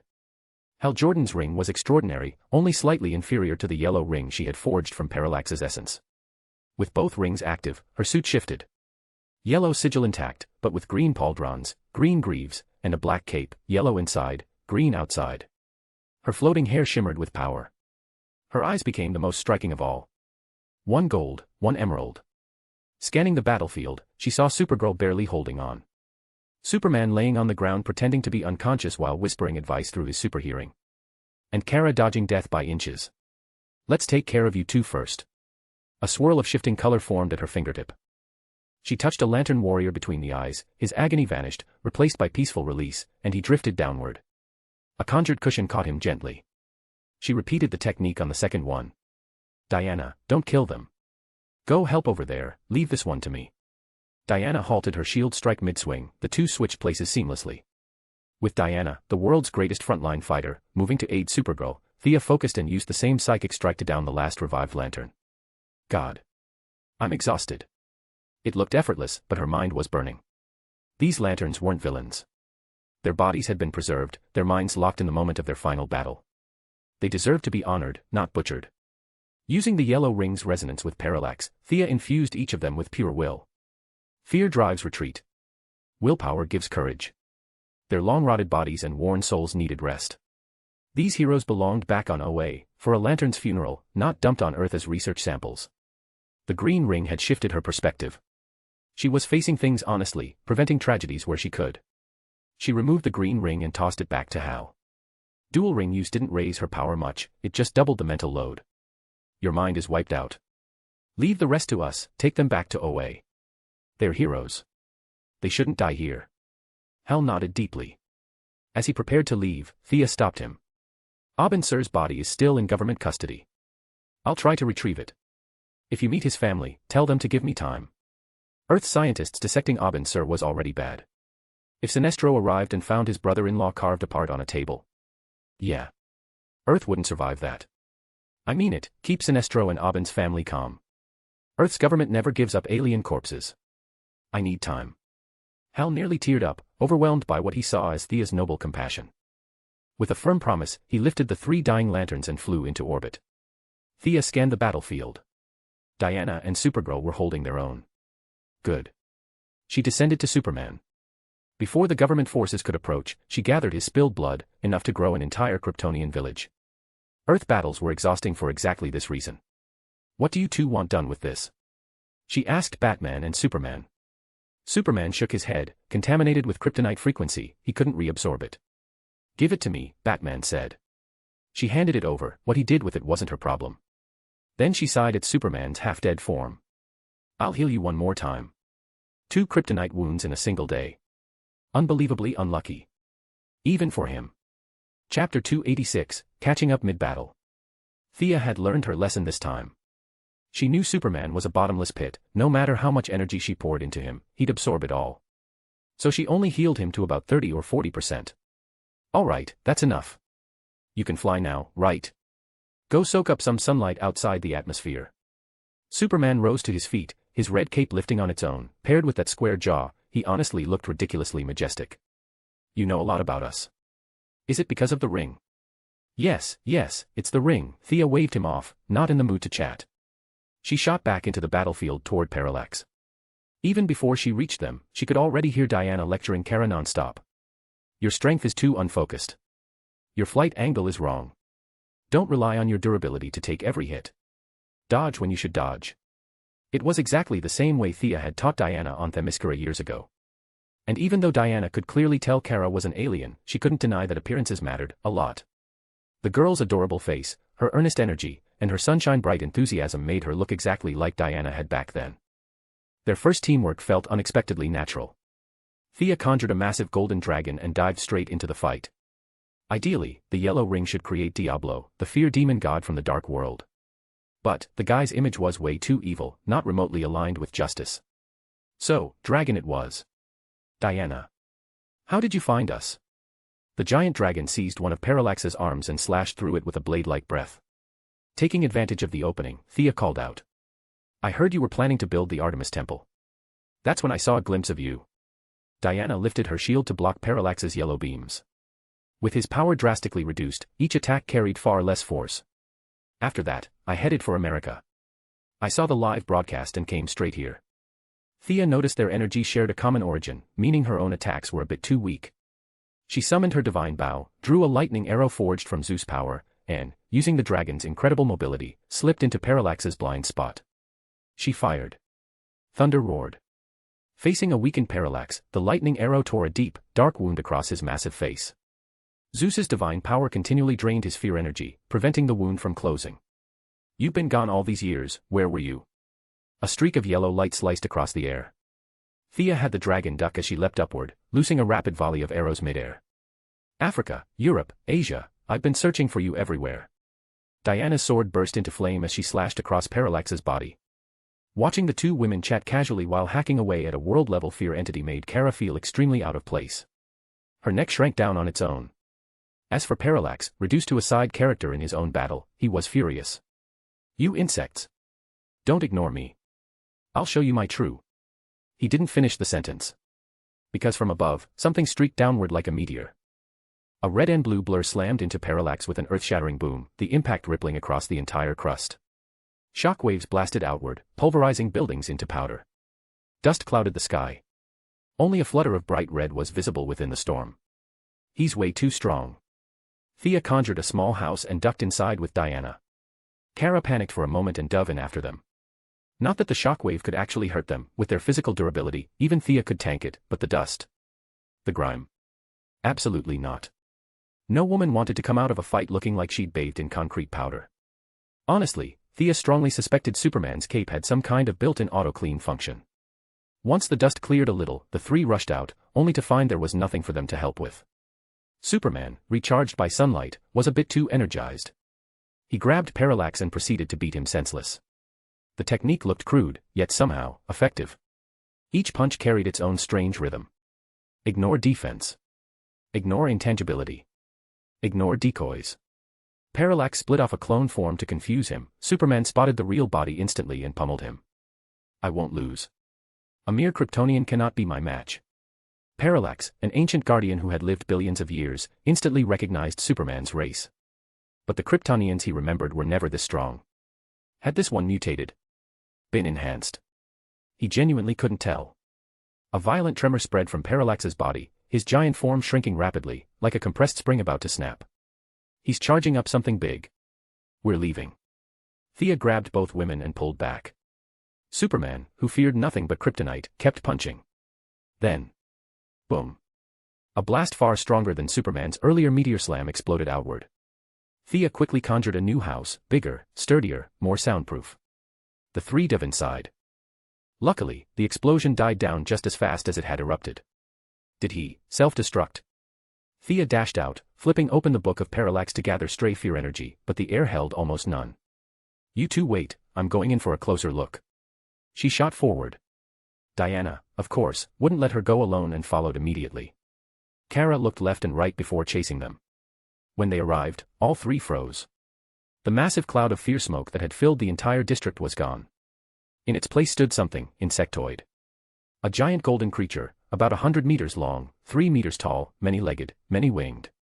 Its humanoid face looked aged and withered. Pathetic, Thea muttered, not about Parallax's power, but its host. This guardian's willpower was ridiculously weak. Parallax's will had completely overridden him, only the face remained vaguely human. Everything else had been devoured. She raised her bow and shot an arrow into the insect Parallax, then checked her book. Good. Its energy was still harvestable. All right ladies, let's finish him. Diana didn't know what Thea's book was, but seeing how serious she was, Diana charged in. Without the smoke form, Parallax was fully physical, stronger physically, yes, but also much easier to hurt. And Superman, Supergirl, and Diana were exactly the type who loved beating physical monsters to pulp. Chapter 287, Confiding in Each Other. Thea Queen felt that the Parallax demon had completely lost its mind. Just to focus all its power on fighting Superman, it willingly gave up its greatest advantage and chose to engage him with a physical body. That was pure madness. In terms of raw physical strength, Thea was clearly weaker than the others. Even slim little Supergirl could lift a stone pillar and smash it repeatedly onto the Parallax demon with loud cracks. Compared to Thea, whose methods were varied but whose physical damage output wasn't high, Supergirl was powerful but immature, while Superman and Diana displayed overwhelming destructive force. In less than a minute, an overly excited Superman had already broken 2 of the creature's limbs. Diana's rhythm matched his, though her attacks looked more refined. Her great sword flashed with cold light as she sliced the creature's shell and wings into shattered pieces. Feeling pressured by these monsters of physical strength, Thea leapt back and opened the book of Parallax. As she drew in streams of yellow energy, the markings on the book sharpened visibly. Superman struck the creature's exposed weak point and sent its entire body flying, while Diana descended from above, driving her sword into its head before springing back into the air. 4 beams of heat vision from Superman and Supergirl shot straight into the Parallax demon's body. That fallen guardian who had lived for billions of years didn't even have time to leave a dying word before being blasted into dust. The battle finally drew to a close. Superman quietly exchanged a few words with Supergirl, then left alone without speaking to the others. Supergirl awkwardly greeted the group and flew off in another direction. Thea began gathering the scattered fear energy. The Guardian's life structure was truly unusual. Even with the Eye of Horus, she couldn't find a single remnant. That was good news. She had no interest in digging through the ground for scraps of such a giant insect. By the time Amanda arrived with her unit, all she saw was Thea, having collected the yellow energy, flying away with Diana. Where did everyone go? Amanda muttered darkly as she reached the scene. This place was said to have been the central plaza of Coast City, once filled with shops and traffic. Now it looked like a war-torn wasteland. She turned to Batman, who was standing stiffly like a javelin. Batman was equally speechless. Everyone else had flown off, and the Batwing had already taken Nightwing to the rear. He wanted to leave as well, but the entire area had been flattened. There wasn't even a 1-meter-tall structure left. His grappling gun was completely useless. Frustrated, he ended up being blocked solidly by Amanda. They all flew away. Batman snapped. He silently vowed to develop gear that could fly across level ground. If he ever had to team up with these demolition experts again, he needed a way to escape afterward. Leaving Amanda to search the battlefield and Batman preparing to walk home on Route 11, his legs. Thea brought Diana to Star City. Knowing that Diana disliked being disturbed, or perhaps because a trace of pride remained in her nature, Thea cast an invisibility spell over both of them as they strolled down the street. That over there is the amusement park I used to visit as a kid. See that bald guy? When I was young, my brother and I messed around in his backyard, and he chased us for ages. Do you want to try that amusement park over there? They wandered through Star City without being noticed. Thea kept sharing pieces of her past, from childhood to adolescence, and Diana burst into laughter whenever she reached a funny part. An amusement park? I've never actually been to one. Diana seemed tempted, though she still held onto a bit of reserve. Let's go, but your outfit won't work. Thea tried pulling her toward the ticket booth but suddenly realized Diana was still wearing full armor, shield, and sword. People would definitely think she was insane. Going invisible while playing games would kill the atmosphere too. Idiot. I'm not the same girl who first left Themyscira. Diana gave her a dazzling, flirtatious look. With a twirl, her outfit transformed into a sleek black dress paired with pointed heels. The cinched waist and those shoes made her legs appear impossibly long. Thea was speechless. This woman claimed to be more mature now, yet she still had zero common sense. This was an amusement park, not a runway. How was she supposed to play dressed like that? But to match her, Thea put away her casual clothes and changed into a long formal dress. They exchanged glances, a silent rivalry, but also pure admiration in their eyes. Their beauty immediately drew stares. Even the staff handing them their wristbands silently wondered if the two were crazy for dressing so extravagantly at an amusement park. They didn't care at all. Diana simply didn't mind, and Thea had a thick enough skin. Many parents watched blankly as the two glamorous women rode various attractions in long dresses and heels. If they had been ordinary, no one would have cared, but their looks were too striking to ignore. Diana carried a classical Greek beauty rarely seen in modern America or Europe. As for Thea, even though she suppressed her aura, a faint trace of dangerous, intoxicating charm still leaked from the Eye of Horus. Here, try this, Thea said, handing Diana a small cake. Diana was no longer the naive girl who could be won over with ice cream. Diana accepted it, took a small lick, and frowned. Too sweet. Really? Really? Thea pretended not to understand and intentionally bit the exact spot Diana had tasted. Oh. Daring to take advantage of me. Diana teased. The small playful exchange dissolved the last bit of distance between them. It felt like being back on Themyscira again. They didn't bother with roller coasters or bumper cars, the typical games for children. Instead, they walked hand in hand through the crowded park. A few pickpockets noticed their elegant clothes and tried approaching, but the moment they did, Thea's aura instinctively seeped out, making their bodies stiffen with fear. Only after the two had walked far away did the thieves realize what had happened and quickly hide themselves. What have you been doing all these years? Have you gone back to Themyscira? They found a long bench and leaned against each other. Thea placed her hand over Diana's, comparing the two. Diana's fingers were long and strong, Thea's were slender and agile. In terms of pure aesthetics, Diana still held the advantage. Whether appearance or figure, she truly embodied the god's blessings, the mortal incarnation of strength and beauty. Under her radiance, even Thea, whose appearance had been refined many times, still felt a step behind. Chapter 288, The Circus Murder Case. Compared to Diana, Thea's advantage lay in her being a true woman of the modern age. Even her optimized appearance was based on her natural features, making her beauty far more aligned with contemporary aesthetics. I've traveled to many places over the years. Diana's gaze rested on the nearby crowd, though her thoughts drifted far beyond them. The glory of Greece is long gone. The traces of gods walking the earth have vanished completely. Every deity in this world disappeared without a trace. I walked from Europe to Africa, then to Asia, and eventually set sail to the Americas. She let out a soft laugh. And under Thea's puzzled stare, Diana revealed the surprising part. I even met Audrey Hepburn. Hey, back then I only borrowed one of her songs. Thea rubbed her nose, a bit embarrassed. Stealing someone's signature piece did come with some guilt. But how is she now? Thea began to ask, then stopped halfway, realizing a century had passed. She likely wouldn't see her again. She had no divine power, but she was a great woman. I once wanted to help her extend her life, but she refused. All I could do was keep her from suffering and let her pass peacefully.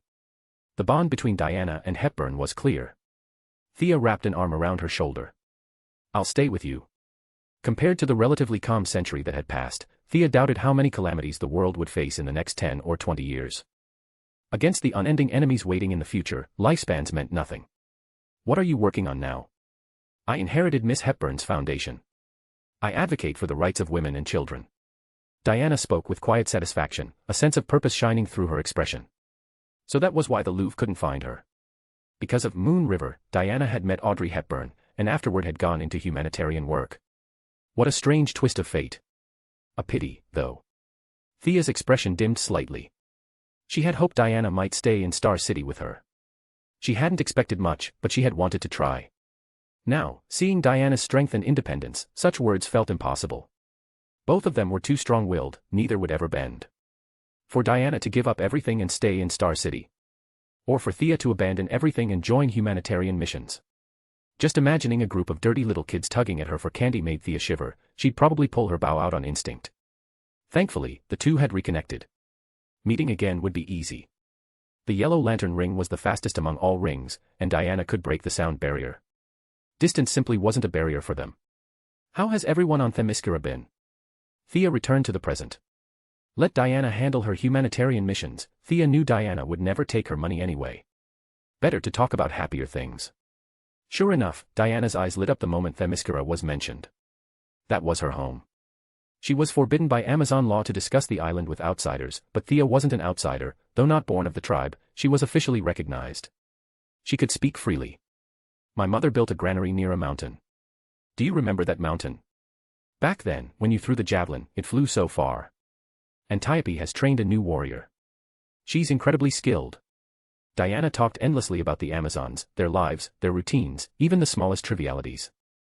And yet, these tiny things mattered far more to her than killing alien invaders or toppling warlords in Africa. Feeling the softness hidden within Diana's heart, Thea gently pulled her into an embrace. You remember the God-Killer sword, right? Diana asked quietly. How could Thea forget? The sword that was supposed to slay Ares. At this point, it was basically just a prop for channeling fire element magic, flashy but nearly useless. I remember. My mother said the Forge God created two swords. One was your God-Killer, and the other was the sword I used in the fight earlier. Mine is merely sharp, she said, but yours is stronger. Thea rolled her eyes where Diana couldn't see. Hippolyta's talent for talking nonsense must have been maxed out. Stronger. Stronger her ass. Just as Thea was silently complaining, a group of kids ran past them shouting. Hurry up. The circus show is about to start. Thea turned to Diana. Have you ever seen a circus show? Want to go take a look? What's interesting about lions and tigers? Diana asked, confused. She wasn't afraid of wild beasts, much less trained ones. Come on, just go. If you treat yourself like a normal person, you'll find it fun. Thea pulled her along. Diana's past century had been far from joyful, waiting decades for Thea, then wandering through the harshest parts of the world. She had been away from happiness for far too long. Thea needed to bring some of it back. Even if the kids had run farther, the two of them could catch up easily. Following them, they arrived at the northeastern corner of the amusement park. Inside the large circular venue, the audience was sparse but deeply focused. The show had already begun. The two found empty seats and sat down. Despite the small crowd, the circus performers gave it their all. The trained animals executed their routines skillfully. A flamboyantly dressed old man with a white beard led a tiger through 5 consecutive flaming hoops, drawing waves of applause. Thea and Diana watched with interest. Killing a tiger was easy, but taming one. That was something neither of them could do. And next, please welcome our warrior from Gotham. A man said to dance with death itself, Boston Brand, the announcer shouted, his voice filled with excitement. The crowd responded with enthusiastic applause. Soon, a man in a red bodysuit appeared on a high platform, blowing exaggerated kisses toward the audience. Thea glanced at him once, then looked away. Aerial acrobatics might thrill ordinary people, danger, speed, artistry all rolled together, but for Thea and Diana, who could fly effortlessly, the act had little appeal. Even the tiger act had been more interesting. Judging by the cheers around them, the man was performing well. Thea was in the middle of discussing temple construction with Diana when the unexpected happened. A sudden cry rang out. The aerial performer's body twisted unnaturally as he slipped. Like a rag doll, he traced a graceful arc through the air, plummeting from 50 meters above. A heavy bang burst across the ring, kicking up a cloud of dust. The lively applause stopped instantly. Chapter 289, The Killer is Him. The man slammed into the ground with a heavy thud and stopped moving. The crowd around him froze in shock for a heartbeat before panic erupted. Countless voices rose at once, rambling incoherently in fear. Thea had been explaining temple architecture to Diana, how the exterior would use the old design, how Amazon sculptors would decorate the inner hall, when the incident unfolded right before her eyes. She was left momentarily stunned. Oh, come on. Her neck stiffened. In the entire DC universe, there were only 2 well-known circus tragedies. One belonged to Dick Grayson's family, the famed Flying Graysons, whose parents had both fallen to their deaths, leading Batman to take him in. And the other was this one, right here. Boston Brand, later known to the world as Dead Man. Thea glanced at the floating spirit drifting above the stage. Red bodysuit, pale face, it matched the memory perfectly. Very few normal people manifested visible spirits after death, only those with unusually strong spiritual potential, like high-level mages, occasionally did so. But this man had been intensely focused at the moment of death, and with his natural talent for spiritual force, the circumstances allowed his soul to appear clearly. But in her recollection, Boston Brand only became what he became because some death goddess chose him after his murder. So where was that goddess now? Not far away, Boston Brand's spirit drifted sluggishly near the stage, fraying at the edges. And with every person who hurried across the area, his form dispersed just a little faster. Is that so-called death goddess even real? If she is, which pantheon does she belong to? Earthly? Alien? From this universe or some previous one? The more Thea compared her memories to reality, the more uncertain she became. Watching Boston Brand nearly fade away, she finally made her decision. She lifted a pale, jade-like finger and aimed it at his collapsing spirit. Sinestro might surpass her in raw willpower, but in understanding and manipulating energy, Thea vastly outclassed any lantern. Pouring divine power into someone in this condition would only cause his spirit to burst instantly. The proper method was to ignite power from within his own soul. And what emotion could awaken deeper potential than fear? She wrapped a thread of pure fear with her magic and shot it straight into Boston Brand's spirit. His dim eyes abruptly sharpened into raw terror. A scream tore from him, silent to the living but painfully clear to Thea and Diana. But even Thea had underestimated the force of pure fear. A normal human might collapse from it. Boston Brand, now a spirit with heightened focus and without a physical brain to buffer the shock, took the full brunt of a soul-piercing wave. His spirit convulsed violently, distorting the air around him. He bolted away in blind panic, twisting unnaturally, and Thea barely caught a glimpse of his form mutating, changing into some new, unknown state, before he vanished completely. What just happened? Thea murmured, turning to Diana. He seemed to shift from a spirit into something else. I can't quite tell. Diana's realm was tied to physical combat. In arcane matters, she wasn't even as knowledgeable as Thea. That's what I thought too, some completely new transformation. With Diana's confirmation, Thea found herself more convinced. She had always wondered, among millions of the dead, many with strong spirits, why had Boston Brand alone become something between life and death? She suddenly remembered another detail. Boston Brand had told many people about his encounter with a mysterious death goddess, but in all the following years, no one else had ever seen such a being. Not once. Wait. Was that goddess actually me? A chilling wave of causality crawled over her skin. Ludendorff living until 1937. Steve Trevor unwittingly spreading the Spanish flu. All the historical events she had influenced, yet the timeline still aligned with the history she remembered. Did I really cause all of this? What are you thinking? Diana's voice broke through her spiraling thoughts. Too complicated.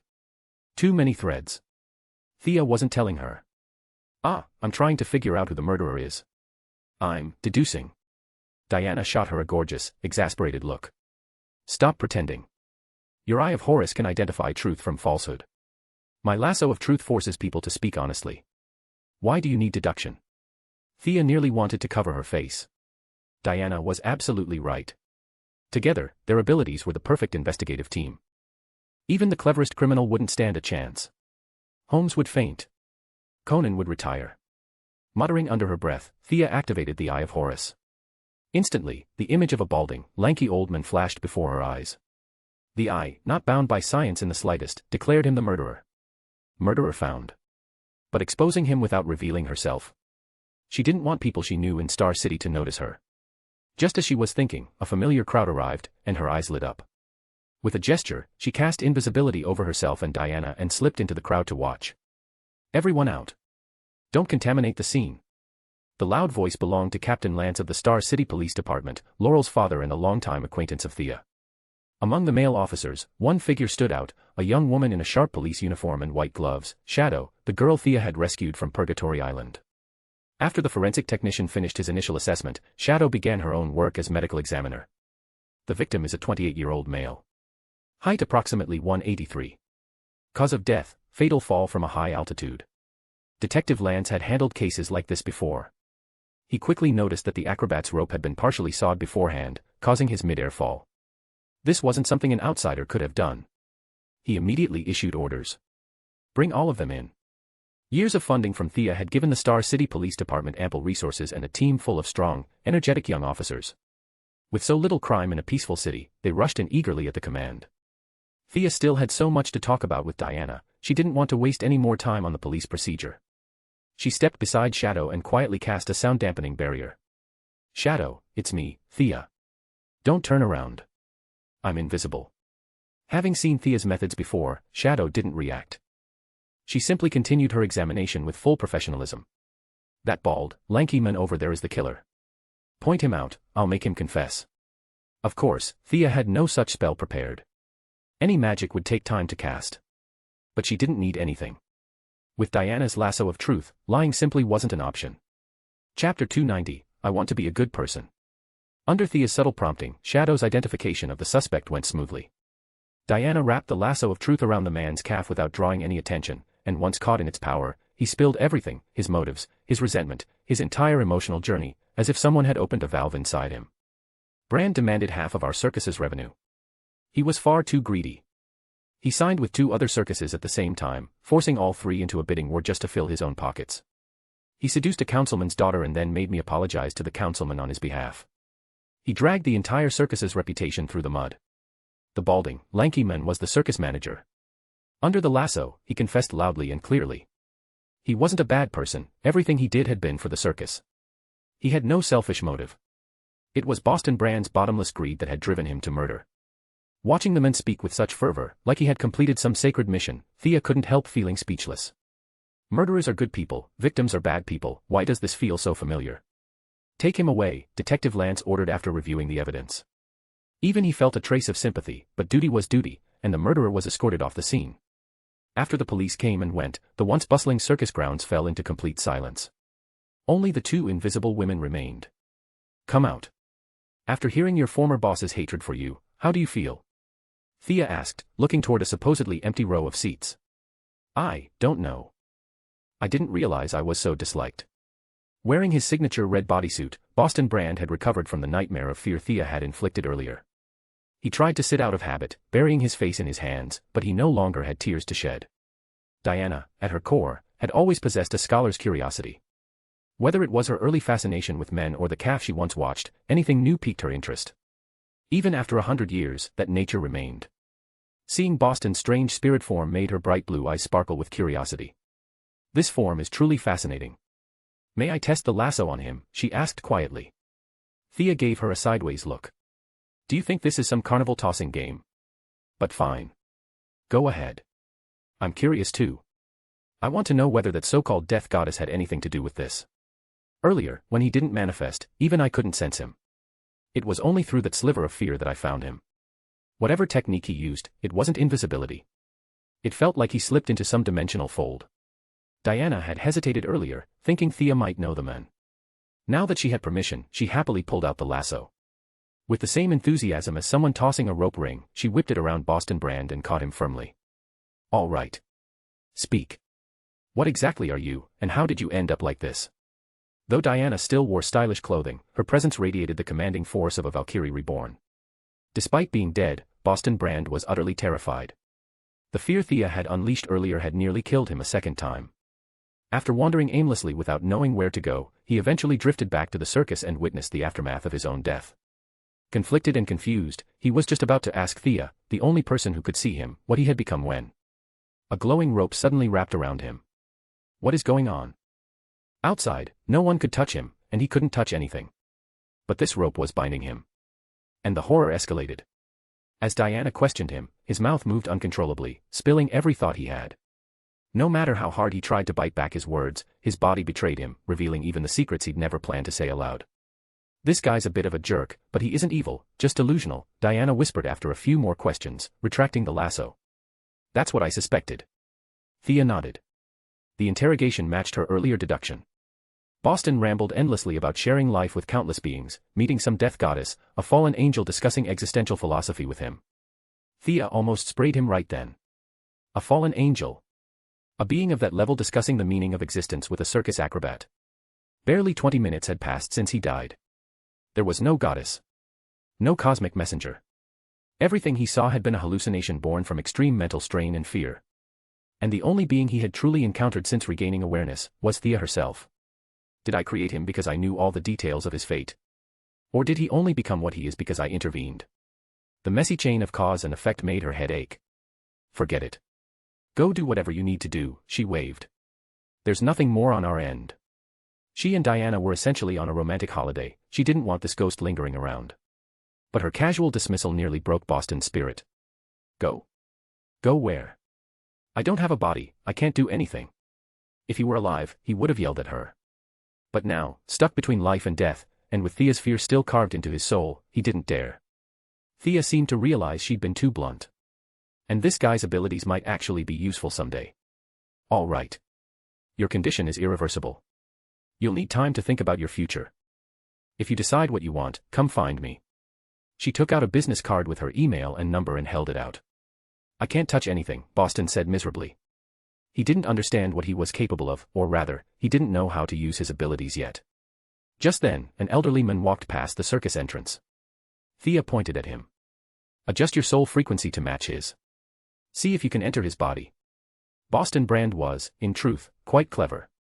In spirit form, his mental manipulation felt almost instinctive. He drifted toward the old man, gathered his focus, and slipped into him effortlessly. Huh. Controlling the old man's body, he stared down at his hands. A thought occurred, and he turned to Thea. So, does that mean I can live again? I'm afraid not, Thea said gently. His soul is actively rejecting you. The only reason you took over so easily is because his mental strength is weak, while yours has skyrocketed after death. If you stay inside too long, his aging body will shape your state permanently. You'd spend the rest of your existence trapped in that frail form. Using her accumulated knowledge, Thea explained it clearly. Boston clenched the old man's fists, then shot out of the body. The old man, unaware of anything, thought he had simply zoned out for a moment. He checked himself, found nothing wrong, and continued on his way. Boston Brand's expression twisted in anguish. For the sins I committed, this is my punishment. I'm already dead. I won't steal another person's chance to live. He paused, voice trembling with resolve. I want to be a good person. Chapter 291, Meeting the Higher UPS. She didn't particularly care whether he became a saint or a sinner, but Diana was already urging her to leave. Knowing he couldn't touch physical objects, Thea wrapped the business card in magic and tossed it right in front of him. When you've figured out what you want to do, come find me. With that, Thea assumed the air of a lofty expert, took Diana by the hand, and walked off into the distance, leaving Boston Brand standing alone at the empty circus entrance, facing the cold night wind. The two checked into a luxury hotel and engaged in a round of fiery, friendly, artistic exchange. The first half of the battle could only be described as a crushing defeat. With Diana's physical condition at an all-time historic peak, facing Thea, who was currently as weak as a chicken, was nothing short of absolute domination. In desperation, Thea had no choice but to cheat, summoning her clone technique to turn it into a 2-on-1, barely managing to scrape a draw. Are you waiting for me here, or coming with me to meet Amanda? After their indescribable match and a shower, Thea asked while blow-drying her hair. They still needed to retrieve Sir's remains, otherwise, who knew what Earth scientists might slice him up into? Is that the department Steve Trevor later created? I'll wait here. I don't want to get involved in human politics. Diana, exhausted from the battle, lounged in her bathrobe while flipping through a fashion magazine. Without lifting her head, she added, but that warrior's body should be returned to his planet for burial. I support you on that. Suit yourself. When I get back, I'm definitely beating you next time. After an affectionate kiss, Thea put on her yellow power ring and flew toward Washington. She had already spoken to Amanda over the phone, but seeing her again confirmed it. Amanda looked terrible. Understandable, 1/3 of Coast City was destroyed, and nearly 10,000 people were officially listed as missing. Of course, politicians always needed a scapegoat to carry the pot. Publicly, the blame was pushed onto the late Senator Hammond. Privately, the pot landed squarely on Amanda's head. She had almost won the internal power struggle within ArrowVerse, but now she was knocked back down, returning to a deadlock with Steve Trevor's faction. While Thea and Diana spent a lovely day fighting, playing, and sparring, Amanda had been brutally chewed out by generals from the Department of Defense. If she hadn't been born with dark skin, the humiliation might have been clearly visible on her face. Hearing from Lila that Thea wanted to meet Amanda, who originally refused to see anyone, reconsidered. Life had to go on. Compared to Batman, Thea was at least someone who could be reasoned with. And the appearance of that black-haired woman wielding a sword and shield only added weight to Thea's name. What do you want from me this late at night? The usually sharp, steel-nerved commander looked exhausted, forcing herself to stay alert. But Thea's first sentence put her instantly on edge. Do you still have that very first alien corpse? I want to take it back and return it to his homeworld for burial. Amanda rejected her immediately. Impossible. The military took it. There's way too much political wrestling behind it. Thea sneered. Political wrestling. Before true power, that was a joke. But she still tried to persuade Amanda. Despite all her flaws, the woman was at least patriotic. I don't care about your political games. I'm just telling you, this corpse isn't some wild boar or lion from our forests. He was a sentient being. He had family, friends, children. Amanda remained unmoved. Thea knew she needed a stronger dose. He wasn't alone. His organization is called the Green Lantern Corps. There are 3,600 official members just like him, and tens of thousands of reserves. With that many warriors, do you really want Earth, do you really want America, to bear their wrath? This. Amanda hesitated. One alien had nearly driven her insane. How would she survive 3,600? Still, she asked cautiously, what is their combat level? Each one individually can sink an aircraft carrier. And if you count their alien technology, then. The Green Lantern Corps' greatest strength lay in numbers, and its greatest weakness too. But Thea saw no need to mention that part. Sensing Amanda's indecision, Thea delivered another heavy blow. If you want, I can take you to their planet. To her surprise, Amanda was genuinely tempted. But she quickly crushed that childish impulse. If Earth were the #1 power in the universe, she'd go with 100 escorts. But clearly, that was not the case. She and Thea weren't close. If something happened and Thea fled, she'd be stranded in space with no way home. Not trusting this interstellar tour guide at all, Amanda shook her head. The alien corpse really isn't in our hands. If you urgently need it, I can give you the chance to persuade a few Department of Defense generals. How's that? Thea already knew that the Coast City incident had drawn global attention, and that ArrowVerse had to surrender every piece of the origin story, including Sir's remains. She had expected to deal with the higher-ups, so she nodded. Amanda dialed several numbers. Though not quite submissive, the arrogance she showed days ago was completely gone. After ending the calls, she gestured for Thea to follow. That black-haired woman with the shield today, your friend. Amanda couldn't resist asking halfway down the hall. Yeah. Thea raised an eyebrow. Anyone with eyes could see that. I've seen her photo, an old group picture. Is she one of Steve's people? The question had been nagging at Amanda. Rubbish. She's mine. Steve is a nobody. Thea instantly bristled. If not for concerns about the timeline, she would have killed Steve Trevor 100 years ago. Why should he still be alive now? Is that so?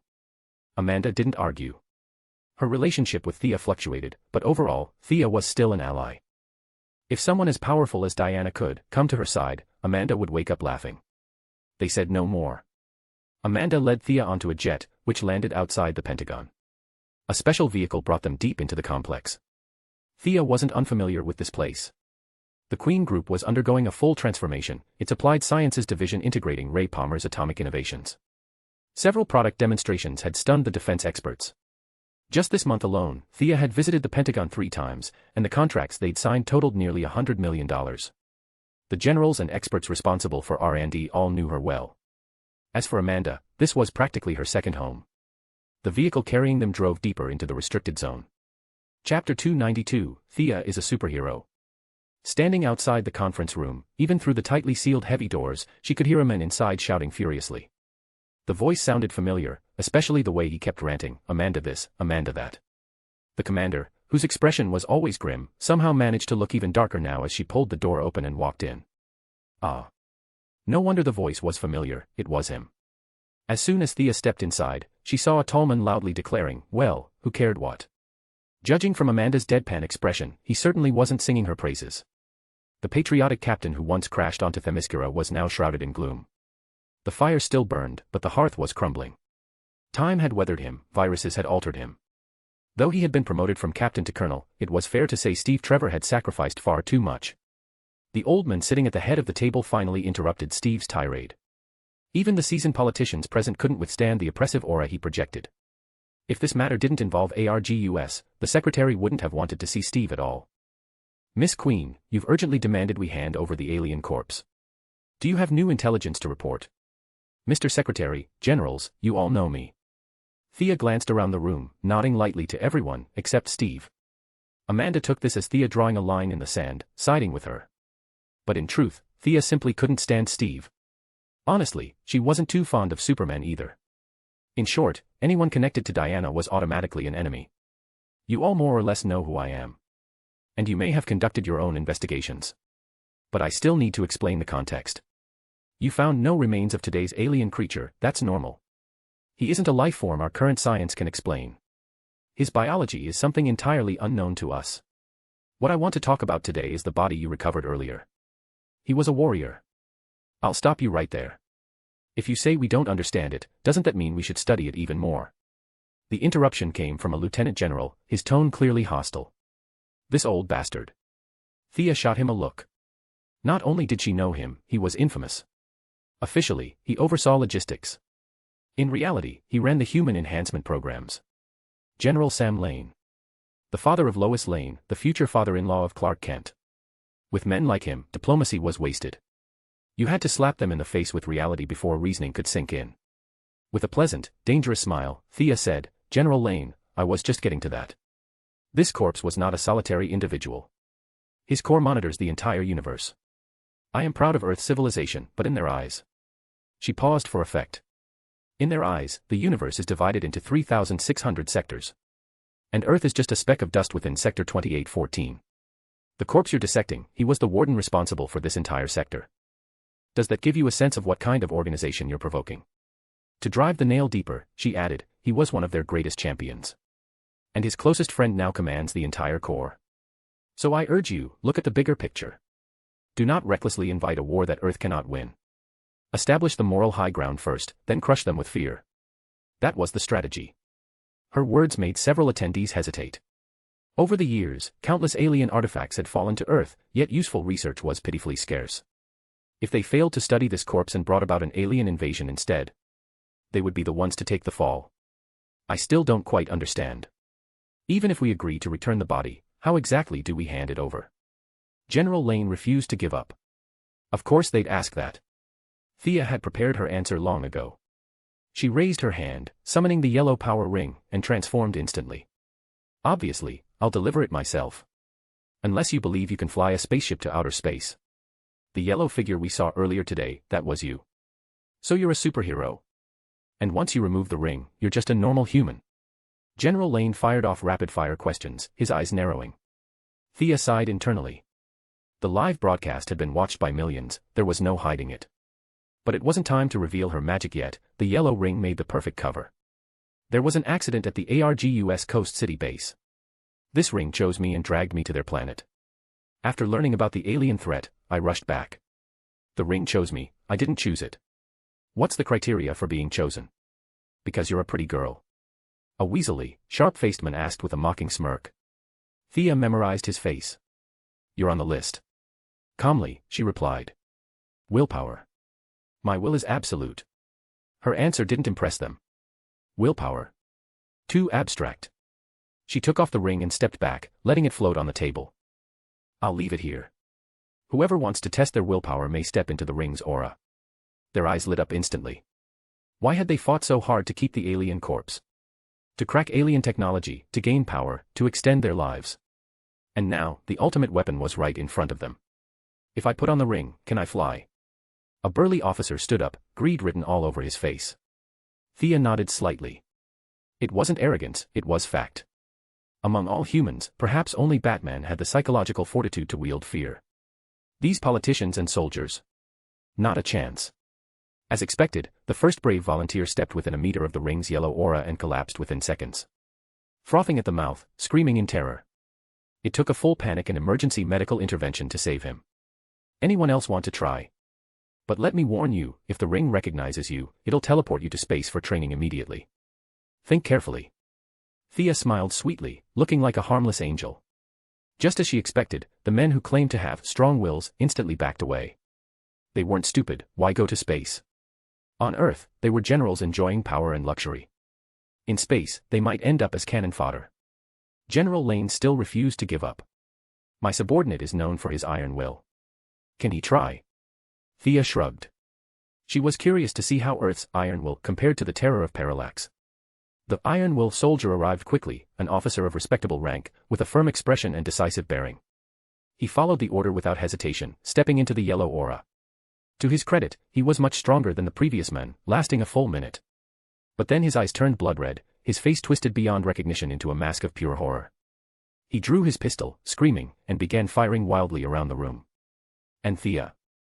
Wanting to maintain her image as a frail, normal human without the ring, she had already taken cover under the conference table, watching the chaos with mild amusement. Chapter 293, Dr. Silas Stone. Amanda dove under the table at the exact same moment Thea did. After being screamed at by a room full of generals all day, expecting this thick-skinned woman to jump out and play hero was pure fantasy.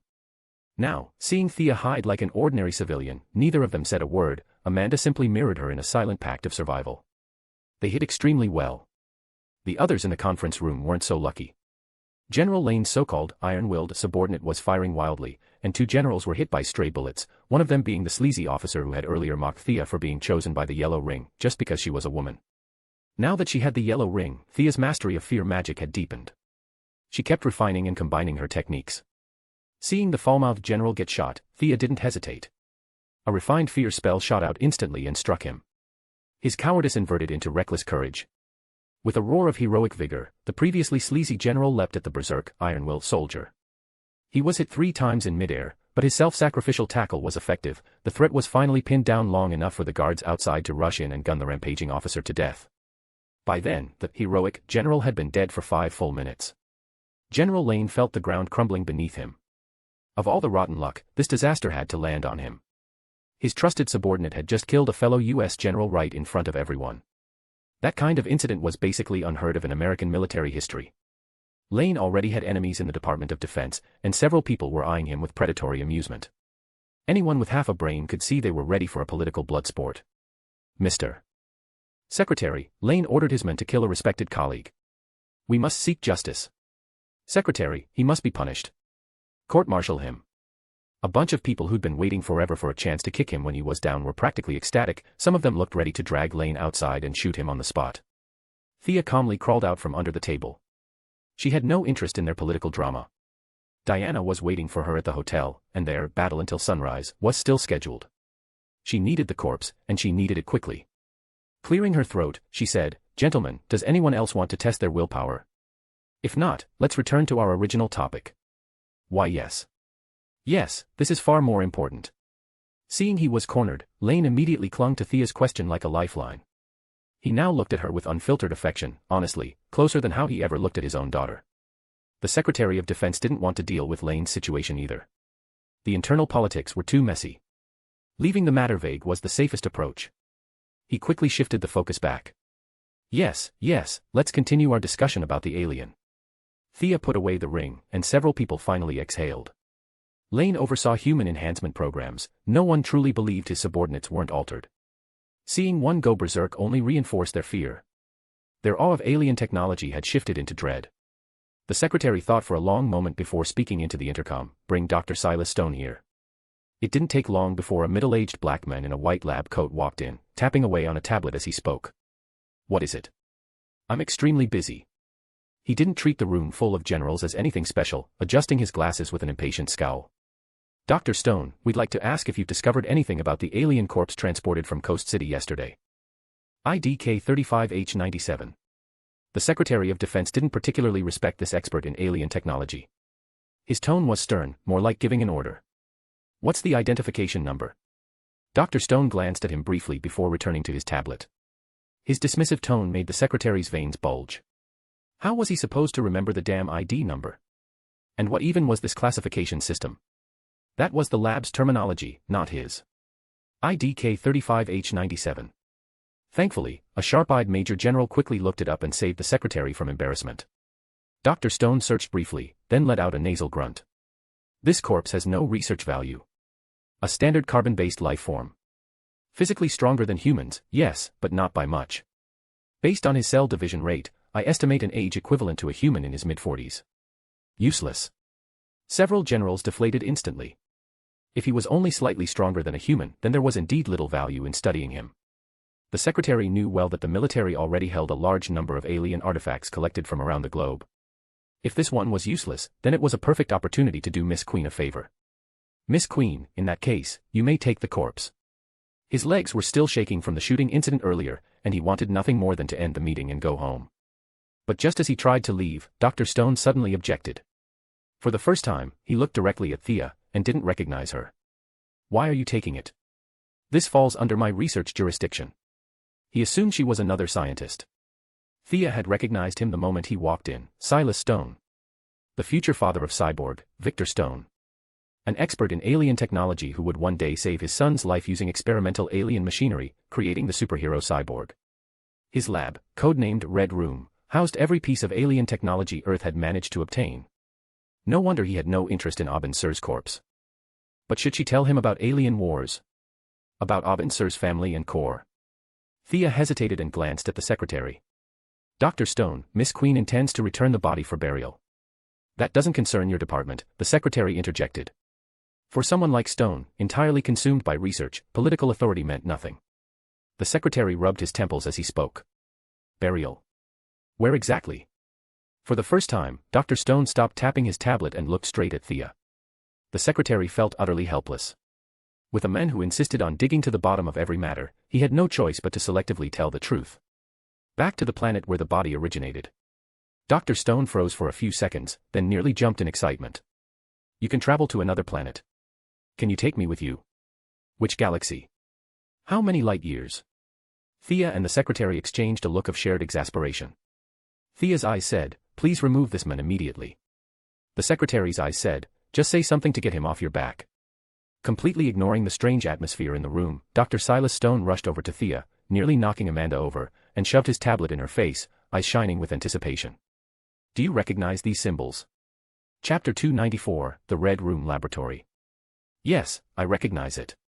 It's a language from the planet Celia. It describes."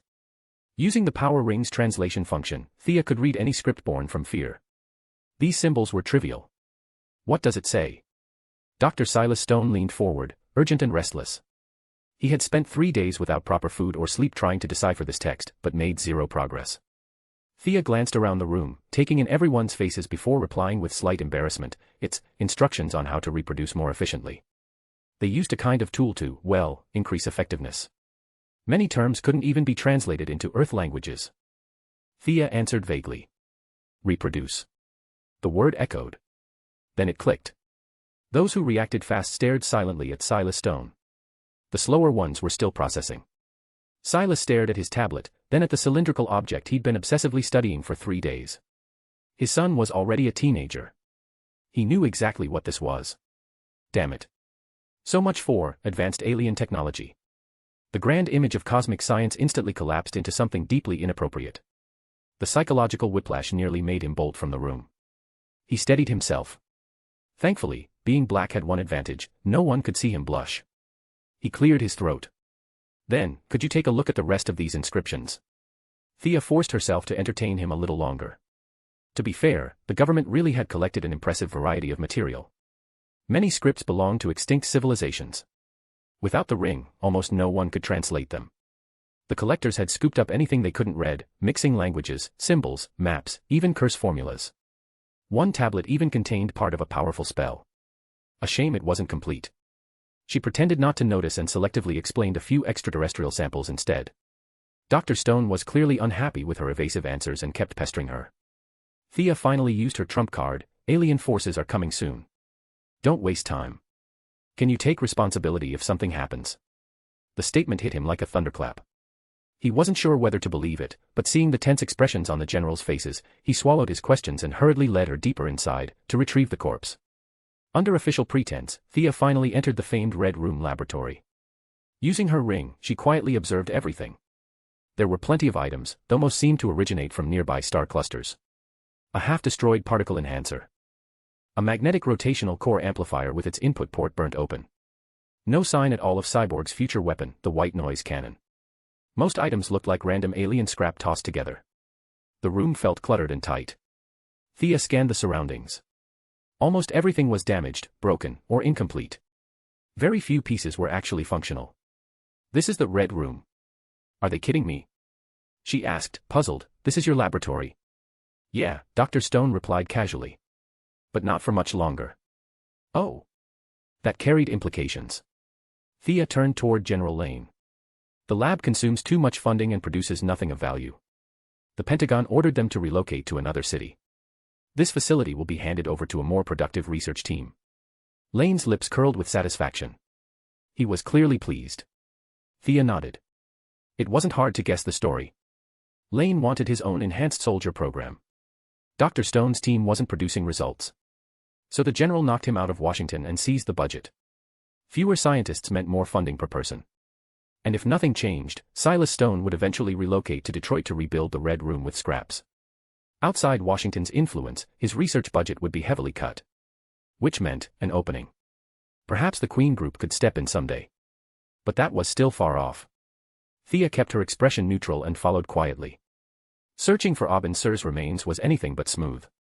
The corpse had been disassembled into over 100 fragments, like some grotesque puzzle. 7 or 8 lab assistants spent half an hour just to arrange the pieces into something vaguely humanoid. Staring at the pile of chopped flesh and bone, Thea turned to General Lane with a pained expression. General, are you sure it's acceptable for me to transport this? General Lane, Superman's future father-in-law, kept rubbing his scalp, speechless. If Russia or a certain unnamed nation returned an American soldier chopped into 100 pieces, it definitely wouldn't be interpreted as an expression of friendship. It would be a declaration of war. Who took him apart like this? How am I supposed to explain this? Someone needs to come with me. Thea had more than enough magical methods to reassemble the body. She could restore flesh and form, revival was impossible, but presentation was easy. Still, she had no intention of leaving without compensation. General Lane pretended not to hear. His lab assistants whispered nervously, explain. Explain to whom? Explain where? Silas Stone finally told them the situation. To their credit, his lab members were all passionate scientists. Upon learning they might travel to an alien planet, their eyes lit up with stars. But the dream died instantly when reality set in. They looked at the mangled corpse. 10 by 10 chunks of alien meat. Take this to outer space. With what face? Explain what, exactly? This wasn't a return of remains, it was practically suicide. One assistant said he was getting married next month. Another claimed his father had died and he had to stay home. They practically tripped over each other making excuses. To be fair, Silas Stone really wanted to go. But his most loyal students clung to him and refused to let him doom himself. After a lengthy back and forth, full of bargaining, veiled threats, and sly negotiation, Thea extracted several military contracts and secured permission for Queen Group's Applied Sciences Division to tour the Red Room. Finally satisfied, she put the corpse fragments into a giant bag, left the Pentagon alone, and took off into the night sky. Back at the hotel, Diana was already waiting. Thea tossed the corpse into her storage ring and ordered the elk not to snack on it. Then she and Diana began yet another round of combat practice. Thea leapt forward, wrapping her legs around Diana's neck with a move straight out of KGB close combat training. Diana countered immediately with Sambo defensive grappling, locking her own legs around Thea's head and dropping backward. I won't lose. Thea's voice sounded slightly distorted between Diana's thighs. My body can withstand far more strain than yours. Victory is mine. Diana announced her triumph confidently as they crashed together onto the bed. Chapter 295, Honeymoon Journey. That night was unbelievably intense. The two tested each other endlessly. With Diana's warrior physique, dealing with Thea, a bow user turned mage, shouldn't have been difficult. But ever since undergoing the Yellow Ring's baptism, Thea's mental strength had grown tremendously. She gritted her teeth and held on stubbornly. Only when even Diana reached her limit, both of them trembling to the soul, did they ascend together to a new height. Wake up, come on, get up. Diana shook Thea, who was sleeping soundly like a little piglet. It took a full 10 minutes before Thea, mentally drained, finally regained her senses and slowly sat up. Both her stamina and spirit had been completely emptied. She had basically burned through an entire bar of HP and MP just to take down the big boss level Diana, who had an absurdly long health bar. The difference in base stats was just too huge. When she got back, she definitely needed to pressure Damien, had he stolen that sword yet or not. Thea pulled on a few pieces of clothing at random, then flipped herself onto the hotel rooftop to sunbathe and replenish her energy. Half an hour later, to her surprise, she realized her mental power had increased slightly. This was astonishing.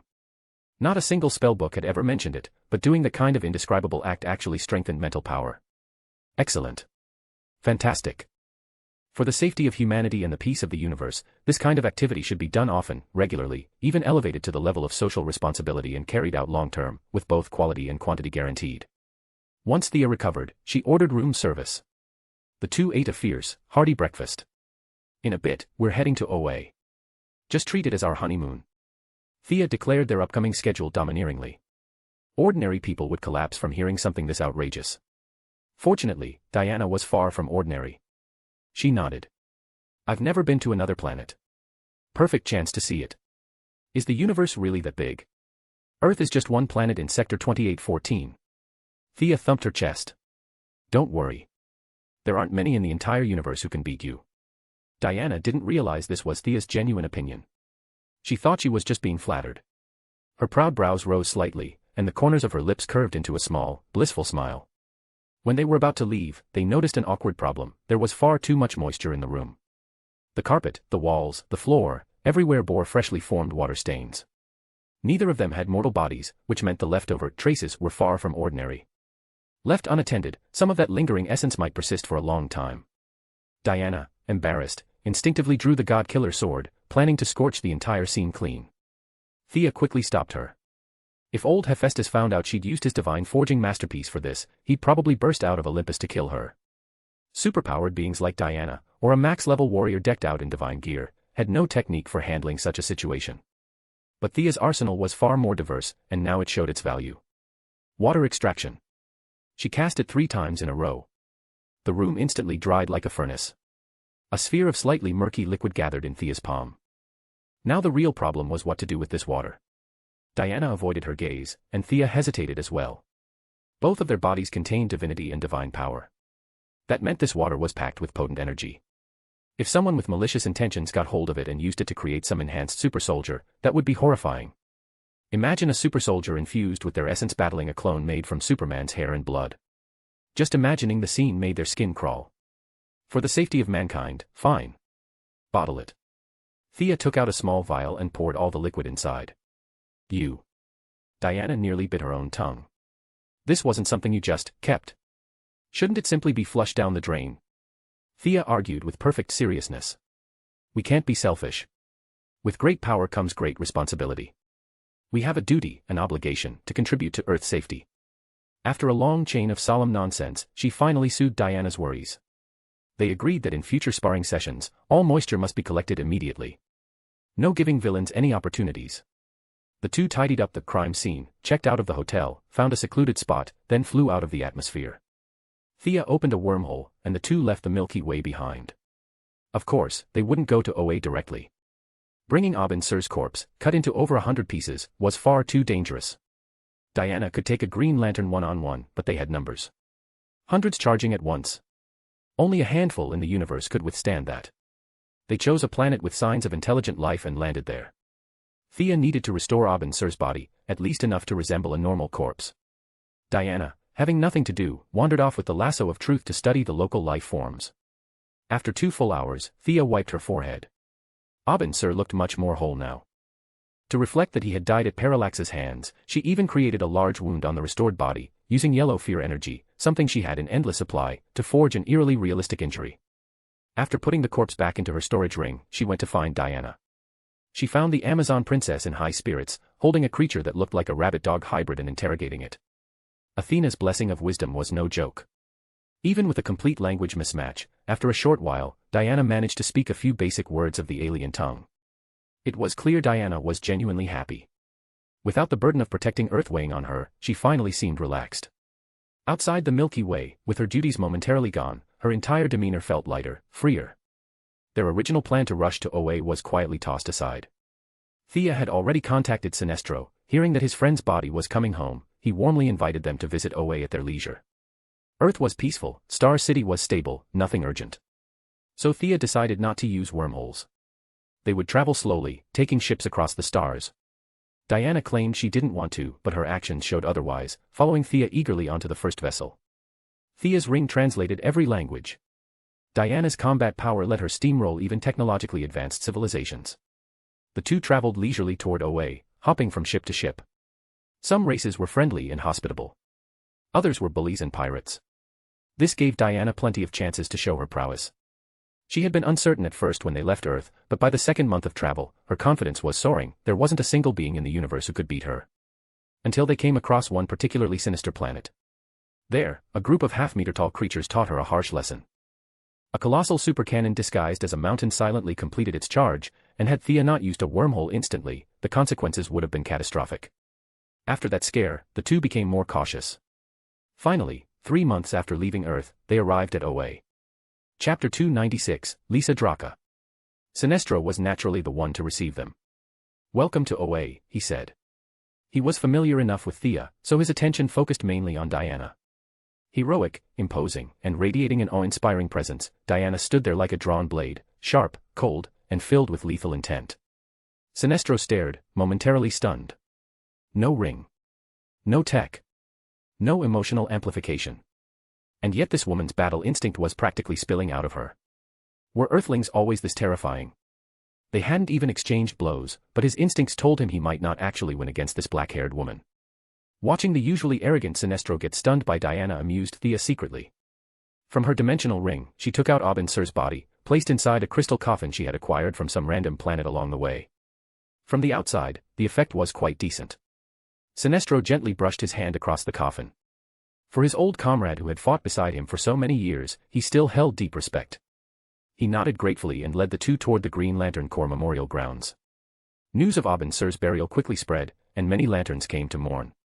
In a corps that fought across the universe, having one's remains retrieved and properly buried was an incredible luxury.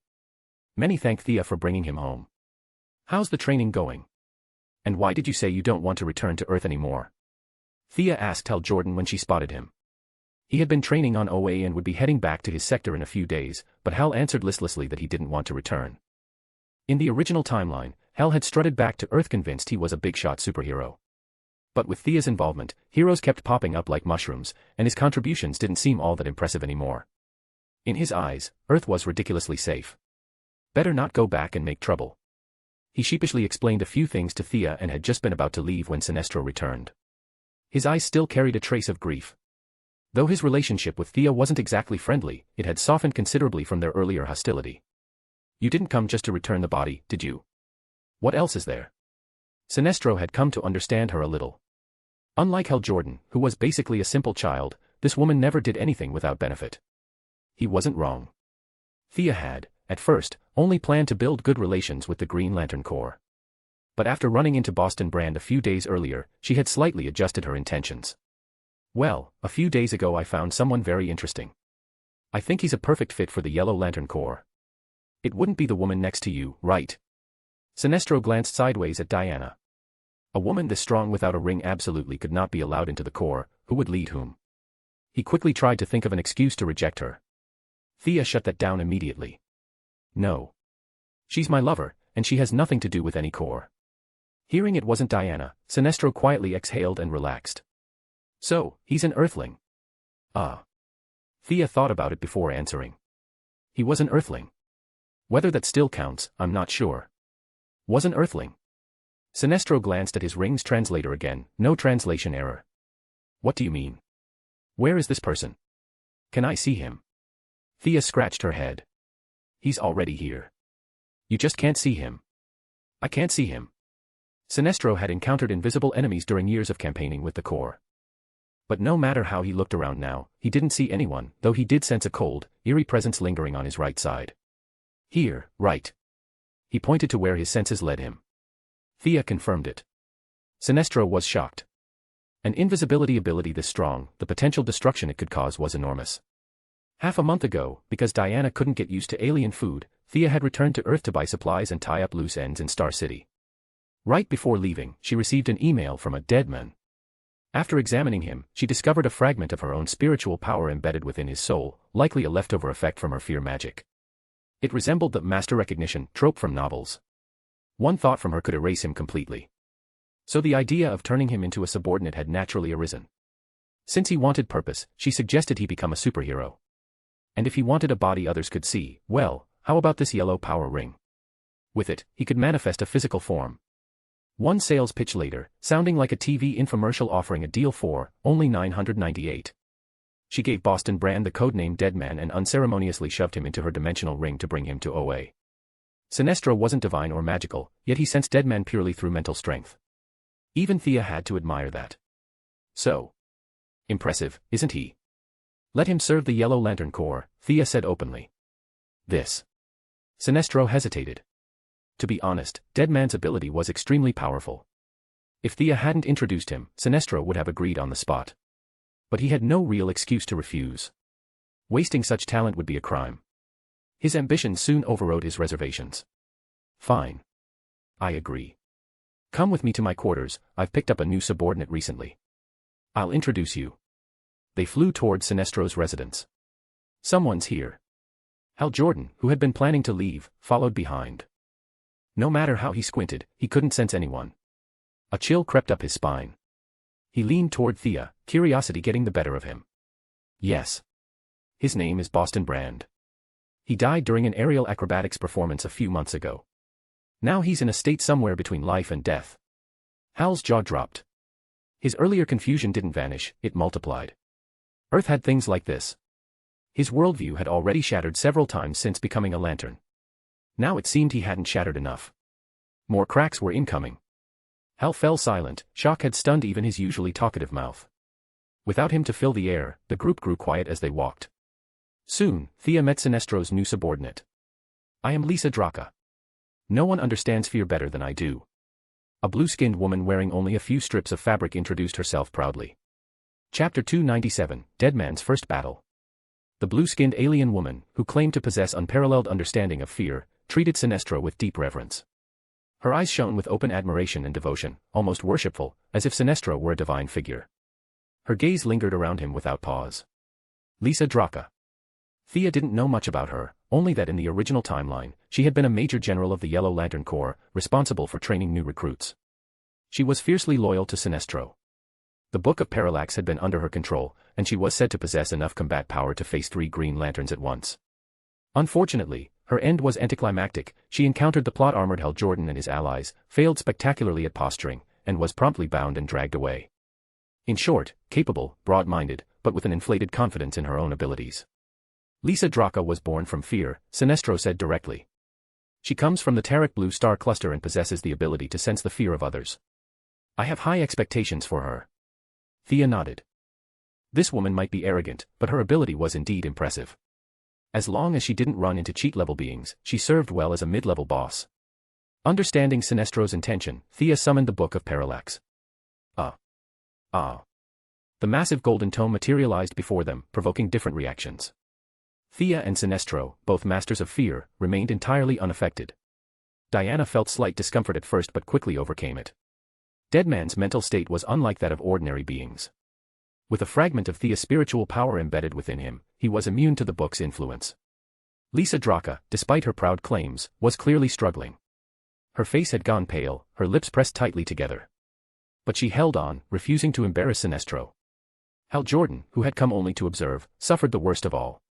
Countless fear-laden memories surged through his mind. The image of his father's fatal plane crash alone replayed over a dozen times. The overwhelming terror clawed at his nerves. A few seconds more and he would have been reduced to a vegetable. Thea jumped in alarm. She couldn't just let a fellow Earthling die so stupidly. The power rings could only watch, but she now wielded fear magic. A modified anti-fear spell enveloped Hal, restoring his clarity. He gasped violently, collapsed on the ground, completely unable to stand. Thea cast a subtle glance at Lisa Draka. This woman, who usually saw herself as above all others, was now lowering her head slightly before Thea, no longer daring to show even the slightest contempt. Not bad, Thea said calmly. I approve her joining the Yellow Lantern Corps. This was the unspoken agreement between her and Sinestro. Both were extremely cautious when selecting new recruits. Without Sinestro, there would be no new yellow rings, without Thea, there would be no official members. And with both sharing ambitions for the Corps, it was no coincidence they had found new candidates at the same time. Has your book gained new functions? Sinestro asked as he drew a mass of yellow energy into his hand. It was far larger than what he had seen before, the fear energy of Parallax being pulled toward it even from afar. Yes, Thea replied. Any sentient being who touches or even looks at the Book of Parallax will be overwhelmed by fear. Even if they manage to withstand it, their speed will drop sharply. Overcoming fear grants acceleration, being affected by fear slows you down. She explained the upgraded abilities of the book. As the first being ever acknowledged by the Yellow Power Ring, Sinestro remained entirely unaffected. The book had many limitations, but when used properly, it could deliver tremendous results. Thea immediately thought of a certain group of weak-willed speedsters, those lunatics who sprinted across the world like wild horses. The book would be perfect for dealing with them. After listening, Sinestro nodded and resumed crafting a power ring. Half distracted, he said, "Why don't we let your new subordinate and mine have a spar?" As expected, Sinestro never missed a chance to compete. Thea didn't mind.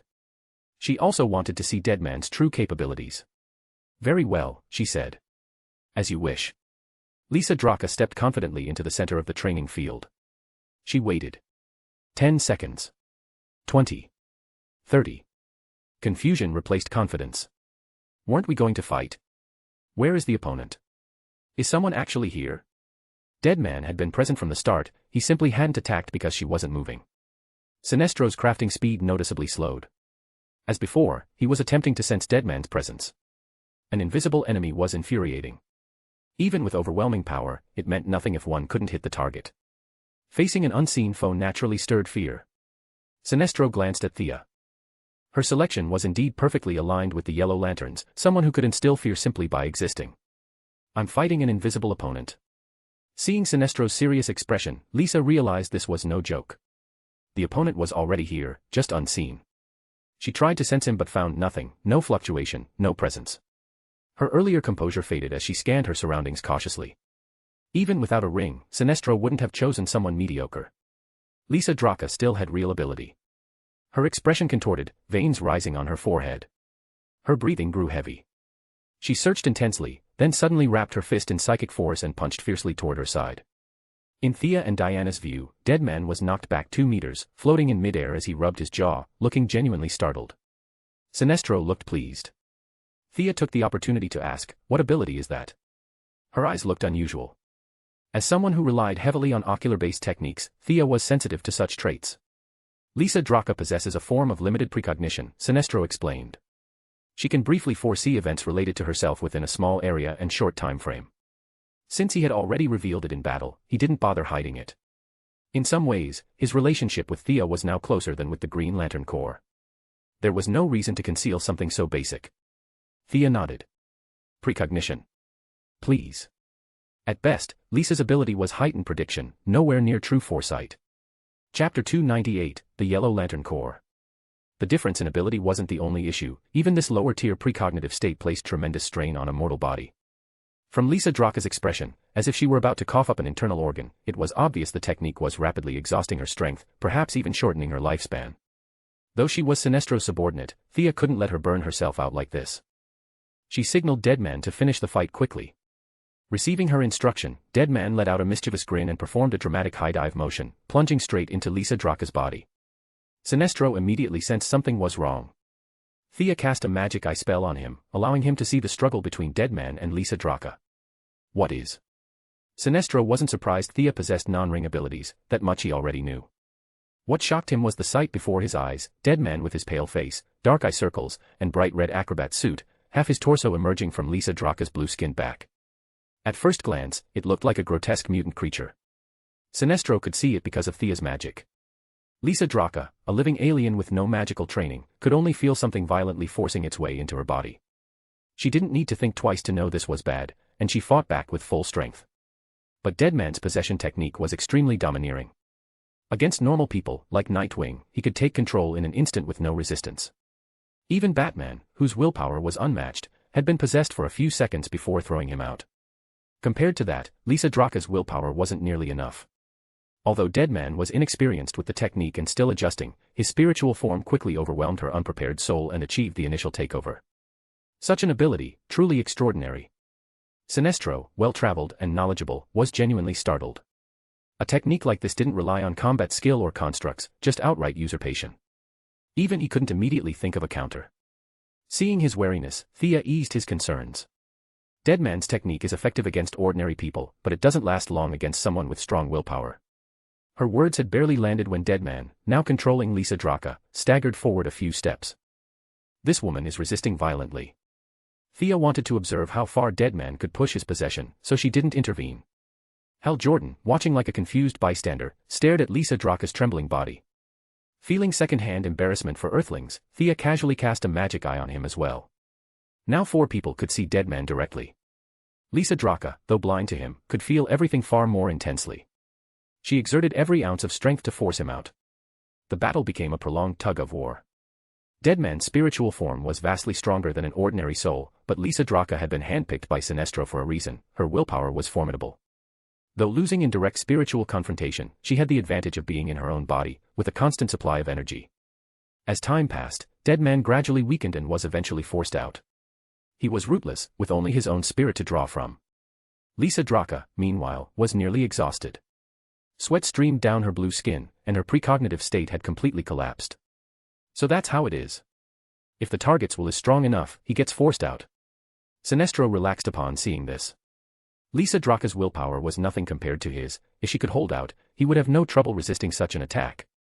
Still, Deadman's ability was remarkable. Anyone with a discerning eye could see that. Sinestro was clearly pleased to have such a candidate join the Yellow Lantern Corps. Not long after, the 3rd and 4th yellow rings were completed. Thea gestured for Lisa Draka to step forward first. The entire process was exactly the same as before, except that the oath she recited was the same vow Sinestro had spoken on the day he forged the core. After her name was inscribed into the Book of Parallax, Lisa Draka stepped aside to receive the ring's knowledge. The 4th ring, the one meant for Deadman, encountered a slight issue. The ring's power was no joke, it completely ignored his invisibility. But when it reached the identify biological origin step, it failed. The ring circled him twice, unable to determine what planet his life form belonged to. Eventually, it seemed to give up, its voice sounding almost glitchy and awkward. Sentient life form detected. Origin, BZZZT. Error, Boston brand. You possess the ability to instill great fear in others. Welcome to the Yellow Lantern Corps. Thea almost burst out laughing. If the ring had a humanoid form, it would probably be banging its head against a wall after meeting a once-in-a-millennium anomaly like Deadman. Deadman recited the same oath Thea once had, causing Thea and Sinestro to exchange a glance before looking away simultaneously. The moment he put on the yellow ring, Deadman immediately mastered the constructability, manifesting a physical body that resembled his living form. Though entirely yellow, and not exactly his preferred aesthetic, after so long as a wandering ghost, simply having a tangible presence was a blessing. Color was a small matter. To him, the ring served primarily as a way to experience being alive again, and to help him invade opponents' bodies using fear energy to break their resistance. After materializing his new body, Deadman eagerly poked and pressed various objects, delighted by the sensation. Hal Jordan had been wary at first, but after exchanging a few words, the two unexpectedly hit it off. Both had once been reckless troublemakers who later turned toward heroism. They went from chicks, to firearms, to the future, chatting endlessly until they were one step from swearing brotherhood. Thea spent 3 days on OA, during which she met Abin Sur's sister, Erin Sur, who was also Sinestro's wife, as well as Sinestro's daughter, Saranik Natu, and Abin Sur's son, Amon Sur. After receiving an overwhelming amount of gratitude, Thea chatted casually with Diana and several guardians. With nothing more to do and having been away from home for too long, it was time to return to Earth. After bidding farewell, she and Hal Jordan arrived at the border of Sector 2814. Now filled with a sense of mission, Hell acted as if his sector faced world-ending threats daily. He insisted on patrolling and eliminating all potential dangers before returning to Earth. Faced with such stubbornness, Thea couldn't be bothered to argue. She certainly wasn't going to tell him that most of the universe's greatest threats were concentrated on Earth. Other planets were actually very safe, just guard Earth well and the cosmos would thank him. Thea didn't need Deadman for anything at the moment. Seeing how well he and Hal got along, she let the two of them carry out justice in nearby star systems. Power rings could communicate across any distance, so they could contact her whenever needed. Hand in hand with Diana, Thea descended onto Europe. Together they retraced the routes of their past, comparing memories, wandering slowly. Eventually, the time came for them to part ways. "I'll visit you next week," Thea said cheerfully. "All right. I'll be waiting," Diana replied, her smile as radiant and pure as ever. They kissed goodbye, one heading west, the other south. Chapter 299, Central City's STAR Labs. After returning to Star City, Thea was once again surrounded by endless responsibilities. The top priority was strengthening cooperation with the military. Both sides tested each other, revealed what was necessary, and each obtained exactly what they wanted. The military believed they could use Thea, an insider aligned with their political camp, to restrain the rapidly growing population of unidentified superheroes. Meanwhile, Thea needed their silent approval so she could continue building connections among high-level officials and weave a vast support network. It was a mutually beneficial alliance. Queen Industries secured massive military contracts, quietly improving its previously lackluster reputation. The company even acquired the reconstruction rights for Coast City with little effort. In return, Thea accepted the position of special affairs consultant for the military and agreed to assist with certain issues within a defined scope. Although she had reunited with Diana, and they met occasionally on weekends, engaging in physical sparring, the construction of the temple could not be halted. As the night goddess, Thea needed to complete this mission, both for symbolism and for practical benefit. Fortunately, the situation was both complicated and simple. With heavy lobbying and the military's tacit approval, the government formally submitted an inquiry to Turkey. Of course, such an inquiry was no different from a directive. Turkey didn't dare object. Amid public protests, a joint construction team entered the original temple site and began preliminary surveys. Damien's sword-stealing mission had yet to begin, but Barbara and Laurel had already left Star City. Their vigilante team expanded rapidly. Tommy, ever the relentless stalker, was soon discovered by Barbara. When he learned that Laurel intended to become a superhero, he felt both thrilled and terrified, and shamelessly squeezed himself into what had originally been an all-female birds of prey. Soon afterward, they rescued Helena, who was being hunted by her biological father. The group fought fiercely, driving off the Italian mafia. Heartbroken after her boyfriend was murdered by her own father, Helena took the name Huntress and, still dazed, joined the team. Worried about them, Thea flew to Gotham overnight, only to find that their teamwork was surprisingly effective. Barbara and Laurel handled close combat, Tommy and Helena covered long-range support. Barbara, with the most skill and experience, naturally became the leader. The Birds of Prey formally debuted, almost as if preparing to take Batman's place in protecting Gotham. With that matter settled, Thea turned her attention back to her own growth. She no longer lacked offensive power. Her speed, boosted by the yellow ring, was more than sufficient. Her only major weakness was defense. The divine blacksmiths of various pantheons were known for forging divine weapons, not armor. Very few gods spent their divine power creating defensive equipment. After much consideration, Thea concluded she would have to forge her own battle armor. But forging armor capable of withstanding future battles using modern scientific knowledge alone would require massive computational work, even with Ray Palmer's atom suit as reference. This brought her back to her artificial intelligence project. Regardless of the armor, AI would play a crucial role in her long-term advancement. Her original thought was simple: the universe has countless planets, surely some of them have artificial intelligence. She had already considered abandoning STAR Labs due to its high visibility. But after traveling across numerous worlds, she discovered something shocking. No planet, regardless of technological level, had developed artificial intelligence. It wasn't until she mind-controlled a high-ranking official on one world that she learned the truth. Because Brainiac, an artificial being with 12th-level intellect, was too great a threat, all advanced civilizations had formed a mutual oversight alliance and agreed to completely abandon AI development. Earth, being too primitive, simply wasn't included. In other words, the only accessible artificial intelligence Thea could obtain was Gideon, the prototype AI created by Reverse Flash, a traveler from the 25th century, in Central City. "Hello, Dr. Snow. I'm Thea Queen. Pleased to meet you." After half a year of study, Thea successfully earned her Princeton diploma. At last, she no longer had to introduce herself as a high school graduate, an Ivy League degree sounded far more respectable. Becoming Caitlin Snow's graduate student wasn't difficult. Caitlin, at 28, had the qualifications to mentor graduate students, but her reputation was still young. Top students didn't want her, and she wasn't willing to take weaker ones. For years, she had mentored no one seriously. But Caitlin's mother owned a sizable pharmaceutical company and knew Moira. Connections were made, relationships aligned, and with Thea's strong academic record, and the fact that she was a girl, Caitlin had no reason to refuse. They met at a cafe. Caitlin appeared timid, soft-spoken, and easily intimidated, hard to imagine her future transformation into the supervillain Killer Frost. Their families were acquainted, their ages not too far apart, and they quickly became comfortable addressing each other as sisters.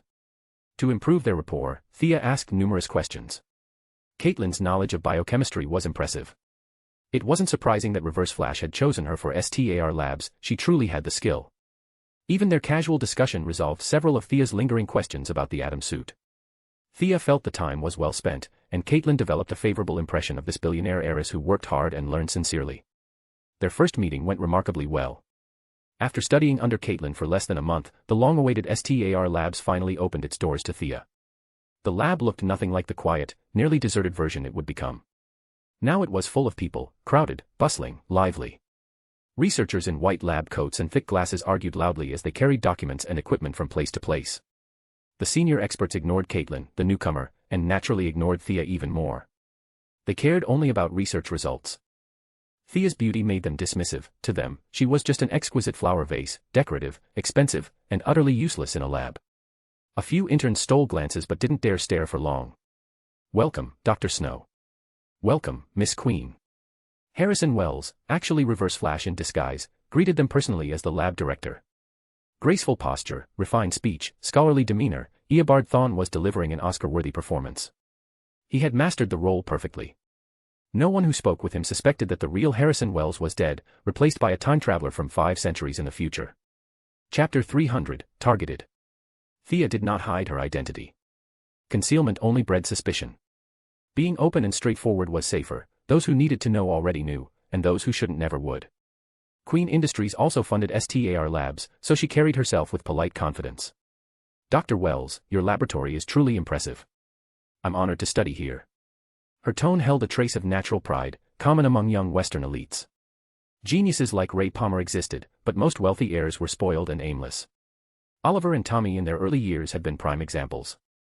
Harrison Wells smiled warmly, unbothered by her subtle arrogance. "I hope your time here proves worthwhile.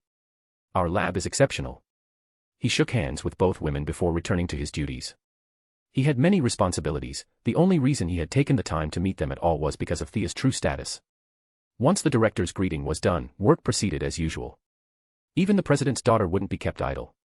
Caitlin Snow was assigned to the biology division, led by a strict middle-aged African-American supervisor. One look at their faces earned nothing but a disdainful umph. Thea's appearance drew attention no matter what she wore. Caitlin, who followed workplace rules a bit too seriously, still wore a pencil skirt and heels in the lab, paired with her timid demeanor, expecting kindness from that supervisor was unrealistic. "From today on, this area is yours." The supervisor, who waddled slightly and looked like she could be a distant relative of a walrus, led them to a remote corner on the northwest side, pointed at several low buildings, then walked off without another word. The two exchanged a look. Caitlin wasn't ignorant, this level of targeting was obvious. But she had no idea who she had offended. She bit her lip, uncertain and uneasy. Thea didn't take it personally. Society judged by appearances, shallow people were everywhere. Getting angry was pointless. "Come on, let's take a look." With her usual composure, Thea tugged Caitlin along. Anyone watching might have assumed she was the mentor, not the student. The moment they stepped inside, a harsh, pungent smell hit them like a physical blow. "You've got to be kidding me." Gritting her teeth, Thea surveyed the room, hundreds of cages, each containing a gorilla. Her irritation caused a ripple of fear energy to leak from her. The noisy gorillas instantly fell silent, a few even trembled. "They expect me to take care of gorillas?" Thea steadied her breath. The last thing she needed was a red lantern ring flying in from deep space because she lost her temper. She reminded herself internally, "Stay calm. Getting angry won't help. Breathe." The last person who had angered her this much was Senator Hammond of Coast City, but at least he held real authority. That supervisor. She was nothing.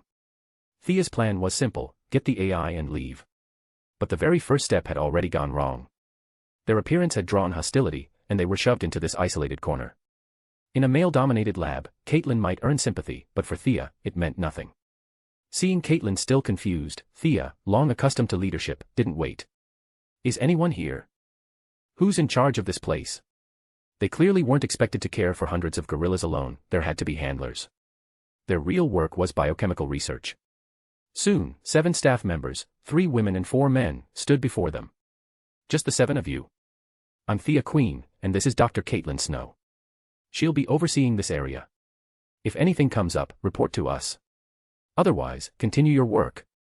Thea spoke casually. 7 or 70,000 people made no difference to her. The young handler leading them almost spoke up to request tranquilizers, wanting to warn them the gorillas were usually aggressive. But the silence behind him made him pause. He turned and saw every gorilla sitting quietly, some even pressed flat to the ground. What on earth? No tranquilizers needed here.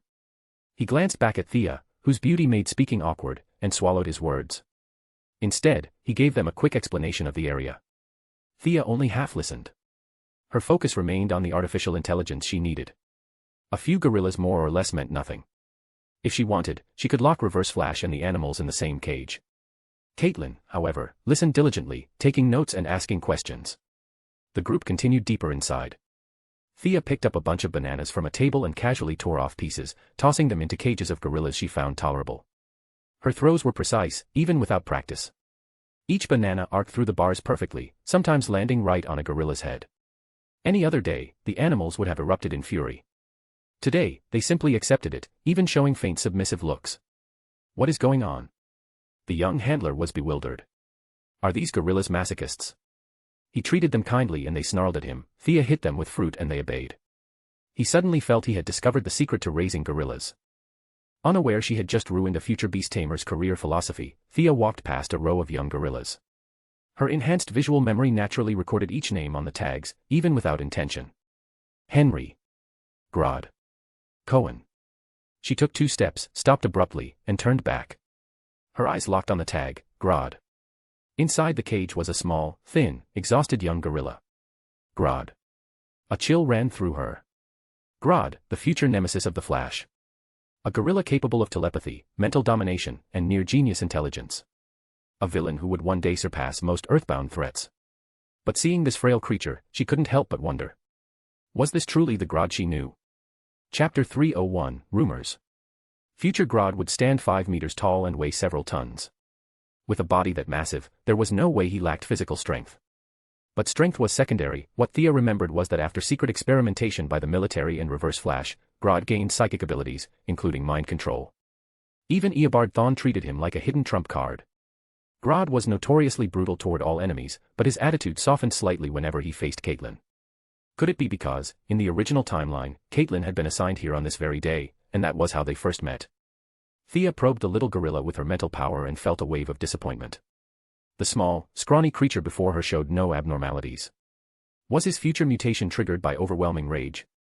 Thea flicked another banana, smacking it right into the little gorilla's face, but the tiny thing merely rubbed its cheek, weak and submissive, not daring to resist. Maybe she remembered wrong. Or perhaps the mutation came later from human experimentation. Or maybe it was just a gorilla with the same name. Too many possibilities. Thea tucked the suspicion away for later investigation. Near the end of the workday, more than 10 researchers, men and women, invited the 2 newcomers out for dinner. Thea originally had zero interest, but Caitlin didn't want to decline a welcome meal. With something akin to a pleading look, she practically begged Thea to go. Thea could only agree and tag along for the free food.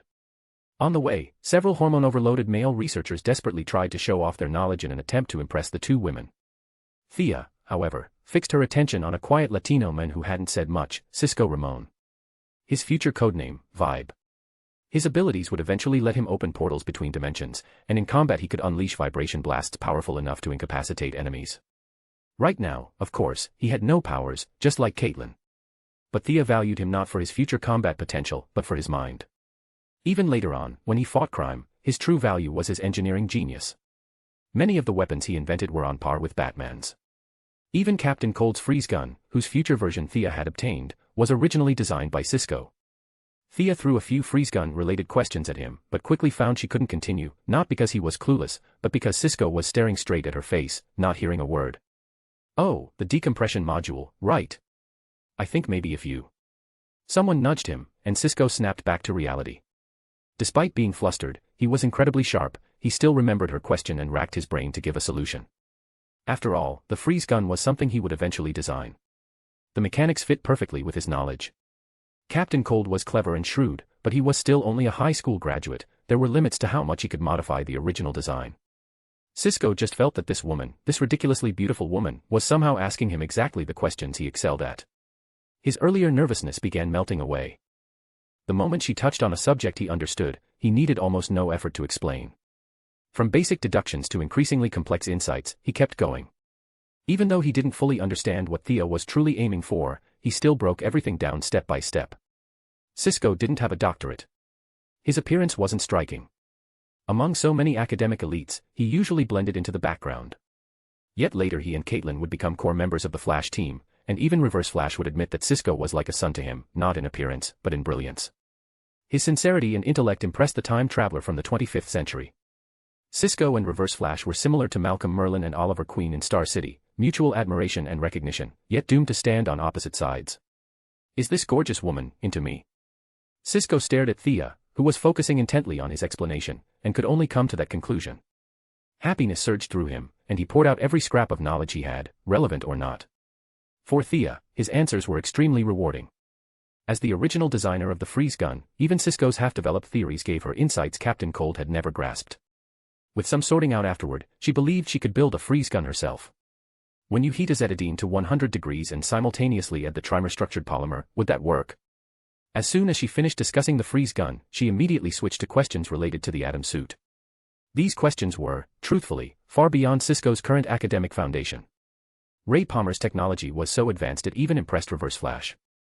A rookie scientist like Sisko logically shouldn't understand it.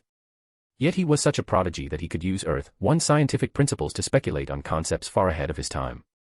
They weren't the correct explanations, but they still broadened Thea's perspective tremendously. As Thea continued firing off deeper questions, Sisko's earlier fantasies were crushed by scientific rigor. He entered full-on researcher mode, responding seriously and meticulously. The others from STAR Labs had joined the dinner mainly to watch the newcomer spectacle, but as the discussion deepened, even they were unconsciously drawn in. They were scientists, after all. Curiosity trumped gossip every time. This left Ronnie Raymond, who had spent all afternoon preparing fashionable small talk for the dinner, feeling extremely frustrated. Weren't welcome parties supposed to involve light-hearted conversation? Why were they standing in a bar discussing chemical chain reactions? To be fair, Ronnie was very composed. Most importantly, he had seen photos of Thea before. Watching the others swarm around her, he secretly smirked. These idiots, they have no idea. The chairwoman of Queen Group, worth billions, what makes them think she'd ever go for a normal researcher? Ronnie's own family background was barely first tier, giving him access to numerous rumors, some true, some exaggerated. Right now, the most popular rumor in elite circles was this. Thea Queen had charmed Bruce Wayne. Together, the two were planning to build some kind of grand temple, and many believed the temple was just a cover to test senior-level reactions before announcing a corporate alliance. Why test reactions? Simple, Wayne Enterprises and Queen Group were preparing for a marriage alliance. Two giants merging would shake the economic landscape, so naturally, a cover story was needed. Compete with Bruce Wayne. Ronnie Raymond wasn't suicidal enough to try. Thea was never in his dating plans. His goal was Caitlin Snow, similar age, similar background, and most importantly, soft, gentle, and easy to care for. Thea, meanwhile, spent her weekends on dates with Diana and her free time researching magic and armor. She didn't bother with gossip. Batman dismissed such rumors as beneath notice, so he never clarified them either. As a result, the rumor simmered quietly in high-end circles. A few people even believed they had insider intelligence and secretly hoarded Wayne and Queen stock, making their prices rise slightly over the next few days. Chapter 302, Grodd's New Life. Sisko Ramon didn't know the secrets of high society. All he knew was that a drop-dead gorgeous girl was listening to him with full attention. As a guy with a common background and average looks, his heart felt like it was about to jump out of his chest. He didn't think too much about Thea's questions, even though many of them were ridiculously difficult. He only hated himself for not reading more books and learning more back in the day. Thea nodded silently. Thanks to Sisko using everything he had learned in his life to explain, combined with her own efforts recently, she finally understood about 40 to 50% of the atom suit. But that was the current limit. The current Sisko Ramon was still far behind the atom in his prime. Plus, their research directions were different. Being able to explain it to this extent was already proof enough of his research capabilities. It's a pity, Thea thought. This guy will be famous in the future. Reverse Flash knows his achievements and will definitely not let him go. Otherwise, dragging him to Queen Group would have made him a great helper. The gathering didn't last long, and the group soon dispersed. After all, the workload at the lab was huge, getting to know each other was enough. Cisco didn't call a cab. His left foot tripped over his right as he walked back to his apartment as if he were floating on clouds. He rubbed his face hard, unable to recall anything he had said or discussed that night. He only remembered that a super beauty had discussed applied science with him for half the day. Hating his own lack of knowledge, he took out 2 books, intending to study some more. But regrettably, after holding the book for 10 minutes, not a single word went in. He took out his computer, preparing to search for Thea's information, just in case. In the future, he would become good friends with Felicity, so his computer skills were decent. However, the information he found made his heart go cold halfway through. Her mother was the mayor. She herself was the chairman of a listed company. The most recent photo he found was of Thea and the new mayor of Coast City at a press conference for an urban reconstruction site. The Thea in the photo looked much more mature than she did tonight, but the appearance was unmistakable. It was the same person. Sigh. Cisco threw himself onto the sofa. No matter how talented he thought he was, he knew the gap between them was boundless. They weren't even from the same world. His budding feelings were splashed with a bucket of cold sulfuric acid that was a true portrayal of his inner state. Even though he knew it was impossible, he still secretly observed Thea for 2 days. Then, one weekend, he accidentally saw Thea sharing a hot kiss with a long-legged beauty full of classical charm. That was when he finally gave up on this confused affection. That woman was breathtakingly beautiful too. Cisco couldn't judge which of the 2 women was more beautiful, but he knew one thing for sure, he had absolutely no chance. Cisco walked back to the lab alone, depressed by what he'd just witnessed. Damn it, 2 such beautiful women being together, what a waste of resources. Since someone that beautiful and rich was studying so hard, a poor loser like him, who would be invisible if thrown into a crowd, couldn't afford to slack off. Cisco turned his grief into strength, put away his cynical attitude, and started a new round of studying. Thea didn't know that her unintentional actions had caused some misunderstandings. Actually, even if she knew, she wouldn't care. Every weekend, she went out to play with Diana, leaving their footprints all over Earth and the Milky Way. The situation at STAR Labs remained unoptimistic. Thea had collected Reverse Flash's fingerprints and found the secret door hiding the artificial intelligence. But unfortunately, there were too many people in the lab. Let alone herself, even Reverse Flash, according to her observations, hadn't found a chance to enter the secret door. Opportunities needed to be waited for patiently. Thea spent 2 days a week at the lab, studying with Caitlin, discussing the latest research results with Cisco, and when she had free time, she would throw bananas at Grodd for fun. It reached the point where, upon seeing her enter the door, Grodd had a conditioned reflex to cover his head. Is this guy really that big villain? This thought surfaced in Thea's mind several times. Because no matter how she looked at it, this little gorilla showed no special traits. Its body was small and scrawny, its personality was weak. Let alone telepathy, even among primates, this gorilla seemed unusually dull. Looking left and right to ensure no one was paying attention to her, Thea extended her spiritual tentacles, preparing to see if this gorilla was truly the one from her memories. Out of caution, she only used 30% of her power. But Thea had underestimated her own strength. Just as her spiritual power entered the gorilla's brain, she heard a thud. Little Grodd didn't even make a sound before fainting stiffly. Thea felt a bit embarrassed. Her sparring sessions with Diana had become increasingly frequent recently. Although her spiritual power only grew a little each time, it added up. Combined with the blessing of divine power, her spiritual strength was far stronger than the norm. Seeing Grodd faint so decisively, she realized she had used too much force. While she was muttering to herself about whether she should have used only 10%, Grodd groggily woke up again. Although the little gorilla's eyes still looked blank, Thea's spiritual power detected a difference. This gorilla had actually been stimulated by her to show the faintest sign of intelligence. It couldn't be called mind control, and it didn't even possess basic logical thinking, but this gorilla had already surpassed its kind on an intellectual level. What on earth is going on? Thea dared not trust her memories anymore. She had saved dead man, so could it be that Grodd's telepathic abilities were also accidentally created by her?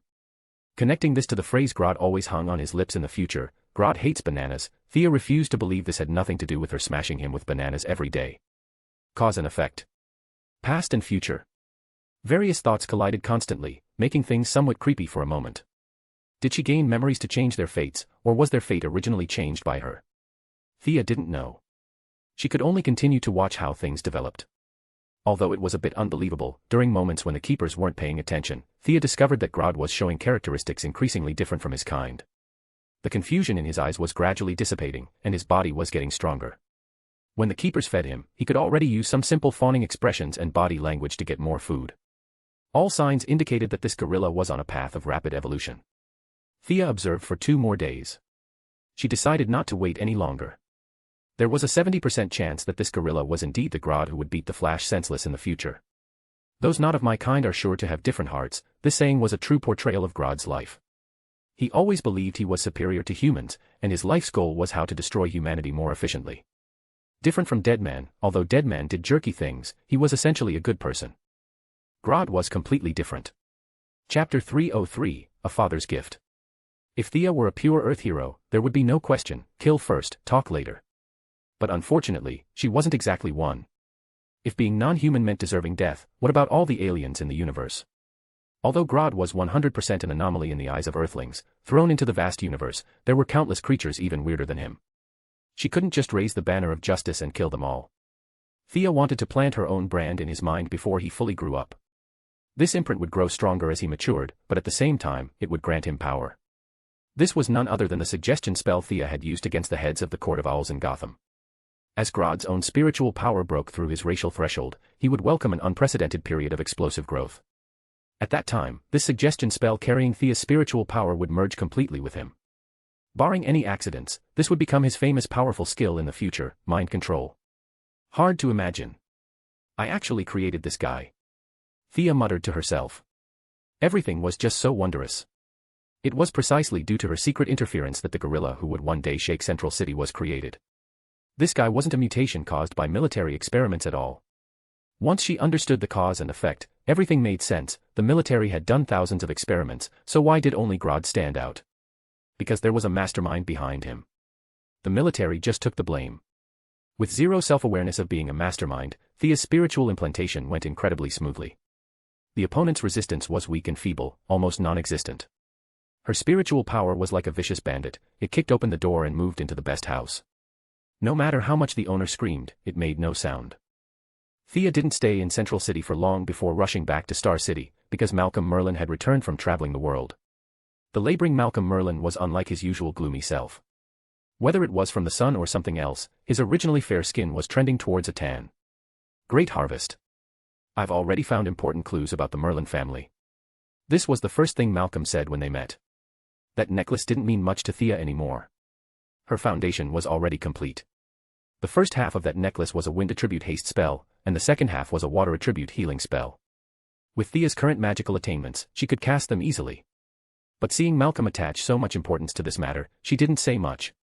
You're getting quite involved with the military now. Malcolm asked with some concern. Cooperating with the military is unavoidable for the development of Queen Group. On the other hand, it can also deepen my mother's foundation in politics.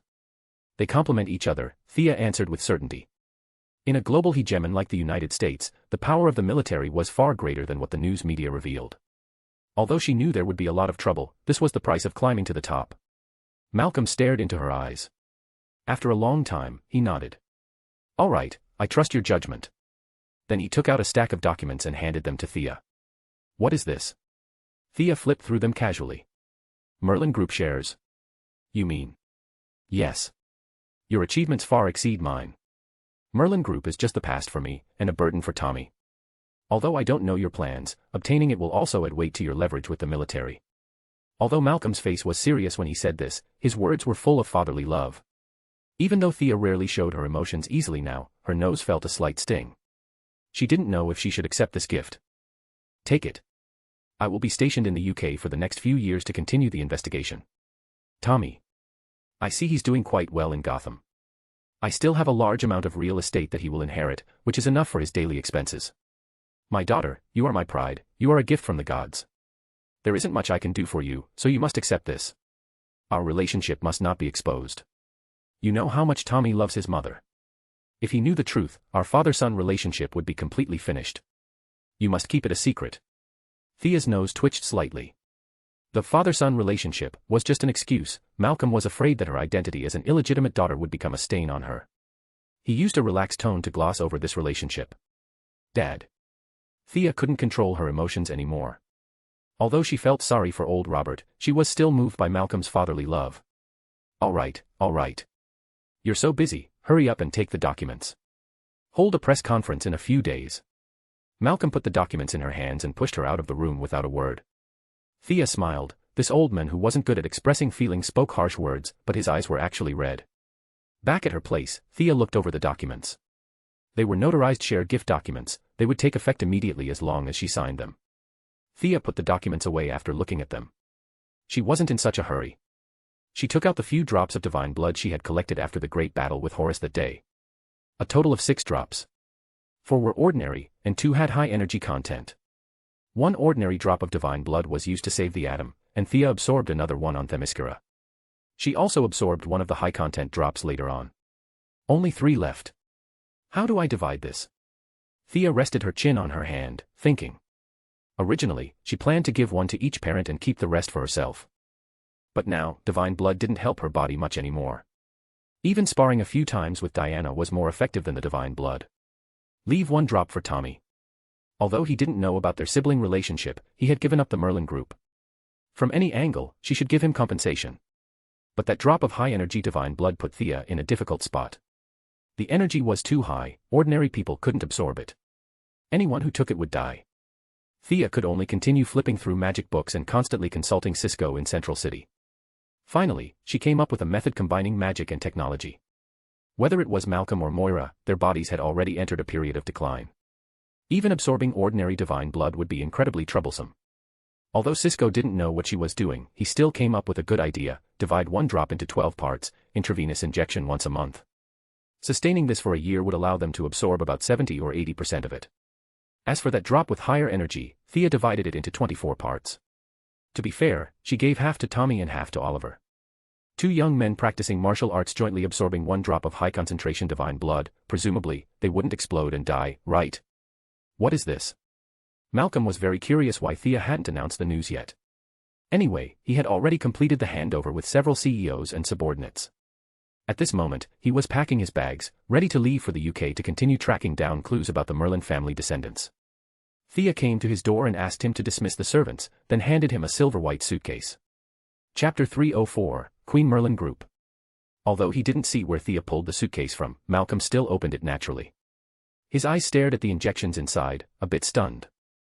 Spiral structure, blue liquid, plus a silver-white suitcase. Are you sure this isn't the T-virus from Resident Evil? What is this?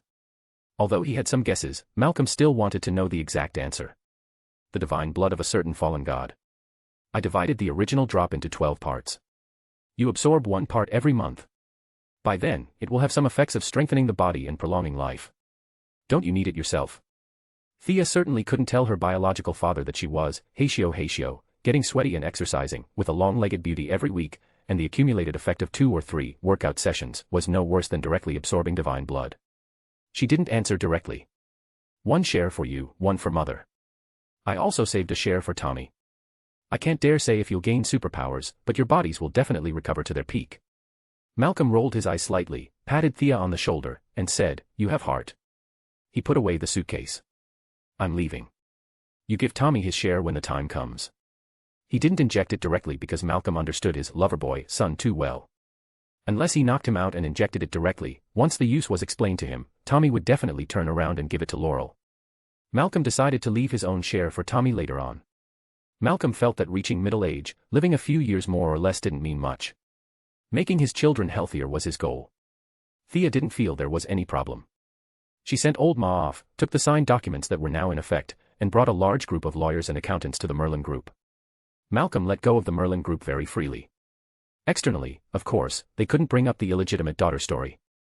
The father and daughter unified their narrative. Thea had acquired the shares in his hands. His few trusted subordinates knew the result beforehand but didn't know the reason. To prevent them from hindering Thea's takeover of the group, Malcolm withdrew all his subordinates. Those remaining at the Merlin Group now were just some high-level executives who didn't know the truth. What? Merging with Queen Group. The president of Merlin Group had submitted his resignation to the board 3 days ago. The one presiding over daily affairs now was the original vice president, just a high-level wage earner. He originally thought Thea came personally to discuss some cooperation matters, but he guessed the beginning and missed the ending. The cooperation was there, but the operation was nowhere to be seen yet. Sweat poured out of the vice president's forehead like a waterfall. He urgently summoned the legal department to verify the authenticity of the documents. The results showed that the documents were authentic and valid. Whether it was the signatures, seals, or various notarizations, they completely complied with legal provisions. Feeling like there was a fire under his butt, the vice president urgently questioned the remaining few directors. Although it wasn't a unanimous agreement, combining the shares in Thea's hands, it completely exceeded half. In other words, as long as Thea wanted to, she could completely finish the merger of the two groups. Thea came here today to do exactly this. Otherwise, why would she bring a large crowd of lawyers and accountants in such a grand fashion? Was she here for a tour? Merger. Start the merger process now. Immediately, right away. The vice president, who worked for wages, couldn't find a single reason to object. Following Thea's orders, he notified each administrative department one by one to complete the work handover and wait for further orders. The merger of two groups certainly wouldn't be that simple. Thea just stopped Merlin's business first to ensure there wouldn't be a large outflow of funds. She still had to negotiate the remaining work with a large pile of directors. That's right, a large pile. Originally, the directors of Queen and Merlin might have helplessly withdrawn from the board due to the merger and share dilution. But seeing things through to the end, this group of people also needed Thea to appease them. There were also many people who held shares in both groups simultaneously and entered the board because of the merger. For example, Felicity, as the vice president of Queen, was currently looking at Bruce Wayne walking into the gate of Queen Group with an expression like she was seeing a monster. Bruce Wayne personally held scattered shares of most groups globally. In this merger of Queen and Merlin, the shares in his hands, after some calculation, actually reached the level to enter the board of directors. Receiving Thea's call, he had to come for both public and private reasons. Giving Felicity a subtle, "Don't make a scene" look, Batman walked towards the conference room, looking completely composed. "Welcome, Bruce." Thea was welcoming all the directors attending the meeting at the door of the conference room. The two were very familiar in private. Batman's entries about Thea in his little black notebook filled 2 whole pages. But on the surface, they knew each other because of the temple incident. Thea expressed a lukewarm welcome, and Bruce Wayne put on his playboy act to chat idly with Thea for a couple of sentences. "Welcome, Mr. Luthor." Not long after Bruce entered, a long-haired young man arrived at the door. The man's eyes were extremely lively, showing extraordinary wisdom. Thea calmly glanced at the top of his head. This guy has good hair quality, why would he become bald in the future? Miss Queen, big moves. Completing a merger silently. It seems I won't be able to keep the title of business giant for long. Oh, let me introduce you. This is my sister, Lena Luthor. She will hold the shares of the new group on my behalf in the future. Lex Luthor didn't know why Thea looked at the top of his head, but he didn't care. He gave Thea a small sarcastic remark, then pushed his sister forward while he hid behind the scenes, clearly expressing support for the group merger. His superb conversation skills expressed his meaning without making people feel embarrassed. Truly worthy of being one of the 3 big popular villains, the wise Lex Luthor, the crazy Joker, and the resilient Sinestro. All 3 were full of strong personal styles. Thea had long heard the great name of the Superman nemesis. However, due to different camps, she didn't say much. She just greeted the little girl behind Luthor, who was a bit timid but trying hard to act calm. "Welcome to you too, Miss Luthor. I believe our future work together will be very pleasant." The little girl nodded slightly and walked in politely with Lex Luthor. Until the stipulated time, Thea checked her watch. Knowing that the directors had basically all arrived, ignoring the few remaining ones dissatisfied with the merger, she formally started the agenda of the merger. After the merger of the two groups, Thea personally held 31% of the new group's shares. No one else remaining exceeded 10%. The directors of Queen Group had been brainwashed and replaced by her over the past 2 years and were already very obedient. The few in Merlin Group with significant shares had received Malcolm's hint and didn't dare to disobey. The remaining ones controlled by the government and military all expressed support. The scattered shareholders represented by Bruce Wayne and Lex Luthor also didn't raise objections. A giant multinational commercial group with a market value capable of splitting the world in 3 with Wayne Enterprises and Luthor Corp was born in this conference room. To commemorate the predecessors, the group was named Queen Merlin Group. For the next few days, Thea was busy spinning like a top. Departments that were the same were merged, different ones were expanded or cut depending on the situation. Various supervisors busy showing loyalty and talking about ideals blocked Thea for 3 days, making Diana think she was under siege and almost drew her sword to save her. Chapter 305, Site Selection for the New Headquarters. So annoying. Thea sent away another middle-aged man with an extraordinary bearing, threw away her signing pen, and stood by the window looking into the distance. The middle-aged man she communicated with earlier was just a small shareholder. Logically, it wouldn't be Thea's turn to meet him personally. But although this man's status was low, there were quite a few people standing behind him. Yes, every word and action of his represented the US government, as well as those people hiding behind the scenes controlling the nation's lifeline. It wasn't some melodramatic dog-blood drama about swallowing up assets or opposing the merger. It was a problem that neither Thea nor Malcolm had realized. With the merger of Queen and Merlin, the new group's business covered military R&D, new energy extraction, urban construction, shipping, and a huge pile of other fields. The group had nearly 100,000 employees. Perhaps this alone wasn't enough to attract the government's key attention, but what was fatal was that Moira was serving as the mayor of Star City, and Thea was brazenly carrying out a group merger under her governance. The merged new group would dominate Star City alone. Added to Moira's care, under the collusion between business and politics, did you mother and daughter plan to rename Star City to Queen City? The beacon of freedom and democracy absolutely could not allow this kind of news, which would let that unmentionable country launch massive attacks, to get out. The middle-aged man who just walked out of Thea's office was only here to do preliminary probing. He spoke in circles for half the day just to convey one meaning: could your group headquarters perhaps relocate somewhere more appropriate? As for where to relocate, the higher-ups felt that the two international metropolises of the Beacon Nation were quite suitable for the new group's positioning. Thea politely sent the middle-aged man away. She was now a big shot who could make the ground shake with a stomp of her foot. She couldn't just immediately agree because some small character said so. This involved a huge pile of issues. Looking through the floor-to-ceiling windows at the workers constructing in the distance, Thea let out a breath of frustration. Damn it, what bullshit international metropolis. Isn't it just Gotham and Metropolis? These two hellholes. From a business perspective, big cities were definitely beneficial for the group's development, but Thea really didn't want to go. How bored would she have to be to run to Metropolis and Gotham to make money? But not relocating was indeed inappropriate. At the very least, it would affect Moira's political career, which was something Thea didn't want to see. Which was more important, her mother's life ambitions or the lives and safety of the group's employees? Thea didn't even consider it, she automatically chose the former. In her view, Metropolis and Gotham definitely held dangers, but for her current strength, the danger wasn't great. The speed of the Yellow Lantern ring was unrivaled among all lanterns. If Thea couldn't run away, then there really weren't many who could. She instructed her assistant to check if the group had land in Metropolis and Gotham. The new headquarters had to be built tall and big. Presumably, once the news spread, the government would know her meaning, and they would return the favor within certain rules to give her some care. Fortunately, things like relocating a group headquarters, buying land, building towers, moving various departments in, could be dragged out for a long time. In the short term, Star City was still Thea's base camp. But there could only be one headquarters. Should she choose Metropolis or Gotham? Although she was very familiar with Gotham, Thea really disliked the weather there. Although they hadn't stopped the artificial rainfall work, the speed of cloud accumulation was too fast. As long as they slacked off for a few days, the sky would be covered in dark clouds again. Although Thea could absorb sunlight and moonlight, she couldn't absorb sunlight that was blocked. Staying in Gotham for a long time would slow down her strengthening speed significantly. On the other hand, the Court of Owls had tentacles in every aspect of Gotham. Taking a large group over there would definitely cause conflicts according to common sense.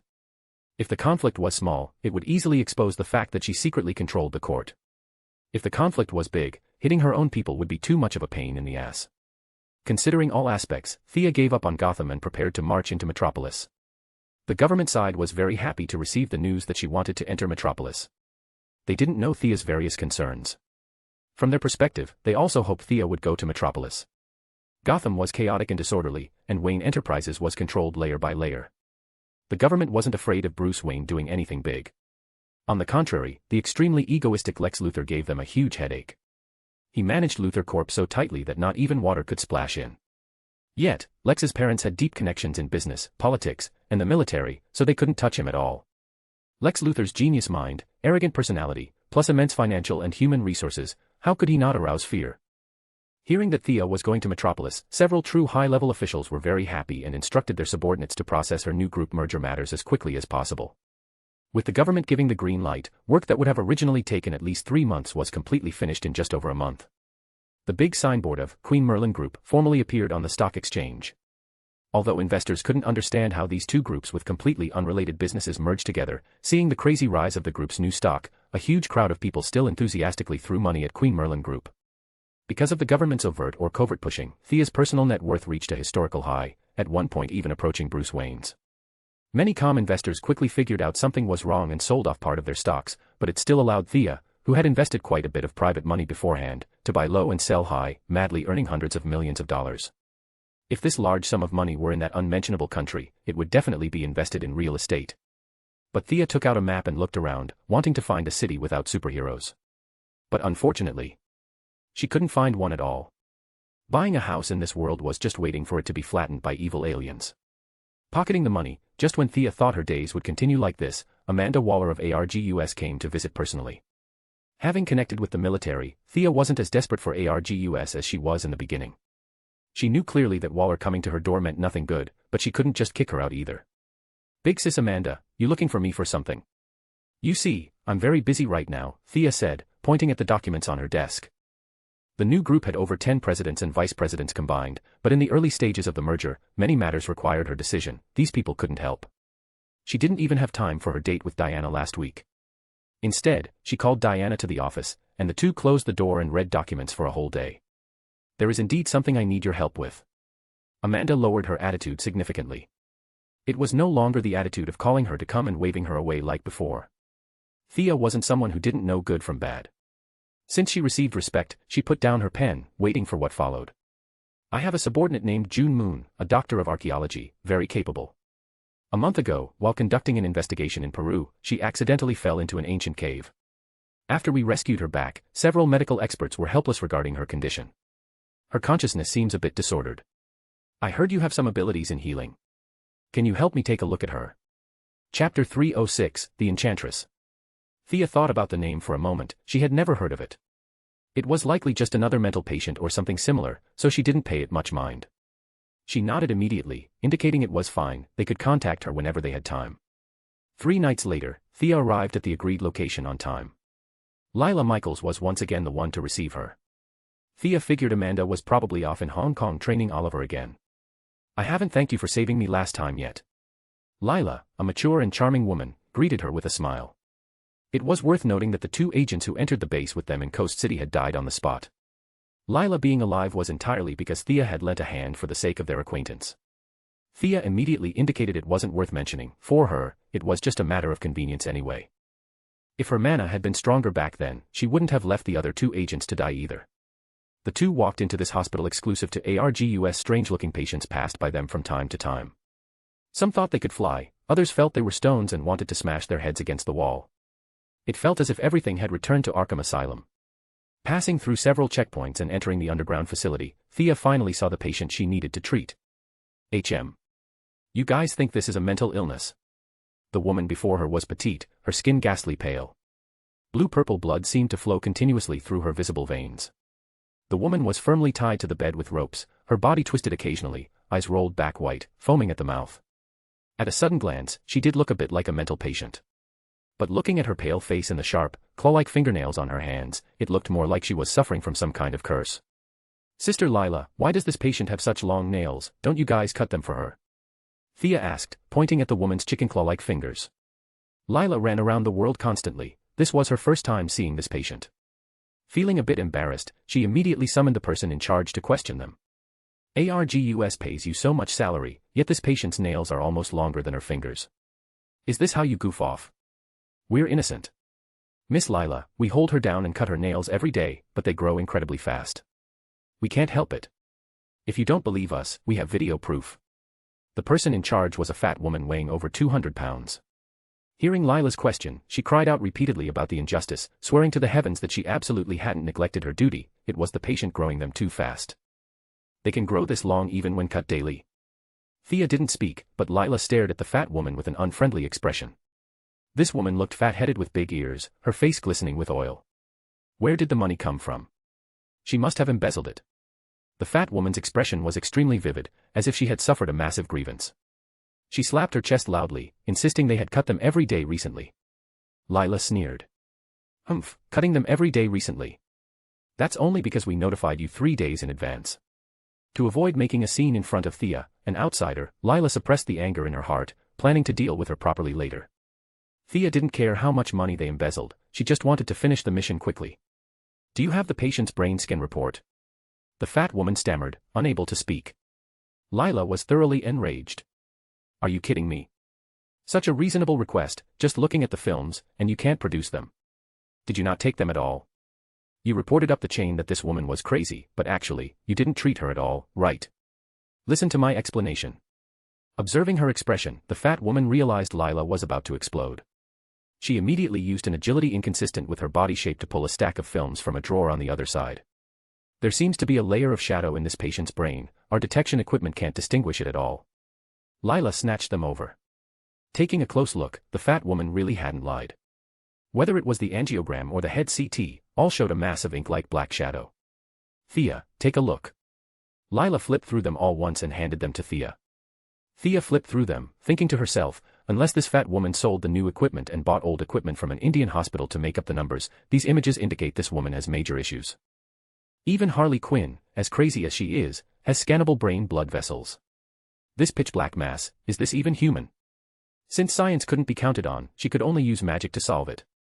Although Thea consciously used less magic in her daily life, she still had to use it when necessary. She opened the Eye of Horus and scanned the patient's brain. The instant her gaze contacted that mass of black energy, a large amount of scattered memories followed her line of sight and entered Thea's mind. Sacrifices, fresh blood, large numbers of villagers dying of illness, distant mountains, chaotic and disordered memory fragments impacted Thea, causing her to involuntarily take a step back. What is that? As if a signal had been triggered, Thea's prying with the Eye of Horus provoked dissatisfaction from the monster inside the woman. A mass of mist-like magic power rapidly spread to the surroundings. The relatively alert Lila immediately pulled out her pistol and shouted sternly. A beat slower than Lila, the fat woman also reacted. "Ghost," she screamed, scared into hiding under the hospital bed. But helplessly, she ate too well on normal days, she was short and round. Her head and upper body barely squeezed in, but her huge backside was still sticking out, practically begging to be kicked. With the diffusion of the monster's magic power, the lights in the entire underground area went out one by one. Several armed guards rushed in from outside the door. As for whether they were there to protect Lila or the fat woman, it was unknown. Enchantress. What kind of crappy name is that? It took Thea some time to process these memories.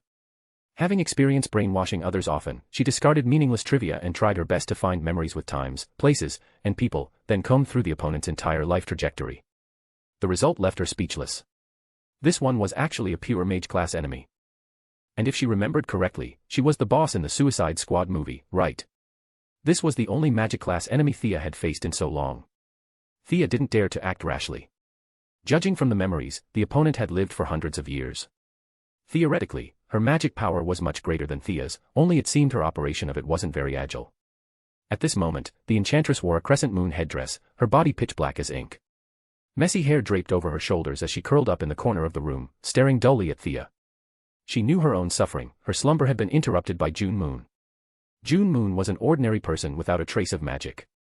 Possessing her body was actually painful for both of them. Now provoked by Thea's Eye of Horus, she was forced to reveal herself before others without being prepared at all. Her plan hadn't even started, and it seemed there was already a possibility of going off track. Thea was wary of her profound magic power, while the enchantress's body was stiff and her magic operation sluggish. It was like two predators circling each other, both wary, neither daring to strike first. The scene fell into a stalemate for a moment. Chapter 307, Battling the Enchantress. What the hell is this thing? Lila's hands, holding the gun, trembled uncontrollably.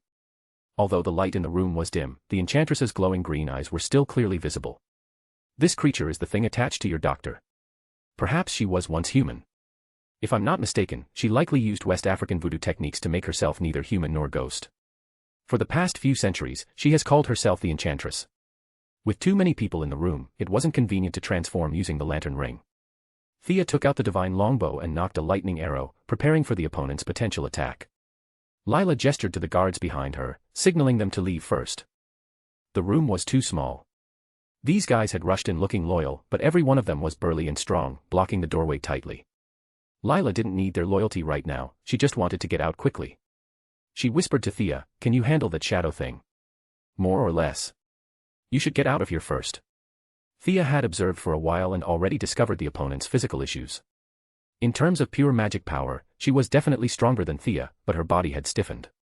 No one knew how much of that power she could actually bring to bear. If the opponent were truly invincible, would she need to curl up in the corner and guard cautiously? Did Lila really need her to say that? She had wanted to get out ages ago. But with the door blocked by several idiots, she couldn't leave.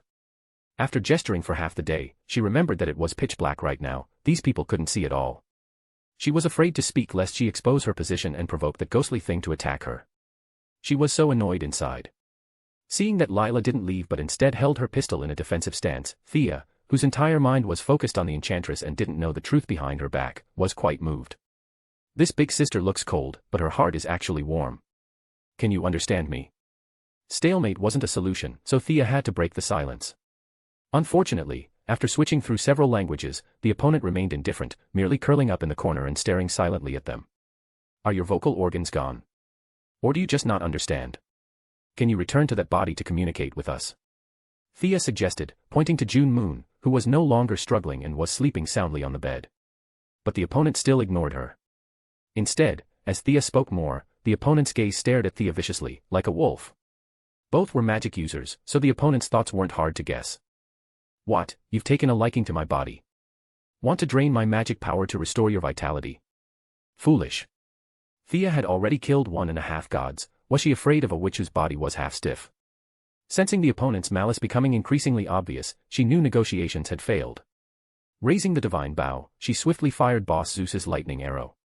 Originally, the arrow of woman's revenge would have been the best choice to deal with her, but it was unknown if this woman had never done bad things or never had a boyfriend. The revenge arrow had no reaction to her, so Thea could only switch to the lightning arrow for the first strike. Regular lightning arrows didn't have the property of crossing time and space, but as an artifact arrow crafted personally by Zeus for Artemis, its power far exceeded ordinary magic. It was currently Thea's strongest single-target attack. This arrow seemed slow but was actually extremely fast. Large amounts of electric arcs were constantly produced along the arrow's flight path. When it hit the caught-off-guard enchantress, it even generated a string of massive ball lightning. The light of the lightning temporarily dispelled the dark magic in the room, and the group finally saw the enchantress's face clearly while squinting their eyes. Hiss, the sound of sucking in cold air echoed in the room. The fat woman had magically hidden herself in the middle of a pile of guards, her heart trembling as she looked at the witch's eyes of the dead. This is a monster. No matter what anyone says, I'm not working at this hospital anymore. Thea didn't have time to pay attention to their thoughts.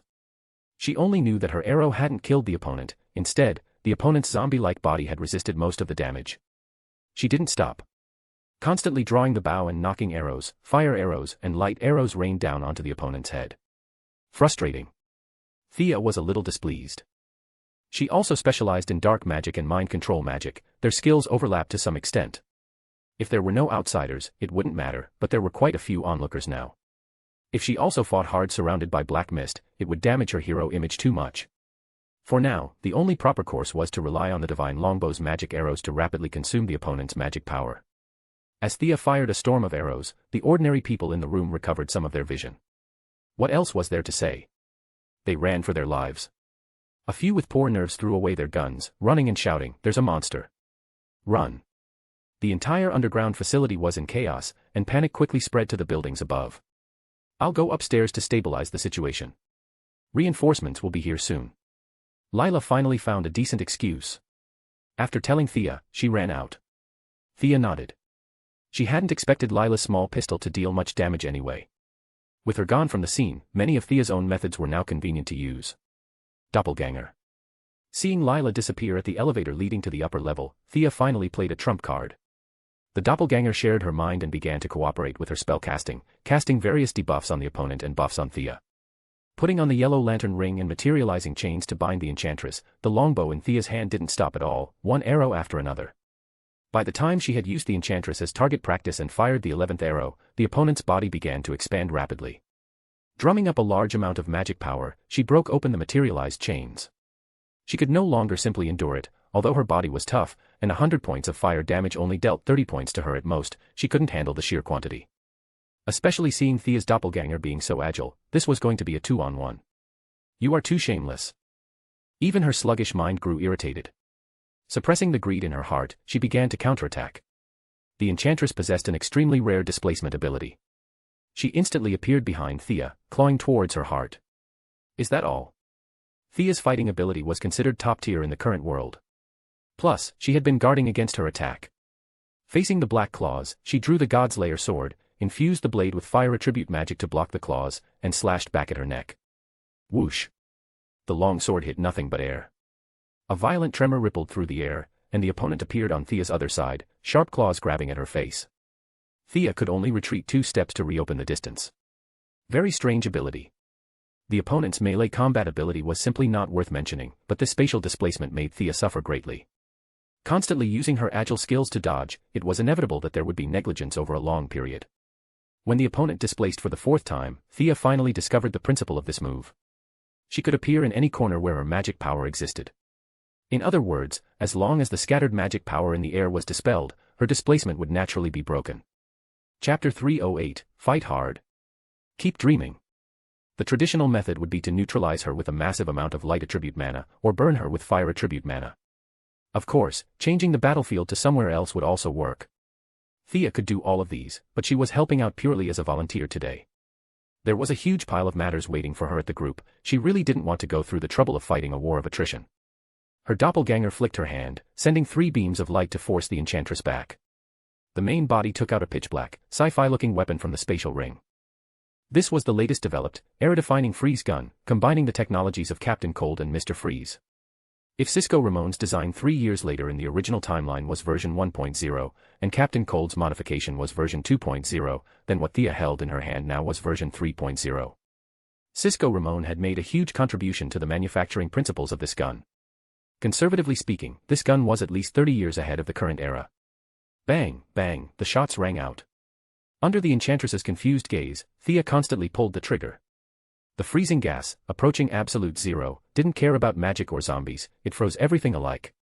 The enchantress tried to break free from the ice block several times, but regrettably, her body didn't possess that much strength. Her magic was also of a darker attribute, skilled in corrosion and permeation. Unfreezing herself from this giant block of ice was simply beyond her capabilities. Added to her sluggish thinking, Thea didn't intend to waste breath on her at all. She thoroughly coated her in freezing mist, layer after layer, ensuring she was frozen solid. Putting away the doppelganger and the lantern ring, she observed her battle results. The effect was truly not bad. This was the formidable point of technological weapons. Captain Cold, an ordinary person, repeatedly toyed with the flash. Although it was inseparable from his high IQ, this gun also contributed significantly. Who? Thea breathed out a mouthful of cold air. She had practically frozen the entire room solid, making it very uncomfortable to stay in. She ran out of the room in 2 or 3 steps, running head-on into Lila, who was coming to support her. Where is the enemy? Lila craned her neck to look behind Thea. Her first reaction was that Thea had been defeated and was running away. Should she run with her or split up? She didn't feel it during the fight, but after it was over, it was truly cold. Captain Cold wearing a down jacket all year round made sense.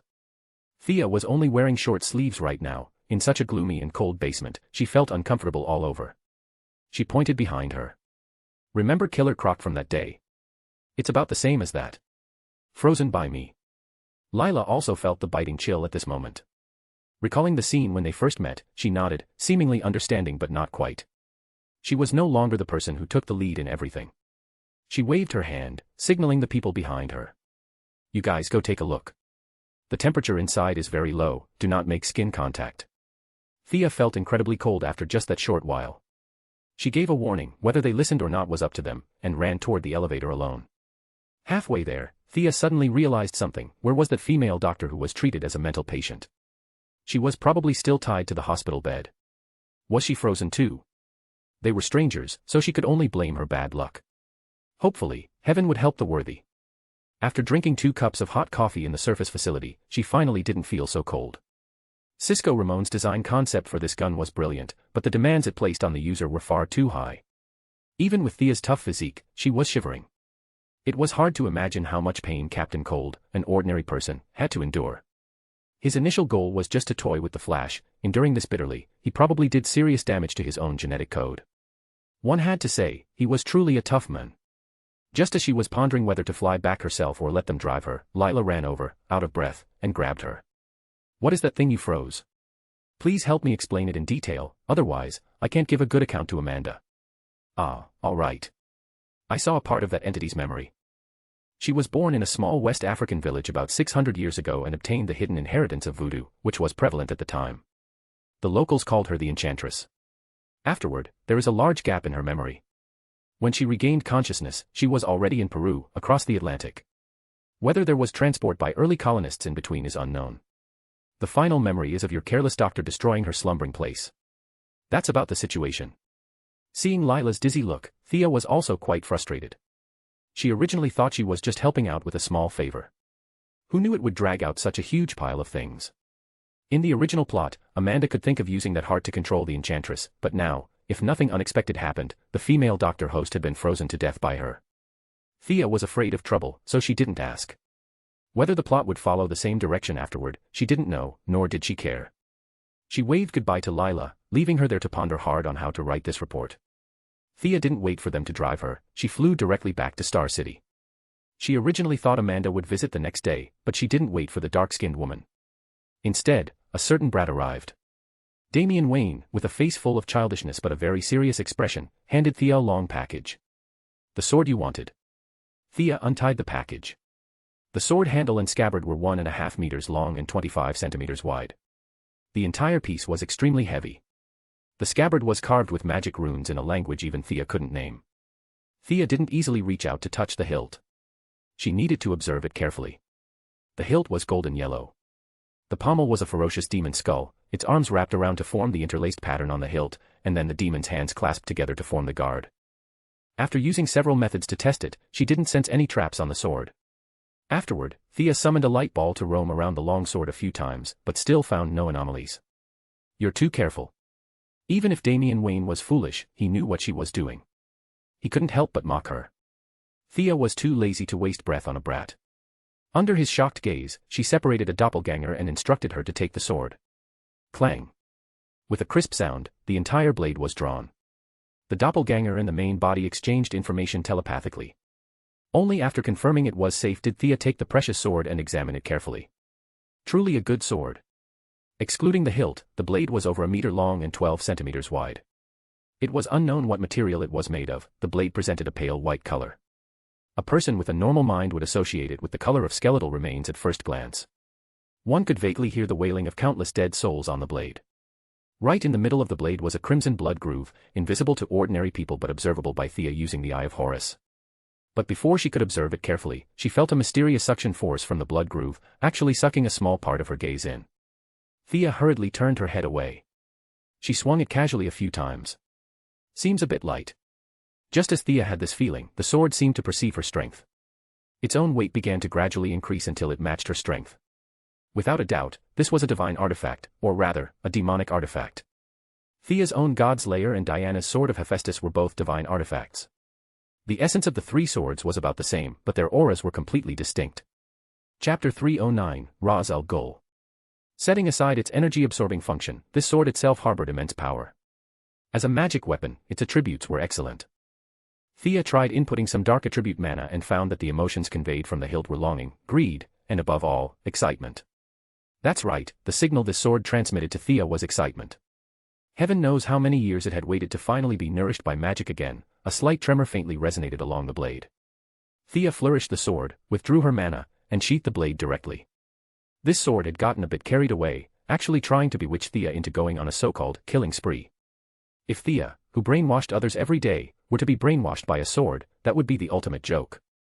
Without putting the sword directly into her ring, Thea looked at Damian and said, I am very satisfied. You can learn magic with me. Damian, whose small face had been tense, visibly let out a sigh of relief. As for the time and location, they were ready-made. It was the same small woods where Malcolm had taught Thea back in the day. Quiet, remote, and undisturbed. The original owner of the land was Old Ma, and now it was under Tommy's name. Anyway, he was still in Gotham teaming up with Laurel, so there was usually no one there. Instructing Damian to find a place to rest and wait for her in the woods at night, Thea continued to busy herself with the group's various matters. It wasn't until sunset that she leisurely walked toward the woods that had once given her hope. The wheel of fate turns, now it was her turn to give hope to others. Thea reminisced as she walked, but she suddenly stopped in her tracks and looked not far behind her. An extremely tall and thin old man stepped out from the shadows, watching her from a short distance away. Black robes, a high-standing collar, a face revealing a sense of indifference, and eyes filled with wisdom and the vicissitudes of time. Raz al Ghul. Thea was somewhat surprised. This old guy actually ran out here himself. No need to ask, he must have followed Damian all the way here. Whether Damian had confessed everything to him or if there was another hidden story, Thea didn't know. You know me. Child, can you really teach Damian those mystical arts? Raz al Ghul stood with his hands behind his back, staring at Thea. I always honor my words.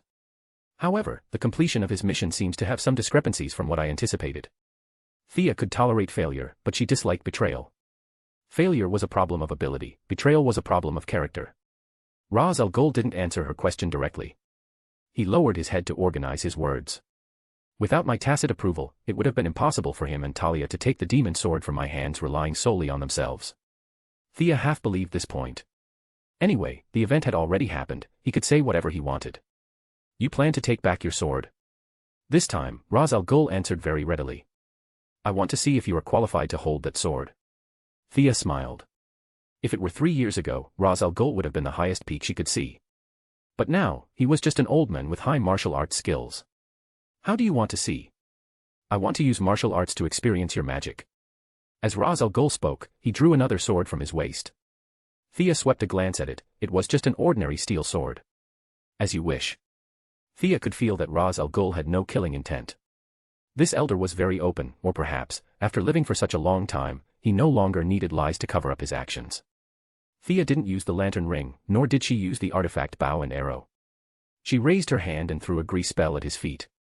The master's expression remained as calm as an ancient well. A sleeve dart attached to a chain popped out from his left wrist. The dart stabbed into a tree trunk by the roadside.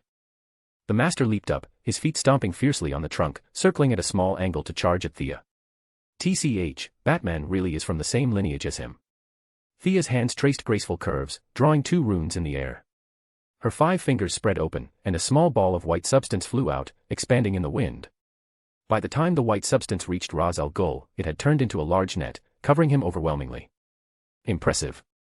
Ras Al Ghul could only repeat his old trick, dodging the spider web once again. In midair, he even flicked his hand to throw a shuriken. Thea remained unmoved. Her left hand pinpointed the shuriken's center, changing its forward direction with a single finger. Her right hand snatched it, infused it with her own fire attribute mana, and threw it back in the opposite direction. Right back at you. The League's hidden weapon technique. Ras Al Ghul looked at the glowing red lump. He didn't dare to catch it hard. Running rapidly, he dodged to the side. Boom. The fire attribute mana slammed into the trees, acting like a hand grenade and causing an explosion on the spot. Ras Al Ghul saw that Thea was completely unmoved and was casting spells with full force. Knowing he had underestimated this woman, he took an object from the cloth pouch at his waist and threw it at the ground. Thea watched as he was surrounded by smoke, feeling a bit speechless. This old man is just an enhanced version of Batman without high-tech weapons. She could only slightly alter the magic circuit of the spell she was halfway through casting, changing it into another spell. Old man, you have to be careful. Look at my Shadow Panther. A shadow plane creature was summoned by her. The panther's emerald eyes searched back and forth in the smoke. It quickly turned into a gust of wind, running in silently. But in less than 10 seconds, the Shadow Panther was beaten straight out. Although its body flipped lightly in the air, the fierce light in its eyes had dissipated considerably. Young one, you let your guard down. Just as Thea was thinking about what spell to use, Ras Al Ghul burst out from diagonally behind her, the distance between them less than 5 meters. Thea drew the Godslayer sword to parry the opponent's slash, simultaneously punching out. You underestimated me too. Having finally caught this golden opportunity, how could Ras Al Ghul be willing to reopen the distance? His blade changed from a vertical slash to a horizontal cut, while his left hand met Thea's fist with a punch. Bang. A muffled sound. Both retreated half a step, slightly surprised at each other. Although Thea was far inferior to Diana, the transformation by divine power was comprehensive. She had used nearly 70% of her strength in this punch, but she hadn't expected the opponent's physical fitness to be not bad at all. This punch actually resulted in a draw. Demonized constitution. The only thing comparable to divine power transformation was demonizing oneself. Combined with Ras Al Ghul's life history, this was the most reasonable explanation. She hadn't used her full strength. In fact, Ras Al Ghul, cautious all year round, hadn't used his full strength either. Seeing that his punch, which far exceeded that of an ordinary person, hadn't taken Thea down, his attitude became a few degrees more serious. At this moment, the Shadow Panther rejoined the battle, teaming up with Thea to fight Ras Al Ghul 2-on-1. Animate rope.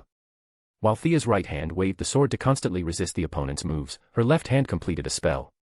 The magical rope, as if alive, wound toward Ras Al Ghul's feet. Simultaneously, the Shadow Panther attacked his midsection, and Thea's long sword swept toward his head. Ras Al Ghul's martial arts were truly impeccable. He flicked the magical rope away with his sword, used the strength in his legs to jump up, kicked the Shadow Panther flying, and no longer caring about closing the distance, he grabbed Thea's sword-wielding wrist and threw her out. Chapter 310, Thea vs. Ra's al Ghul. However, what left Ra's al Ghul speechless was that although Thea was thrown out by him, she possessed flight capabilities even without relying on the lantern ring. Thea performed a light 360-degree spin in midair, her long sword slashing diagonally toward his wrist. Clang! A crisp sound rang out. Ra's al Ghul blocked this strike with his steel bracer. Simultaneously, the mechanism on the bracer activated, two small prongs bit onto the sword's edge, and his right hand formed a fist to fiercely strike at Thea's face. Thea suddenly spun again in midair, her left foot intercepting his fist. Borrowing the force of this impact, she pulled the long sword out of the mechanism, her body hovering in midair. Ra's al Ghul emitted a sound like a "umph" from his nose. The opponent executed a bunch of moves that defied the laws of physics, preventing him from using many of his exquisite techniques. Especially since she had flown into the air, how the hell was he supposed to fight this? But he had nothing to complain about. Before, he had solemnly vowed to use martial arts to experience magic. Now he had seen the magic, but the process was just a bit frustrating. Thea hovered in the air for a few seconds, finding that the opponent took no further action. Ra's al Ghul was nearly semi-demonized, but it seemed he couldn't fly. Was he holding back, or did the demon only strengthen his body without giving him a shred of power? Barring any accidents, it should be the latter. To dare to trade with a demon, one must have the preparedness for the consequences. Thea respected him, but she didn't sympathize with him. In 800 years, countless families had been destroyed because of his existence. His soul had more or less been tainted by demonic nature. Just the right time to use this old man to test my new move. Thea's lips curled into a smile. She raised her hand and cast her most familiar spell, darkness. A large mass of black fog shrouded a 100-meter radius. Want to sneak attack? I have trained thousands of assassins. Young one, your method is wrong. Ra's al Ghul wasn't panicked at all. He wasn't boasting. Sneak attacks and preventing sneak attacks were two subjects he must have thoroughly mastered. Thea certainly wouldn't simply think the opponent would be caught off guard. These past few days, she had studied the Enchantress's teleportation and combined it with her own magic theory to redesign this new move. In this black fog, Thea could teleport herself to any place where her magic power existed at any time. She would teleport using magic, then injure the enemy with martial arts. This was her first attempt to combine martial arts and magic. The Enchantress herself had no combat experience, merely scratching and clawing. Thea's martial arts level and her eye for finding enemy flaws were much higher than hers. Combining the two, appearing suddenly left and then right, she soon forced the skilled Ra's al Ghul onto the defensive. Is this also magic? Remarkable. Ra's al Ghul was initially a bit flustered but quickly calmed down, dealing with Thea's assaults methodically. His reactions were extremely fast. Thea changed positions continuously, alternating feints and real strikes, but caused him no damage. But Ra's al Ghul's experience was truly incomparably rich. He soon found a way to counter it. This old man's natural intuition was astonishing. Plus, being familiar with the flaws of the moves, since they originated from the League, he guessed and calculated, repeatedly predicting where Thea would appear. Just as Thea teleported, she would meet his long sword. After a few rounds, she could only continue teleporting. For a pure warrior to train to this extent, truly formidable. Thea teleported over 10 times but still didn't take down Ra's al Ghul. She had to admit her admiration. Your martial arts are also not bad, but you practice the League of Assassins martial arts, right? Ra's al Ghul just asked casually. He had taught too many disciples. Over 800 years, who knew how many there were? So he just mentioned it, not planning to get a formal response. Thea certainly wouldn't honestly explain the source of her martial arts. Both sides exchanged a few more moves. Thea felt this move needed improvement. Theoretically, there were no big problems, but the practical application still had rough edges. She didn't know if that witch, Enchantress, had thought out yet. Next time, she should check if the Enchantress had any tricks when teleporting. She withdrew the black fog, and the surroundings were lit by moonlight again. I want to test my martial arts against yours. Thea landed on the ground, holding the sword with both hands. Although she felt she definitely had a gap with Ra's al Ghul, she wanted to see how big that gap was. Ra's al Ghul was a bit surprised. Giving up your magic to compete in martial arts with me? You have guts. Besides Bruce, you are the most outstanding young person I've seen in 100 years. I accept your challenge. The master switched his sword to his right hand, the tip pointing to the ground, waiting for Thea to make the first move. He was extremely confident in his martial arts. After practicing hard for 800 years, he had trained every skill in the world to perfection. As long as mysterious means weren't used, he feared no one. Thea's martial arts were outstanding in the eyes of ordinary people, but to him, they were just not bad. Thea suppressed the excitement in her heart. Being able to spar with a martial arts grandmaster was a rare opportunity. She was eager to know what level the martial arts she had practiced for several years had reached. Winning was never a thought. After all, she had only practiced for a few years. She just wanted to identify her deficiencies. You don't mind if I use a bow and arrow? Thea put away Godslayer. Taking out the artifact longbow felt like an unfair advantage, so she swapped for an ordinary bow and arrow, preparing to open with archery skills. You may. Raz Al Ghul didn't see where she took the weapon from, but remained calm. Although he didn't use a bow now, everyone trained by him invariably possessed strong archery skills. It wasn't strange that Thea could shoot, it was too normal. The goddess of the hunt's divine power greatly strengthened her archery. Now, even without the artifact longbow, ordinary arrows could still cause massive damage. Thwack thwack thwack. She instantly shot 3 feathered arrows. The 3 arrows almost sealed off Raz Al Ghul's every dodging angle. Since the opponent could predict her teleportation locations, Thea naturally could also judge the opponent's most likely dodge directions. Combat wasn't just comparing experience but also brains. Good. Raz Al Ghul only had time to shout good before 3 sharp arrows reached his face. He was unhurried. His right hand slashed the long sword diagonally to cut 1 arrow. Simultaneously borrowing the slashing action, he used his bracer to block another. The last arrow was firmly caught by his left hand. Casually throwing away the arrow, he took 2 throwing knives from his pouch and threw them out, one fast and one slow. But Raz Al Ghul made his first mistake since the battle began. He misjudged Thea's agility. Even without using magic, Thea's agility far exceeded the human limit. She reacted fast, her legs pushing off with force, leaping up. In the intervals between leaping up, reaching the high point, and falling back to the ground, she shot 5 arrows in one breath. 1 arrow faster than the last. Raz Al Ghul could only defend desperately, having no time to counterattack anymore. Thea's offensive didn't stop at all. She sped through the woods, shooting volleys of arrows from high or low gaps between the trees. Chapter 311, Raz Al Ghul's Frustration. If Raz Al Ghul didn't want to take the sharp arrows head-on, his only option was to continue retreating, allowing the distance between them to widen further.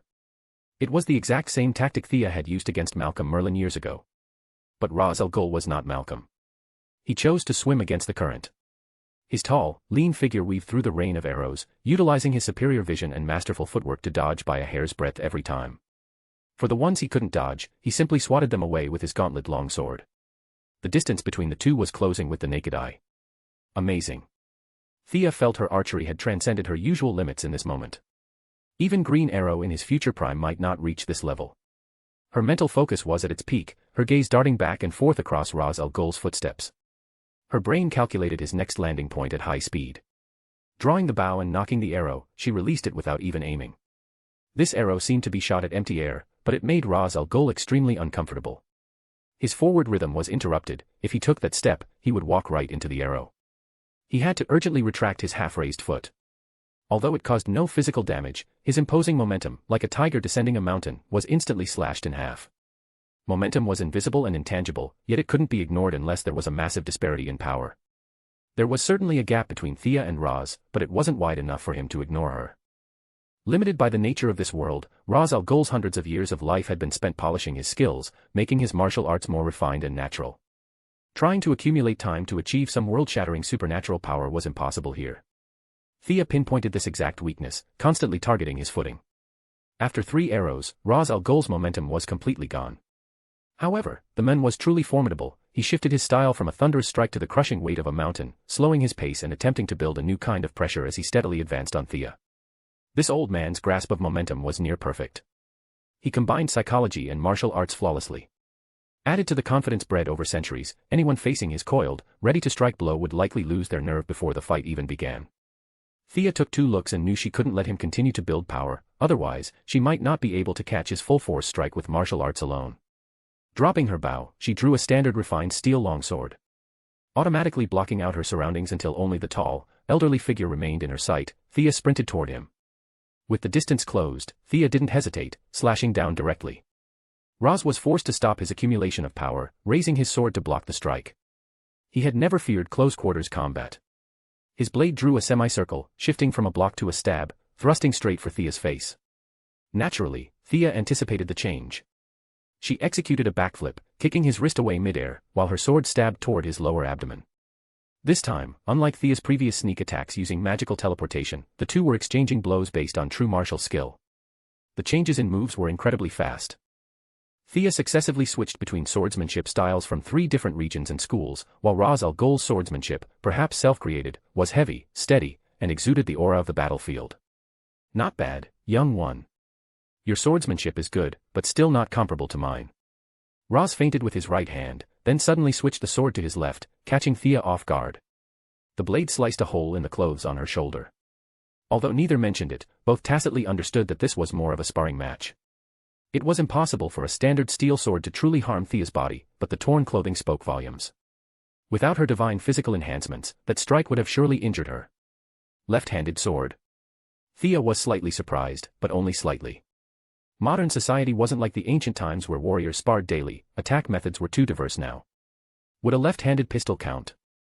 For Thea, her left hand was more important for casting spells. She hadn't practiced left-handed swordsmanship, as it wasn't truly useful for her. But to continue sparring with this old man, she had to guard against his ghostly sword techniques. If she got slashed 17 or 18 times, she wouldn't be hurt physically, but she'd die of embarrassment. She retrieved a small round shield from her spatial ring and gripped it in her left hand. That's right. This was a completely modern piece of equipment modeled after Diana's shield. When the two were together, it wasn't just rolling in the sheets every day, they occasionally exchanged martial arts tips, too. This sword and shield combo was Diana's specialty. A shield. Ra's al Ghul's eyes instantly lit up. The era he was most active in was the late Cold Weapon period and early Matchlock era. Antiquated gear like shields had long since fallen out of standard military use. Seeing Thea pull out such a simplistic round shield, curiosity instantly surged in his heart. He quietly slowed his offensive, wanting to see what was so ingenious about her sword and shield combination. Thea had learned through constant exposure to Diana. Initially, she just learned a few moves for fun, but her fighting foundation was solid. Combined with Ra's al Ghul intentionally yielding, she managed to wield it with impressive vigor. Originally thinking she was purely defending against his left-handed sword, Raz soon discovered that Thea's coordination between sword and shield was excellent. Between offense and defense, there was a sense of classical aesthetic. This was definitely not a spur-of-the-moment improvisation, this woman had deep reserves. Good coordination. In my long life, I really haven't seen many people use a shield this well. To see all her moves, Raz defended without attacking, allowing himself to be suppressed. After Thea displayed everything she knew, he seemed left wanting more. But as the battle dragged on, the combat between them trended toward a draw. Thea struggled to hold on. To be honest, Diana's martial arts were just okay, not much better than contemporary Earth martial artists. She mostly relied on her high stats to crush enemies. Thea's imitation of the sword and shield style quickly became a bit scattered. However, the divinity she inherited from Ares, the god of war, exerted its unyielding characteristic. Building on Diana's foundation, Thea slowly took things a step further. Are you improvising these variations on the spot? As her opponent, Raz felt it most keenly. He had clearly seen many moves before, but as the battle prolonged, the techniques in Thea's hands were undergoing subtle changes. Originally, it was sword for attack and shield for defense, but with a slight shift, it became shield for attack and sword for defense. When Raz changed his moves, she changed with him. This made Ra's al Ghul uncomfortable. A mystic side mage fighting to a standstill with him, someone who had practiced martial arts for hundreds of years. Are the physical stats of you mage types really this ridiculous? He didn't realize this was thanks to the war god's divinity. He thought Thea was improving her moves in the heat of combat, which he found hard to accept. Especially thinking about how Thea had abandoned her strengths to fight him with her weakness for so long, he started to lose his composure. I'm done. Forcing Thea back with 2 or 3 moves, Ra's al Ghul sheathed his sword and stood upright. The old man kept his word. When he said he was done, he was done. Chapter 312, Damien's Bloodline Awakening. He didn't want to fight, and Thea couldn't force him to spar, so she shook her head and put away her weapon. Neither of them mentioned the demon sword. For Ra's al Ghul, that sword brought more trouble than benefits. Getting it off his hands this way wasn't a bad thing. About Damien? Raz asked with a hint of unease. Logically speaking, Damien being discovered meant the mission was incomplete. According to the League of Assassins customs, this was an absolute failure, the result would be either death or redoing the mission. Hence his question. Thea thought about it carefully. I will teach Damien. But the favor I owe the League is wiped clean. Thea didn't know how much Raz knew about Malcolm's current situation, but anyone paying attention could easily figure out the relationship between the two. Moreover, Thea felt that the League's martial arts had given her the capital to rise in this chaotic world. Tracing it back to the source, that favor ultimately counted toward Raz al Ghul. Good. It's settled then. I leave Damien in your hands. Roz didn't hesitate after speaking. His tall, thin figure walked alone into the forest. Thea stood still without moving. 3 minutes passed before a small figure walked out from the other side of the woods. It was Damien Wayne. At this moment, the brat looked a bit embarrassed. I really didn't know he followed me. Thea looked at him coldly. I expected too much from you. The thing Damien couldn't tolerate most in this life was people saying he wasn't good enough. Hearing Thea's words, he wanted to retort, but he ultimately lowered his head. Little brat, quite the stubborn temper. Thea observed his reaction from the corner of her eye. To deal with this kind of brat, you had to use wicked methods. You had to make him tremble with fear just thinking about you. Batman's method of talking about life and ideals was pure nonsense. Forget it. I'll consider you passed this time. Your grandfather treats you pretty well, Thea remarked with a sigh. Ra's al Ghul's sexist ideology was particularly obvious here. If Damien had been a girl, Ra's probably wouldn't have spared him a second glance. Grandfather's body. Damien wanted to say something but didn't know how to phrase it. Thea smacked him on the forehead. She had to admit, it felt pretty good. Your grandfather's body is fine. If you don't succeed in learning magic, he'll still be alive long after you're dead. Damien didn't understand the issues involved. Did Ra's al Ghul not know he was bargaining with a tiger? Thea felt that even if he didn't know initially, he must have realized it after so many years.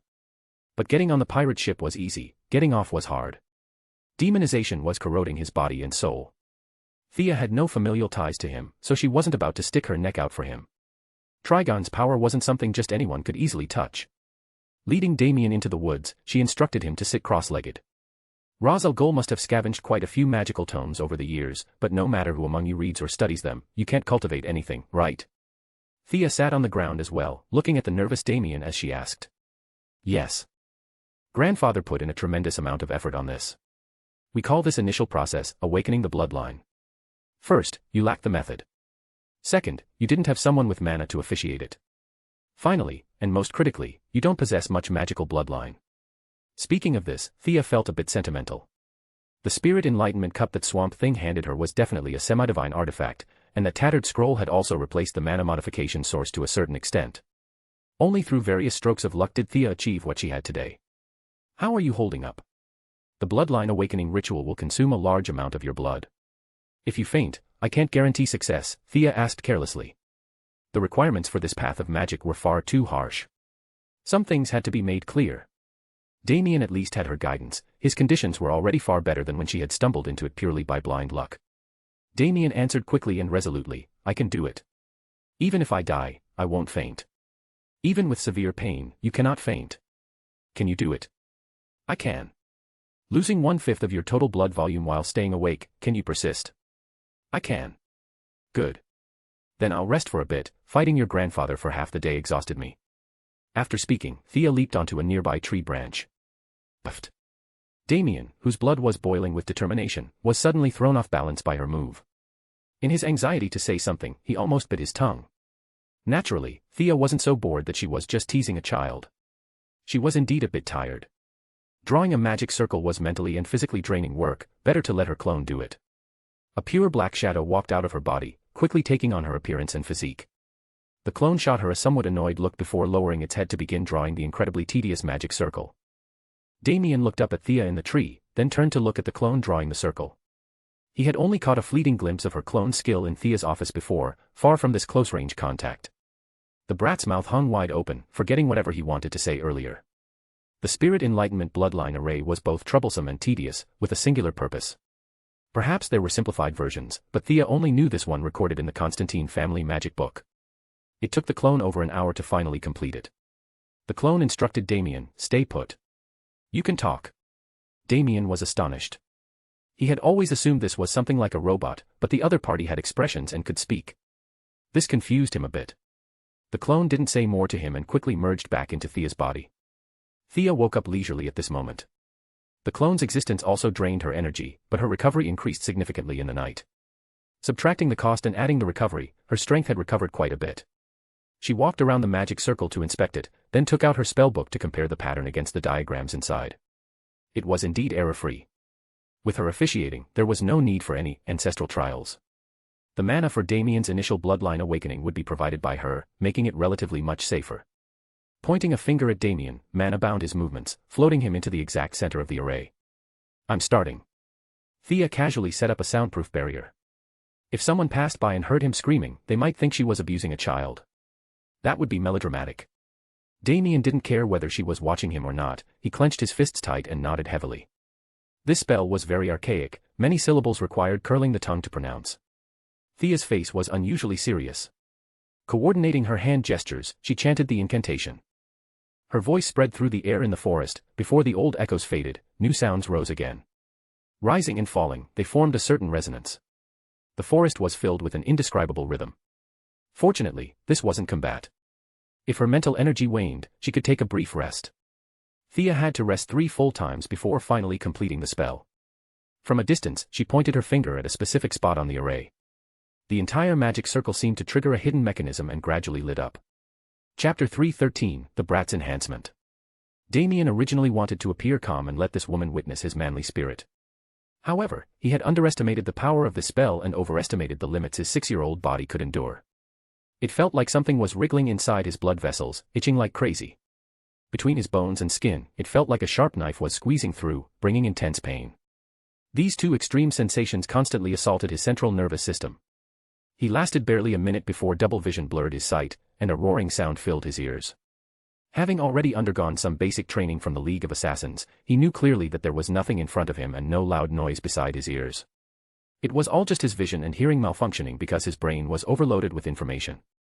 Closing his eyes, he tried hard to block out the surrounding noise, recalling the methods Raz Al Ghul had taught him. He attempted to focus his mind and concentrate on the present. If you can't hold on, tell me. With his eyes closed, Damien faintly heard Thea's voice. Afraid it was an auditory hallucination, he opened one eye to look, only to see Thea rapidly flipping through a thick book with a black cover. Seeming to sense his gaze, Thea even waved at him. This guy, has she never done this before? This so-called opening the bloodline, she hasn't tried it on anyone else, has she? Is she using me as a guinea pig? Watching Thea's serious expression as she flipped through the book, Damien couldn't help but harbor such suspicions. Naturally, this was Thea's first time casting this spell. After all, where would she find someone with a dormant bloodline in modern society? Damien's aptitude could be considered just barely passable. With someone's help, he could enter this door. Without help, as he got older, he'd just have to settle for being an ordinary warrior. His aptitude was a bit lacking, and the magic circle Thea drew was too intense in its effects. The combination of the two meant that even Damien, whose willpower was considered firm, was about to crumble after just over a minute. Seeing Damien still gritting his teeth and holding on for dear life, Thea feared something might happen to him. Following the method in the book, she reduced the mana output of the magic circle. Phew. Damien let out a long breath. The numb, itching sensation disappeared, leaving only the piercing, bone-deep pain. Enduring a single type of sensation was much easier. His brows remained tightly furrowed, but his clenched jaw finally relaxed. At this moment, Thea's lazy voice reached his ears again. Feeling a bit better? The mana output from the array has been reduced by half, but the ritual time has been extended by double. It will probably last about 3 hours. 3 hours. Damien, who was closing his eyes and trying hard to endure the pain, almost jumped up. If it were 10 or 15 minutes, he could hold on, but 3 hours. The thought of giving up had just surfaced in his mind when he squashed it. He, Damien Wayne, would not admit defeat, nor could he. What others could do, he would do too. A massive opportunity was right in front of him. Thinking of Raz Al Ghul's hundreds of years of eager expectation, isn't it just 3 hours? Endure it. Time passed slowly.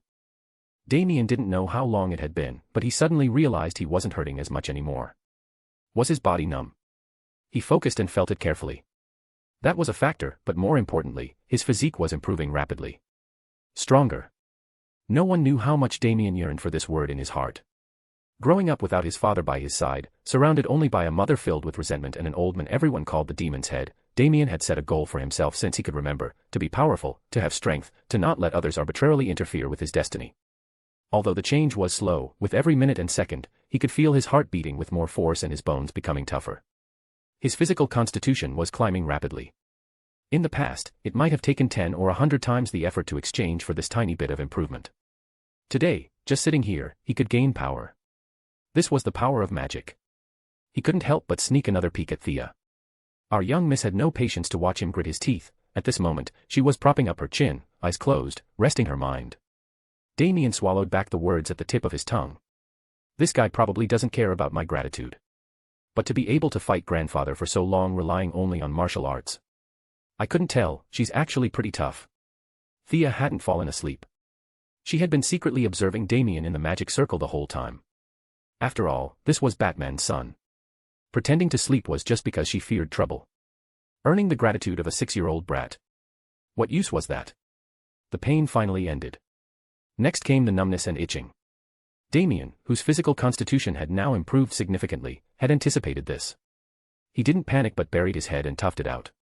It felt like thousands of bugs were crawling inside his blood vessels. That so-called refreshing sensation was definitely not something an ordinary person could endure. Damien wished the earlier pain would come back to replace the itching. Unfortunately, he knew this was a necessary process. To become stronger, he continued to endure. After an unknown amount of time, he finally heard Thea speak. Rest for a bit. Prepare for the next stage.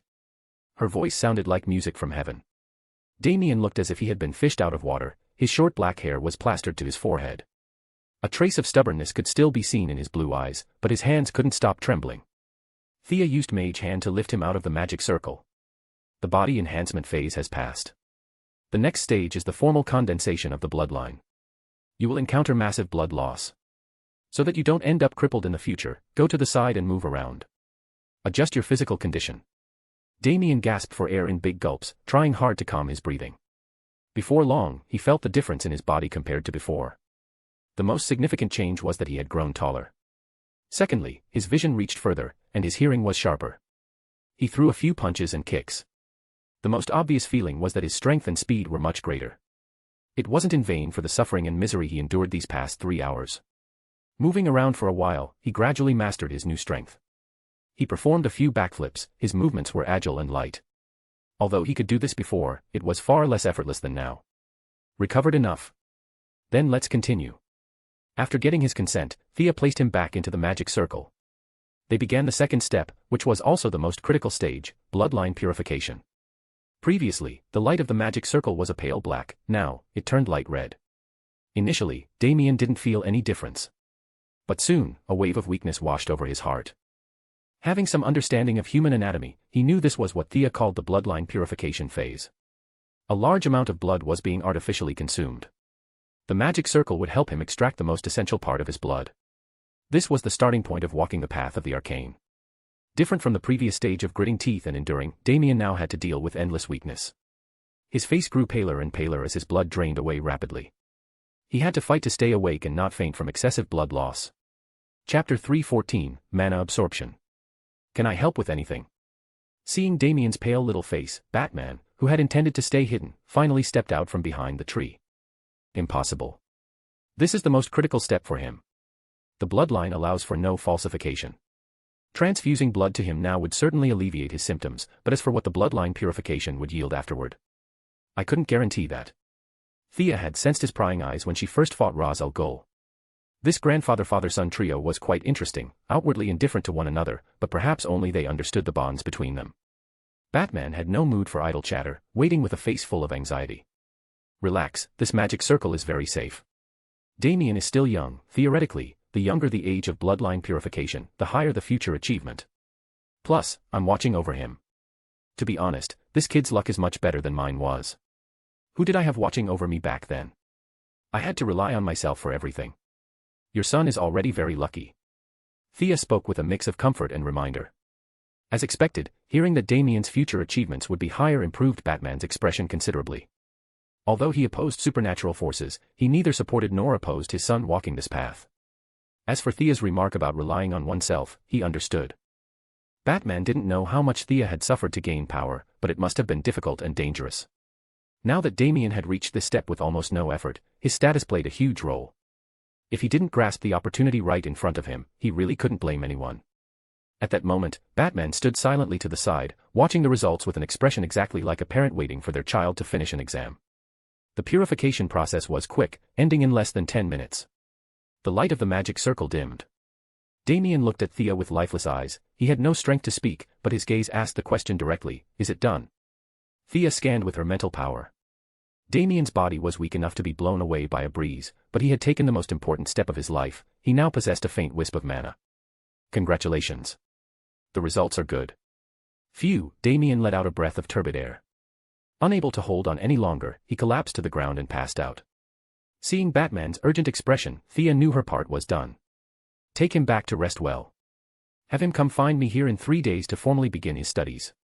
Back at her residence, only then did Thea take out the demon sword. Ignoring the various malicious intents transmitting from the blade, she examined it carefully. It had to be said, the demon's forging craftsmanship was a notch higher than the gods'. Perhaps the initial forging philosophy was different. This sword was filled with emotions of madness, bloodlust, and brutality. Those with weak wills truly couldn't use this demon sword. Divine swords, which had lower stats relative to demon swords, didn't restrict their user base as much. From this angle, it was hard to judge which was superior. Thea didn't care about deep explorations of humanity regarding demon swords versus divine swords right now. In a way, she was very much like Damien, she just wanted power. She took out the Isis amulet gifted by the large black woman that day, aimed at the damaged part of the amulet, and stabbed it with the sword. Massive amounts of pure mana were transmitted into her body through the blade. Thea didn't absorb it directly but transferred the majority of it into the unicorn tattoo. The 2 trips through time, the sudden surges and drops in mana had caused great damage to the unicorn. To avoid affecting Thea's combat power, Arthas had borne the backlash of the mana drop alone and hadn't recovered in the 2 years since. It wasn't until Thea transferred nearly 50% of the mana that Arthas's voice came through intermittently. It was no longer the voice of a youthful beautiful girl, but rather sounded like a cute baby's voice. That's enough. You absorb the rest. Only then did Thea begin using the mana to improve herself. After several divine modifications, her body had long surpassed the scope of that day's bloodline purification. Her internal organs had all turned golden yellow, and within her blood was a trickling stream invisible to the naked eye, like a light blue circulatory system running alongside her normal bloodstream. This light blue liquid was her mana. Now, the mana from the Isis amulet was pouring into this little river. The color was gradually deepening, the total volume was increasing rapidly, and there seemed to be glimmering light in the river water, symptoms that her mana was about to reach full capacity. Thea stopped absorbing and pulled out the sword. First, she observed the amulet, its surface appeared even more shattered. Although there would be an estimation error, the amulet could still allow her to absorb from it 3 or 4 more times. I gained about 5 or 6 years worth of mana, she estimated. Thea casually cast a few spells. She was very experienced with sudden surges in mana. She could adapt to 100 years of growth before, this was only 5 or 6 years, so it wouldn't cause any issues at all. The amulet's mana was truly abundant. She believed any mortal wearing it could become a peerless mage, but whether that person would still be the original person afterwards, only heaven knew. For the first absorption, most of the mana was transmitted by the demon sword to some unknown corner. Thea assumed it was mostly sucked away by those demons, which was within her expectations. She was even happy to see it happen. If that crazy woman Isis wanted to cause trouble, she'd go find Trigon first, right? Just thinking about that scene was truly beautiful. Of the remaining small portion, Thea shared some with the unicorn, and the rest went to herself. Even this small portion was equivalent to 5 or 6 years of her accumulation. It had to be said, the total mana volume of the amulet was truly powerful. Thea nervously summoned the unicorn. The response was quick, the long-lost unicorn finally appeared at her side again. The tall steed of the past was gone, and the wings on its ribs were missing. But it wasn't palm-sized like when first summoned, neglecting the horn, the current unicorn was about the size of a 2-year-old foal. Still cute when you're little. Thea grinned and played with the unicorn for a while before sending her back to the space to rest. Next time, she wouldn't need to fill Arthas's deficit, all the mana would be used to improve Thea herself. Along with that, the unicorn would grow to adulthood, and Thea's combination skill could be used again. The lantern ring's power was too idealistic. To be honest, Thea didn't like it. When you believed you were truly strong, but if your confidence was damaged, you withered immediately. For Thea, who seriously lacked a sense of security, this was a bit unreliable. She needed tangible, reliable power under her own control. 3 days later, after confirming that the unicorn had fully recovered, Thea began the second absorption. With her total capacity increased, the mana she could store per unit of time also increased. This time, she absorbed about 10 years worth, and the color of her mana had transitioned from pale blue to light blue. Adding it all up, Thea now had a total mana capacity of nearly 30 years. In the glorious age of magic, this level would only count as mid-tier. At the very least, wearing the title of Mage So-and-so would be reasonable and wouldn't attract criticism.